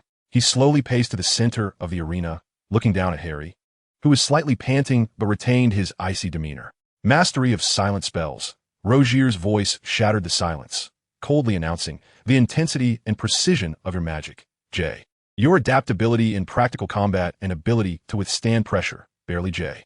However, his tone abruptly shifted, overflowing with unmasked contempt. Potter, observe your spellcasting. It is devoid of elegance. Crude. It is akin to a giant rampaging through a porcelain shop. You only know how to bludgeon with brute force. He pointed at Harry, as if evaluating a substandard weapon. Your stunning spell coalesces like a slab of iron. What purpose does it serve beyond mere resistance? Your blasting curse is merely a heap of magical energy, utterly lacking in finesse. And your disarming charm, HM, is that truly disarming? It is a physical collision coupled with a magical explosion, utterly barbaric. Rogier stepped closer to Harry. Almost palpable was the chill emanating from him. Do you believe that with a few powerful spells, or even, he paused meaningfully, clearly sensing the unique surge of power that Harry had unleashed, some special abilities, you can strut about at Durmstrang? That you can claim mastery over the dark arts? Harry did not retort. He merely nodded slightly and turned towards the next evaluation in the charms class. Behind him, Rogier's frigid gaze seemed to pierce through him like a tangible force. In the following assessments, Harry, bolstered by a solid theoretical foundation, thanks to Hermione's assistance and the resources from the Black Family Library, and a strong grounding established at Hogwarts, as well as a level of magical control that far surpassed his peers, albeit deemed crude by Rogier, successfully navigated through each challenge. In charms, faced with Professor Kozarev's stringent demands, Harry adeptly cast the extension charm, enlarging a small pouch to accommodate a suitcase, and layered it with 3 distinct protective enchantments, achieving stability that met OWL standards. Professor Kozarev remained impassive, offering only a succinct evaluation, solid theory, precise magical control. J. may advance to 4th-year charms. He similarly refrained from mentioning any aesthetic qualities. In Transfiguration, under Professor Rosenberg's requirements, Harry was tasked with transforming a training iron-belly mole into an aggressive iron-feathered eagle and controlling its attack on a designated target. Harry calmly executed the transformation, with the eagle's form stable and the attack command executed flawlessly. A glimmer of recognition appeared in Professor Rosenberg's sharp gaze. You have transcended the boundaries of basic transfiguration. Your combat application is clear. J. may advance to 4th-year transfiguration. In potions, herbology, and history of magic, leveraging his solid memory and comprehension, Harry effortlessly passed the theoretical examinations and practical assessments, achieving J ratings, meeting the standards for 3rd year. As there were no higher-level requirements, he could not advance. The only subject where Harry did not advance was in spell creation. Confronted with the intricate logic of wand movements and their corresponding magical types presented by Professor Cherney, as well as the preliminary design of spell structures, Harry, despite demonstrating adequate comprehension, evidently lacked systematic creative thinking training. Professor Cherney coldly declared, the foundational theory is acceptable, yet it lacks the spark of innovation. Thus, remain in the 3rd year for remedial studies. As all assessments concluded, night had long fallen over the Valhalla Hall. The frigid stone walls loomed ominously under the ethereal blue flames. Karkaroff ascended the platform once more, clutching the final grading scroll. Now, I shall announce the rating results for each grade of the new academic year.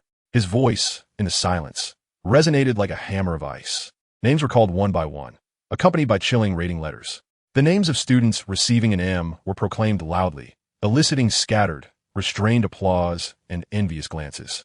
Conversely, those awarded a lowercase m were met with suppressed snickers and disdainful glares. The students yearned to bury their heads in the ground. Harry Potter. Karkaroff's voice rang out, his gaze settling on Harry in the international student section. Charms, J, advancing to 4th year. Transfiguration, J, advancing to 4th year. Practical dark arts, J, 4th year level. Potions, J. Herbology, J. History of magic, J. Spell creation, A, 3rd year. No M, nor lowercase m. A string of ICJS and a solitary A. This signified that Harry Potter Black, as an outsider, had, within the stringent framework of Durmstrang, demonstrated his capacity to directly enter the core curriculum of the 4th year, except for spell creation, firmly establishing his place while simultaneously revealing his shortcomings and an unappealing style to certain professors. Sirius Black, the advisor for castle safety inspections and special incident management, was indeed observing in his own manner. The cold opening ceremony concluded.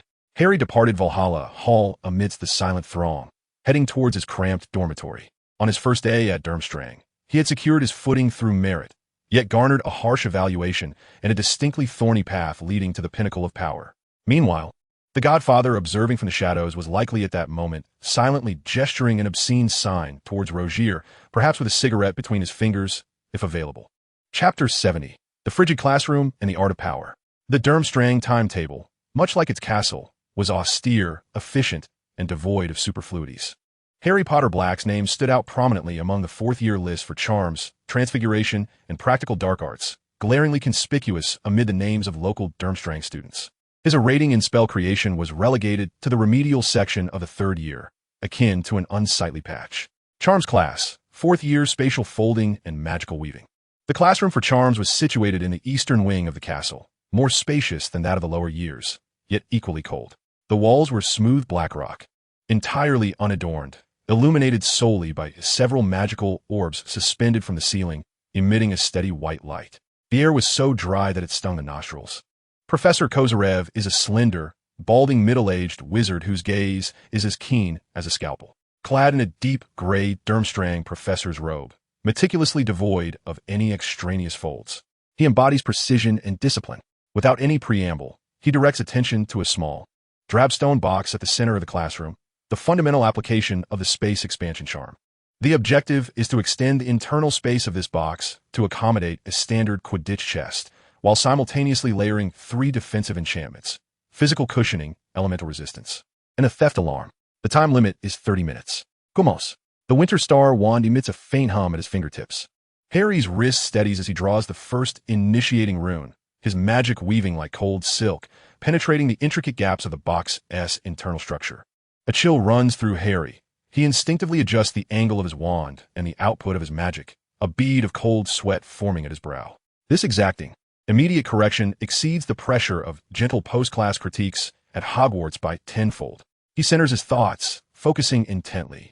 Under his precise control, the magical threads construct a stable and expansive spatial framework within the box, akin to the most skilled of weavers. He then begins to layer the enchantments.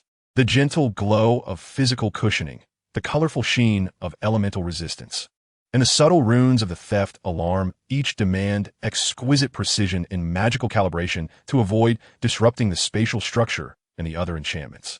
As the seconds tick by, Harry becomes wholly immersed in the ultimate control of his magic, oblivious to the cold and the gazes around him. As the last layer of the theft alarm's runes fades within the box, shimmering with a steady glimmer, he completes his task just as the 29th minute draws to a close. Professor Kozarev, with an impassive expression, picks up Harry's box and taps its opening with his wand. The opening silently expands. He reaches inside and retrieves a standard-sized Quidditch chest. He tests the protective enchantments. The chest lands soundlessly, cushioning effective. A faint flame spell leaves only a light scorch mark, resistance effective, and when he attempts to force the chest open, a piercing alarm instantly blares, theft protection effective. Spatial stability, 89. Enchantment layering efficiency, satisfactory. Precision of magical control, excellent. Professor Kozarev places the box down, his icy gaze sweeping over Harry, yet remarks only on his conservative layering technique, lacking redundancy for spatial disturbances. No words of praise are offered, only critiques of shortcomings. This is the nature of the charms class at Durmstrang. Transfiguration, Fourth year, the boundaries of combat transformation. The Transfiguration classroom resembles a training ground, with a sturdy black stone floor and walls etched with defensive spell marks. Professor Rosenberg is a tall, stern-faced witch, her silver hair neatly styled into an impeccable bun. Her gaze is sharp as an eagle's, seemingly capable of piercing through any flaw in transformation. Today's lesson centers on living-to-living combat transfiguration. Her voice is clear and powerful. The objective: to transform the stone-clawed badger, a slow-moving, hard-shelled magical rock creature, before you into a swift wolf, an agile, biting magical creature. Requirement: the transformed entity must retain at least one defensive characteristic of the stone-skinned badger, such as petrified skin or spines, and must be capable of launching at least 2 effective attacks on a moving target within 3 seconds post-transformation. Comos. Once again, we delve directly into advanced applications. Additionally, a fusion of 2 biological attributes is required. The difficulty far exceeds the OWL examination content at Hogwarts. Pay attention to the connections of the tendons and the hind limbs. The flow of magic must be continuous. Otherwise, the explosive power will be insufficient. Rosenberg's warning once again accurately pointed to Harry's vulnerabilities during transformation. Attack. With a flick of his wand, Professor Rosenberg conjured a rapidly moving magical target that darted across the arena. Howl! Harry's petrified wind wolf's hind limbs surged with power, exuding a rock-like heaviness yet bursting forth with astonishing speed, its claws slicing through the air towards the target. Slash! A deep gash appeared. Immediately afterward, it executed a sharp stop and turn, its spiked tail sweeping like a steel whip, precisely striking another target. 2 attacks, swift and effective. The transformed entity landed steadily, growling, its form stable. Professor Rosenberg observed Harry's creation for a few seconds, a fleeting glimmer of approval flashing in his eyes. Though his tone remained stern, the retention of the petrified characteristic was clumsy, affecting overall speed by 15. The application of the spines was satisfactory. Attack command execution efficiency, good. Remember, combat transformation is a blend of art and destruction, not a crude assemblage. Dark arts practice, 4th year, elegant violence. The venue for dark arts practice was the same cold training ground where assessments were conducted at the beginning of the term. The lingering scent of charred magic and faint traces of blood seemed even more pronounced. Professor Rogier stood like a rock in the center of the arena, his imposing figure and the scar on his face appearing more menacing under the dim light. The dark-furred, trimmed robe made him resemble a beast from the frigid wilderness. Useless fools. Rogier's roar echoed like thunder in the training ground, reverberating in the ears of the students, who had grown overly confident from their trivial performances during the initial assessments. Do you think a few sparks can define the dark arts? Today, you shall witness what true power entails. He nonchalantly pointed his wand at a nearby training dummy. Watch closely, without lengthy incantations or even a noticeable motion of the wand.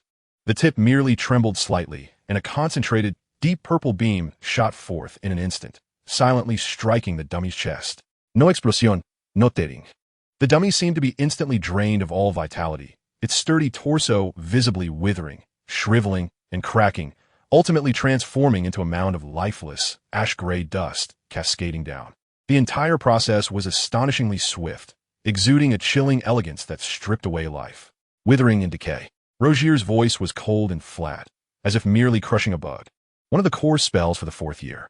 The emphasis is not on instantaneous death, but on the precise control of the rate of withering, the area affected, and the degree of suffering inflicted. His cold, slate-blue eyes swept across the arena, exuding a cruel scrutiny akin to that of a predator assessing its prey. In this moment, his opponents were engulfed in an overwhelming sense of despair, acutely aware of their vitality being inexorably stripped away, experiencing the terrifying dread of waning power.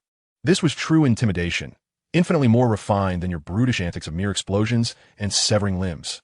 Ultimately, his gaze settled upon Harry, laden with unabashed criticism. Potter, you, step forward. Harry walked expressionlessly to the center of the arena, confronting Rogier. The target was a new training dummy. Rogier pointed at it and commanded wither. Commence from the legs and extend to the waist, halting after 10 seconds. The process must be uniform and visible, allowing the dummy to experience agony. Begin. The demands were stringent, the timing precise to the second. Pain simulation was required. This exceeded Harry's understanding of the dark arts. In the Black family's tomes, this incantation was merely recorded for maximizing lethality. The skin of the dummy's legs began to exhibit faint wrinkles, Yet the pace was sluggish and exceedingly uneven. Some areas contracted while others retained their original form. The magical output was alarmingly unstable. "Stop!" Rosier barked, his voice laced with scorn. "What does this resemble? A constipated giant attempting a spell? Your magic is scattered. Your will is unfocused. The withering process is akin to a dog's gnawing. Pain? Your meager magic fails to even stimulate the dummy's nerve simulation. Crude, awful, lacking any semblance of artistry." He loomed closer to Harry, his towering figure casting a daunting shadow. The frigid pressure almost suffocating, abandon that crude method learned from rolling in the muck. Here, power requires refinement. Destruction must possess an aesthetic. Your magical strength is adequate, yet your technique and taste are inferior to even a third-year novice. After class, detention, practice basic magical concentration 100 times on the dummy. You shall not leave until it is completed. Next, Solson. Silently, Harry retreated to a corner of the training ground, confronting another new dummy, and began to practice the fundamental art of magical concentration repeatedly. With each casting, he became increasingly focused and frigid. He no longer pursued immediate power. Instead, he sought the meticulous precision of manipulating the threads of magic to the minutest degree. Under the ghostly blue light of the torches, Harry's silhouette appeared solitary and resolute. Chapter 71. The Frosty Instruction and Dangerous Pact. Within the training ground, the pale azure glow of the torches elongated Harry's shadow upon the cold, coarse black stone floor. Sweat beaded at his brow, quickly crystallizing into tiny ice shards in the low temperature. With each incantation, the muscles in his arms ached from the sustained magical output and the forced suppression of that crude energy. The air was tinged with the faint, burnt scent left by his magic's searing of the dummy. "Concentrate," Harry murmured, as the tip of his wand, Winter's Star, coalesced a deeper, more refined violet beam directed at the dummy's lower leg. The outcome was somewhat improved. The withered texture appeared marginally more uniform. Yet the pace remained as sluggish as a snail, and the simulation of pain remained too feeble to be perceptible. He was still far from Rosier's criteria of a uniform. Visible deterioration extending to the waist within 10 seconds. At that moment, a voice as crisp and clear as ice abruptly echoed from a secluded corner of the desolate training ground. "Your issue, Potter, does not lie in a lack of magical ability." Harry instinctively halted, his wand swiftly aimed at the source of the voice, his gaze sharp as an eagle's. The power within him coiled tightly, entering a defensive stance. From the shadows emerged a figure, draped in a deep blue Durmstrang robe that not only avoided bulkiness, but also accentuated a striking silhouette. Her chestnut locks flowed like shadows, casually gathered at the back of her head, revealing a smooth forehead and a face marked by defined features and a chilling beauty. Most striking were her eyes, a gray-blue inherited from Professor Rosier, yet even clearer and sharper, reminiscent of the core of a polar glacier, shimmering with an insight that seemed to pierce through all. Calypso Rosier, the daughter of Professor Rosier. What you lack is an understanding of the essence of magic. Her voice, though soft, resonated with clarity in the expansive space, and a severe deficiency in your thought process. Harry remained vigilant, his wand unwaveringly directed at her, his tone icy. "Miss Rosier, what do you have to impart?" Calypso, unfazed by his wariness, stepped closer, halting just shy of 3 feet from the tip of Harry's wand. Her gray-blue eyes locked onto his. "Impart? Perhaps. Watching you flounder here like a blindfolded bull is rather unsettling." She cast a glance at the practice dummy. "Withering away? Is this the assignment your father set for you?" The requirement was uniform visibility, spreading to the waist in 10 seconds, while simulating pain, correct. Calypso chuckled softly, devoid of warmth. Her tone one of condescending analysis. "You are far too fixated on the outcome. Magic in your hands resembles a sledgehammer. Your sole focus is to smash it down and obliterate your target. However, dark magic, particularly the art esteemed by my father, is not about destruction. It is about weaving." A series of delicate, gray lines emerged visibly, like living entities, from beneath the skin of the dummy's legs, pulsating with a disquieting, rhythmic grace, ascending steadily. Neither too fast nor too slow, it precisely reached the dummy's waist in 10 seconds. More chillingly, a subtle, distorted expression of agony seemed to manifest upon the dummy's rigid visage. The entire process unfolded silently, executed with a precision and elegance that took one's breath away. Harry gazed at the dummy, now resembling a flawless execution, his pupils constricting. Calypso's demonstration upended his understanding of magic. It transcended mere technique. It was a fundamentally different comprehension of the essence of power, efficient, precise, imbued with a cold, chilling beauty. Why are you telling me this? Harry's voice remained steady, though internally he was shaken. He found it hard to believe that Rosier's daughter would offer him guidance without cause. Calypso's gray-blue eyes finally focused entirely on Harry's face. Her penetrating gaze seemingly intending to pierce through his pupils and gaze deep into his soul. Her voice lowered, carrying an undeniable, frost-like quality. For I and my father are not of the same ilk. Harry furrowed his brow. He was entranced by the facade of power, captivated by the elegant performance, consumed by the notion of sculpting wizards into flawless, cold instruments of death. Calypso's tone bore a subtle hint of derision. Did he believe that was art? It was merely an attempt to forcibly compress the wild, free essence of magic that wizards inherently possess into the rigid, lifeless molds of his design, transforming living wizards into puppets under his control. She stepped closer, her voice a chilling whisper imbued with an alluring force. But you are different, Potter. I have observed you for quite some time.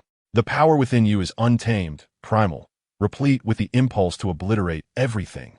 It should not be confined within your father's ludicrous framework of superficial elegance. It requires guidance, understanding, and liberation.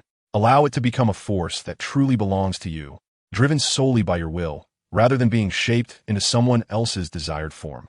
Harry's heartbeat quickened slightly. Calypso's words struck precisely at his deep-seated resistance to Rogier's teaching methods, subtly igniting his desire to control the raw power within him. So, Harry inquired, his demeanor unruffled. Therefore, I propose. Calypso's slate-blue eyes locked onto him like a hawk targeting its prey. An alliance, Harry Potter. En alliance? Indeed. Her tone was resolute.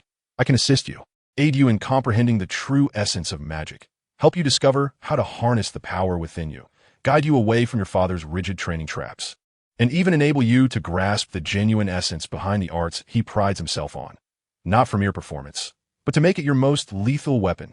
In exchange? Harry's voice remained steady. In exchange, Calypso's lips curled into a cold, ambitious arc. I require your power, or rather, the power you will cultivate in the future. Here, relying solely on myself, certain goals are challenging to achieve. Some rules need alteration. Your existence, your potential, and your unique identity as an exchange student from Hogwarts will serve as a pivotal leverage point for shifting certain things. She did not specify what these goals or rules were, yet the ambition and calculation in her gaze were unmistakable. Are you not afraid I will inform Professor Rogier? Harry retorted, his eyes sharp. Silence enveloped the training ground. The ethereal blue flames danced across their faces. Harry regarded Calypso, whose eyes shimmered with ambition and cunning, yet sparkled with remarkable insight. She was a dangerous woman. Her proposal was akin to poison cloaked in honey, enticing yet fraught with unknown risks. Yet she was correct in one aspect. He needed to comprehend power, to master it, rather than being led by Rogier's so-called art. Her guidance might serve as a shortcut, a perilous pathway to deeper mastery of power. Moreover, within the cold fortress of Durmstrang, an ally, especially one with insider knowledge and a unique status, would be invaluable. Harry remained silent for a few seconds. Slowly, he lowered the wand he had been pointing at Calypso, the Winter Star. He neither assented nor declined. He merely gazed at her and calmly inquired. A hint of thaw seemed to penetrate the frost in Calypso's eyes, as the cold curve of her lips deepened into a genuine smile, imbued with a sense of triumph. She understood that the pact had been forged. Very well, Potter, she remarked. Her voice momentarily softened, as if the clarity had eased. It appears you are not entirely foolish. Thus, let the first lesson commence with the sensation of life's pulsation. Her wand glided soundlessly into her hand, its tip glowing with a faint, cold light, seemingly capable of discerning the essence of life itself. Within the training grounds, the cerulean flames danced in Calypso Rogier's gray-blue eyes, akin to the undercurrents flowing beneath a glacier. She had just concluded her preliminary explanation of the principles underlying the wilting core, about perceiving the pulsation of life energy and how to sever it with willpower, akin to the most delicate probe, rather than shattering it. Harry found himself compelled to acknowledge that her method was incisive and efficient, far surpassing Professor Rogier's rigid teachings that prioritized elegance of movement. That cold, precise manner of thinking resonated subtly with his instinct for efficiency. Yet, the alarm bells in Harry's mind never ceased. Calypso's instruction was anything but altruistic. Her ambition to alter the rules undoubtedly concealed deeper motives. Why me, Miss Rogier? Harry's voice rang out clearly in the expansive training arena as he halted his attempts to sense the flow of life energy, his gaze sharp and fixed on Calypso. You claim you require my strength as a fulcrum. Yet, with the plethora of talent at Durmstrang, Victor Crumb, or other elite upperclassmen, would they not be more suitable choices? Why have you chosen me, a mere rough-around-the-edges exchange student from Hogwarts? The focused expression on Calypso's face, momentarily tinged with the fervor of teaching, swiftly dissipated, replaced by a layer of icy detachment. She crossed her arms and leaned against a training dummy marred with spell scars, her posture seemingly casual, yet radiating an invisible barrier. After a few seconds of silence, her gray-blue eyes drifted toward the towering, cold stone wall of the training ground, which was shrouded in darkness. Then, her voice emerged, imbued with a rare, almost self-deprecating chill, offering an ancient, trite reasoning. Harry furrowed his brow, awaiting her elaboration. A union, Calypso uttered, the word flat yet striking like ice upon stone, or perhaps like an ancient, decayed, self-righteous pure-blood family clutching desperately to a lifeline. She turned her gaze back to Harry, her eyes devoid of the previous ambition and calculation, now only reflecting a profound, cold disdain and resignation. The Rogier family, Potter, a once illustrious lineage, now waning, clinging to a morbid obsession with so-called pure-blood glory. And my dear father, Professor Romulus Rogier, is not merely the dark arts professor at Durmstrang, but also the current patriarch of our branch in Norway. Calypso's tone dripped with irony. In his eyes, my value as a daughter lies not in my magical prowess, nor my intellect, nor even the heights I might attain in the future. Rather, it is about whether I can bring sufficient strength and value in new blood to the Rogier family to sustain that precarious surname from utter decline. She paused, the chill in her gray-blue eyes intensifying. And you, Harry Potter Black, the heir of both the Potter and Black bloodlines, are in their eyes nothing short of a divine breed. A divine breed? Harry's voice turned frigid, the icy power within him stirring uncontrollably. He felt as though he were an item marked with a price tag. Indeed, Calypso's lips curled into a malicious smile. Just consider it. Potter? The reputation of the Potter family in the British magical community, though dwindling, the staggering wealth and ancient dark legacy of the Black family, despite its tarnished reputation, coupled with your own display of, well, raw yet tremendous power. All of this presents an irresistible temptation for those antiquated relics of the Rogier family who lie upon their inheritance, dreaming in broad daylight. They are eager to weave you into their bloodline network, through a union that would bind you and the resources you embody tightly to the sinking ship of the Rogier family. She stepped forward, encroaching upon Harry, her voice lowered, laced with suppressed fury. And my father, he is the most devoted executor of the family's will. Do you think he cares so much about you? Why is he so critical of your rudeness, yet refrains from expelling you from class? Because he intends to refine you, to sculpt you into the perfect son-in-law that he envisions for the Rogier family. Powerful, elegant, obedient.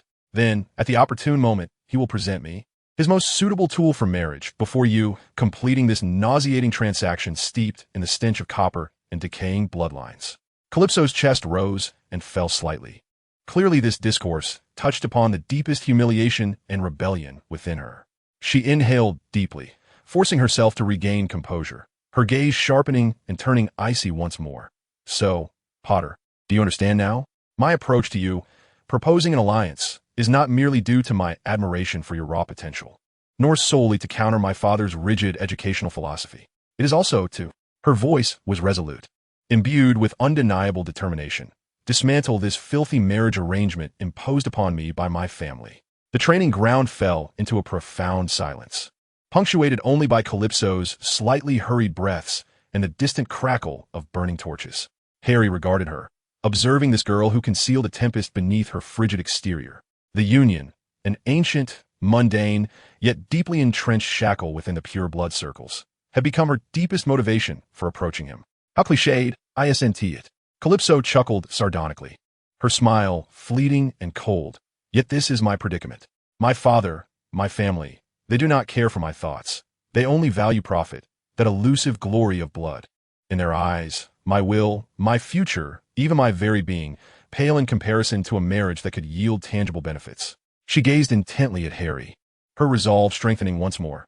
Therefore, I need you to grow stronger. Stronger than they anticipate. Become powerful enough to disregard the covetous gaze of the Rogier family.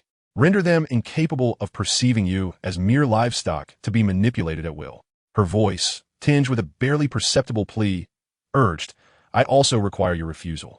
Regardless of the methods my father or family may employ, subtle hints, coercive pressure, or outright force, I need you to categorically and unequivocally reject this union. Let their calculations come to naught. Harry silently absorbed these revelations.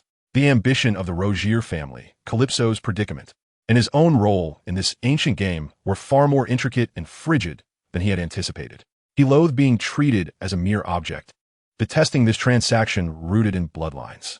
Calypso's candor, at least the semblance of it, and her rebellious spirit complicated his perception of this mentor.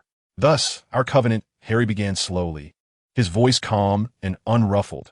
Apart from the teachings and exchanges of power, the essence lies in my assistance against your father's and family's matrimonial aspirations, while you aid me in genuinely mastering power and, when necessary, become my ally at Durmstrang.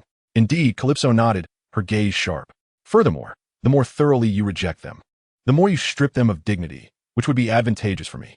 This would significantly undermine my father's standing within the family and would unveil to those antiquated minds how ludicrous their marriage-saving schemes are in the face of true power. Yet, simultaneously, this also represents a shortcut, a means for him to swiftly comprehend the essence of power and to extricate himself from Professor Rogier's suffocating tutelage.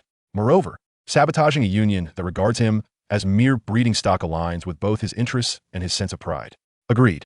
Harry's voice was clear and icy, akin to the finalization of a merciless business agreement.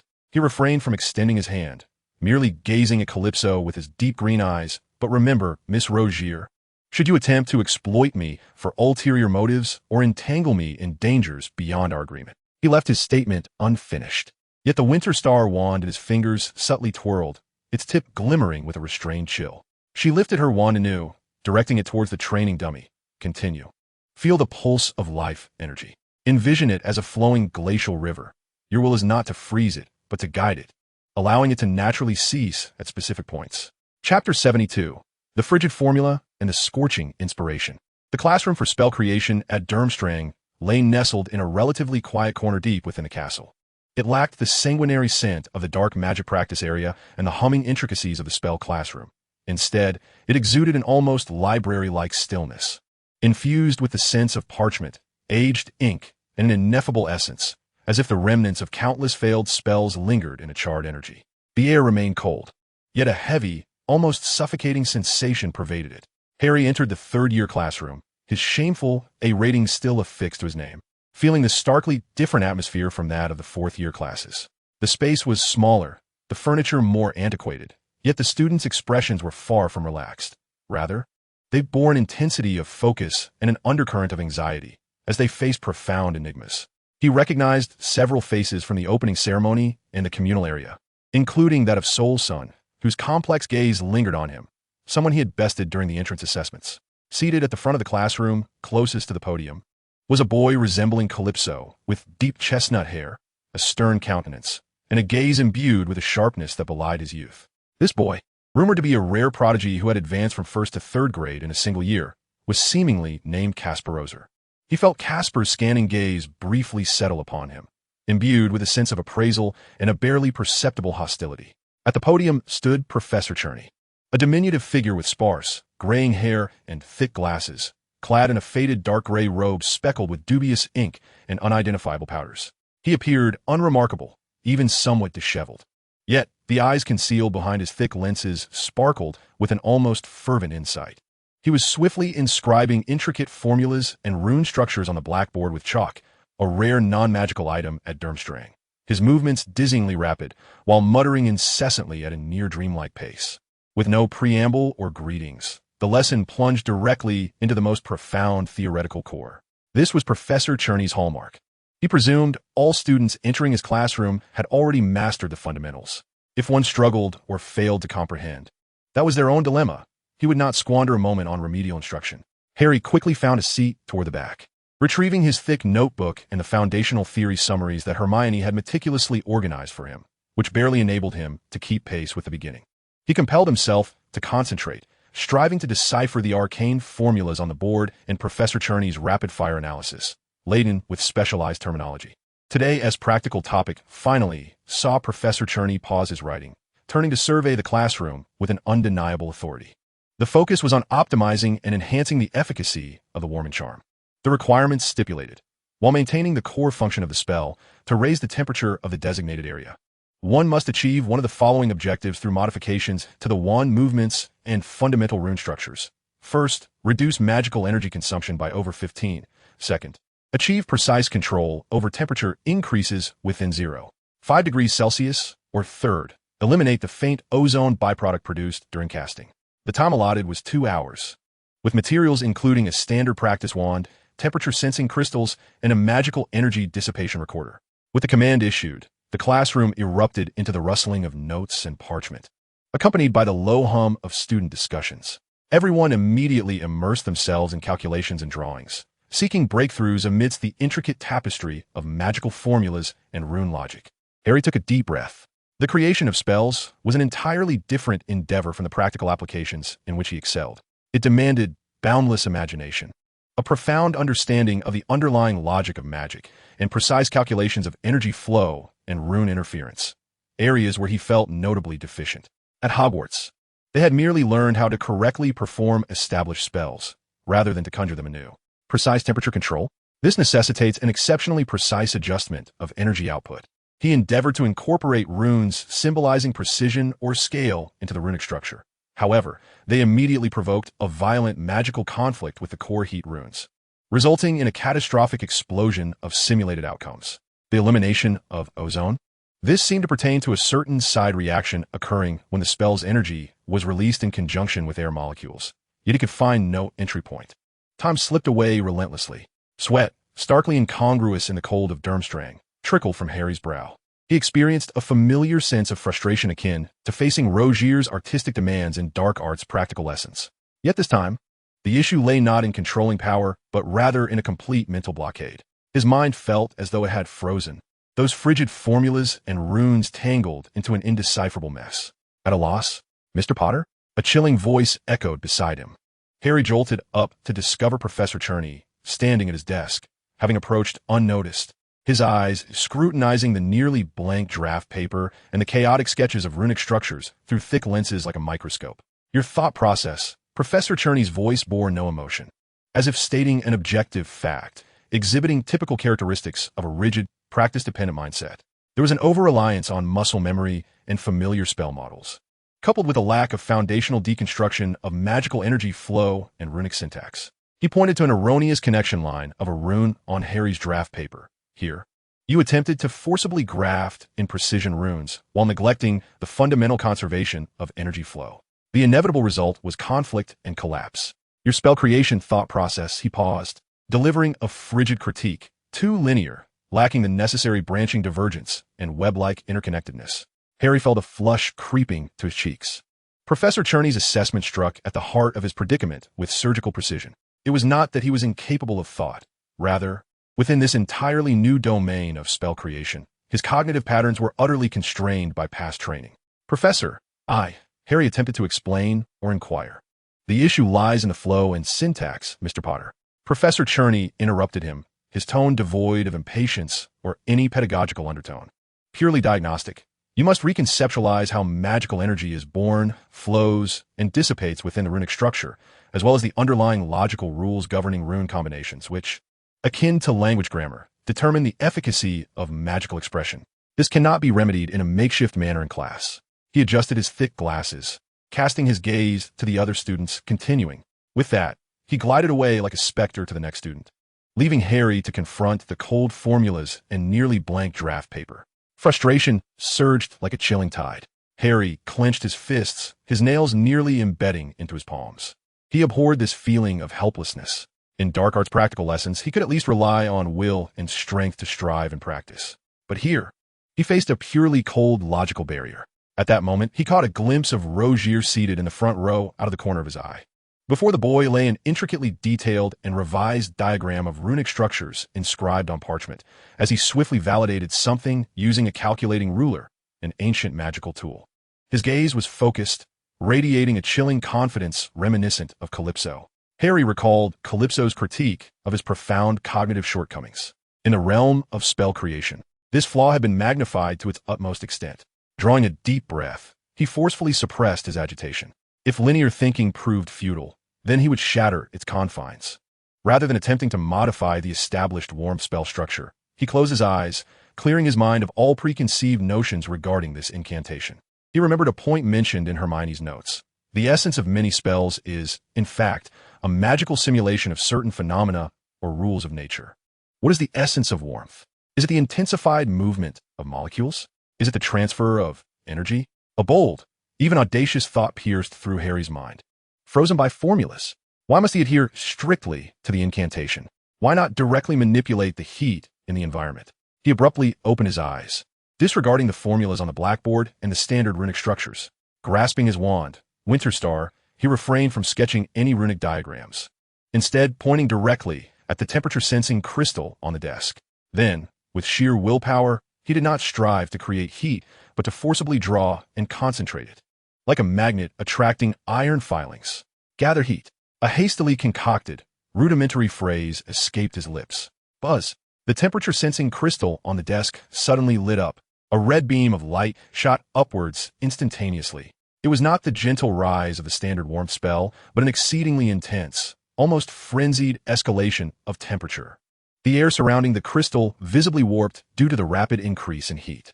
To make matters worse, the crystal itself emitted a cacophonous crack as it became overwhelmed. Its surface instantly covered with spiderweb-like fissures.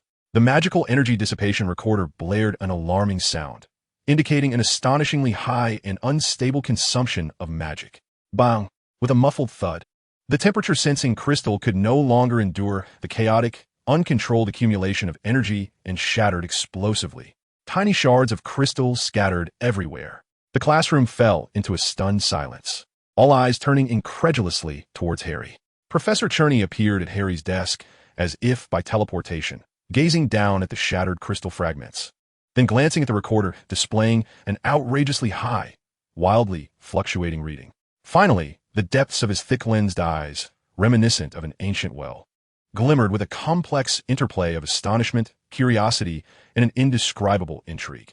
Mr. Potter, Professor Cherney's voice remained calm, albeit at a noticeably slower pace. What precisely were you attempting to accomplish just now?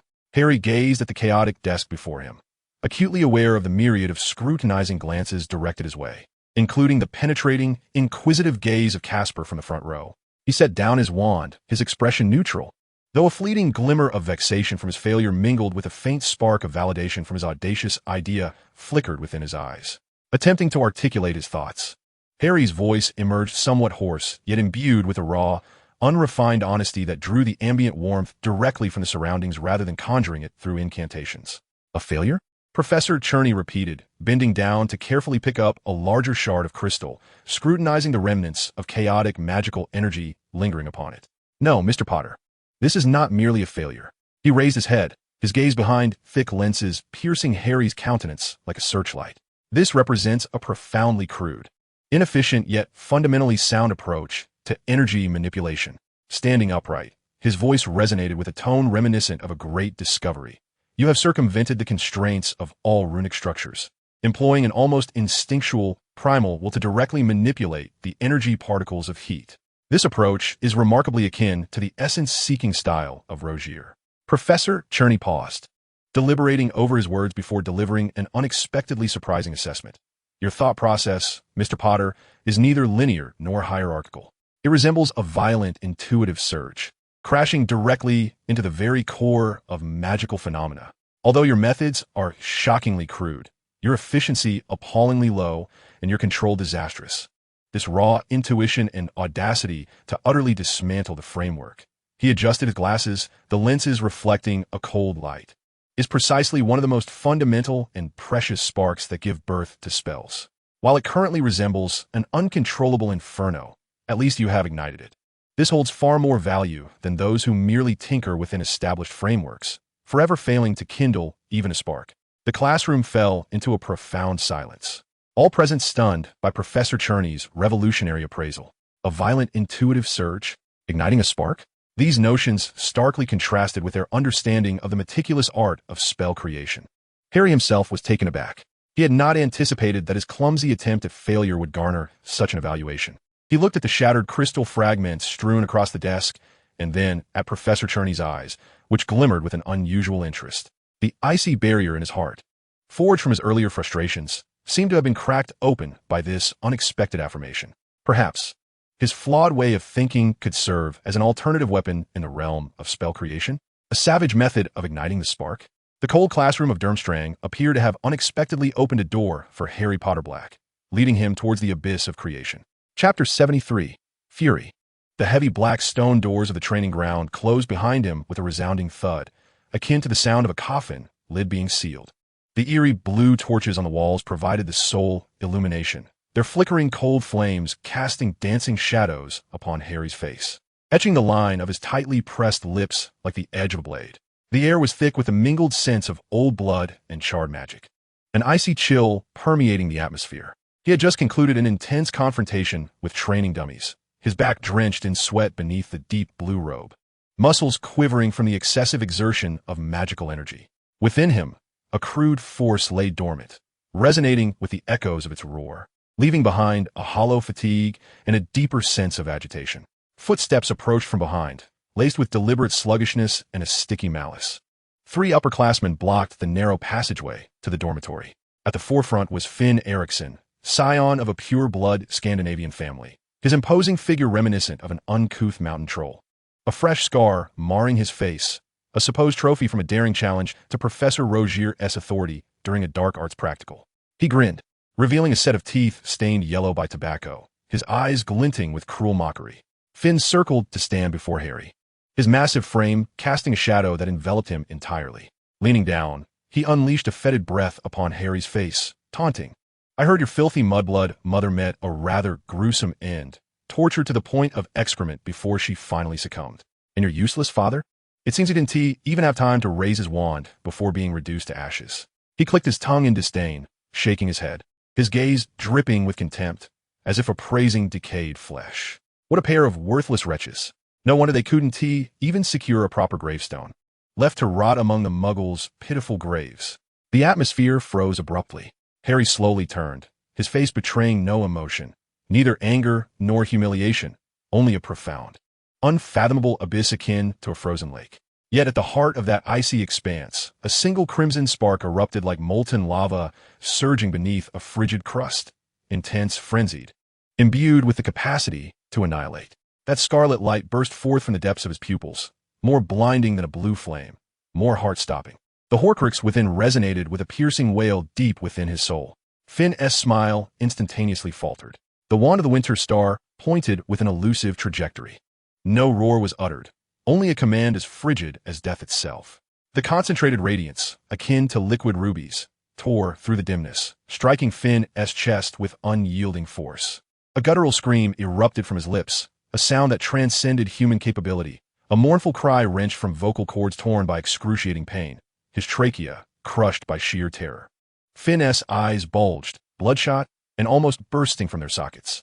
Every muscle bone and nerve in his body was seized by an invisible grip at the moment the curse descended, crushed, and then violently ripped apart.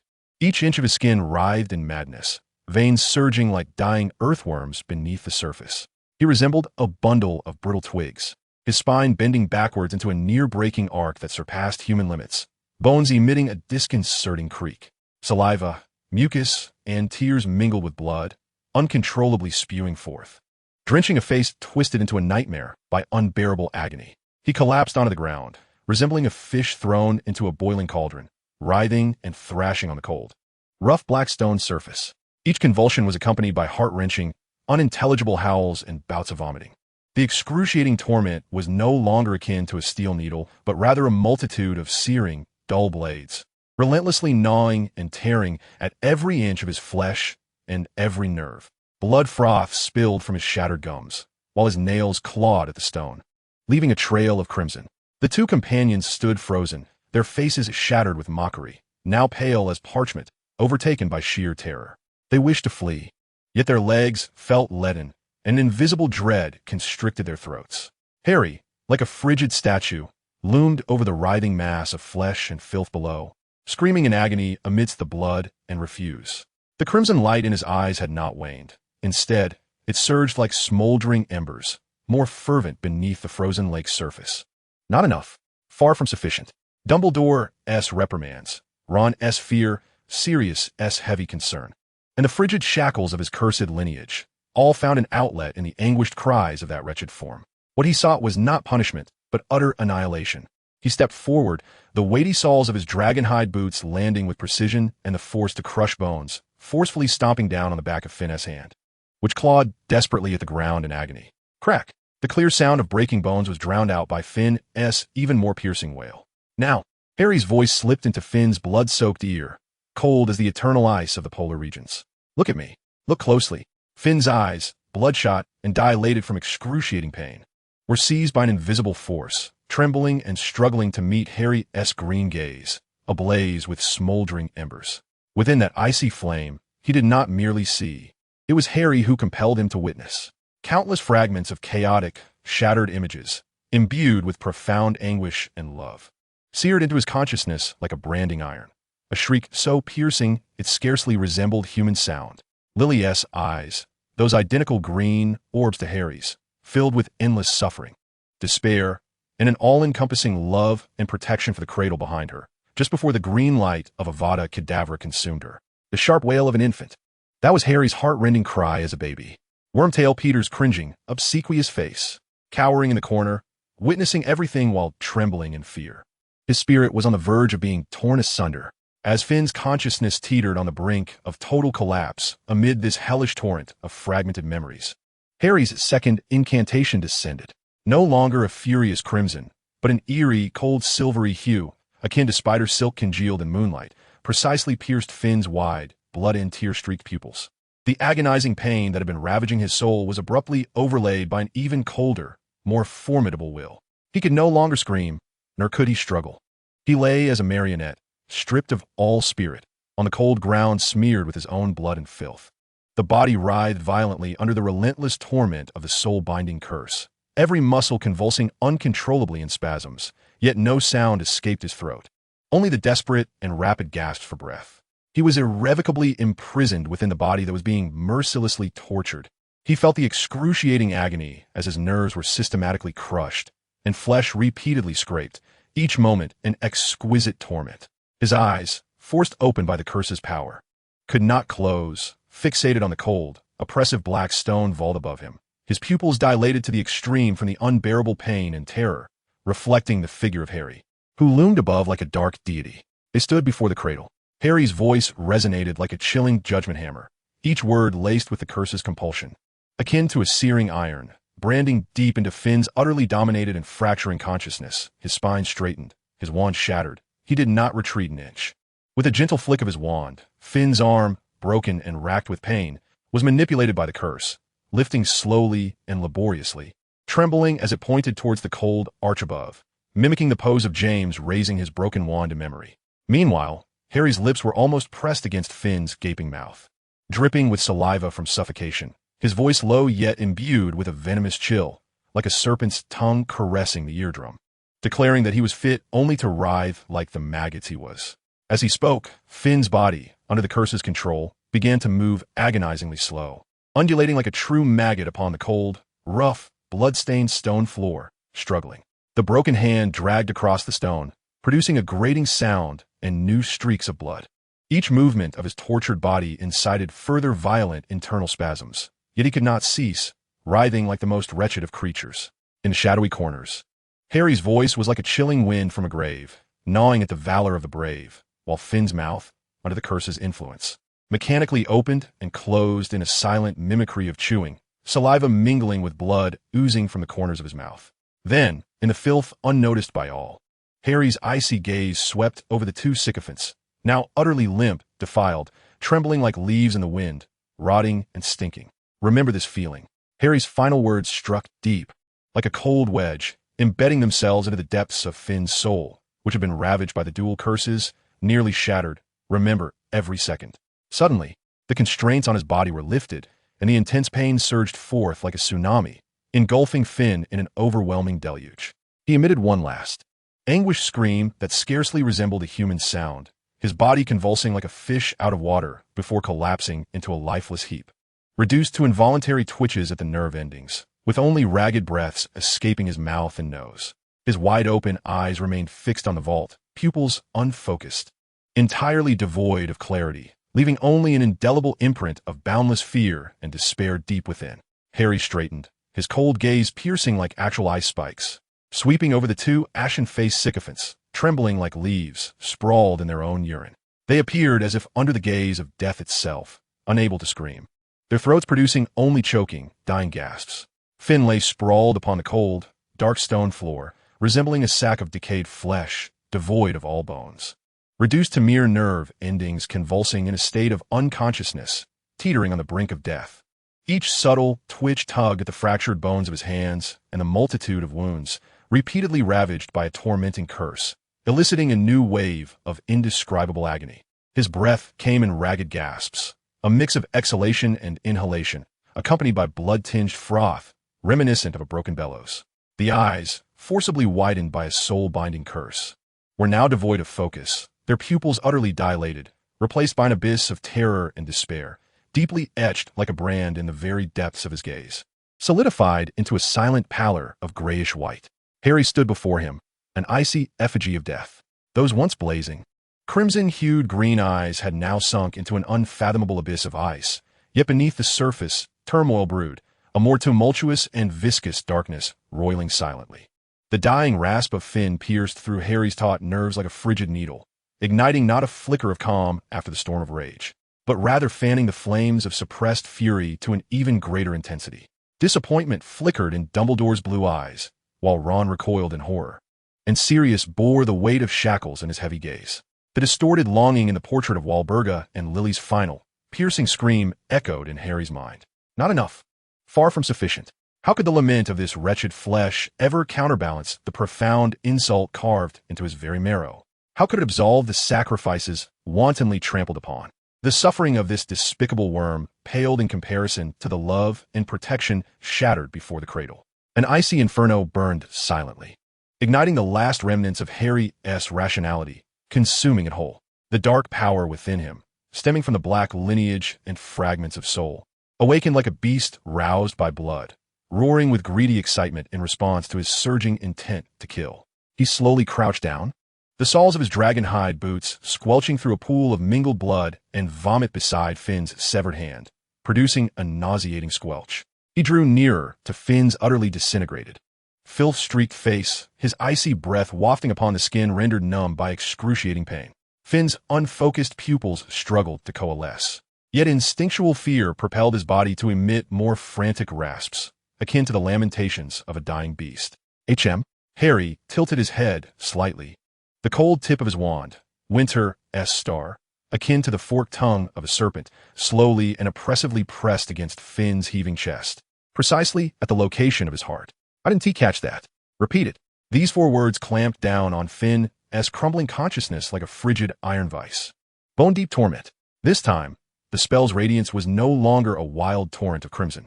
With an exquisitely deft flick of his wrist, the light emitted from Harry's wand coalesced, becoming slender and sharp as a red-hot needle. It transformed from an indiscriminate storm of pain into a precise instrument of will. Ugh! Finn's previously limp body suddenly stiffened. A short, piercing scream erupted from his throat, as if his very soul had been instantaneously pierced. The ashen-gray pupils suddenly constricted, only to widen again in a surge of unbearable agony. Harry deftly wielded the steel needle forged from pure torment. No longer was it a mindless thrashing. It navigated through Finn's neural network, piercing and prodding. One thrust. It plunged mercilessly into the cerebral cortex responsible for speech. "Speak." Harry's frigid voice resonated like a death knell. Finn's mouth, compelled by excruciating pain, involuntarily opened, producing incoherent, frothy gasps, saliva dribbling uncontrollably from the corners of his lips. He attempted to articulate words, but the steel needle of the piercing curse was firmly lodged in the center of his speech. And every effort to vocalize felt as if a searing brand was being pressed directly onto his brain. The intense agony made his eyes roll back in frenzy, while guttural, choking sounds erupted from his throat. Not clear enough. Harry's voice remained utterly devoid of emotion, the tip of his wand flickering slightly. The sharp end of the invisible needle abruptly bifurcated. Like the most malicious of thorns, it spun violently within Finn's speech center, scraping and tearing. Too faint, inaudible. Harry assessed coldly, tapping his wand once more. The needle's potency surged dramatically, no longer merely inciting, but now shredding and incinerating. Finn felt as though his brain were being violently ripped apart by an unseen hand, then subjected to relentless abrasion with scalding sandpaper on exposed nerves. An unimaginable agony engulfed him like a tsunami. My parents died so tragically. A high-pitched, distorted scream, utterly inhuman, mingled with the peaks of suffering and despair, finally burst forth from Finn's ravaged throat, echoing through the corridor like the death throes of a mortally wounded beast. This sound bore no mockery. It was stripped down to the rawest essence of fear and wailing, utterly contorted by pain. Hush! Harry raised a finger to his cold lips, signaling for silence. The tormenting needle wreaking havoc in Finn's mind came to an abrupt halt. Silence. Only Finn's labored, wheezing breaths, mingled with blood-stained gasps, and his body's involuntary, subtle convulsions remained. He resembled a fish cast upon a scorching slab, then suddenly removed, left to instinctively and futilely open and close his mouth, his eyes nearly entirely white, devoid of pupils. Now, Harry's voice, cold and piercing as an icy whisper, intoned, "It is your turn." The winter star in his hand elegantly rotated, the wand's tip no longer aimed at the brain but slowly descending, imbued with a suffocating sense of ritual, finally hovering just an inch above Finn's heart. A piercing, bone-deep agony. This time, the spell's radiance was neither a needle nor a torrent. It manifested as a beam, distilled to its ominous, dark red essence. No thicker than a finger, yet brimming with heart-stopping, terrifying energy, it silently and precisely penetrated Finn's chest. No immediate scream eruptive. Finn's body merely stiffened suddenly, then commenced an indescribable, slow convulsion, as if being unraveled in slow motion. His eyes bulged wildly, nearly escaping their sockets, pupils constricted to pinpricks, filled with an intensity of pain and unspeakable fear that transcended comprehension. Harry's expression was devoid of emotion, his gaze as frigid as eternal ice. He deftly wielded the concentrated beam of the heart-wrenching curse, akin to the most skilled executioner performing a meticulous dissection. The beam coiled slowly around Finn's heart, tightening in relentless spirals. A choked gasp escaped Finn's throat, a desperate sound of asphyxiation. He could feel it distinctly, the energy composed purely of torment, coiling around his throbbing heart like the most tenacious of serpents. Each tightening brought forth unimaginable agony, a pain stemming from the very core of life. With every beat, his heart seemed to struggle within a thicket of thorns. Each pulse of blood felt akin to molten lava surging forth. This was no mere brute destruction. It was the most precise, most cruel demonstration of torture. Harry was meticulously reenacting the excruciating agony that flowed from Finn's lips in a grotesque display of suffering. Frame by frame, muscles spasmed violently, contorting under the strain of uncontrollable pain. The bladder's sphincter lost all semblance of control. Warm, foul-smelling urine instantly soaked through his garments, rapidly spreading across the cold floor. Subsequently, his intestines succumbed to the inhuman pressure, releasing a torrent of excrement that mingled with urine and the remnants of prior blood and vomit, emitting a repugnant stench. She beheld Harry's emerald eyes, deep as abyssal pools, reflecting the eerie blue flames, as if thick, primordial blood, having settled for eons at the abyss's depths, was silently churning and boiling. It was not rage. It was a colder, purer, and more primal will of destruction, closer to the essence of darkness. She observed Harry's hair, moving without any breeze, as if drawn by an invisible force of dark energy. It was this power. A silent scream erupted from the depths of Calypso's soul. Her icy fingers dug into the hard black stone wall behind her, leaving clear white marks upon the frigid rock, her fingertips even oozing droplets of blood from exertion. Yet she remained oblivious. The almost pleasurable curve of her lips deepened silently, expanding into a truly cold and satisfied smile. Finn's gasps grew increasingly faint, each convulsion appearing to drain the last vestiges of his vitality. His eyes no longer bulged, but instead sank deep into their sockets, shrouded in a veil of deathly gray. A thin, translucent, viscous liquid, akin to tiny worms, began to seep slowly from his torn ear canal, mixed with fragments of pinkish tissue. Harry gazed upon the utterly collapsed form at his feet, exuding an unbearable stench, its vital signs nearly extinguished. The violent, dark flames that swirled deep within his soul, threatening to tear asunder all, finally quelled slightly. Remember, the cold voice resonated one final time, akin to an epitaph inscribed deep within Finn's thoroughly tainted and crumbling soul. You have experienced it. The corridor lay in a deathly silence. Only two paralyzed henchmen, akin to dying frogs, emitted unconscious gasps amid the urine stains. The mingling scents of blood, excrement, and potent dark magic formed a suffocating aroma, thickly settling in the frigid air. At the end of the passage, shadows undulated silently. Calypso Rogier leaned against the frigid stone wall, her deep brown hair shimmering with a cold luminescence under the eerie blue flames. She had witnessed the entire ordeal. Her exquisitely chiseled face bore no expression, resembling a sculpture of ice. Only her gray-blue eyes, akin to the most intricate of detectors, remained fixated on Harry, their depths ignited by a peculiar glow, a blend of intense focus, frigid appraisal, and a hint of a tremulous, morbid satisfaction.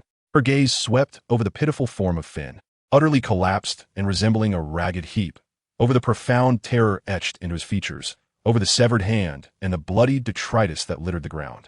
A barely perceptible, almost delightful curve unfurled at the corners of her tightly pressed lips. With a slight parting of her crimson lips, her words emerged, imbued with a chilling resonance. Yet, her fingertips unconsciously traced the cold stone wall, leaving behind faint, pale imprints as if mimicking the trajectory of some unseen force. Within the depths of her gray-blue eyes, a tide brewed deeper than the frigid currents of the North Sea. But perfect, she silently added, her tongue seemingly savoring the lingering essence of destruction, intermingled with the scent of blood and dark magic that hung in the air. Harry Potter Black, the beast she had liberated from shackles, unveiled his fangs before her for the first time, unabashedly. This raw, violent release, steeped in a bloody aesthetic, resonated more profoundly with a certain yearning deep within her soul than the superficially elegant artworks pursued by her father. Calypso slowly emerged from the shadows, the hem of her black robe sweeping across the cold, rough ground. She approached Harry directly, her footsteps unwavering, her gaze never lingering on Finn's grotesque form, as if it were merely an unsightly piece of refuse. Dispose of it. Her voice rang clear as a mountain spring, commanding the cold shadows at the end of the passage. Two expressionless, stone-like Durmstrang caretakers, clad in deep gray uniforms, materialized like phantoms, silently advancing towards the three remains on the ground. She turned to Harry, her gray-blue eyes locking onto his deep, pool-like green ones, still tainted with viscous darkness. Devoid of fear or disgust, only a pure, cold evaluation and a hint of affirmation. "How does it feel?" she inquired, her tone as neutral as if she were asking about the weather. The icy smile returned to the corners of Calypso's lips. She refrained from probing further, instead elegantly stepping aside, gesturing for him to proceed, her posture akin to that of a sovereign ushering forth a triumphant king. "Let's go," she proclaimed, her voice carrying an imperceptible resonance, understood only between them. "Your lesson in artistry has only just begun." Chapter 74. The Duel of Family Honor. The chilling winds of Durmstrang howled like icy blades, swirling between the castle's towering black spires. The fetid remains of Finn Eriksson had long been silently cleared away, and the bloodstains of the passage had been magically erased, as if the dark outpouring had never transpired. Yet, within the frigid air lingered an indelible essence, a haunting amalgamation of bloodshed and the arcane allure of destruction, akin to an invisible brand etched into the very depths of every soul that ventured into this place. The name Harry Potter Black, overnight, acquired a newfound gravitas within the icy corridors of Durmstrang. No longer was he merely the anomaly of Hogwarts or the coarse specimen in Professor Rocherus' eyes. He had transformed into a sinister emblem steeped in darkness, instilling dread. The gazes of his peers, once tinged with curiosity, were now replaced by trepidation, scrutiny supplanted by evasion. The two followers who had witnessed the entire ordeal, ultimately dragged away by the caretaker, never reappeared within the school's confines. However, the eruption of darkness did not yield tranquility. That which had been forcibly suppressed, a tempestuous rage emanating from the depths of his lineage regarding the desecration of his parents' sacrifice, lay dormant, momentarily hushed by Finn's agonized wail. Yet far from extinguished, it surged like frigid lava within the very core of Harry's soul, simmering, biding its time for the next eruption. Calypso Rocher's pale blue eyes sparkled with a quivering excitement and appraisal, akin to a spark igniting dry straw, nurturing a far more perilous entity in the shadows. The opportunity arrived swifter and more inexpensively than anticipated. 3 days later, in the advanced training grounds for spellcasting, the air was crisp and arid, the black stone walls reflecting a metallic sheen beneath the constant white light. Fourth-year students paired off, practicing intricate magical duels and defensive countermeasures. Harry partnered with a taciturn Nordic student, their movements precise, their control of magic impeccable. Yet, within those emerald depths lay an unfathomable abyss, devoid of any ripple. "Hey, Potter!" A voice, sharp and intentionally provocative, shattered the focused atmosphere of the training ground. It belonged to Olaf Eriksson, a member of another branch of the Eriksson family, Finn's cousin. He was not as physically imposing as Finn, yet his gaze was more sinister, his countenance marked by the rugged lines born of the northern winds. Rather than approaching Harry directly, he deliberately raised his voice, addressing the pure-blood sycophants clustered around him, his words reverberating coldly throughout the vast training hall. "I hear some half-breeds are willing to trample their ancestors' dignity in their quest for ascendance. The Potter family? Huh. A family that has risen by playing the fool for Muggle kings, incapable of even wielding a wand properly. Their meager, magical heritage, I wager, was filched from some mudblood woman-esque skirt. How dare they claim to be pureblood? They are the very shame of purebloods." Offspring born from such base lineage, his venomous tirade was abruptly cut short. All sound within the training ground vanished. It was not silence. It was a deathly hush. Harry slowly turned around. His movements were not swift, yet they bore an oppressive weight that was suffocating. He did not meet Olaf's gaze, instead letting his eyes drift beyond him, onto the cold, dark walls of the training ground, as if piercing through the stone to glimpse something distant and untouchable.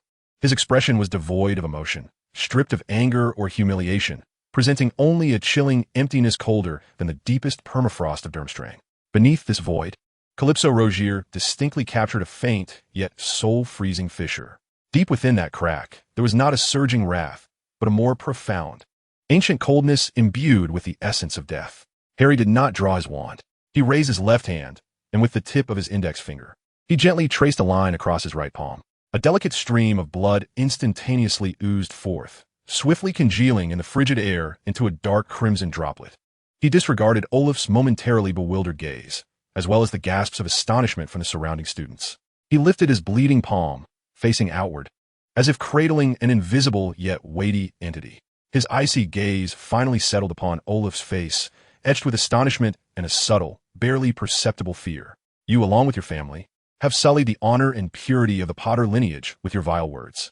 His voice was calm, yet imbued with formidable gravity, allowing the weight of the accusation to press heavily upon every heart present. "I, Harry James Potter Black, heir to the bloodlines of both the Potter and Black families." His voice suddenly ascended, infused with a chilling power that pierced the very soul. "Invoke here, in accordance with ancient bloodline law and sacred principles of honor, a duel of family honor." The final words resonated like thunderclaps, cold, lethal, imbued with an unwavering resolve. The entire training ground erupted in a frenzy. Gasps and exclamations echoed in a tumultuous symphony. The faces of the students were awash with incredulous shock. A duel of family honor. This had nearly become a legend in the modern wizarding world. It was unbound by any conventional magical laws, unregulated by the rules of Hogwarts or Durmstrang. It was the most supreme and brutal means for ancient pure-blood families to resolve irreconcilable insults to their bloodlines. Once the contract was established, it would only end with death or the complete surrender of one party, relinquishing their family name and all honor. The grave consequences could lead to the utter downfall of a distinguished family. Olaf Eriksson's face turned as pale as parchment. His earlier provocation stemmed more from indignation and testing the waters after his family's humiliation, as well as envy towards Harry's power. He had never anticipated that his opponent would directly summon this long-buried, blood-stained, double-edged axe. He opened his mouth to protest, to retreat, but under the scrutiny of countless gazes, and especially under Harry's cold, abyss-like green eyes, he realized there was no escape. To refuse meant that the Eriksson family would be deemed cowards by the entire Nordic pureblood community, losing all standing. "You've lost your mind." Olaf's voice trembled uncontrollably. "Blood contract." Harry no longer regarded him, his icy gaze shifting towards the hastily arriving charms professor, Kozarev, as well as the pale-faced defense against the dark arts professor, Romulus Rogier. "Witness." His words were as succinct as a command. The dark crimson droplet in his palm quivered slightly in the chill. Romulus Rocher's gray eyes were fixed intently on Harry, whose scarred face twitched with a complex blend of emotions: anger, trepidation, and an ineffable fervor. He had clearly recognized the ancient and resolute demeanor emanating from Harry, one that was far more aligned with his vision of a pure-blood heir than the crude antics displayed in the classroom. Professor Kozarev furrowed his brow, glancing between Harry and the pallid Olaf. With a resigned sigh, he waved his wand, conjuring a parchment that exuded the scent of ancient sheepskin, its edges inscribed with intricate runes akin to those of a contract, hovering between the two. The pact was sealed. Kozarev's voice resonated with a chilling inevitability, invoking bloodlines and honor.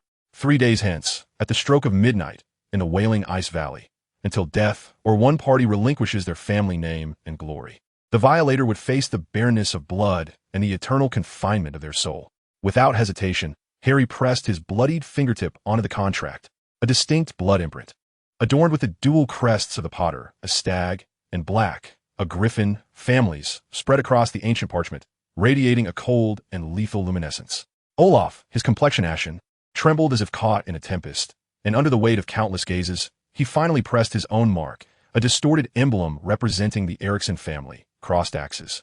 A flash of crimson light enveloped the contract, which transformed into 2 beams that pierced into the foreheads of Harry and Olaf, an icy, binding mark etched deep within their souls.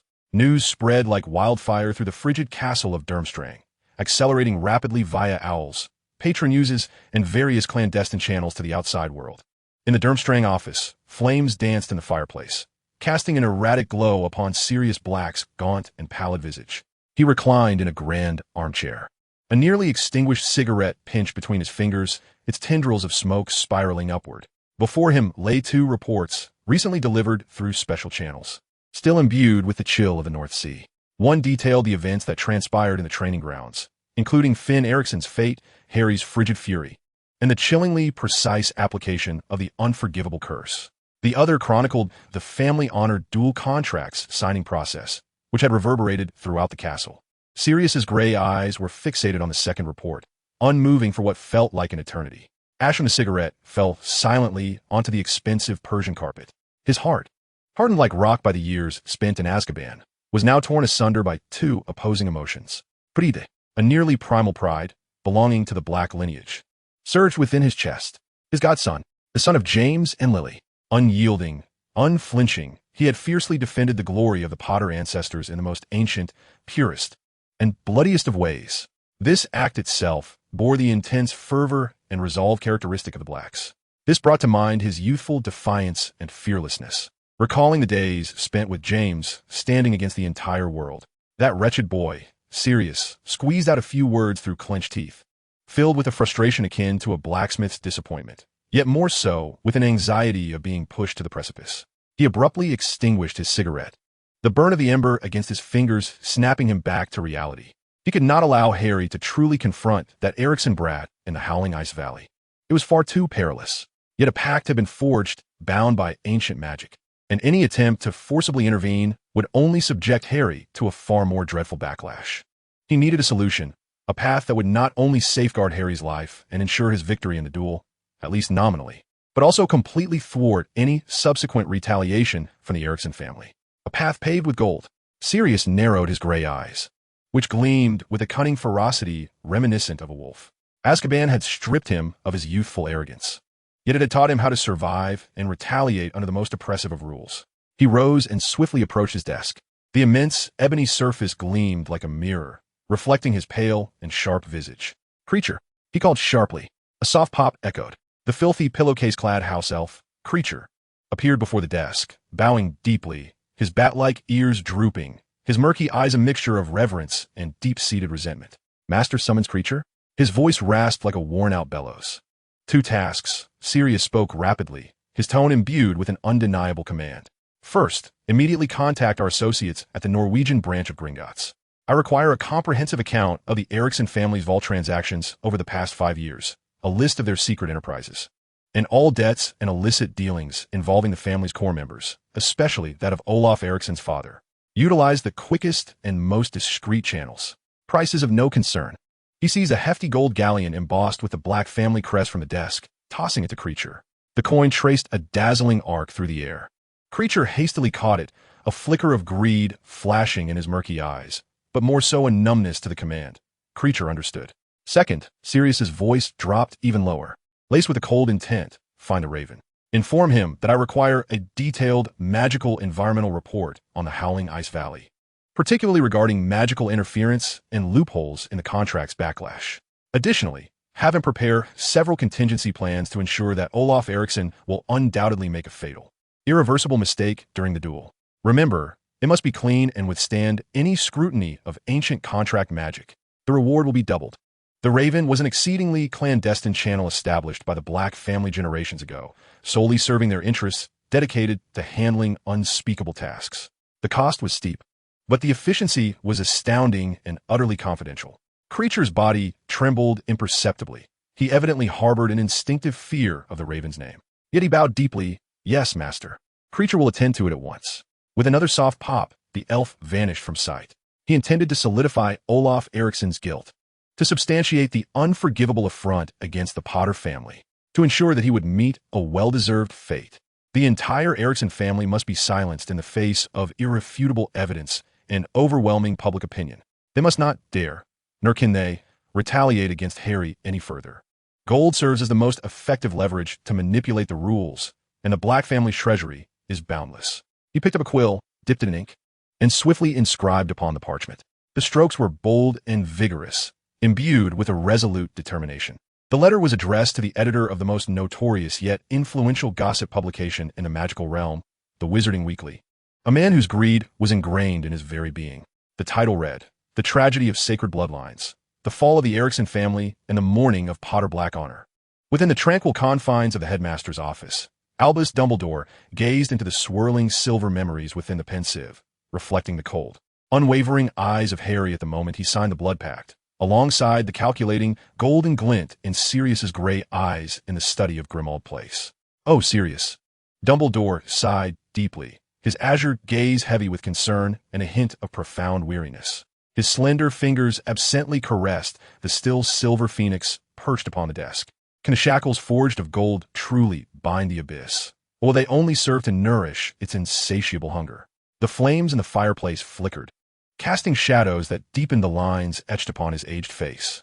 Before him lay a recently received, sternly worded missive from the Ministry of Magic.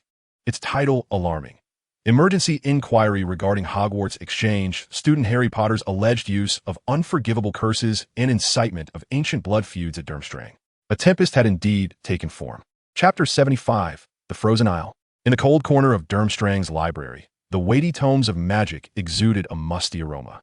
Calypso Rosial slid a meticulously transcribed parchment detailing the Eriksson family's secrets before Harry. It clearly documented the clandestine connections between Olaf's father and certain black market dealings in Nordic magical creatures' organs. Gold can buy witnesses. Calypso's voice rang clear as ice, her slate blue eyes fixed upon Harry, and it can also procure knives.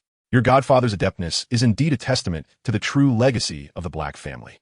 She lightly touched the parchment with her fingertip, leaving a cold imprint.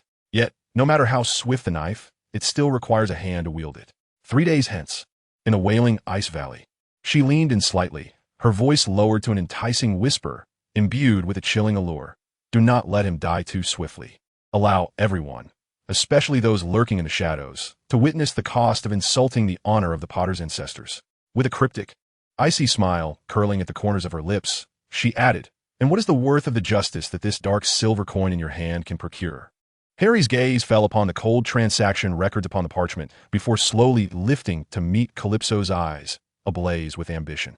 Deep within his emerald gaze, a flicker of understanding, nurtured by both gold and blood, coursed like a silent current at the abyss's depths. The mournful winds of the Icehowl Valley weep between the towering black spires of the castle, akin to the frozen sighs of countless lost souls. Seeping through the crevices of the thick stone walls and infiltrating the frigid advisor's office atop the western tower, the magical flames in the fireplace flicker futilely, unable to dispel the palpable chill that has settled in the room, nor can it alleviate the heavy, leaden worry reflected in Sirius Black's eyes. He watched as Harry vanished behind the heavy wooden door, his straight yet solitary back resembling a cold needle that pierced his heart. The evidence, acquired at the cost of countless galleons and connections, capable of nailing the Eriksson family to the pillar of shame. now gleamed with a chilling and ironic luster under the ghostly blue flames. Damned Sirius, in his agitation, struck the hard ebony table with a clenched fist, producing a dull thud. The expensive wood remained unyielding. Yet the reverberation sent a sharp pain through his fingers, a pain that paled in comparison to the overwhelming sense of helplessness within him. He saw it vividly, the turbulent black blood swirling beneath the surface of ice in Harry's eyes. That was not tranquility. It was a silence more perilous than rage, a boiling turmoil. It was a churning abyss that no amount of gold, cunning, or the entire might of the Black family could soothe. He recalled James, the eternally sunny brother, forever wearing a mischievous grin, who understood every one of his wild thoughts. If James were here, what would he do? James would never allow Harry to confront this alone. He would never pave the way with cold gold and sordid schemes. He would, like a ghost devoid of warmth, he silently traversed the cold, desolate corridors of Durmstrang, his deep blue robes sweeping across the polished black stone floor without a sound. The flickering blue torchlight distorted his elongated shadow, resembling a silent skeleton stripped of flesh. Students, whether in their early or later years, encountered him as if they had stumbled upon some ominous, forbidden presence, pressing themselves against the walls, bowing their heads, and holding their breath until his icy gaze passed, allowing them to exhale, their faces betraying an unmistakable fear. This fear, like a cold spider's web, entangled him, yet it could not penetrate the depths of his heart, now occupied by emotions even colder and more tumultuous. Why? These two words pierced his soul like poisoned ice shards, repetitively jabbing at his consciousness. Why does no one understand? Dumbledore's disappointed, all-seeing blue eyes floated before him. What did he understand? He always grasped the grand principles, the luminous boundaries, the sacrifices of love. He would never comprehend. He would never grasp the seething wrath that erupts from the marrow when parents are trampled like insects, wantonly insulted, an anger that threatens to incinerate the entire world. He could only warn with soul-corroding admonitions, slipping into darkness to teach. The heavy shackles of expectation were more suffocating than any curse. Ron's face, etched with terror. The pair of once shimmering blue eyes, radiant with trust upon the chessboard, now reflect only a cautious estrangement and an unmistakable dread. What does he fear? Does he fear Harry Potter? Does he fear the powers he wields to protect them? Does he fear the blood debt he seeks to reclaim for his parents? That fragile friendship, precariously built upon a final opportunity, feels like a gossamer thread that could snap at any moment, tightening painfully around him. Has he ever comprehended the despair Harry felt in the cupboard at the Dursleys? Has he understood the profound hatred that consumed him upon discovering the truth? No, he only perceives the malevolent label of the unforgivable curse. And then there is Sirius. Harry's heart clenches sharply. In those gray eyes burns an all-consuming desire to protect. Yet it is burdened heavily with fear, fear of losing control, fear of succumbing, fear of transforming into someone else. Thus, he paves the way with gold, constructs bridges with scheming, and endeavors to create a secure cage for him in the manner of the Black family. This guardianship is so weighty, so fervent, yet also suffocating. It is as if Harry Potter Black is merely a fragile possession, needing to be meticulously safeguarded, rather than an individual with an independent will who must fight, defend, and even obliterate in his own manner. Are you safeguarding me, or the version of me that exists within your hearts? A cold fury simmers, akin to the surging undercurrents beneath the polar ice caps, roaring silently, colliding. It is not a blazing flame, but a solidified frost capable of freezing the very soul. With no outlet for its release, it can only accumulate frantically beneath the icy layers of his spirit, compressing, hardening, and sharpening the misunderstood loneliness and anger within. His steps halt before a heavy, ancient black stone door, adorned with frost patterns. This is the dedicated training ground for Professor Rosier's advanced dark magic class. At this moment, the door remains shut, an echoing silence enveloping the space, as desolate as a tomb. The chilling air seeps through his clothing, piercing his skin. Harry extends a hand, pressing his palm against the frigid door. He does not push it open. He merely stands there, like a frozen statue. Does Calypso Rosier understand? That woman, as cold and sharp as a glacier, sees only the measurement of power, the chilling assessment of worth. She grasps the exhilaration of control, the satisfaction of crushing the insulted. She even admires it, guiding it. Yet that does not equate to understanding him. What she comprehends is merely the sharpness of him as a weapon, the value of a dark coin opposing her father's and family shackles. No one comprehends what truly burns beneath this icy veneer. Is it merely the thrill of vengeance? Is it the intoxication of succumbing to dark powers? No, it is something colder, more resolute. This will shall not be tainted. It shall not be questioned. It shall not be desecrated with gold and so-called safety. A breath escapes from Harry's lips, instantly crystallizing into tiny ice shards that fall softly. His palm pressed against the stone door feels as though it has become the sole conduit connecting the surging dark power within him to the outside world. Without any deliberate guidance, that viscous, frigid force, imbued with an aura of annihilation, surged forth like a torrent, coursing down his arm. A low, joyous hum emanated from the winter star held in his other hand. The crystalline patterns of the staff ignited with a dim glow. No incantation, no target, purely propelled by will and the incomprehensible, frozen fury of dark magic. It struck like an invisible hammer against the thick obsidian gates. A thunderous roar erupted in the desolate corridor, akin to the collapse of an iceberg. The sturdy, ancient stone door, fortified with protective magic, instantly fractured with a spiderweb of terrifying cracks, centering around the point of contact with Harry's palm, plunging several inches deep. Countless tiny fragments shot forth like shard from cannon fire. The violent shockwave of magic swept through, causing the azure torches adorning the corridor walls to sway wildly, flickering unpredictably, with a few bursting into flames. The cold debris and magical shards struck Harry's body and face, yet he remained utterly still, as if impervious to sensation. Dust hung in the air. As the particles settled, the heavy door, though not entirely shattered, bore a vast, jagged dent at its center, where a clear imprint of a hand was left, surrounded by rock that had been instantaneously crushed by extreme heat and force, then frozen in a glassy state. He turned, his deep green eyes scanning the stillness at the corridor's end, where the shadows appeared denser than elsewhere. The corners of his mouth slowly curled into an arc cold, isolated, with a sense of cruel understanding. No words were spoken, yet that gaze, that subtle curve of his lips, conveyed a truth more profound than any roar. Understanding? No longer necessary. In the shadows, Calypso Rogier pressed herself tightly against the frigid stone wall, as if to merge with it. Her gray-blue eyes, like the most intricate magical lens, fixated on the solitary figure at the corridor's center, locking onto the tendril of living black magic seeping beneath his skin, and the icy mockery in the curve of his lips. She felt it clearly. The force that shattered the door was no ordinary magical eruption.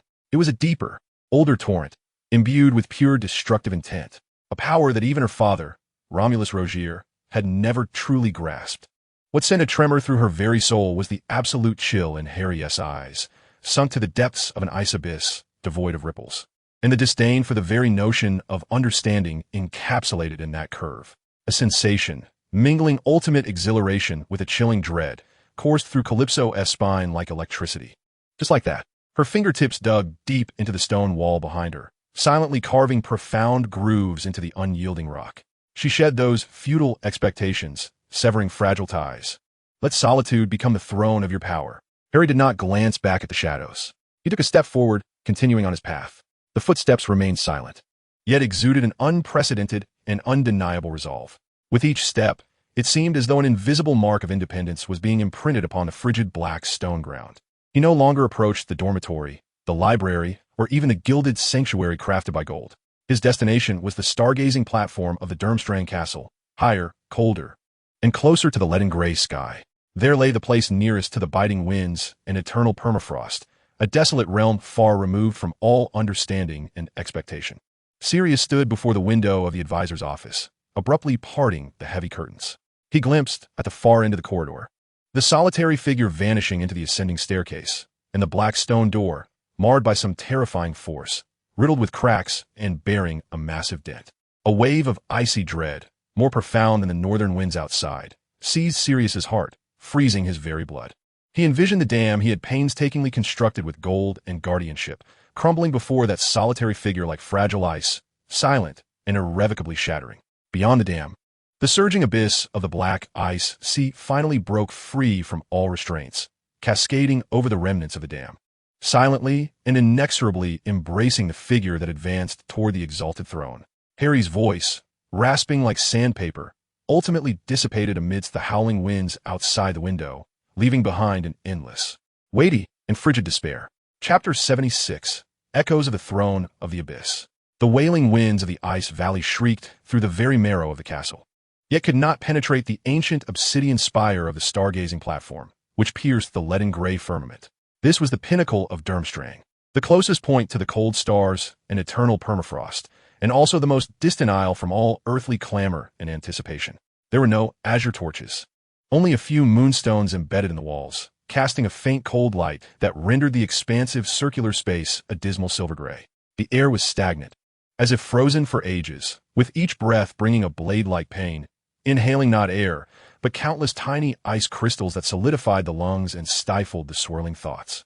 Harry stood alone at the center of the stargazing platform. Beneath him lay a smooth, mirror-like obsidian floor adorned with delicate frost flowers, reflecting the slowly rotating, frigid star map above. His deep blue robe became rigid in the absolute cold, its edges crystallized with white frost.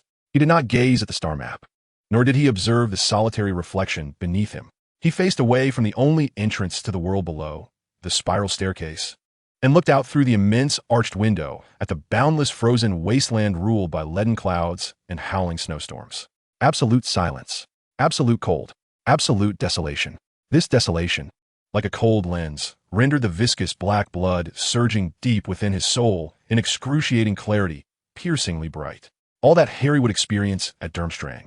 The accumulated rage of 13 years of life, all the suppressed screams, and the guardianship branded as malevolent, lay bare and bloody upon the altar of absolute zero. Understanding? A silent smirk curled at the corner of Harry's lips, illuminated by the dim light of moonstone, cold and scornful, steeped in the desolation of despair. Who would comprehend? Dumbledore? The blue eyes, always shimmering with wisdom and compassion, floated before him. What did he understand?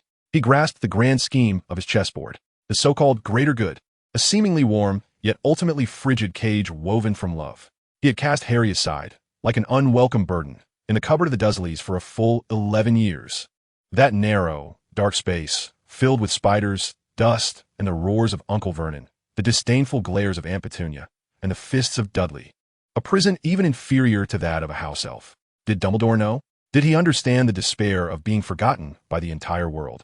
Where even a meal was a luxury, forced to curl in fear and hunger while awaiting dawn. He failed to protect me. This realization seared into Harry's soul like a branding iron, scorching the most vulnerable corners. Not only did he fail to protect, but he also willingly thrust himself into that hell. The so-called blood protection? Merely the indifferent wizard, for the sake of his grander scheme. Tossing an infant to the most loathed of those who despised magic, under the guise of a noble excuse. Ron? Ginny? Harry's heart felt pierced by ice. The Weasley family had briefly warmed him. Ron and Neville's friendship had been the first light after escaping the shadow of the Dursleys. Ginny's bashful smile had once been like the sun on a winter's day. But what of true darkness? When the basilisk prowled the Chamber of Secrets. When the diary controlled Ginny's life. When Fenrir Greyback trampled upon the last barrier erected by his parents' sacrifice with the most venomous words. What could they do? It was I. The cold flames roared silently within Harry's chest. It was I who cursed Peter, that traitor, to rot in oblivion. It was I who forced out his true form, clearing Sirius's name. It was I who blocked the basilisk's gaze in the chamber, who tore apart the remnants of Riddle with the killing curse. It was I. With crude strength, I made Fenrir Greyback wail like a maggot in filth, revealing the true meaning of the worms he spoke of. It was I who protected them, in the so-called wicked ways you denounce, with the power of your fears. Why? A surge of wrath, potent enough to overturn the entire observatory, mingled with deep-seated grievances and resentment, erupted from the depths of Harry's frozen soul like millennia of suppressed magma. Why must this power be branded as evil? Why must the manner in which I defend my blood feud and safeguard what I cherish be judged through your fearful gaze? He abruptly lifted his head, the dim light of moonstone illuminating his pallid face. Those deep, green eyes were now filled with a swirling, viscous darkness akin to tar. Scarlet light flickered madly within, exploding like an ignited abyss. Power. The word reverberated in his mind like the roar of a demon. What delineates strength from malevolence? It is merely a tool, a measure, the most naked extension of existence itself. Dumbledore's love embodies power. What does it safeguard? Does it protect the 11 years of torment he endured at the Dursleys? Voldemort's fear is also a form of power. At the very least, it is authentic. It compels the entire world to tremble. It renders those wretched creatures, akin to the Dursleys, who only prey on the weak, devoid of the courage to even look up. A chilling, frenzied thought, imbued with a deadly allure, entwined itself around Harry's mind, consumed by anger and desolation. What if I become Voldemort? This thought, laden with a blasphemous delight that sent shivers through his soul. The name of Voldemort, the nemesis who murdered his parents, the shadow he has fought against his entire life, now unfurled like a black flag, fluttering in the tempest of despair within Harry's heart. At least Harry gazed out at the leaden, seemingly eternal expanse of frozen wasteland, as if his vision transcended time and space, catching a glimpse of a narrow, coffin-like cupboard beneath the stairs at number 4, Privet Drive, exuding dust and mildew. He saw the space occupied by Dudley's corpulent form and the gap in the door that let not a single ray of light through. At least that accursed cupboard of the Dursleys, filled with fear and humiliation, is too small to contain a Dark Lord. This thought pierced through Harry's heart like the sharpest icicle, bearing a bone-chilling coldness and a twisted, vengeful exhilaration, shattering the last vestige of his faltering attachment to the light. A faint, icy laugh, as if emanating from the depths of the underworld, escaped Harry's lips. There was no warmth, only endless mockery and liberation. He slowly raised his left hand, palm upward. No wand. His thoughts plunged into the abyss of darkness, boiling and relinquishing all resistance. The viscous, roiling blood-red power surged forth like a beast unleashed from its shackles, roaring along his arm. Buzz, a thick, profound darkness, seemingly capable of devouring all light, coalesced above his palm, pulsating. It was not void, it was tangible, a living shadow, writhing like a creature.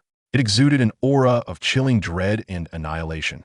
The dim light of the moonstones around him was madly distorted and drawn into that darkness, as if consumed by a black hole, stirring not a single ripple. The temperature within the observatory plummeted, thick black ice crystals instantly forming on the walls, floor, and even in the air. This was no mere magic. This was a manifestation, thoroughly soaked in the unfathomable rage and desolation of his heart. Harry lowered his gaze, staring at the miniature black hole-like liquid shadow swirling in his palm. In his green eyes, filled with black blood, reflected this pure creation of darkness. There was no fear, no disgust, only a cold, almost obsessive examination. Is this my power? Is this what you fear, what you despise, yet remains my sole reliance? Even if it leads to the abyss. In the shadowy depths of the spiral staircase's entrance, Calypso Rosiel's form appeared to meld seamlessly with the frigid obsidian. Her slate-blue eyes fixated unwaveringly upon the solitary figure at the center of the observatory, transfixed by the swirling liquid shadow in his palm, reminiscent of the core of an abyss. Her breath had long since ceased, yet her heart thumped violently within her chest, each pulse delivering a near-suffocating torrent of exhilaration intertwined with icy tremors. She beheld it, crystal clear, as Harry's despair for understanding morphed entirely into an absolute embrace of power, as that frozen wrath ignited the deepest, darkest essence of his soul. A miraculous birth transpired in his palm, when Voldemort's name transformed from a taboo into a blasphemous potential. In the advisor's office, Sirius Black stood rigid like a statue encased in ice, fixed before the grand, arching window. Outside stretched the boundless, snow-laden wasteland beneath Durmstrang Castle. Yet his gaze pierced unwaveringly through the barriers of space and stone, steadfastly directed toward the observatory at the castle's apex. A pain, akin to the tearing of his very soul, surged from the depths of his bloodline's covenant, a chilling wave sweeping through him without warning, reminiscent of a tsunami. He clutched his chest, staggering back, colliding with the cold edge of the desk. Papers scattered across the floor. A pained groan escaped Sirius, his visage paling to that of a corpse. Beads of cold sweat trickled from his brow, his gray pupils constricting violently from the agony and an overwhelming dread. What transpired? Harry, this was not merely the consumption of magic. It was an essential metamorphosis, a despairing sensation of the soul plummeting toward an endless abyss. It felt as though the chain binding him to Harry, forged from their bloodline's covenant, was being forcibly severed by an irresistible, dark power from the depths. Sirius struggled to lift his head, his bloodshot eyes fixated on the observatory, filled with incredulous terror and a profound, soul-crushing despair. He seemed to witness. He beheld the boy standing in that desolate, frigid place. He saw the darkness in his palm, consuming the light. He noticed the extinguished remnants of the last green glow in his eyes, once belonging to Lily Potter. Not Harry, no. Sirius's voice shattered, laden with a heart-wrenching wail, ultimately consumed by the howling winds outside. On the observatory, Harry remained absorbed in the darkness of his palm. The liquid shadow rotated slowly, resembling a miniature, frigid universe. The storm within him seemed to abate, replaced by an unprecedented, crystalline chill. Voldemort? The final tremor evoked by that name dissipated within this icy clarity. He needed not to become anyone. He simply needed to embody the abyss itself. To become that which could shatter the Dursleys' cupboard in terror. To become that which could silence every insult, every wound, every misunderstanding entirely. Silence enveloped the darkness. Chapter 77. The Candlelight in the Frigid Night. The observatory lay as still as a tomb. The liquid shadow in the palm, devouring the light, silently whirled like a miniature black hole, dragging Harry's consciousness toward the frigid abyss of nothingness. The phantasm of Voldemort, the chill of the Dursleys' cupboard, and the incomprehensible fury surged forth, threatening to completely submerge the last vestige of his identity. Just as that viscous darkness was about to touch the deepest recesses of his soul, completing its final taint, a faint yet distinctly resonant hum emerged within Harry's chest, unannounced. It was akin to frozen strings of a piano being delicately plucked by invisible fingers, reverberating with a heartbreakingly tender resonance that transcended time and space. It was not the agitation of a Horcrux fragment. Rather, it was something warmer, more resilient, an essence that had long since melded into the very core of his being. Harry trembled violently. The liquid shadow in his palm faltered abruptly, as if an invisible stone had been cast into the rolling darkness, creating barely perceptible ripples. What was this? The frigid rage instinctively sought to crush this sudden disturbance. Yet that hum, that gentle resonance, pierced through the icy locks of his memories like a barbed key. Boom! The dark ice within his mind shattered explosively. The most cherished fragments of his memories, deliberately suppressed and suffocated by towering wrath, surged forth like a flood breaching its dam, carrying with them an indescribable blend of anguish and warmth, obliterating all defenses. A blinding green light. No, that was not the moment the green light consumed Lily. It was a second earlier, just before the green light tore through the air. Lily Potter pivoted suddenly, not facing death itself, but turning away from that lethal curse. With every ounce of strength, with a speed transcending the limits of life, she lunged toward the small corner behind her, where the crib lay. Her body traced a decisive arc through the air. Her emerald eyes, in that final moment, did not gaze upon the lethal wand, nor the approaching specter of death, but pierced through the fabric of time, tenderly, resolutely, filled with infinite love and reluctance. She looked at him, a heart-wrenching scream. That cry was not merely one of pain. Beneath the utmost agony, on the brink of torn vocal cords, that scream encapsulated and erupted into a mother's final, silent cry, ignited by the flame of her very soul. Run, Harry, survive. Avada Kedavra, a cold, high-pitched voice, tinged with frenzied satisfaction. Bellatrix Lestrange. That twisted, ecstatic face emerged in the memory fragments with a clarity that was nauseating. It was she who uttered that green light, she who aimed her wand at Lily, who was shielding the crib with her body. No, Lily, James Potter's desperate howl. He had no wand. His wand was not even in his hand.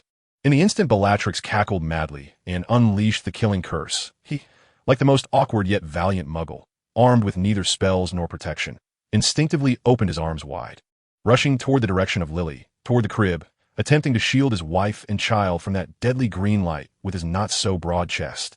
In his eyes, there was no fear of death, only an unwavering guardianship over Lily and the cradle that transcended all else. Boom! It was not a single beam of green light, but two, almost simultaneously. One struck Lily in the back. The other hit James in the chest as he lunged forward. The cold, cruel visage of Rodolphus Lestrange flickered at the edge of the explosive radiance. Two Death Eaters. Voldemort was so disdainful as to refrain from acting himself. It was Bellatrix and Rodolphus. They, who had mercilessly slaughtered Harry's parents. Fragments of memory collided violently within his mind, coalescing. No longer mere vague green light and screams. It was the clearest, most brutal, yet also the warmest truth. It was not Voldemort. It was Bellatrix. It was Rodolphus. It was those minions crawling in the shadows. They who tormented with the Cruciatus curse. They who murdered with the killing curse. And his parents. Lily lunged toward the cradle, meeting death with her back, solely to shield the infant from the potential aftermath of the curse. James opened his arms, like the most foolish yet valiant of fools, attempting to protect both wife and child with his very body. Until their last breath, they safeguarded him, with their lives, with their flesh and blood. with the most primitive and profound instinct that transcends magic. A sound akin to a wounded beast, a piercing wail, erupted from the depths of Harry's throat. It was not a roar of anger, but a lament, as his soul was simultaneously pierced by the sharpest love and pain. The liquid shadows in his palms churned violently, boiling, emitting a hissing, terrifying sound. They twisted and contracted in a frenzied attempt to resist the searing torrent of love that erupted from the depths of Harry's soul. That viscous black blood surged with a mournful cry. The emerald light, unprecedentedly intense, like a volcano suppressed for billions of years, it erupted from the depths of Harry's eyes, filled with black blood, instantly tearing apart the thick darkness. The green light was pure, warm, imbued with a protective power that transcended the boundaries of life and death. This brilliance clashed madly with the darkness boiling in his palms, intertwining, annihilating. "Mom, Dad!" Harry's body trembled violently, like a withered leaf in a tempest. He clutched his chest tightly, as though an invisible hammer had struck him there, rendering him breathless with pain. Tears, scalding and salty, flowed forth like a torrent that had not truly fallen for 13 years, instantly freezing into tiny beads of ice upon his cold cheeks, cascading down. These tears were not a sign of weakness. They were the molten lava that had been sealed away for far too long. They erupted like scorching magma after the ice shell of his soul was violently shattered by the long-awaited, bloody warmth of truth. They protected me. This realization, imbued with destructive power, shattered the foundation of misunderstood anger upon which he had built his isolated throne. It was not Voldemort. It was Bellatrix. It was Rodolphus. It was those minions. The true enemies still lived. They remained in Azkaban, or some shadowy corner, reveling in the glory earned through the slaughter of heroes. Harry gasped violently, each breath infused with icy crystals and searing pain. He slowly, with great difficulty, lifted his head to gaze out at the leaden gray, eternally frozen expanse beyond the window. His eyes, glowing with a verdant light, flickered like a candle struggling against the wind, defiantly burning amidst the swirling darkness and black blood, flickering yet no longer consumed. Within that radiance lay an inexpressible sorrow, a deep-seated hatred, and a chilling, resolute clarity. Power. He needed power, more than ever before, yet not for indulgence, not for validation, not to fill that damned, incomprehensible void, to comfort those green eyes that reached for the cradle, to console that foolish yet magnificent father who opened his arms in despair, to protect the flame of life that had been nearly buried by his own hands. In the shadows at the entrance of the spiral staircase, Calypso Rogier's sickly satisfaction and excitement froze in an instant, like an exquisite ice sculpture struck by a heavy blow. Her gray-blue eyes widened in disbelief. Fixated on the figure in the center of the observatory, trembling violently, tears streaming down, engulfed in a chaotic interplay of darkness and verdant light. No! A silent scream echoed within her. What was that? That emerald glow, that power derived from the essence of life, imbued with a nauseating warmth and the will to protect. It could resist, not merely taint, her coveted darkness. She witnessed the black blood in Harry's eyes churning violently under the assault of the verdant light, retreating. She saw the solitary throne, poised to embrace the abyss, teetering under the sudden deluge of familial tenderness. Potter. Calypso could no longer remain concealed. She surged forth from the shadows, her voice sharp and distorted with extreme rage and the panic of a disrupted scheme. Her wand pointed directly at Harry, its tip coalescing into a bone-chilling, deep blue, cold light. Stop. Do not allow that weakness to taint your power. The deep blue light shot forth like an arrow released from its bow, carrying the malice to freeze souls, aimed at Harry. Disarm. A concentrated, swift red light, imbued with an undeniable will to protect, erupted from the entrance of the spiral staircase behind Harry, striking with pinpoint accuracy against Calypso's deep blue cold light. Boom! The explosive clash of magic reverberated within the observatory. The shockwave stirred up icy crystals. Sirius Black, like a vengeful wolf, escaped from the depths of hell.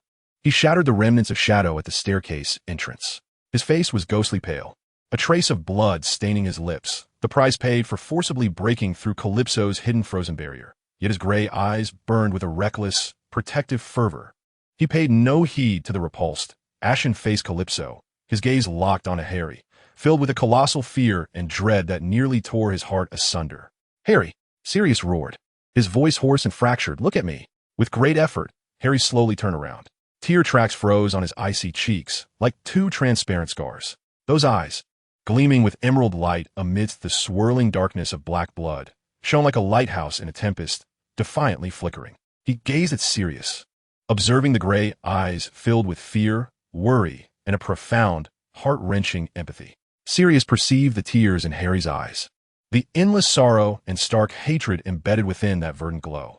In an instant, the frigid memories of Azkaban, the anguish of betrayal, and the longing for James and Lily overwhelmed him, bursting forth like a dam breached by a torrent of repressed emotions.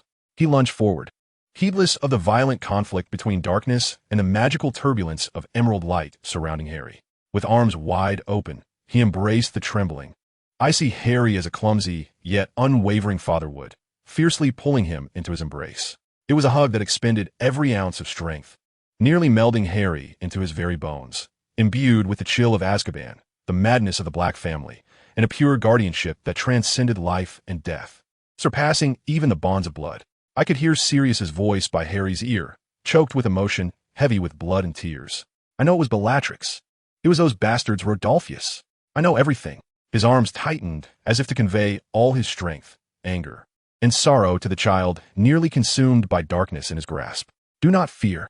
Your godfather is here. Those wretched bastards will not escape. I swear. I will tear them apart with their greatest fears. The scent of tobacco, cold, and blood that clung to Sirius was so real, so warm.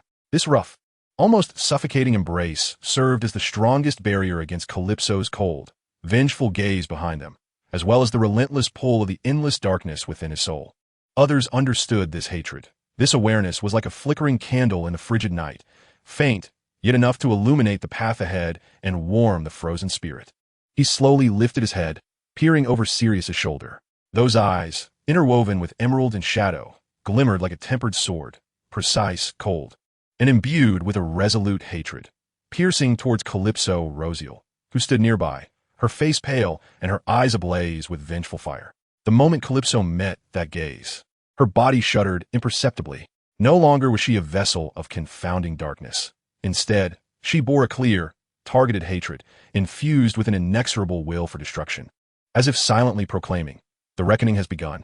She had no doubt that, had it not been for Sirius Black's unyielding hold on Harry, the wand known as the Winter Star would have been aimed at her heart for her attempt to extinguish the flickering flame. Calypso's fingertips dug deeply into her palm, blood seeping forth and freezing once more.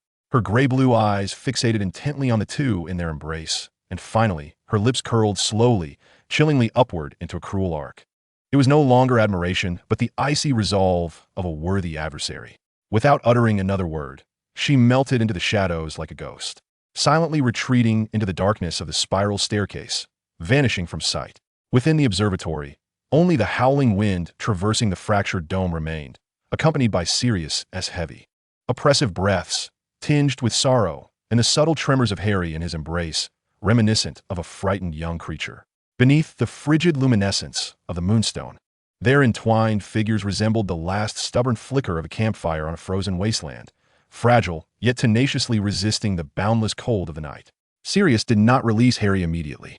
His bloodshot, gray eyes fixated on the pale, tear-streaked face of his godson, as if he sought to etch this visage into the depths of his soul, affirming the existence of the emerald light that had nearly been engulfed by darkness.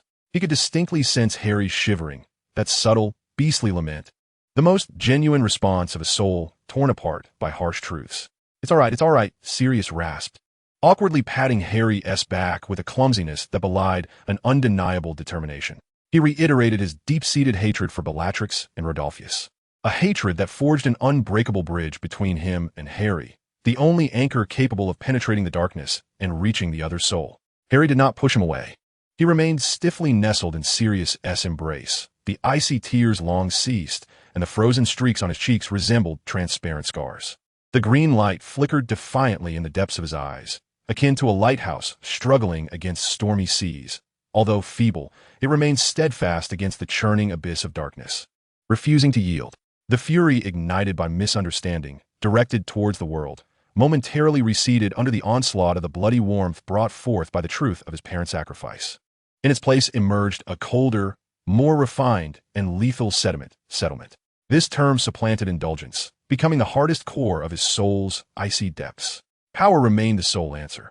Yet its purpose had never been so lucid, Not to fill a void, not to prove anything, and certainly not to become Voldemort or anyone else. It was solely for Bellatrix Lestrange and Rodolphus Lestrange, for those executioners who laughed maniacally as they pulled the trigger in Godric's Hollow. This hatred, stripped of all impurities, resembled a blade honed repeatedly in the coldest spring, leaving only a pure, chilling, and purposefully destructive will. "I'm fine," Harry's voice emerged, calm as a frozen lake, devoid of any ripples. He raised his hand, vigorously wiping away the icy tears from his face with his sleeve, the movement marked by a near-violent resolve. Those eyes, interwoven with green and darkness, no longer gazed at Sirius, but pierced through him, looking out towards the still leaden expanse of the frozen wasteland, which no longer seemed so hopeless. Olaf Eriksson. Harry uttered the name with a nonchalance akin to discussing the weather. 3 days hence, the wailing Ice Valley. Sirius's heart constricted sharply. He perceived the cold, resolute determination settling in Harry's eyes, a state that was anything but fine. Yet he also distinctly captured the essence of that resolution. It was no longer the previous dark frenzy of self-destruction and annihilation, but rather a focused intensity, akin to the barrel of a gun aimed at its prey. "Harry," Sirius's voice bore an unprecedented solemnity as he stepped forward, his gaze intense. "Listen to me. The evidence procured with gold has been meticulously arranged. The witnesses will be present. You need not kill him. Render him powerless. Let him crawl out like a dog. Abandon his surname. That will suffice. The rest, leave to me. I guarantee." "Sirius," Harry interrupted, his tone still calm, yet imbued with an undeniable finality. He slowly turned his head, his tempered gaze locking on Sirius's anxious gray eyes. "This is my duel, my reckoning." He deliberately emphasized the word reckoning, as if to remind both Sirius and himself. "In my own way." He made no promises regarding Olaf Eriksson's life, nor did he declare intentions of murder. He merely proclaimed that this was his battleground, governed by his own rules. "Very well," Sirius replied, his voice hoarse and tinged with resignation, yet also imbued with a resolute determination. "In your own way. But remember, Harry, no matter what happens." He stepped forward again, this time without an embrace, but instead he firmly, heavily patted Harry's shoulder, the force of which made Harry sway slightly. "The Black family's gold, Blade. In this life, stand behind you." In the following 3 days, the atmosphere in Durmstrang Castle was as oppressive as the stillness before a storm. The threat of retribution from the Eriksson family loomed like dark clouds, and the Ministry of Magic's inquiries hung overhead like a sword of Damocles. The impending duel of family honor resembled a cold and bloody vortex, drawing all eyes, both overt and covert, within the castle. However, Harry Potter Black became like a self-isolated island. He no longer visited the library, nor did he partake in any class discussions. He completely shut himself off in a temporary residence arranged by Sirius, situated in the castle's safest area, adjacent to the advisor's office. Yet he was not idle. The room remained unlit, heavy curtains blocking out external light, with only the magical flames in the fireplace dancing, casting flickering shadows that resembled phantoms at play. Harry sat cross-legged in the center of the carpet, his eyes closed. The winter star lay flat upon his knees, its ice crystal wand emanating a subdued, cold radiance in the dim light. He was attuned to the depths of his soul, sensing the icy pool within. The emerald glow resembled resilient water plants rooted at the bottom of the frozen depths, emanating a faint yet constant warmth of protection. Meanwhile, the swirling, viscous power of dark blood lay dormant like a beast lurking in the depths, no longer violently seeking to consume everything, but instead quietly and coldly revolving around that core of emerald, flowing gently. They did not merge, nor did they clash. Rather, they formed a peculiar balance, distinct yet interdependent. The green light constrained the boundaries of darkness, preventing its overflow, while the cold darkness served as the hardest armor and sharpest weapon, safeguarding the fragile flicker of flame. The power scale instilled by Calypso Rogier, the will harnessing the secure path paved with gold by Sirius, the shackles of love from Dumbledore, and the alienation stemming from Ron's fears. All external noise is severed, absorbed, and settled within this inner pool of ice. No longer does he ponder right and wrong, nor does he dwell on obsession. His sole contemplation is how to refine this balanced, cold power into the most precise weapon. A slight flicker of thought. The winter star before his knees silently levitates, steadily descending into Harry's grasp. No incantation, no one movement. Pure will acts as the most accurate chisel, guiding the icy dark force within him to flow through his fingertips and into the wand. Buzz. At the tip of the wand, a point of profound, condensed light emerges, no longer radiating the devouring aura of darkness. It resembles not a raging liquid shadow, but rather a minuscule, intensely compressed, cold star. Harry directs this energy not towards any target, but focuses on controlling its output, form, and the will contained within. No longer is it a wrath that annihilates all. Instead, it is a precise incision, a cold stripping, a painful measurement, for Bellatrix, for Rodolphus, for Lily, who lunged towards the cradle, enduring the moment of green light, for James, who spread his arms in a futile yet courageous attempt to thwart death. This hatred becomes the most exact helm guiding him through the dark powers. Time flows in silence. The flames in the fireplace leap without a sound. At the tip of Harry's wand, the glow of the dark star fluctuates, sometimes condensing like a needle, at other times extending like silk, occasionally stabilizing like a constant ice crystal, and then erupting in a heart-stopping brilliance amidst subtle tremors. In the depths of the third night, less than 2 hours remain until the duel at the Wailing Ice Valley. A gentle knock reverberates at the door. Harry slowly opens his eyes. The emerald glow within fades and sinks into the depths. He rises and approaches the door. It is not Sirius standing outside, but rather the house elf Creature. Dressed relatively neatly for Creature, in a pillowcase, he cradles a long rectangular box wrapped in black velvet, bending deeply at the waist, his bat-like ears nearly brushing his knees. Master Potterblack, Creature's voice remains hoarse, yet now tinged with an unprecedented tremor of awe and dread. Master Sirius instructed Creature to deliver this to you. He said to use it cleanly and decisively. Harry accepts the box. It feels heavy and cold in his hands. He unwraps the velvet.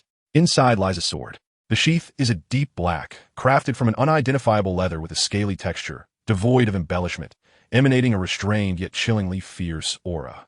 The hilt is wrapped in dark, non-slip leather. The guard is simple, serpentine black metal. Harry grips the hilt, slowly drawing it forth. A clear, dragon-like resonance of the sword rings out in the silent room. The blade is not of metal. Instead, it is composed of a pitch-black crystal that exudes a dim, cold light. The substance is neither gold nor jade, extraordinarily heavy in his grasp, as if he holds a solidified shard of ice. The blade, as thin as a cicada's wing, shimmered with nearly imperceptible ripples of spatial distortion along its edge, evoking a sharpness so profound it felt as though one's very soul might be severed by mere gaze.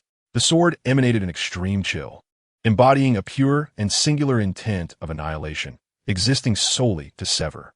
The soul-rending abyss. Creature bowed his head even lower, his voice laced with trepidation, revealing one of the last secrets of the Black family, forged from the core of a fallen star and the purest essence of dread from a Dementor. It possessed the capacity to slice through matter and even to tear asunder the protections of the soul. Harry's fingers brushed against the cold, smooth surface of the black crystalline blade. A wave of icy energy, resonating with the dark power within him, surged forth, triggering a faint echo from the depths of his soul. He instantly grasped Sirius's intention. This sword was not meant for dealing with the likes of Olaf Eriksson, but rather it was prepared for Bellatrix, to shatter any soul-protective enchantments she might possess, utilizing the dark secrets of the Black family to vanquish its own mad dog. How ironic, yet perfectly fitting. Harry sheathed the sword slowly, the clear, melodious ring of the blade abruptly ceasing, leaving behind a deeper silence in the room, accompanied by an unrelenting chill. Tell Sirius. Harry's voice was tranquil and unwavering. I have accepted the item. Creature bowed deeply and vanished with a soft pop.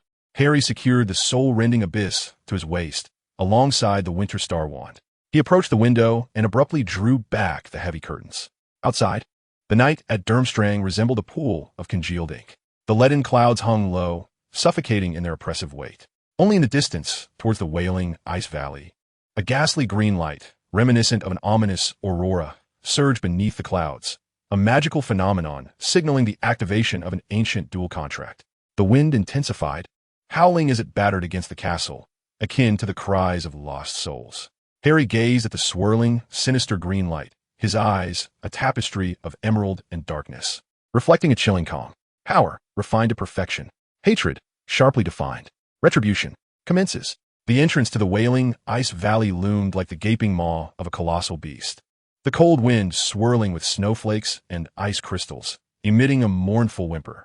The ghastly green light of the contract twisted and spiraled above the valley, illuminating the jagged black ice pillars and the unfathomable chasms below, reminiscent of Hell's fangs. Sirius Black, clad in a heavy black fur coat, stood like a silent sentinel beside a massive basalt rock at the entrance. His face remained pale, yet his gaze was sharp as that of an eagle. His gray pupils fixated intently on the valley. Beside him stood several well-dressed wizards, solemn and exuding an ancient pure-blood aura, summoned at great expense through the last connections of the Black family as witnesses. In the shadows further afield, figures clad in deep gray uniforms, blending into the surroundings like stone statues, the Ravens silently monitored the area, ensuring that no members of the Erickson family would engage in any underhanded interference. The air was thick with a stifling tension, poised to erupt at any moment. At that moment, amidst the swirling snow and wind, a figure clad in a deep blue Durmstrang robe emerged, treading upon the snow stained with a ghastly green glow, advancing step by step from the direction of the castle. It was Harry Potter Black. He wore no warm furs. His thin robe fluttered in the biting, knife-like cold. At his waist, the Winter Star wand and the black crystal sword, known as the Soul Ripper, swayed gently with his movements. His steps were steady and silent, as if he were walking in the familiarity of his own courtyard. The wind and snow lashed against his face, yet he remained oblivious. His eyes, illuminated by the eerie green light, held a deep serenity. The emerald portions resembled frozen jade, profound and tranquil, while the dark parts were akin to the deepest crevices of a valley, absorbing light and warmth. An absolute, frigid focus enveloped him, as if the surrounding storm, the prying gazes, and even the adversaries waiting in the valley were mere indistinct backgrounds. His world was reduced to the duel arena marked by the ghastly green light ahead, and the two faces etched in his soul, frozen in the glow of the killing curse, filled with love and protection. Sirius watched as Harry approached, noting the extreme coldness of his calm, and his heart sank. This was far more terrifying than anger. He parted his lips, wishing to impart a final piece of advice. Yet, Harry halted a few paces away, his gaze not even turning towards Sirius, merely sweeping over the witnesses before settling on the surging green light at the entrance of the Ice Valley. Guard the entrance, Harry's voice, though not loud, pierced through the whimpering of the storm with an undeniable command. This was directed at Sirius, as well as the people of the Raven. Having spoken, he did not linger. Stepping into the wailing ice valley shrouded in the ghastly green light, akin to the entrance of hell itself. In an instant, the storm consumed his silhouette. He understood that from this moment forth, everything that transpired within the valley would be inscribed by Harry Potter Black, wielding his tempered darkness and power of protection alone. All Sirius could do was stand guard at the entrance, like the most loyal yet powerless gravekeeper, praying that the surging darkness at the valley's depths would not ultimately extinguish that stubborn emerald candle flame. The wailing Ice Valley truly lived up to its name. The moment he stepped into the realm cloaked in the contract's glow, the piercing wind's howl seemed amplified 1,000-fold. This was not the sound of natural wind, but rather the agonized screams of countless souls frozen within eternal ice, a pain that would never dissipate. The sound penetrated like a myriad of cold steel needles, invading the eardrums and piercing the nerves. The ghastly green halo twisted and flowed between the jagged black ice columns and the unfathomable chasms, casting the valley floor in a nightmarish illumination. The air hung heavy as lead, suffused with a thick, suffocating silence and despair. Even breathing became a Herculean task, each inhalation seeming to draw in not air, but chilling fragments of souls steeped in endless agony. Olaf Eriksson had long awaited in the arena, clad in a heavy silver dual robe lined with white bear fur. His face appeared unnaturally pale under the ghastly green light, his eyes filled with a forcibly suppressed terror and the madness of a desperate fight. In his grasp, the tip of the wand trembled slightly, coalescing a layer of unstable, ice-blue frost. The moment he perceived Harry stepping into the realm of the pact, his pupils constricted violently, akin to a startled beast instinctively retreating a half-step. Potter Black. Olaf's voice quivered uncontrollably, attempting to mask his inner turmoil with volume. How dare you? Harry did not meet his gaze. His eyes calmly scanned the cursed arena of duel, where jagged ice spires loomed like twisted tombstones, and deep fissures in the ice gaped like portals to hell. A sickly green light cast erratic shadows across his face. At his waist, the Winter Star wand and the black crystal sword of the abyssal rift hung silently, poised like coiled serpents. The wind and snow seemed to part at a distance of 3 feet around him, solidifying, unable to penetrate the domain forged by an absolute, frigid will. The names Bellatrix, Rodolphius Lestrange, Voldemort, Tom Riddle, and Snape echoed in his mind like cold brands, searing deeper with each heartbeat. Lily's resolute form lunged to shield the cradle from the green light, while James stretched his arms in a futile attempt to block the specter of death, their images vividly flashing before him. That refined, icy hatred, akin to a dormant volcano, erupted into a raging inferno the moment he stepped onto this sacrificial ground. Silence. Harry's voice, though soft, pierced through the wails of the dead and the lament of the storm, imbued with an undeniable chill that seemed to emanate from the depths of the underworld. Olaf was momentarily stifled by this icy voice, his remaining words caught in his throat. He gazed into Harry's eyes, unnervingly calm beneath the sickly green glow, and a wave of cold surged from his feet to the crown of his head, more chilling than the eternal ice of the wailing abyss. Those were not the eyes of a mere human. They were the gateways to the abyss. The thought of pleading for mercy nearly escaped his lips in a fit of primal terror. Yet Harry offered him no reprieve. Without drawing his wand, without unsheathing his sword, his body merely swayed imperceptibly, akin to a specter. The ice beneath his feet emitted not a sound. He had transformed into a blurred, deep blue afterimage, tearing through the sickly green veil and the frozen air, appearing before Olaf as if by teleportation. Crack! A sound so sharp it was almost painful. Harry's right hand, clad in dragonhide gloves, struck Olaf's cheek with the precision and ferocity of a cannonball, accompanied by a shriek that tore through the air. Olaf could barely emit a half-scream.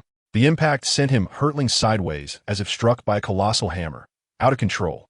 Bloodied teeth mingled with saliva, tracing a vivid red arc through the air. He crashed heavily against a sharp black ice spire, his back echoing a disquieting thud, causing the spire to shudder violently. Quick, too swift, beyond the limits of spell response. Purely the eruption of flesh and the crushing force of will. Olaf felt the world spin, half of his cheek instantly numb, followed by a searing pain that penetrated to the marrow. He struggled to rise, yearning to lift his wand. However, that shadow of the deep blue reaper, akin to a maggot clinging to a bone, followed closely behind. Harry's figure emerged above him, completely enveloped in darkness. The cold green eyes gazed down upon him, devoid of anger, devoid of pleasure, only an absolute, judgment-like chill. It was a piercing, excruciating pain. No incantation was uttered. No grand gestures of the wand were performed. Harry's left index finger, akin to the most precise of probes, traced an arcane trajectory, pointing towards Olaf's chest, which lay prone upon the ground. Buzz!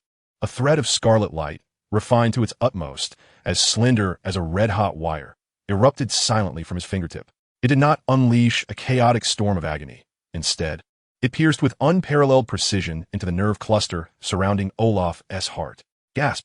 Olaf's body arched violently, as if struck by a surge of electricity. A sound erupted from his throat, completely choked, an uncontainable hissing akin to the tearing of a windbag.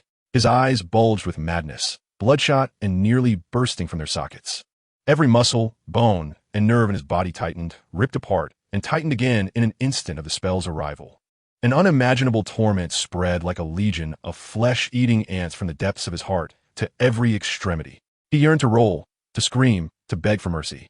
Yet his body was utterly pinned to the frigid rock by that precise and terrifying pain, leaving only uncontrolled, violent convulsions reminiscent of a dying frog. Harry did not waver. His gaze remained as cold as eternal ice. The scarlet light at his fingertips was terrifyingly steady. He was akin to the most masterful yet merciless of anatomists, deftly manipulating the condensed thread of anguish, traversing through Olaf's nerve cluster, slicing and teasing. One jab, it pierced the node responsible for speech. Olaf's mouth gaped open. Saliva mingled with blood, uncontrollably flowing forth. Yet he could only produce incomprehensible hisses. Another jab, it penetrated the core that governed fear. An overwhelming dread, transcending death and rooted in the primal instincts of life, flooded Olaf's bulging eyes. His body trembled violently, warmth spreading rapidly in his trousers, accompanied by a foul odor. Another jab, it struck the amplifier of pain receptors.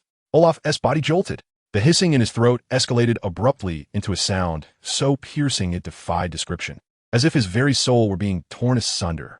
His veins writhed beneath his skin like twisted earthworms, surging frantically. His nails clawed at the hard ice, leaving a trail of blinding sparks and gruesome marks. At the entrance of the ice valley, a witness summoned by Sirius, hailing from an ancient pure-blood lineage, turned pale, covering his mouth to stifle the urge to vomit. The exquisite precision of the torment, so cruel it transcended imagination, sent a chill deep into the soul of this seasoned wizard. The other witnesses bore similarly grave expressions, their complex gazes fixed upon the deep blue figure within the valley, as if it were the very embodiment of pain itself. Sirius Black clenched his fists tightly, his nails digging deep into his palms, drawing blood. Yet he remained oblivious to the pain, his gray eyes fixated intently on the valley, observing Harry's cold, unyielding profile, sensing the icy focus emanating from him, intertwined with a nearly imperceptible, repressed darkness of delight. His heart felt as though it were being pierced repeatedly by icy daggers. This was 100 times more brutal than the worst scenario he had envisioned. "Harry, stop! Enough!" he screamed frantically within, yet dared not voice it, fearing that any disruption might plunge Harry deeper into the abyss. Harry seemed to sense something. He slightly turned his head, his frigid gaze sweeping towards the entrance of the ice valley, passing over Sirius's face, etched with pain and concern. That expression held no fluctuations, only an undeniable realm of coldness.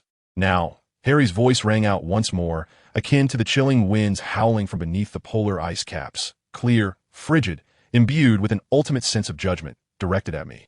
Olaf's dilated eyes, filled with sheer terror, were seized by an invisible force, struggling and trembling, locking onto Harry's deep, abyssal green gaze. His soul felt as if it were being wrenched from him. The cold, silvery light of the spell pierced through Olaf's crumbling consciousness like moonlight, solidifying into spider silk. In an instant, the extreme pain and terror vanished from Olaf's face, replaced by a hollow, bewildered expression, wholly overtaken. His body ceased its convulsions, becoming rigid, akin to a marionette, as he slowly and laboriously rose from the frigid ground under Harry's will. The broken teeth and bloodstains on his face appeared particularly striking under the ghastly green light. Harry gradually drew forth his Winter Star wand, not pointing it at Olaf, but instead towards the swirling, ghastly green light of the void above the valley. His voice resonated loudly. The spell's light flared as Harry's voice was amplified by magic, echoing like cold thunder amidst the wails of the souls in the ice valley, distinctly reaching the ears of every witness. "Olaf Eriksson, you." Harry's tone was as frigid as judgment itself, "and your family, with foul words, have sullied the glory and the purity of blood of the Potter lineage. You." His wand was directed at Olaf, ensnared by the soul-binding curse, standing like a marionette, "Hereby, in the name of the blood of the Eriksson family, and with your own soul as witness, I declare, under the absolute control of the soul-binding curse." Olaf's bloodied mouth opened uncontrollably, delivering a flat, hollow, yet remarkably clear tone, as if reading his own death sentence. "I, Olaf Eriksson, confess, my family and I have committed the unforgivable insult to our bloodline. The glory of the Potter family must not be tarnished. I voluntarily renounce the Eriksson surname, relinquishing all family honor. I am nameless, a forsaken of glory." Each word struck like a cold hammer upon the hearts of the witnesses at the entrance of the valley, reverberating in the hearts of all members of the Eriksson family who peered into this moment through hidden magic. This was the utmost humiliation, the most public deprivation, more brutal than death. As the final word escaped Olaf's lips, a vivid, soul-wrought, ghastly green flame rune abruptly materialized from his brow, shattering like glass into a myriad of luminous particles that dissipated into the air. This was the ominous harbinger of an ancient contractual magic, the bloodline mark of the Eriksson family, being irrevocably stripped away. The pact was fulfilled. Harry's eyes betrayed no emotion.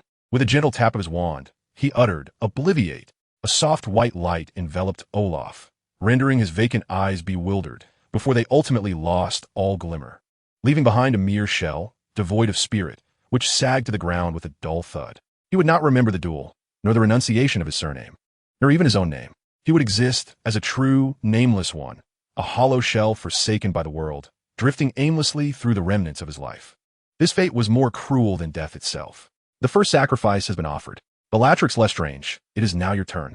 He turned, his deep blue robes cutting a frigid arc through the ghastly green light and howling snowstorm, akin to the cloak of death.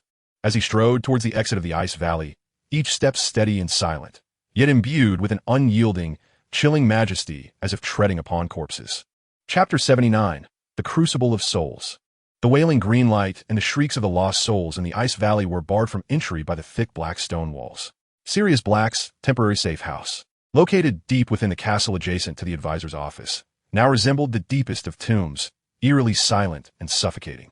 The magical flames in the fireplace flickered futilely, emitting faint crackles that could not disperse the cold, oppressive atmosphere that lingered within, more biting than the North Sea's chill.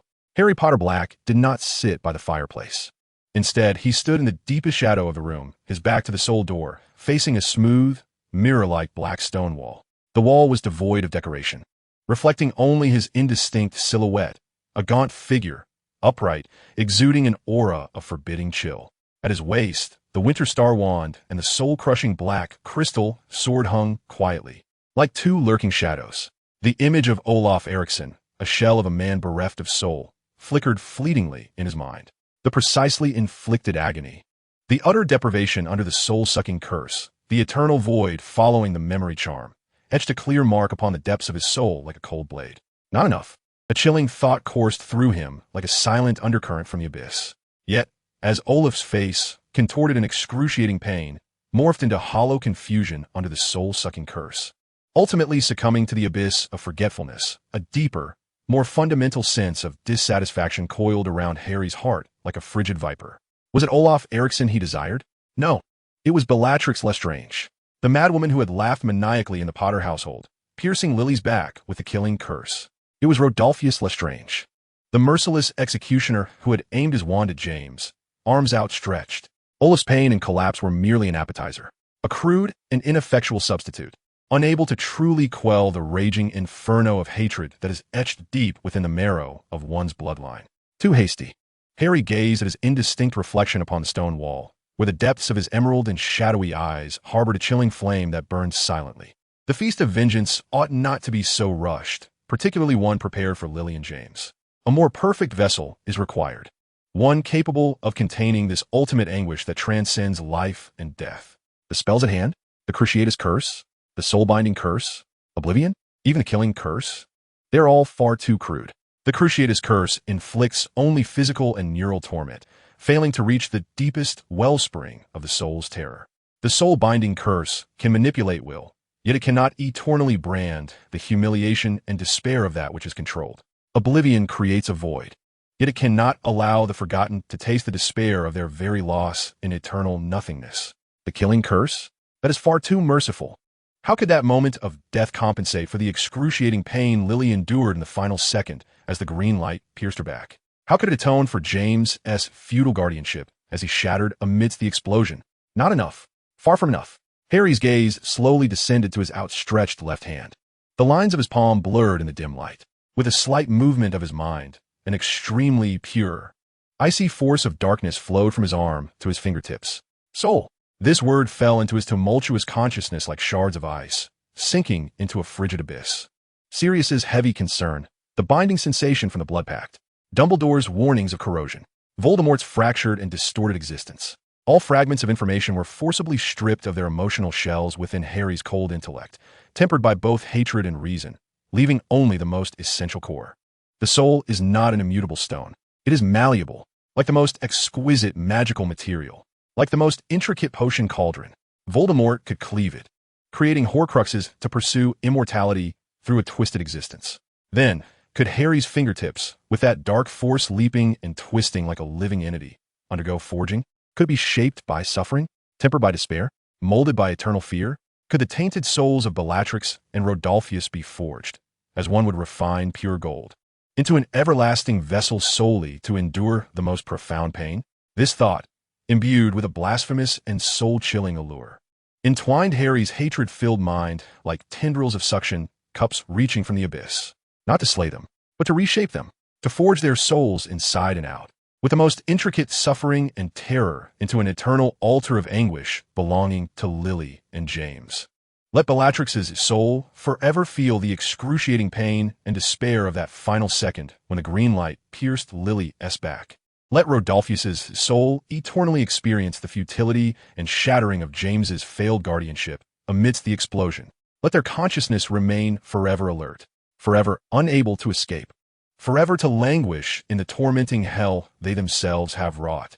This is no longer a mere act of vengeance. It is the art of retribution, the ultimate punishment conceived only by deities of darkness. Harry's breath quickened slightly, not from excitement, but from a profound focus and yearning akin to a pilgrim confronting the ultimate truth. A vivid emerald glow flickered fiercely within the depths of his eyes, pulsating like the protective will of Lily, instinctively resisting the blasphemous thoughts threatening to corrupt his soul. Yet, the dark power, tempered and unyielding, bore down upon the emerald light, binding it deep within the core of an icy abyss. Is it feasible? How to achieve it? The existing knowledge of dark magic was akin to barren minds, incapable of sustaining such a grand and nefarious design. He required knowledge that was older, more forbidden, and that touched the very essence of the soul. At that moment, a soft knock echoed, followed by a series of taps. The figure of Calypso Rosier appeared at the threshold, clad in her deep blue Durmstrang robes. Draped with a silver-gray fur-lined cloak, her dark brown hair impeccably arranged, her gray-blue eyes, akin to the most precise of probes, immediately discerned Harry's position shrouded in shadow. Along with the remnants of his unresolved soul's vibrations, a tumultuous blend of intense focus and cold desire. She scanned the room, finding no traces of conflict, nor sensing any significant residual magic, save for the profound darkness emanating from Harry himself. With measured grace, she stepped inside and closed the door behind her, severing the gaze of the outside world. A splendid performance, she mused, her voice crystalline as a mountain spring, devoid of emotional fluctuation, as if stating an objective truth. She halted at the center of the room, a few paces from Harry, her gray-blue gaze locked onto the shadowy figure. Clean, efficient, imbued with an undeniable will to devastate. The Eriksson family had become a complete laughingstock among the Nordic pureblood circles. Olaf Eriksson would stand as a living pillar of disgrace until the end of his days. She paused briefly, the corners of her mouth curving upward in a subtle arc, exuding a chilling appraisal. Your method holds more value than I had anticipated. I require knowledge. Harry's voice resonated, deep and steady, yet imbued with an unmistakable, almost commanding tone, as he sought knowledge that touched the essence of the soul, knowledge of shaping, of eternal vessels of suffering. Shaping? Vessels of suffering? Calypso's gray-blue eyes brightened instantaneously, like cold stars igniting in the dark of night. A brilliance infused with both extreme excitement and a frigid inquiry. She keenly perceived the grand design in Harry's words, transcending ordinary revenge, bordering on sacrilege. You wish to reshape their souls? Her voice trembled imperceptibly, a subtle quiver born of exhilaration, with the most precise agony and eternal dread. Harry's voice remained unwavering, as though articulating a forthcoming alchemical formula, crafting a hell uniquely theirs. Calypso fell silent for a few seconds, the air crackling with an invisible current of energy pulsating between them. She gazed into the cold, focused depths of Harry's eyes, which burned with a dark thirst for knowledge. The icy curve at the corner of her lips gradually widened, ultimately forming a truly pathological smile of satisfaction and fervor. Very well, Potter. Quite splendid. Her voice brimmed with unabashed admiration. You have finally begun to touch the true threshold of power. She stepped closer to Harry, her gray-blue eyes resembling a hawk locking onto its prey. The malleability of the soul? That is merely the most superficial understanding of the essence of life held by ignorant wizards. Her fingertips, cold to the touch, lightly brushed against Harry's tightly clenched fist, a fact he was unaware he had even formed. The soul is not clay. Calypso's voice lowered, imbued with a beguiling, abyss-like magnetism. It is string. It is dimension. It is the ultimate crucible that bears will and suffering. Voldemort's fragmentation, that is merely the clumsy self-destruction of the inept seeking to escape death. True shaping is weaving. It is using the most exquisite pain as the weft and the purest fear as the warp to craft any form you desire upon the strings of the soul. Any eternal form. Harry listened intently, the emerald light in his eyes swirling violently in conflict. Calypso's words were like the most precise key, unlocking the door within him known as the potential of darkness. The vague conception of soul shaping became strikingly clear and irresistibly alluring under her hypnotic description. Would they accept such a blasphemous means of solace? Two utterly opposing, yet equally powerful forces clashed and tore at his soul's icy depths. The dark power surged under Calypso's allure, yearning to embrace the ultimate art of vengeance, while the emerald protective light mourned silently, resisting. Calypso keenly perceived Harry's struggle. A glimmer of cold calculation flickered in the depths of her gray-blue eyes. She ceased her pressure, stepping back, her voice returning to its previous clarity. I possess knowledge. She regarded Harry as if observing a nearly completed, perfect work of art. The Black Family's collection? Humph. Though extensive, it merely schemes the surface of the soul. The Rogier family's centuries of research, along with my grandmother's unfinished notes on the origins of suffering and the resilience of the soul, have touched upon the true core. From her bosom, she produced a small key, formed from deep blue ice, its shape resembling twisted neural bundles, exuding an ominous chill. Harry instinctively caught the key. The icy sensation immediately coursed up his arm, as though countless pain-laden ice needles pierced his skin. He stared at the distorted ice key, then shifted his gaze to Calypso's gray-blue eyes, ablaze with ambition. Why? Harry's voice emerged hoarse. Why? Calypso chuckled softly, her laughter cold and laden with meaning. Because your art will serve as the most perfect mockery of my father's rigid aesthetic of power. Because her gaze swept over the chilling, abyssal, soul-splitting black crystal sword at Harry's waist, laden with implication, she expressed a need for a weapon sharp enough, wild enough, to sever the shackles that bind her. A perfect weapon. She regarded Harry as if he were her most prized creation, necessitating the most exquisite tempering and honing. Infused with the essence of Bellatrix Lestrange's soul. Calypso's lips curled into a cold, anticipatory arc, a sharpening stone unparalleled, was it not? Without uttering another word, she turned, merging silently into the shadows, leaving the room in eerie quiet. Harry stood alone, his fingers clasping that frigid, piercing key, as if whispering the agonies of the ice key. The flickering light of the hearth danced across his face, illuminating his eyes that struggled fiercely. On one side lay Calypso's depiction of the ultimate dark artistry of vengeance, forging the souls of foes into an eternal altar of suffering. The crucible of souls had already been ignited. Was this key the portal to the gates of paradise? Or perhaps a staircase descending deeper into hell? Gradually, Harry tightened his grip, clutching the icy key with fervor. Chapter 80. Whispers of Numengard. The door to the seventh ice chamber was sculpted from a solid block of deep blue ice, radiating an absolute zero chill. There were no keyholes, only a recess resembling a twisted bundle of nerves. Standing before the door, Harry tightly held the key bestowed upon him by Calypso, also crafted from the same deep blue ice. He pressed the icy key against the recessed mark on the ice door.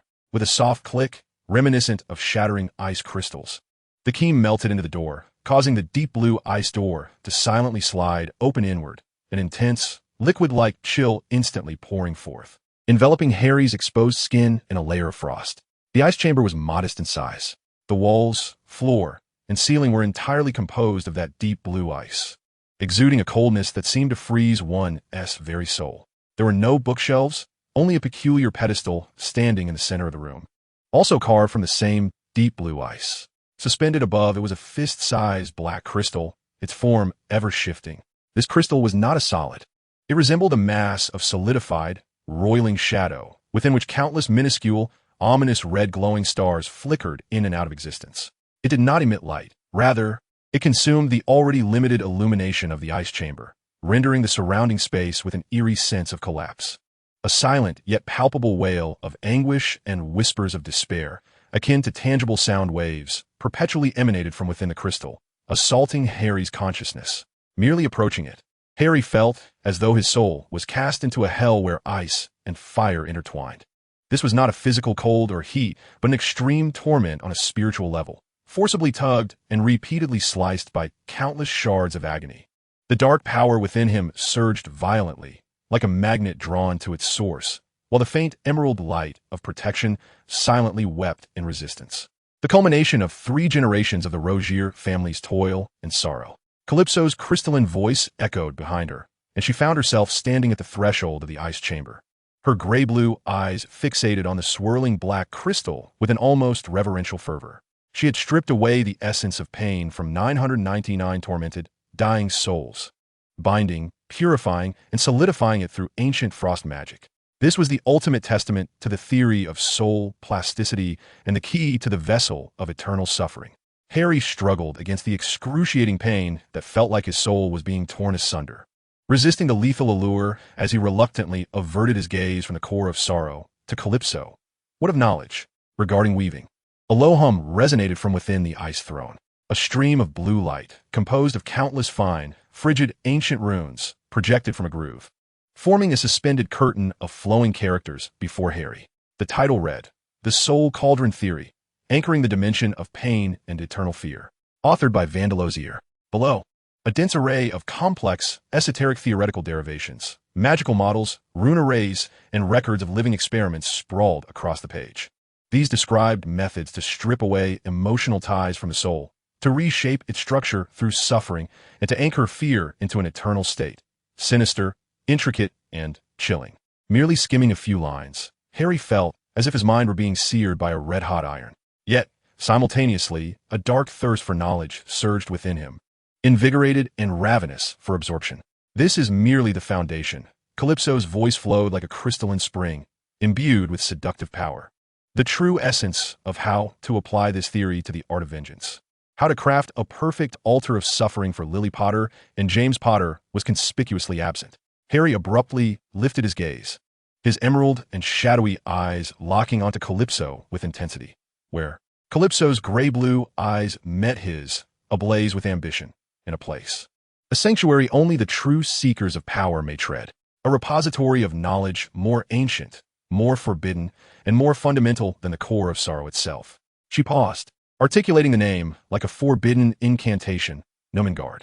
Nomengard, the fortress of Gellert Grindelwald, the prison and sanctum of the first Dark Lord. This name thundered through Harry's consciousness, now dominated by dark knowledge and a yearning for vengeance. Grindelwald, the dark sovereign who once swept across Europe, standing in defiance against Dumbledore, advocating for wizard supremacy over muggles. His intellect, his power, and insights into the essence of magic indeed might surpass the studies of the Rosier family. A true ultimate treasure. Grindelwald. Harry's voice emerged hoarsely. Indeed, Calypso stepped closer, her gray-blue eyes locking onto him like a serpent fixating on its prey. Lord Grindelwald. His wisdom is as unfathomable as an abyss. His understanding of the soul, of power, of the world's rules has long transcended the superficial title of Dark Lord. He is imprisoned, yet his thoughts have never been shackled. Nurmengard is not merely a prison. It stands as a sanctuary for his ideologies.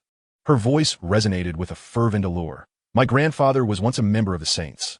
He was among the most devoted followers of Lord Grindelwald. The Rosier family's inquiries into the soul were initially ignited by the sparks of your thoughts. She gazed into Harry's eyes, where darkness and desire surged tumultuously. Harry Potter Black. You possess this qualification, the power that resides within you. Your relentless pursuit of vengeance intertwined with artistry, and your insatiable thirst for forbidden knowledge all attest that you are far from ordinary. You are unlike those mediocre souls shackled by antiquated rules. You are a kindred spirit to Lord Grindelwald. Join us. Calypso's voice was resolute, bearing an invitation that could not be dismissed. In the name of my grandfather, endorsed by the credibility of the Rosier family, I shall lead you to Nurmengard. There, you will uncover all the answers you seek. Discover the ultimate art of reshaping the souls of Bellatrix and Rodolphius. Find the key to the realms of power and truth. Within the icy chamber, the liquid shadows of sorrow's core emitted sharper, more enticing whispers of the soul. Cassandra Rosier's malevolent theories flowed across the shimmering veil. Calypso's words were like poison honey, striking precisely at Harry's soul's most fervent desire for the ultimate art of vengeance and a voracious appetite for forbidden knowledge. Lily's emerald eyes flickered fiercely in the depths of consciousness, issuing a silent warning. Sirius's heavy concern seemed to transcend space. Dumbledore's disappointed blue eyes surfaced in memory. Yet, these obstacles appeared feeble in the face of the ultimate temptation known as answers. The intense struggle within Harry's eyes, under the whispers of sorrow's core and Calypso's seduction, melted away like ice crystals cast into a furnace, evaporating rapidly. In their stead arose a chilling resolve, ablaze with the flames of knowledge and vengeance. He needed that knowledge. He craved that power. He sought that ultimate artistry. For Lily and James, for a long overdue, grand reckoning. As for Grindelwald's ideological dominion, wizards and muggles, those grand themes, irrelevant to his quest for revenge, bore no weight at this moment. Lead the way. Harry's voice resonated, deep and calm, yet imbued with a cold sharpness that severed all hesitation. Traversing the intricate network of anti-apparition charms at Durmstrang necessitated exceedingly clandestine and specialized pathways. Calypso was evidently well prepared. She guided Harry through a secret magical passage concealed beneath ancient layers of ice, one that even Sirius, his security advisor, had failed to uncover. Departing from the shadows of Durmstrang's chilling fortress. Once the dizziness of spatial transition subsided, Harry found himself amidst a desolate, rugged expanse of black mountains. Beneath his feet lay hard, metallic glossed black rocks, devoid of any vegetation. The sky loomed a suffocating leaden gray, heavy clouds hanging low as if within reach. A biting cold wind sliced through like a blade, imbued with the thick scent of sulfur and the disquieting aura left by some potent magic steeped for ages. A remarkably abrupt and perilous black stone tower, resembling a colossal sword piercing the heavens, stands majestically at the pinnacle of the highest mountain. The tower bears no windows, save for a faint glimmer of light flickering at its summit. Numengarde, even from a distance, the terrifying aura radiating from the stone edifice, a blend of despair, solitude, and an indomitable will, causes the dark forces within Harry to resonate violently, bubbling forth. The verdant protective glow is instantaneously subdued to its utmost limit. Calypso remains silent, progressing ahead with her chestnut tresses swirling in the tempest. Her steps exude a solemnity akin to that of a pilgrim. The path to the tower is exceedingly steep and treacherous, strewn with sharp black rocks and concealed magical traps. Yet, for Harry and Calypso, these impediments appear as mere flat terrain. At the tower's base stands a colossal, heavy, unadorned black stone door, devoid of any presence save for the mournful wail of the cold wind. However, as the two approach, the door silently glides inward, revealing a narrow and profound stone staircase that ascends into the unknown. The passage is devoid of any light source, yet a more potent, ancient, and soul-chilling magical pressure pervades the air, as if it were a tangible essence.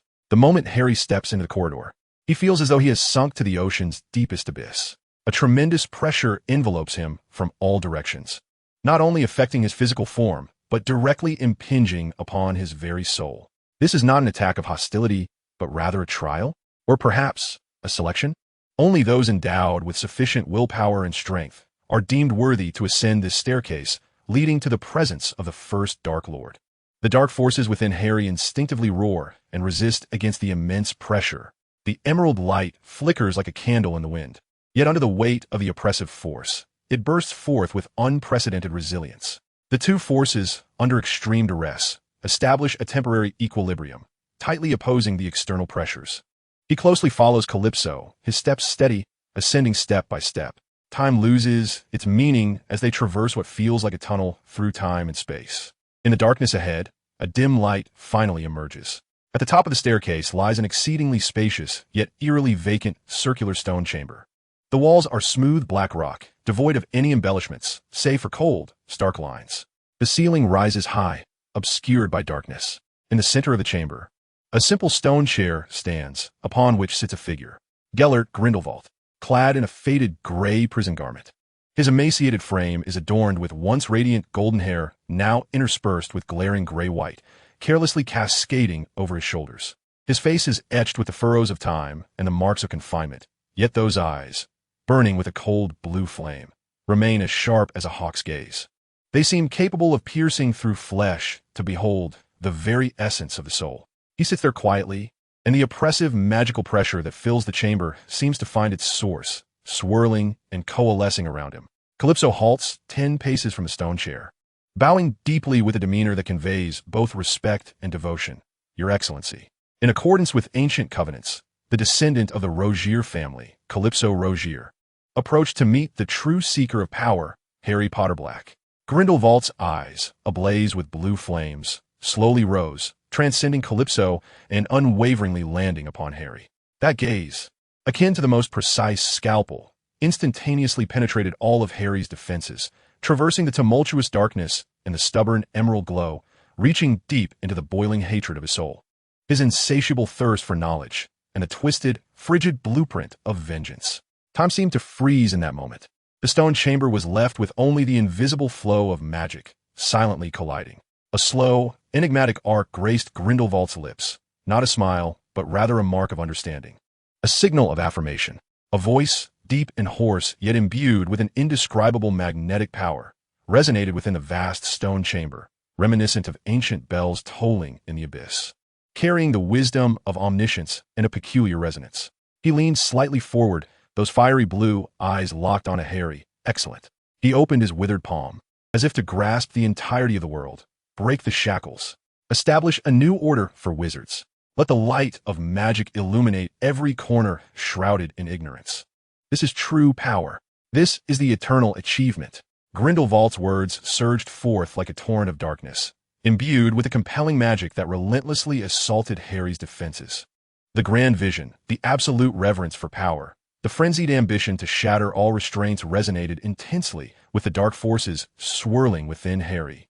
However, Harry raised his head. His eyes, a tumultuous blend of emerald and shadow, met Grindelwald's burning blue flames.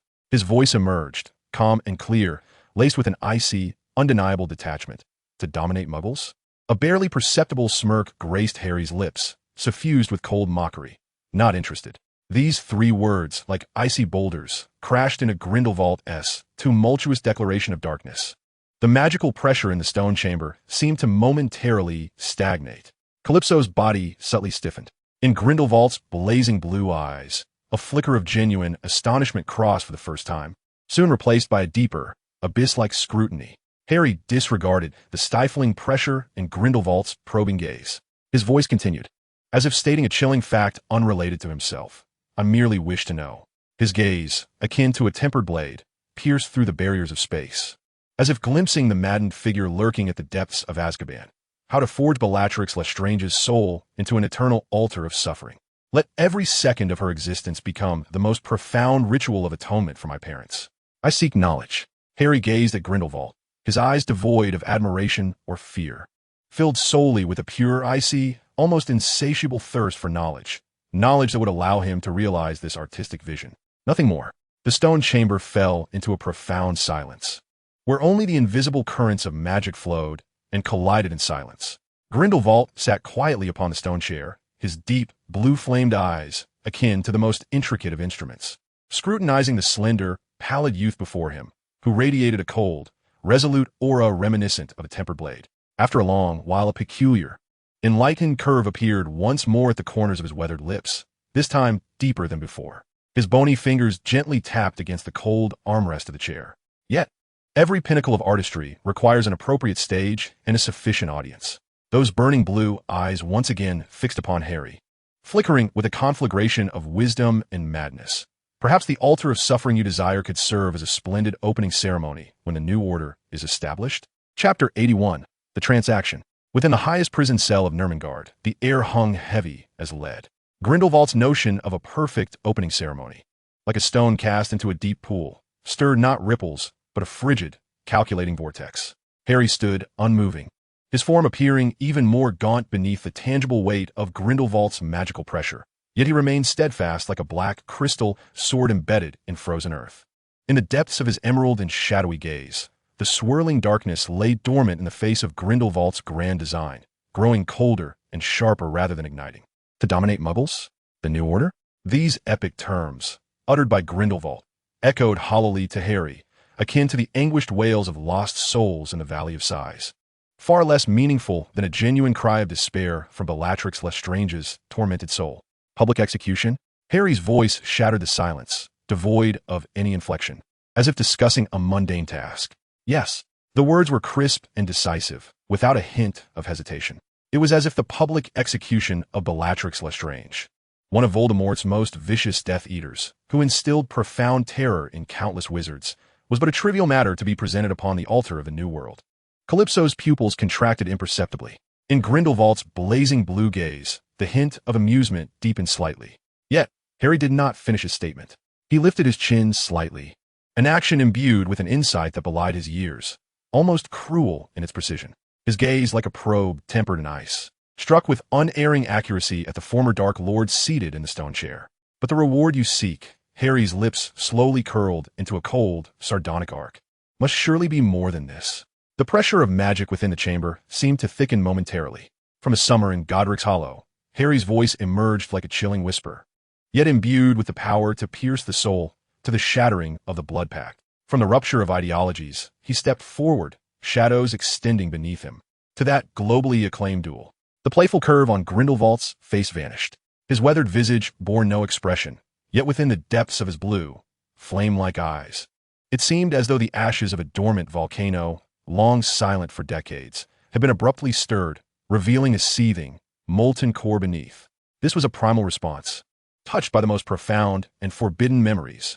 Calypso stood nearby, feeling as if her very breath had turned to ice.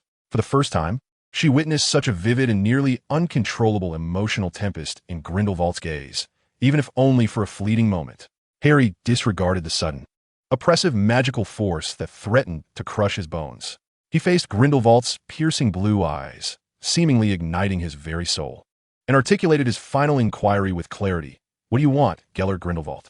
The stone chamber fell into absolute silence. A faint, low chuckle, akin to a sound echoing from the end of a time tunnel, escaped Grindelwald's lips. This laughter bore no anger, nor the embarrassment of being exposed. It was laced with an intricate blend of nostalgia, bitterness, and a hint of admiration, as if acknowledging a worthy opponent. "Harry Potter," Grindelwald spoke again, his voice more hoarse than before, yet seemingly unburdened by an invisible weight, imbued with a peculiar candor.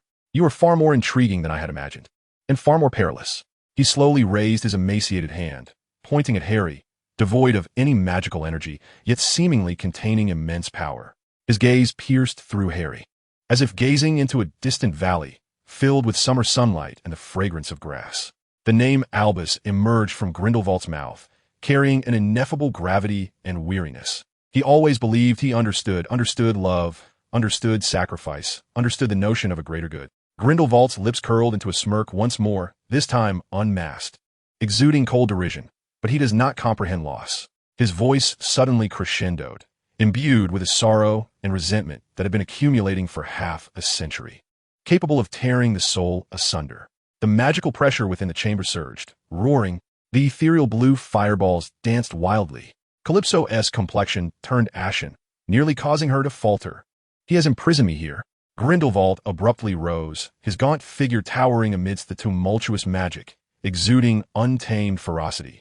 He pointed at the cold, black stone walls surrounding them, his voice resonating like an injured lion's roar.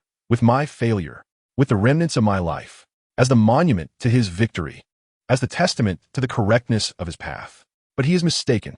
Grindelwald fixed his gaze upon Harry, his flaming blue eyes igniting with a terrifying brilliance. Utterly mistaken.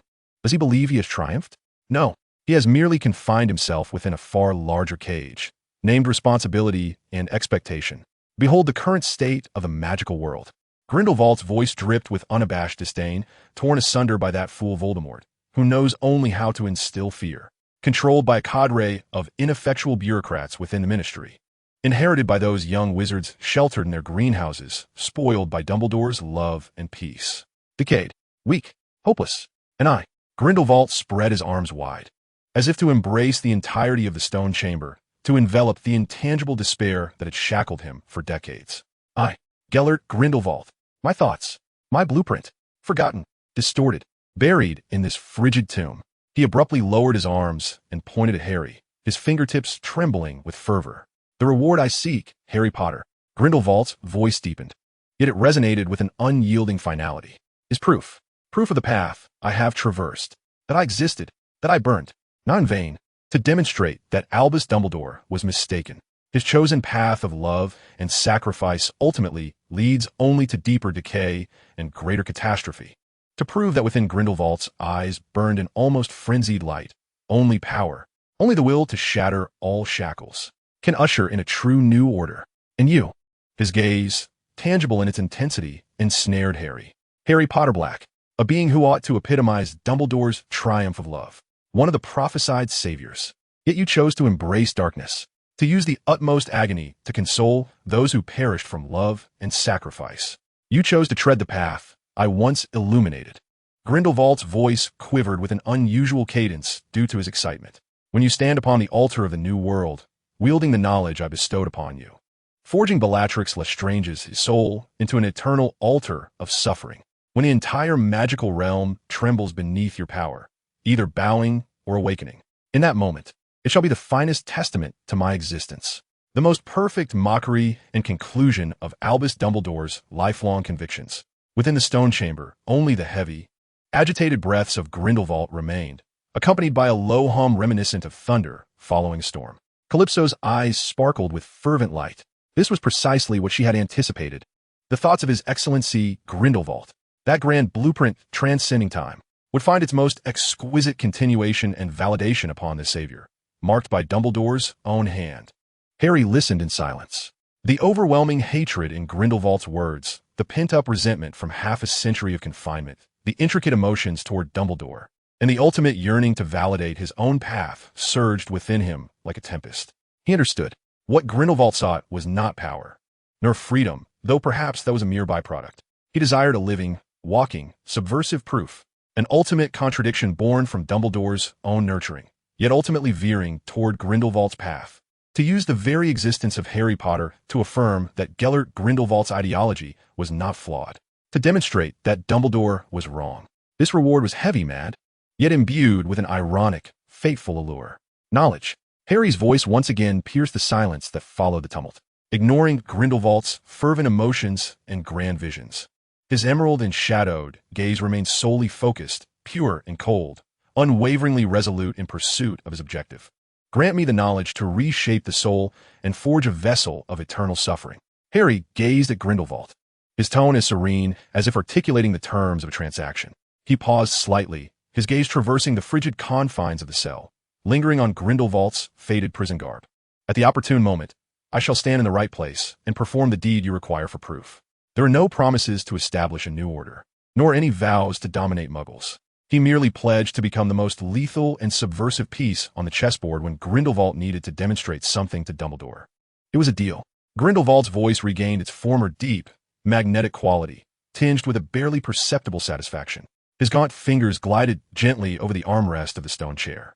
A subtle fissure of black space silently materialized before his fingertips. Within the rift was not void, but a roiling darkness that radiated the terrifying energy of collapsing stars. It resembled the core of the Raxil family's grief, yet was far more profound, ancient, and primal.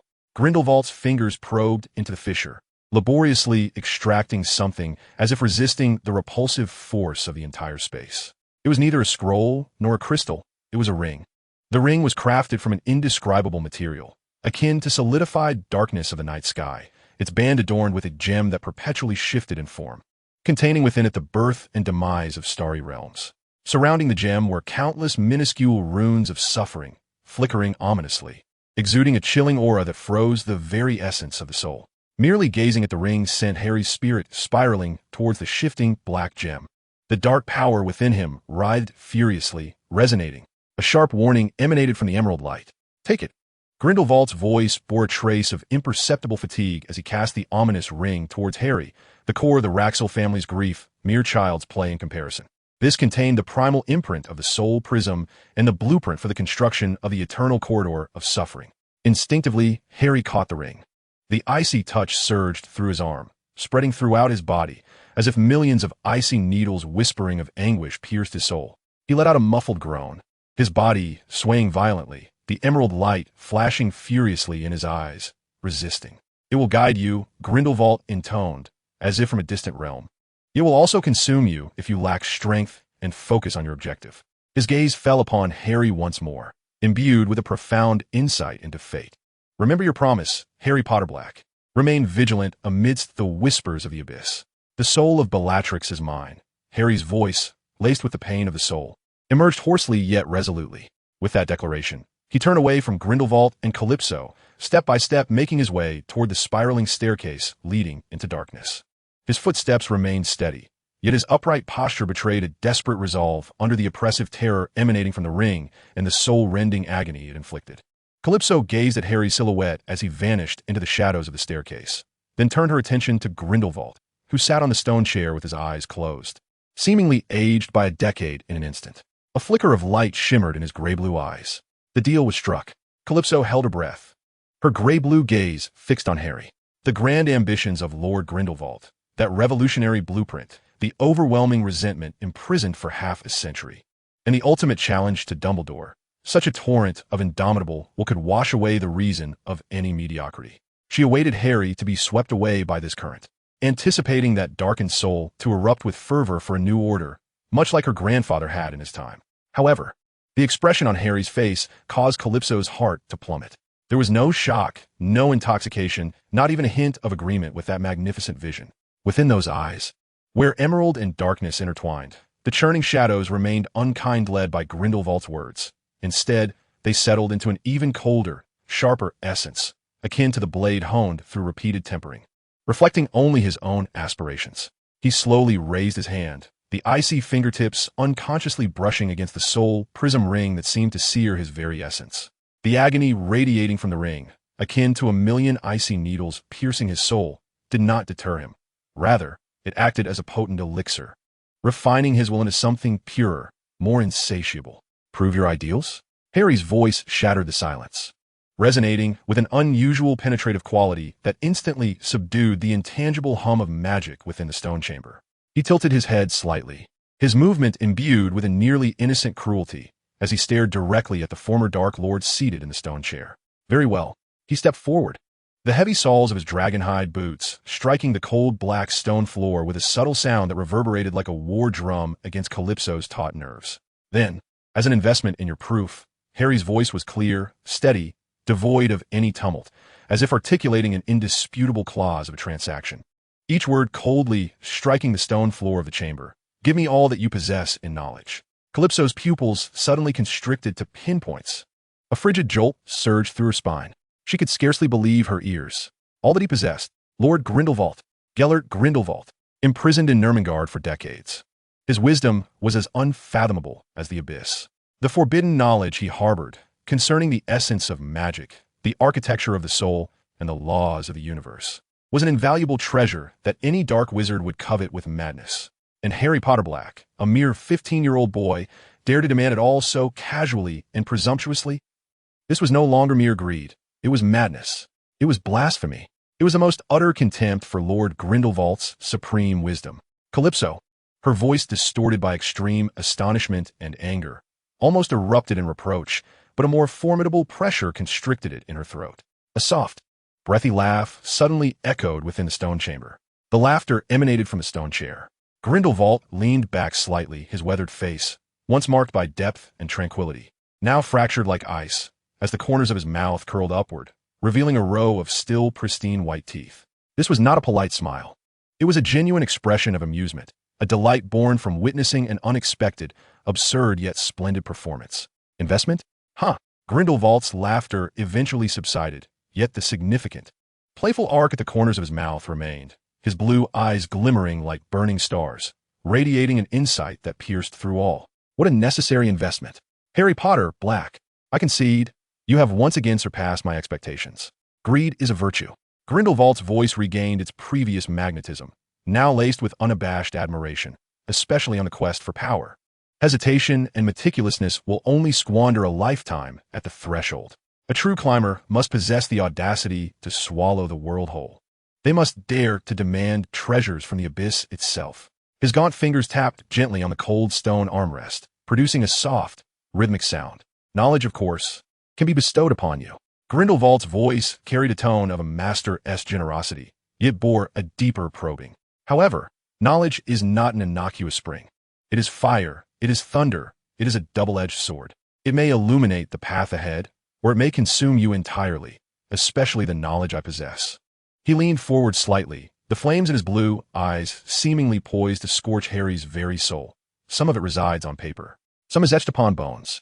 Others inhabit the very souls of the readers.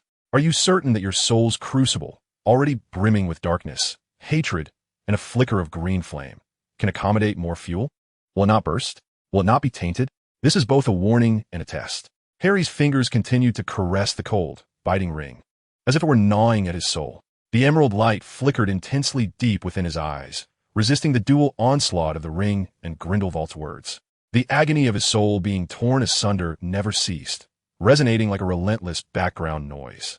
Yet, in the depths of his gaze, a peculiar, almost transparent clarity emerged through the excruciating pain. My crucible. Harry's voice, strained by the torment deep within his soul, bore a resolute, undeniable determination. It contains only what belongs to me. He met Grindelwald's seemingly all-seeing gaze and declared, word by word, Lily's flame is mine. The hatred for Bellatrix and Rodolphus is mine. Now he raised his hand, pointing at Grindelwald, and also at the cold stone chamber that had imprisoned wisdom for half a century. The knowledge here will also belong to me. As for how it may burn, Harry's lips curled into a slight, frigid arc, imbued with a confidence of control and a hint of near manic indifference. That is my concern. Silence enveloped the chamber once more. Calypso was rendered speechless. She watched the boy standing before Grindelwald, calmly, even with a sense of entitlement, claiming he would take all knowledge, and felt a chill surge from her feet to the crown of her head. Madman, this evaluation is utterly insufficient to convey the essence. It is a creature born from the very abyss, an entity that has distilled greed and will into a pure weapon, a quintessential anomaly. Grindelwald's smile gradually faded, yet the glimmer of admiration in his eyes remained ablaze, transforming instead into a deeper, solemn respect, reminiscent of a chess match between equals. His gaunt fingers traced the armrest of the stone chair once more, this time with an even greater gravity. A low hum resonated through the air. The subtle black fissure reemerged, but this time it was larger, the roiling liquid darkness within more viscous and tumultuous, exuding energy waves that distorted the very atmosphere of the stone chamber.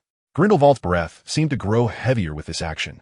He did not extract any tangible object from the crevice. Instead, he slowly plunged his fingertip into the surging chaos, reminiscent of the primordial darkness at the dawn of the universe. Suspended above his fingertip was a minuscule droplet of darkness, pure to the utmost degree, as if capable of devouring all light. Within this droplet, countless minuscule, incomprehensible runes flickered in a cycle of life and death, emanating an aura of knowledge that could freeze one's very soul. This is the key. Grindelwald's voice carried a trace of barely perceptible fatigue. With a gentle flick of his finger, the dark droplet, as if imbued with life, floated slowly towards Harry, the key to my private library. Within lies everything you seek. Without hesitation, Harry extended his hand, allowing the cold droplet, exuding waves of terrifying knowledge, to sink into his palm. Boom! A torrent of knowledge, far more immense, ancient, and chaotic than the core of sorrow or the prism ring of the soul, surged into Harry's consciousness like a deluge breaking free from its dam. Countless fragmented images, distorted runes, frenzied whispers, chilling formulas, and records of forbidden experiments cascaded upon him like a tsunami. Ugh! Harry stifled a groan, his body jolting violently, his complexion turning as pale as a sheet. The emerald light in his pupils flickered wildly, nearly overwhelmed. He clenched his jaw tightly, veins bulging on his forehead, resembling a frail boat tossed amidst a raging storm. The agony of his soul being torn asunder intensified tenfold. Yet he did not falter. His deep-set eyes, akin to fathomless pools, ignited with a burning, insatiable light amidst the torment and tidal wave of knowledge. He forced himself to steady his stance like a parched traveler, desperate and reckless, grasping, discerning, and absorbing those shards of dark knowledge capable of driving any ordinary wizard to madness. Grindelwald observed quietly, the flames in his blue eyes flickering with intensity. Calypso, on the other hand, was entirely entranced by the spectacle before her. After a prolonged moment, Harry finally managed to draw a breath amidst the overwhelming onslaught of knowledge, gasping violently, cold sweat soaking through his shirt, yet his gaze shone with an astonishing brightness, as if he had just indulged in an exquisite elixir. Remember your promise, Harry Potterblack. Grindelwald's voice resonated once more, carrying a final reminder. And heed the whispers of the abyss. Calypso watched as Harry vanished at the top of the staircase, then turned her gaze back to Grindelwald, who sat in a meditative silence, his breath noticeably weaker, her mind consumed by a singular thought. This transaction. Perhaps she has unleashed a presence far more terrifying than she ever imagined. And it seems that His Excellency Grindelwald revels in this. The gates of the abyss stand wide open. Harry Potterblack has already stepped inside, greedily delving into its foundations. The frigid spiral staircase appears endless, spiraling down into a lightless void. Harry leans against the rough, chilling stone wall, each step feeling as though he is treading upon searing blades. The droplet of purest darkness from Grindelwald's fingertip clings to the depths of his consciousness, not merely a repository of knowledge, but akin to an information bomb forcibly implanted, destined to explode. Boom, boom, boom. With each detonation, a tsunami of fragmented revelations is unleashed, ancient runes twisting and writhing, attempting to burrow into the layers of memory like parasitic creatures. Cold, merciless magical formulas forcibly tear apart existing logical chains of understanding. Fragments of gruesome, forbidden experimental records assault the very foundations of morality like the most malevolent curses. Even more horrifying are the whispers. Grindelwald's musings on power, the world, the soul. And Dumbledore, intermingled with the mad murmurs of half a century of imprisonment, pierce Harry's mind like countless searing steel needles, indiscriminately stabbing at his thoughts. Harry abruptly halts, his body convulsing violently, his forehead pressing heavily against the chilling stone wall. The agony is excruciating, far surpassing the initial shock he endured in the stone chamber. The information contained within that droplet is overwhelmingly vast and of an elevated tier, akin to forcibly cramming the mysteries of the entire cosmos into a mere mortal skull. His mind feels as though it is being torn, burned, and brutally reassembled from within by countless hands. A verdant light flickers frantically in the depths of his soul, lamenting like a solitary lamp on a stormy night, desperately clinging to the last remnants of its identity, striving to avoid complete submersion. Incomprehensible. This realization strikes Harry S. like a cold hammer, shattering the barriers he has desperately maintained. He craves knowledge, and Grindelwald appears to generously bestow it. Yet this wisdom is beyond his current capacity to digest. It is not a tome to be read and understood at leisure. It is alive. It is corrosive.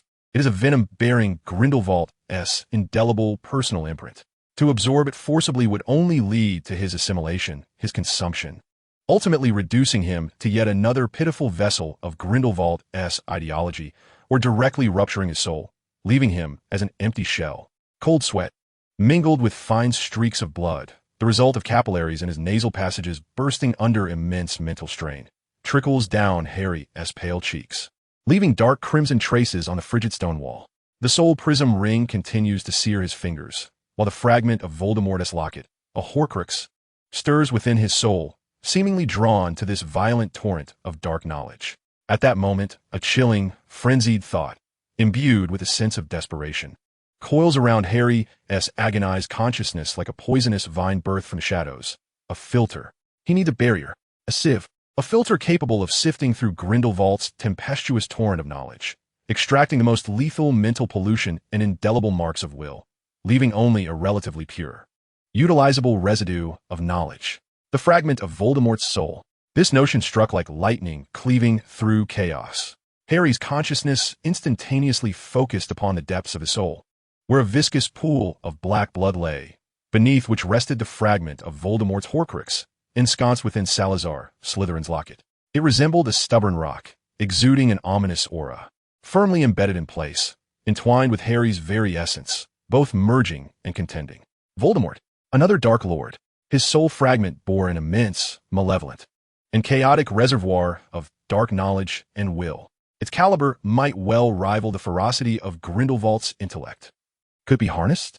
Could this vile, corrosive shard of Voldemort's soul endure the initial onslaught of Grindelwald's most tumultuous, chaotic, and spiritually tainted knowledge? Like employing a sponge saturated with lethal toxins to filter an even deadlier venom, allowing the Horcrux fragment to become the sacrificial victim, subjected to contamination, impact, and even partial digestion? This conception was steeped in blasphemous madness and extreme peril. A mere misstep could awaken Voldemort's fragment, nurturing it under Grindelwald's influence, leading to its resurgence, or provoke a cataclysmic conflict between two supreme dark forces within Harry's soul, obliterating him utterly. Yet, within Harry's eyes, the abyssal darkness surged with a cold, scientific curiosity amidst the agony. Risk? He had long traversed the precipice of the abyss. Death? Merely the reckoning of unfulfilled regrets. As for Voldemort's revival, even better. He would personally drag that primary soul into the eternal hell he had prepared for Bella. Worth a try. The intent plunged into the icy depths of his soul, no longer passively resisting the onslaught of Grindelwald's knowledge, but actively guiding it. He directed that droplet of dark liquid, nestled deep within his consciousness and explosively releasing torrents of information, like the most perilous fuse, cautiously and precisely towards the heavy, ominously glowing rock of the Horcrux fragment at the bottom of the icy pool, as if pouring molten lava into a cold, equally toxic swamp. Sizzle. A sound untranslatable by physical means erupted within Harry's consciousness, a soul-deep scream of terror, as if two opposing substances were reacting violently. The fragment of Voldemort's Horcrux was activated. It was no longer merely passive, but akin to a long-dormant beast awakened, instinctively and ravenously devouring the incoming deluge of dark knowledge infused with Grindelwald's will and power. Fragments of Grindelwald's knowledge, chaotic runes, frenzied whispers, and cold formulas collided against the Horcrux fragment, instantly igniting the more ancient, tumultuous, and malevolent mark of Voldemort within. The two clashed furiously at the intersection of Harry's soul, tearing, annihilating, and strangely contaminating and wearing each other down. Harry shut his eyes tightly, his body trembling violently against the cold stone wall, akin to a seizure.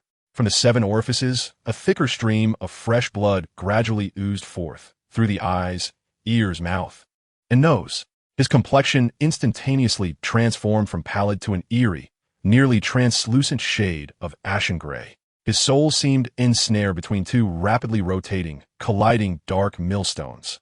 The agony intensified 100-fold, yet it was effective. He distinctly felt that as the most tempestuous and chaotic impurities, imbued with intense mental pollution and Grindelwald's personal will, were drawn away by the fragments of Voldemort's Horcrux like a magnet, consumed and eroded through the tumult within, what remained filtering through the shards into his core consciousness.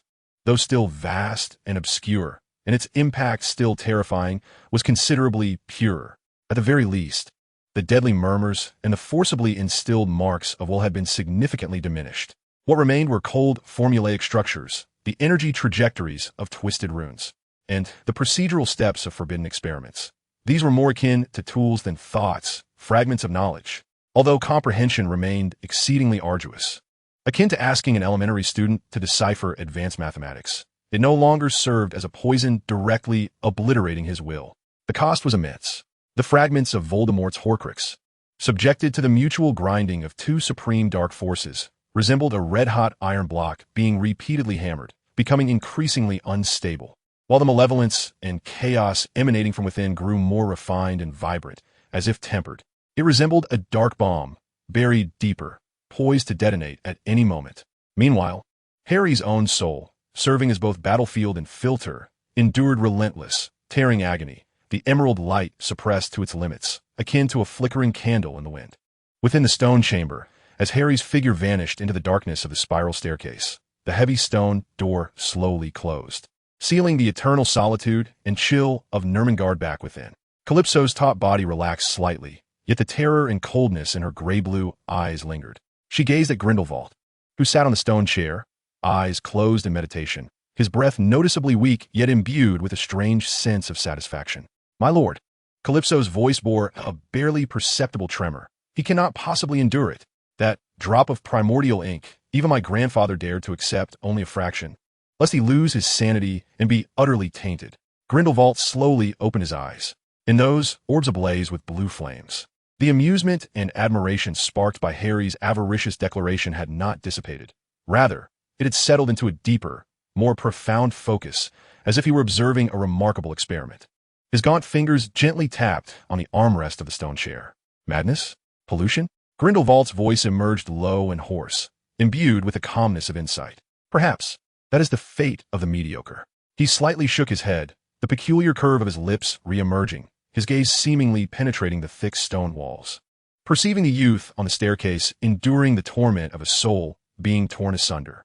Yet, Harry Potter, Black Grindelwald's voice resonated with an almost prophetic certainty. "He has chosen another path, one that I had not even envisioned, a path more perilous and more insane. To utilize the fragments of Voldemort as a filter?" Grindelwald's fingertips paused for a brief moment, genuine surprise flickering in his azure eyes, which swiftly transformed into a deeper intrigue and a hint of admiration. How fascinating, truly captivating, to wield the powers of two adversaries as a grinding stone, while seizing the powdered remnants for oneself. What a genius gambler. Ultimately, Grindelwald rendered his judgment, his voice imbued with a rare and unabashed awe. It was no wonder that Albus took such a keen interest in him. Nor was it surprising that he would become my most compelling evidence. He closed his eyes once more, fatigue mingling with a thread of anticipation. "Watch closely, Calypso. Observe how he dances this deadly ballet on the precipice of the abyss. Witness how he constructs his ladder from the bones of his enemies. Whether he is ultimately consumed by darkness or ascends atop it, either outcome will serve as a remarkable testament." Calypso, listening to Grindelwald's words and observing the tempestuous calm upon his countenance, felt an intensifying chill within her heart. Harry Potter Black, the weapon she had personally recommended, appeared to be transforming in a manner far beyond her grasp and understanding. more frenzied and perilous than she could have anticipated. Meanwhile, Lord Grindelwald awaited the outcome with keen interest, regardless of whether that outcome heralded destruction or a far more terrifying birth. The gates of the abyss stood wide open, and the youth who ventured within began to construct his nest from the remnants of his foes. Yet, was this nest a sanctuary, or a breeding ground for even more horrific entities? None could discern. The frigid stone wall pressed against Harry's back, the rough texture serving as the sole anchor to reality in this moment. Deep within his soul, the horrifying filtration and erosion, sacrificing fragments of Voldemort and fueled by Grindelwald's knowledge, continued unabated.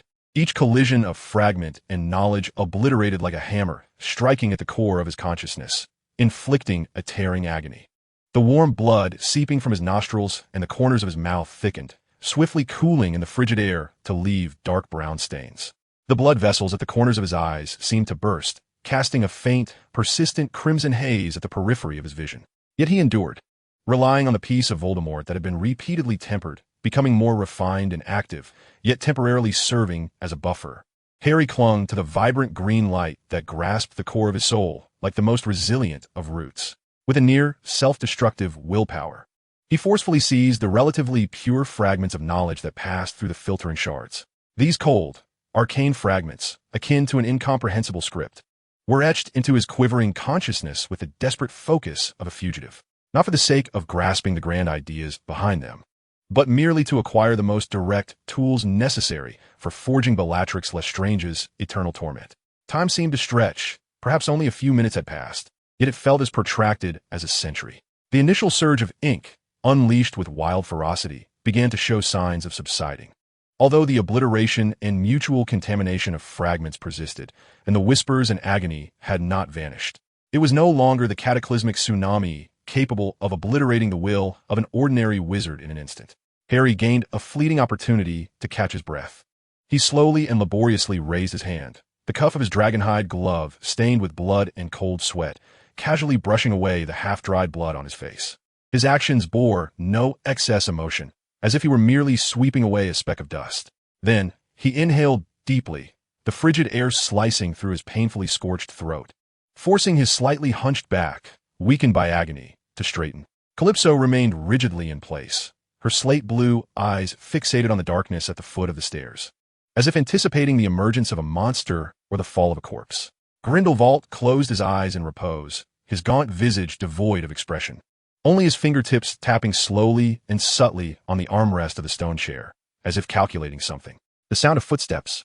Harry's figure reappeared in the dim light of the stone chamber's entrance. His complexion was pale to the point of translucence, dark circles shadowing his eyelids, and remnants of dark red blood still visible around the corners of his mouth and nostrils. The deep blue Durmstrang robes he wore were slightly disheveled, stained with dust from the stone walls and his own blood. He emanated an intense aura of exhaustion and a chilling malevolence, as if he had just clawed his way out of a hellish bloodbath. However, what made Calypso's heart momentarily stop was his gaze. Those eyes, a haunting mixture of emerald and darkness, now exhibited an unsettling calm. It was not emptiness, but a disquieting tranquility that suppressed all the tumultuous pain, chaotic knowledge, and frenzied ideas beneath a frozen veneer, as if the recent soul-rending and knowledge bombardment had merely been a slightly intense thought experiment in class. He did not spare a glance at Grindelwald on the stone chair. His eyes skimmed over Calypso's face, which was etched with uncertainty, as if passing over an inconsequential piece of furniture.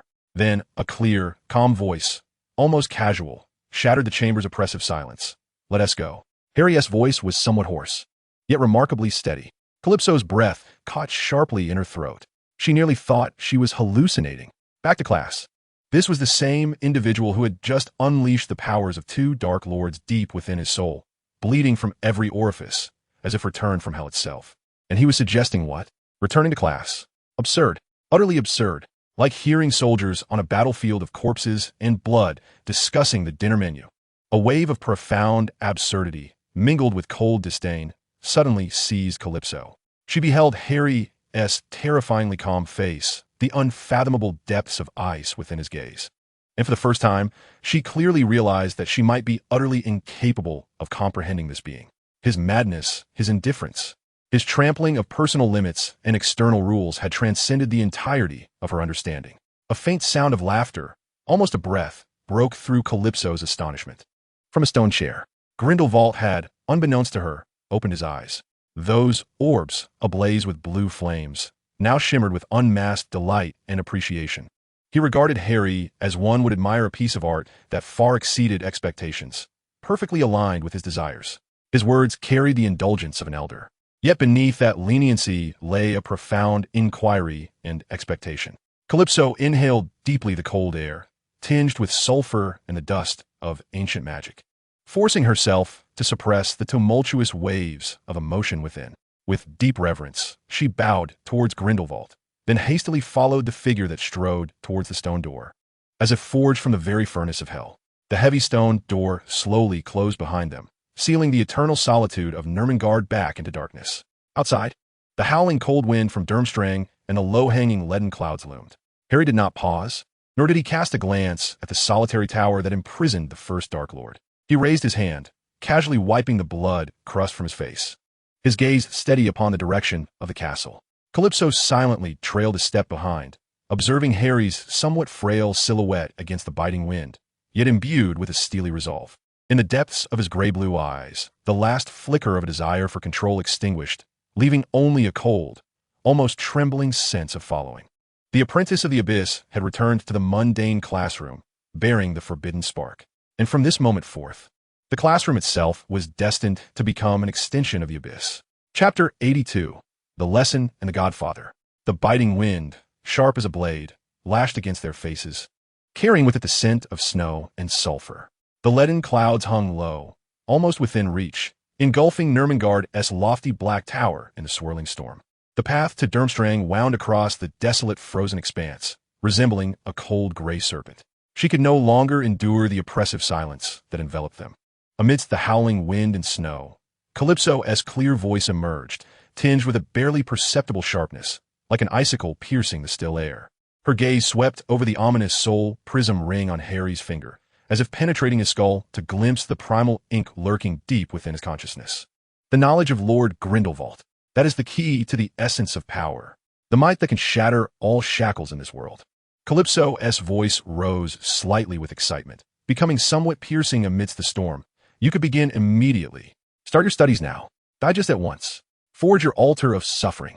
Why waste time on those juvenile lessons? Juvenile lessons? Harry did not respond immediately. He did not even turn to face Calypso. His gaze remained fixed ahead, upon the dim outline of the Durmstrang castle obscured by the storm, his pace unwavering. Only the corners of his mouth, still marked by blood crusts, twitched ever so slightly downward, hinting at a cold derision. The storm seemed to intensify at that moment, swirling the snow into a hazy white curtain around them. In a deep, hoarse tone, wrapped in a storm yet imbued with a chilling, almost truth-revealing clarity, he declared, Grindelwald was ultimately defeated by Dumbledore, was he not? The wind seemed to pause for an instant. Calypso's footsteps came to an abrupt halt. The body felt as though it were ensnared by invisible shards of ice. The gray-blue eyes widened in disbelief, brimming with incredulous astonishment. In an instant, a surge of defiled rage ignited within her. How dare she, how dare he, to evaluate the esteemed Grindelwald in such a dismissive and almost scornful tone? To comment on that epic confrontation that determined the fate of the entire European magical realm. A clash replete with ideological and powerful collisions. To assess the very Dark Lord, who bestowed upon him unparalleled knowledge, and whom he regarded as a benefactor. You. Calypso's voice quivered with offended indignation and a hint of an unrecognized panic. Yet Harry granted her no opportunity to unleash her interrogation. He halted amidst the swirling snow and wind of the desolate plain, slowly pivoting to face her. His eyes, a mesmerizing blend of emerald and shadow, at last, met Calypso's gaze with an unsettling calm. There was no anger, no debate, only an unfathomable, penetrating coldness. It was as if he had laid bare all her thoughts, her fervor, and the fears concealed beneath her frigid facade. He paused momentarily, his gaze seemingly piercing through Calypso, reaching into the distant void, towards the direction of Nurmengard, and then towards Hogwarts. But sheer power was insufficient. Voldemort's might fell short. Grindelwald's strength was inadequate as well. Otherwise, Harry's voice suddenly turned ice cold. Each syllable entwined with the tempest, akin to poisoned icicles. Voldemort will not vanish like a stray dog. nor will the esteemed Grindelwald await validation from one like me upon the stone chair of Nurmengard. Bellatrix Lestrange, too, shall not be alive in Azkaban. Calypso's breath hitched entirely. She gazed into Harry's eerily calm eyes, listening as he dissected the failures of 2 generations of Dark Lords with chilling disdain, feeling an icy dread instantaneously freeze her blood from her very core. This was no mere arrogance. It was a profound questioning of the very nature of power itself, a frigid deconstruction of the Grindelwald ideology that she revered and her family adhered to. Harry's voice resonated once more, imbued with an undeniable finality, as his gaze refocused on Calypso's bloodless visage, teaching me something else, such as rules, disguises, and most importantly, he tilted his head slightly, his gaze seeming to pierce through the storm, landing upon the direction of the Durmstrang Castle, resting upon the classroom of dark arts, and upon Professor Rosier's scarred face. How to manipulate those who believe they are orchestrating the pieces. A slow, cold smile crept onto his lips, devoid of warmth, yet laden with an oppressive weight, willingly becoming a mere brick upon your ladder of power. Having spoken, Harry did not linger, nor did he cast another glance at Calypso, as if his words, capable of shattering her convictions, were merely the brushing away of a few snowflakes. He turned once more, stepping forward, his deep blue figure resolutely merging into the leaden curtain of snow ahead, striding towards the Durmstrang Castle, which loomed like a slumbering black beast. Calypso Rogier stood like a statue abandoned upon the frozen plains, rigid against the howling snow and wind, her gray-blue eyes fixated on the direction in which Harry had vanished. The initial shock and fury long dissipated, leaving only a profound, bone-chilling coldness and a fear that felt as if she were witnessing the abyss itself in motion. The storm intensified, swirling the snow beneath her feet, battering her cheeks, and seeping in her collar, icy and penetrating. Yet, she remained oblivious. Then there echoed a more lethal thought: how to compel those who wield the rules, believing themselves to be the masters of the game, to willingly become mere stepping stones upon your rise to power. She recalled her father, Romulus Rogier, with his arrogant, scarred visage, and the calculating glint in his eyes regarding her and Harry's advantageous union. The frigid snowflakes clung to her long lashes, blurring her vision. Perhaps it was she, and indeed the entire Rogier family behind her, who truly needed to fear becoming mere bricks in the wall. Amidst the tempest, Calypso slowly raised her hand, forcefully brushing away the ice crystals and snow from her face, her gaze hardening to a steely resolve, yet deep within her. An indelible mark of awe and vigilance had taken root. She stepped forward, no longer hesitating, pursuing the direction Harry had taken, towards Durmstrang, towards the classroom that had now become an extension of the abyss, silently following in his wake. In the snow, 2 deep lines of footprints were left behind, soon to be concealed again by the fresh blizzard. Beside one set of prints lay several dark red spots, already buried beneath the white snow, Harry's blood still not fully congealed. The imposing black stone doors of Durmstrang Castle closed silently behind her, sealing off the bone-chilling winds of the North Sea and the oppressive aura of Nurmengard that felt almost soul-freezing. Within, the familiar, cold air infused with the scent of ancient stone, potions, sweat, and a hint of rust and blood awaited. The ghostly blue flames flickered upon the high sconces, illuminating the dried blood and melted snow on Harry's deep blue robes, casting them as a mottled dark totem. Calypso silently parted ways with him at the entrance hall, her dark figure merging with the shadows, vanishing into the depths of the corridor leading to the Rogier family tower. She did not cast him another glance, yet the chill of vigilance and an unspoken awe lingered in the air like a brand. At the end of the corridor, the familiar ebony door, embossed with the black family crest, a griffin, stood resolutely closed. Harry's hand rested upon the cold brass knob, yet he had not turned it. The door swung open from within. Sirius Black stood at the threshold, clad in a black robe, unbuttoned, revealing a crumpled shirt beneath. He appeared even more gaunt and pallid than he had 3 days prior when Harry departed. His ashen cheeks bore a scruffy stubble, and beneath his deep-set eyes lay dark shadows, as though he had not closed his eyes for days. Yet, those gray eyes now shone with an astonishing brightness, like the last embers of a dying fire, fixed unwaveringly upon Harry. The bloodstains on Harry, the frost, the disheveled school robe, his pallid face nearly translucent, and those once vibrant eyes now resembling cold, deep pools devoid of any glimmer of their former bright green. All these details seared into Sirius's heart like a red-hot iron, The bond of blood had never been so vividly palpable. He could distinctly sense the thick, churning blackness deep within Harry's soul. That flicker of green, akin to a candle flickering in the wind. The ominous black ring, the soul prism, entwined around Harry's fingers, and the fragment from Voldemort that coiled within Harry's very essence like a worm gnawing at the bone. What sent shivers through his soul was the calmness emanating from Harry, reminiscent of a battle-hardened veteran returning from the abyss, a detachment that was anything but feigned.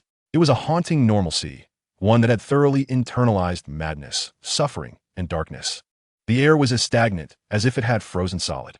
Harry regarded Sirius, who stood at the door, with frigid green eyes devoid of any emotion, as though he were merely observing an inconvenient piece of furniture. Without pausing, he attempted to bypass Sirius and enter the room. "Harry!" Sirius's voice broke through, hoarse and parched, laden with the difficulty as if his throat had been scraped raw. He extended his hand, not to obstruct, but seemingly to grasp Harry's shoulder with the fervor of old, to pull him tightly into an embrace, using his warmth to dispel the bone-chilling cold. Yet, his hand froze a few inches from Harry's shoulder.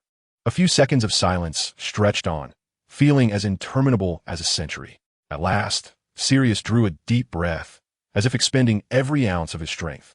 The sound was raspy, reminiscent of a decrepit bellows. His facial muscles twitched violently before settling into a complex expression, one that mingled boundless sorrow with a resolute determination akin to a point of no return. "Harry!" Sirius's voice echoed once more, even more hoarse, yet imbued with a heavy tranquility that severed all hesitation. Each word seemed to emerge as drops of blood squeezed from the depths of his soul. "You see clearly now. You have chosen that path. You have truly fallen into darkness." Sirius paused, his chest heaving, the embers of fire in his gray eyes flickering out, leaving only the cold, unfathomable ashes behind. Yet from the depths of those ashes, a purer, more reckless flame ignited, a martyr-esque fire. He straightened his back, slightly stooped from anguish, and his voice rose abruptly, filled with an undeniable, oath-like resolve, echoing through the cold, empty corridor, even overpowering the distant wail of the wind and snow. "I will not stop you. I cannot stop you," he nearly shouted, his voice laced with the pain of defeat and final acceptance. "Even if it costs me my life. With the gold of the Black family. With this old, weary body of mine. With this life reclaimed from Azkaban, long overdue to be returned to James and Lily." Sirius's voice quivered on the precipice of despair, each word infused with a sorrowful intensity. "Step on me. Tread upon me as you venture into that darkness of your choosing." He fixated on Harry, the flames of desperation and resolve blazing fiercely within his gray eyes. "Go. Steady yourself." The final word fell from his lips, as if it had drained him of all his strength. Sirius's towering figure swayed slightly, barely stabilizing himself against the doorframe. He ceased speaking, instead fixing Harry with his gaze, a fervent mixture of despair and protective fire burning in his eyes, as though he wished to etch his last words indelibly into Harry's very soul. The corridor lay in an oppressive silence. The ethereal blue torchlight danced upon the walls, casting elongated shadows of their confrontation upon the cold, dark stone floor. Harry remained rooted in place, his deep blue robes motionless in the still air. His expression bore no trace of change, reflecting an unfathomable calm akin to an icy abyss. Sirius's oath, steeped in blood and tears, his desperate guardianship, and the weighty promise he bore seemed to stir not even the slightest ripple in this frozen pond. Only within the depths of those entwined emerald and shadowy eyes did a flicker reside, at the core of that viscous, dark blood swirling in the icy depths. A faint glimmer of emerald light, akin to a candle flickering in the wind, flashed momentarily with intense clarity as Sirius uttered his final words. It was as if a dying flame had been ignited by a small, searing ember.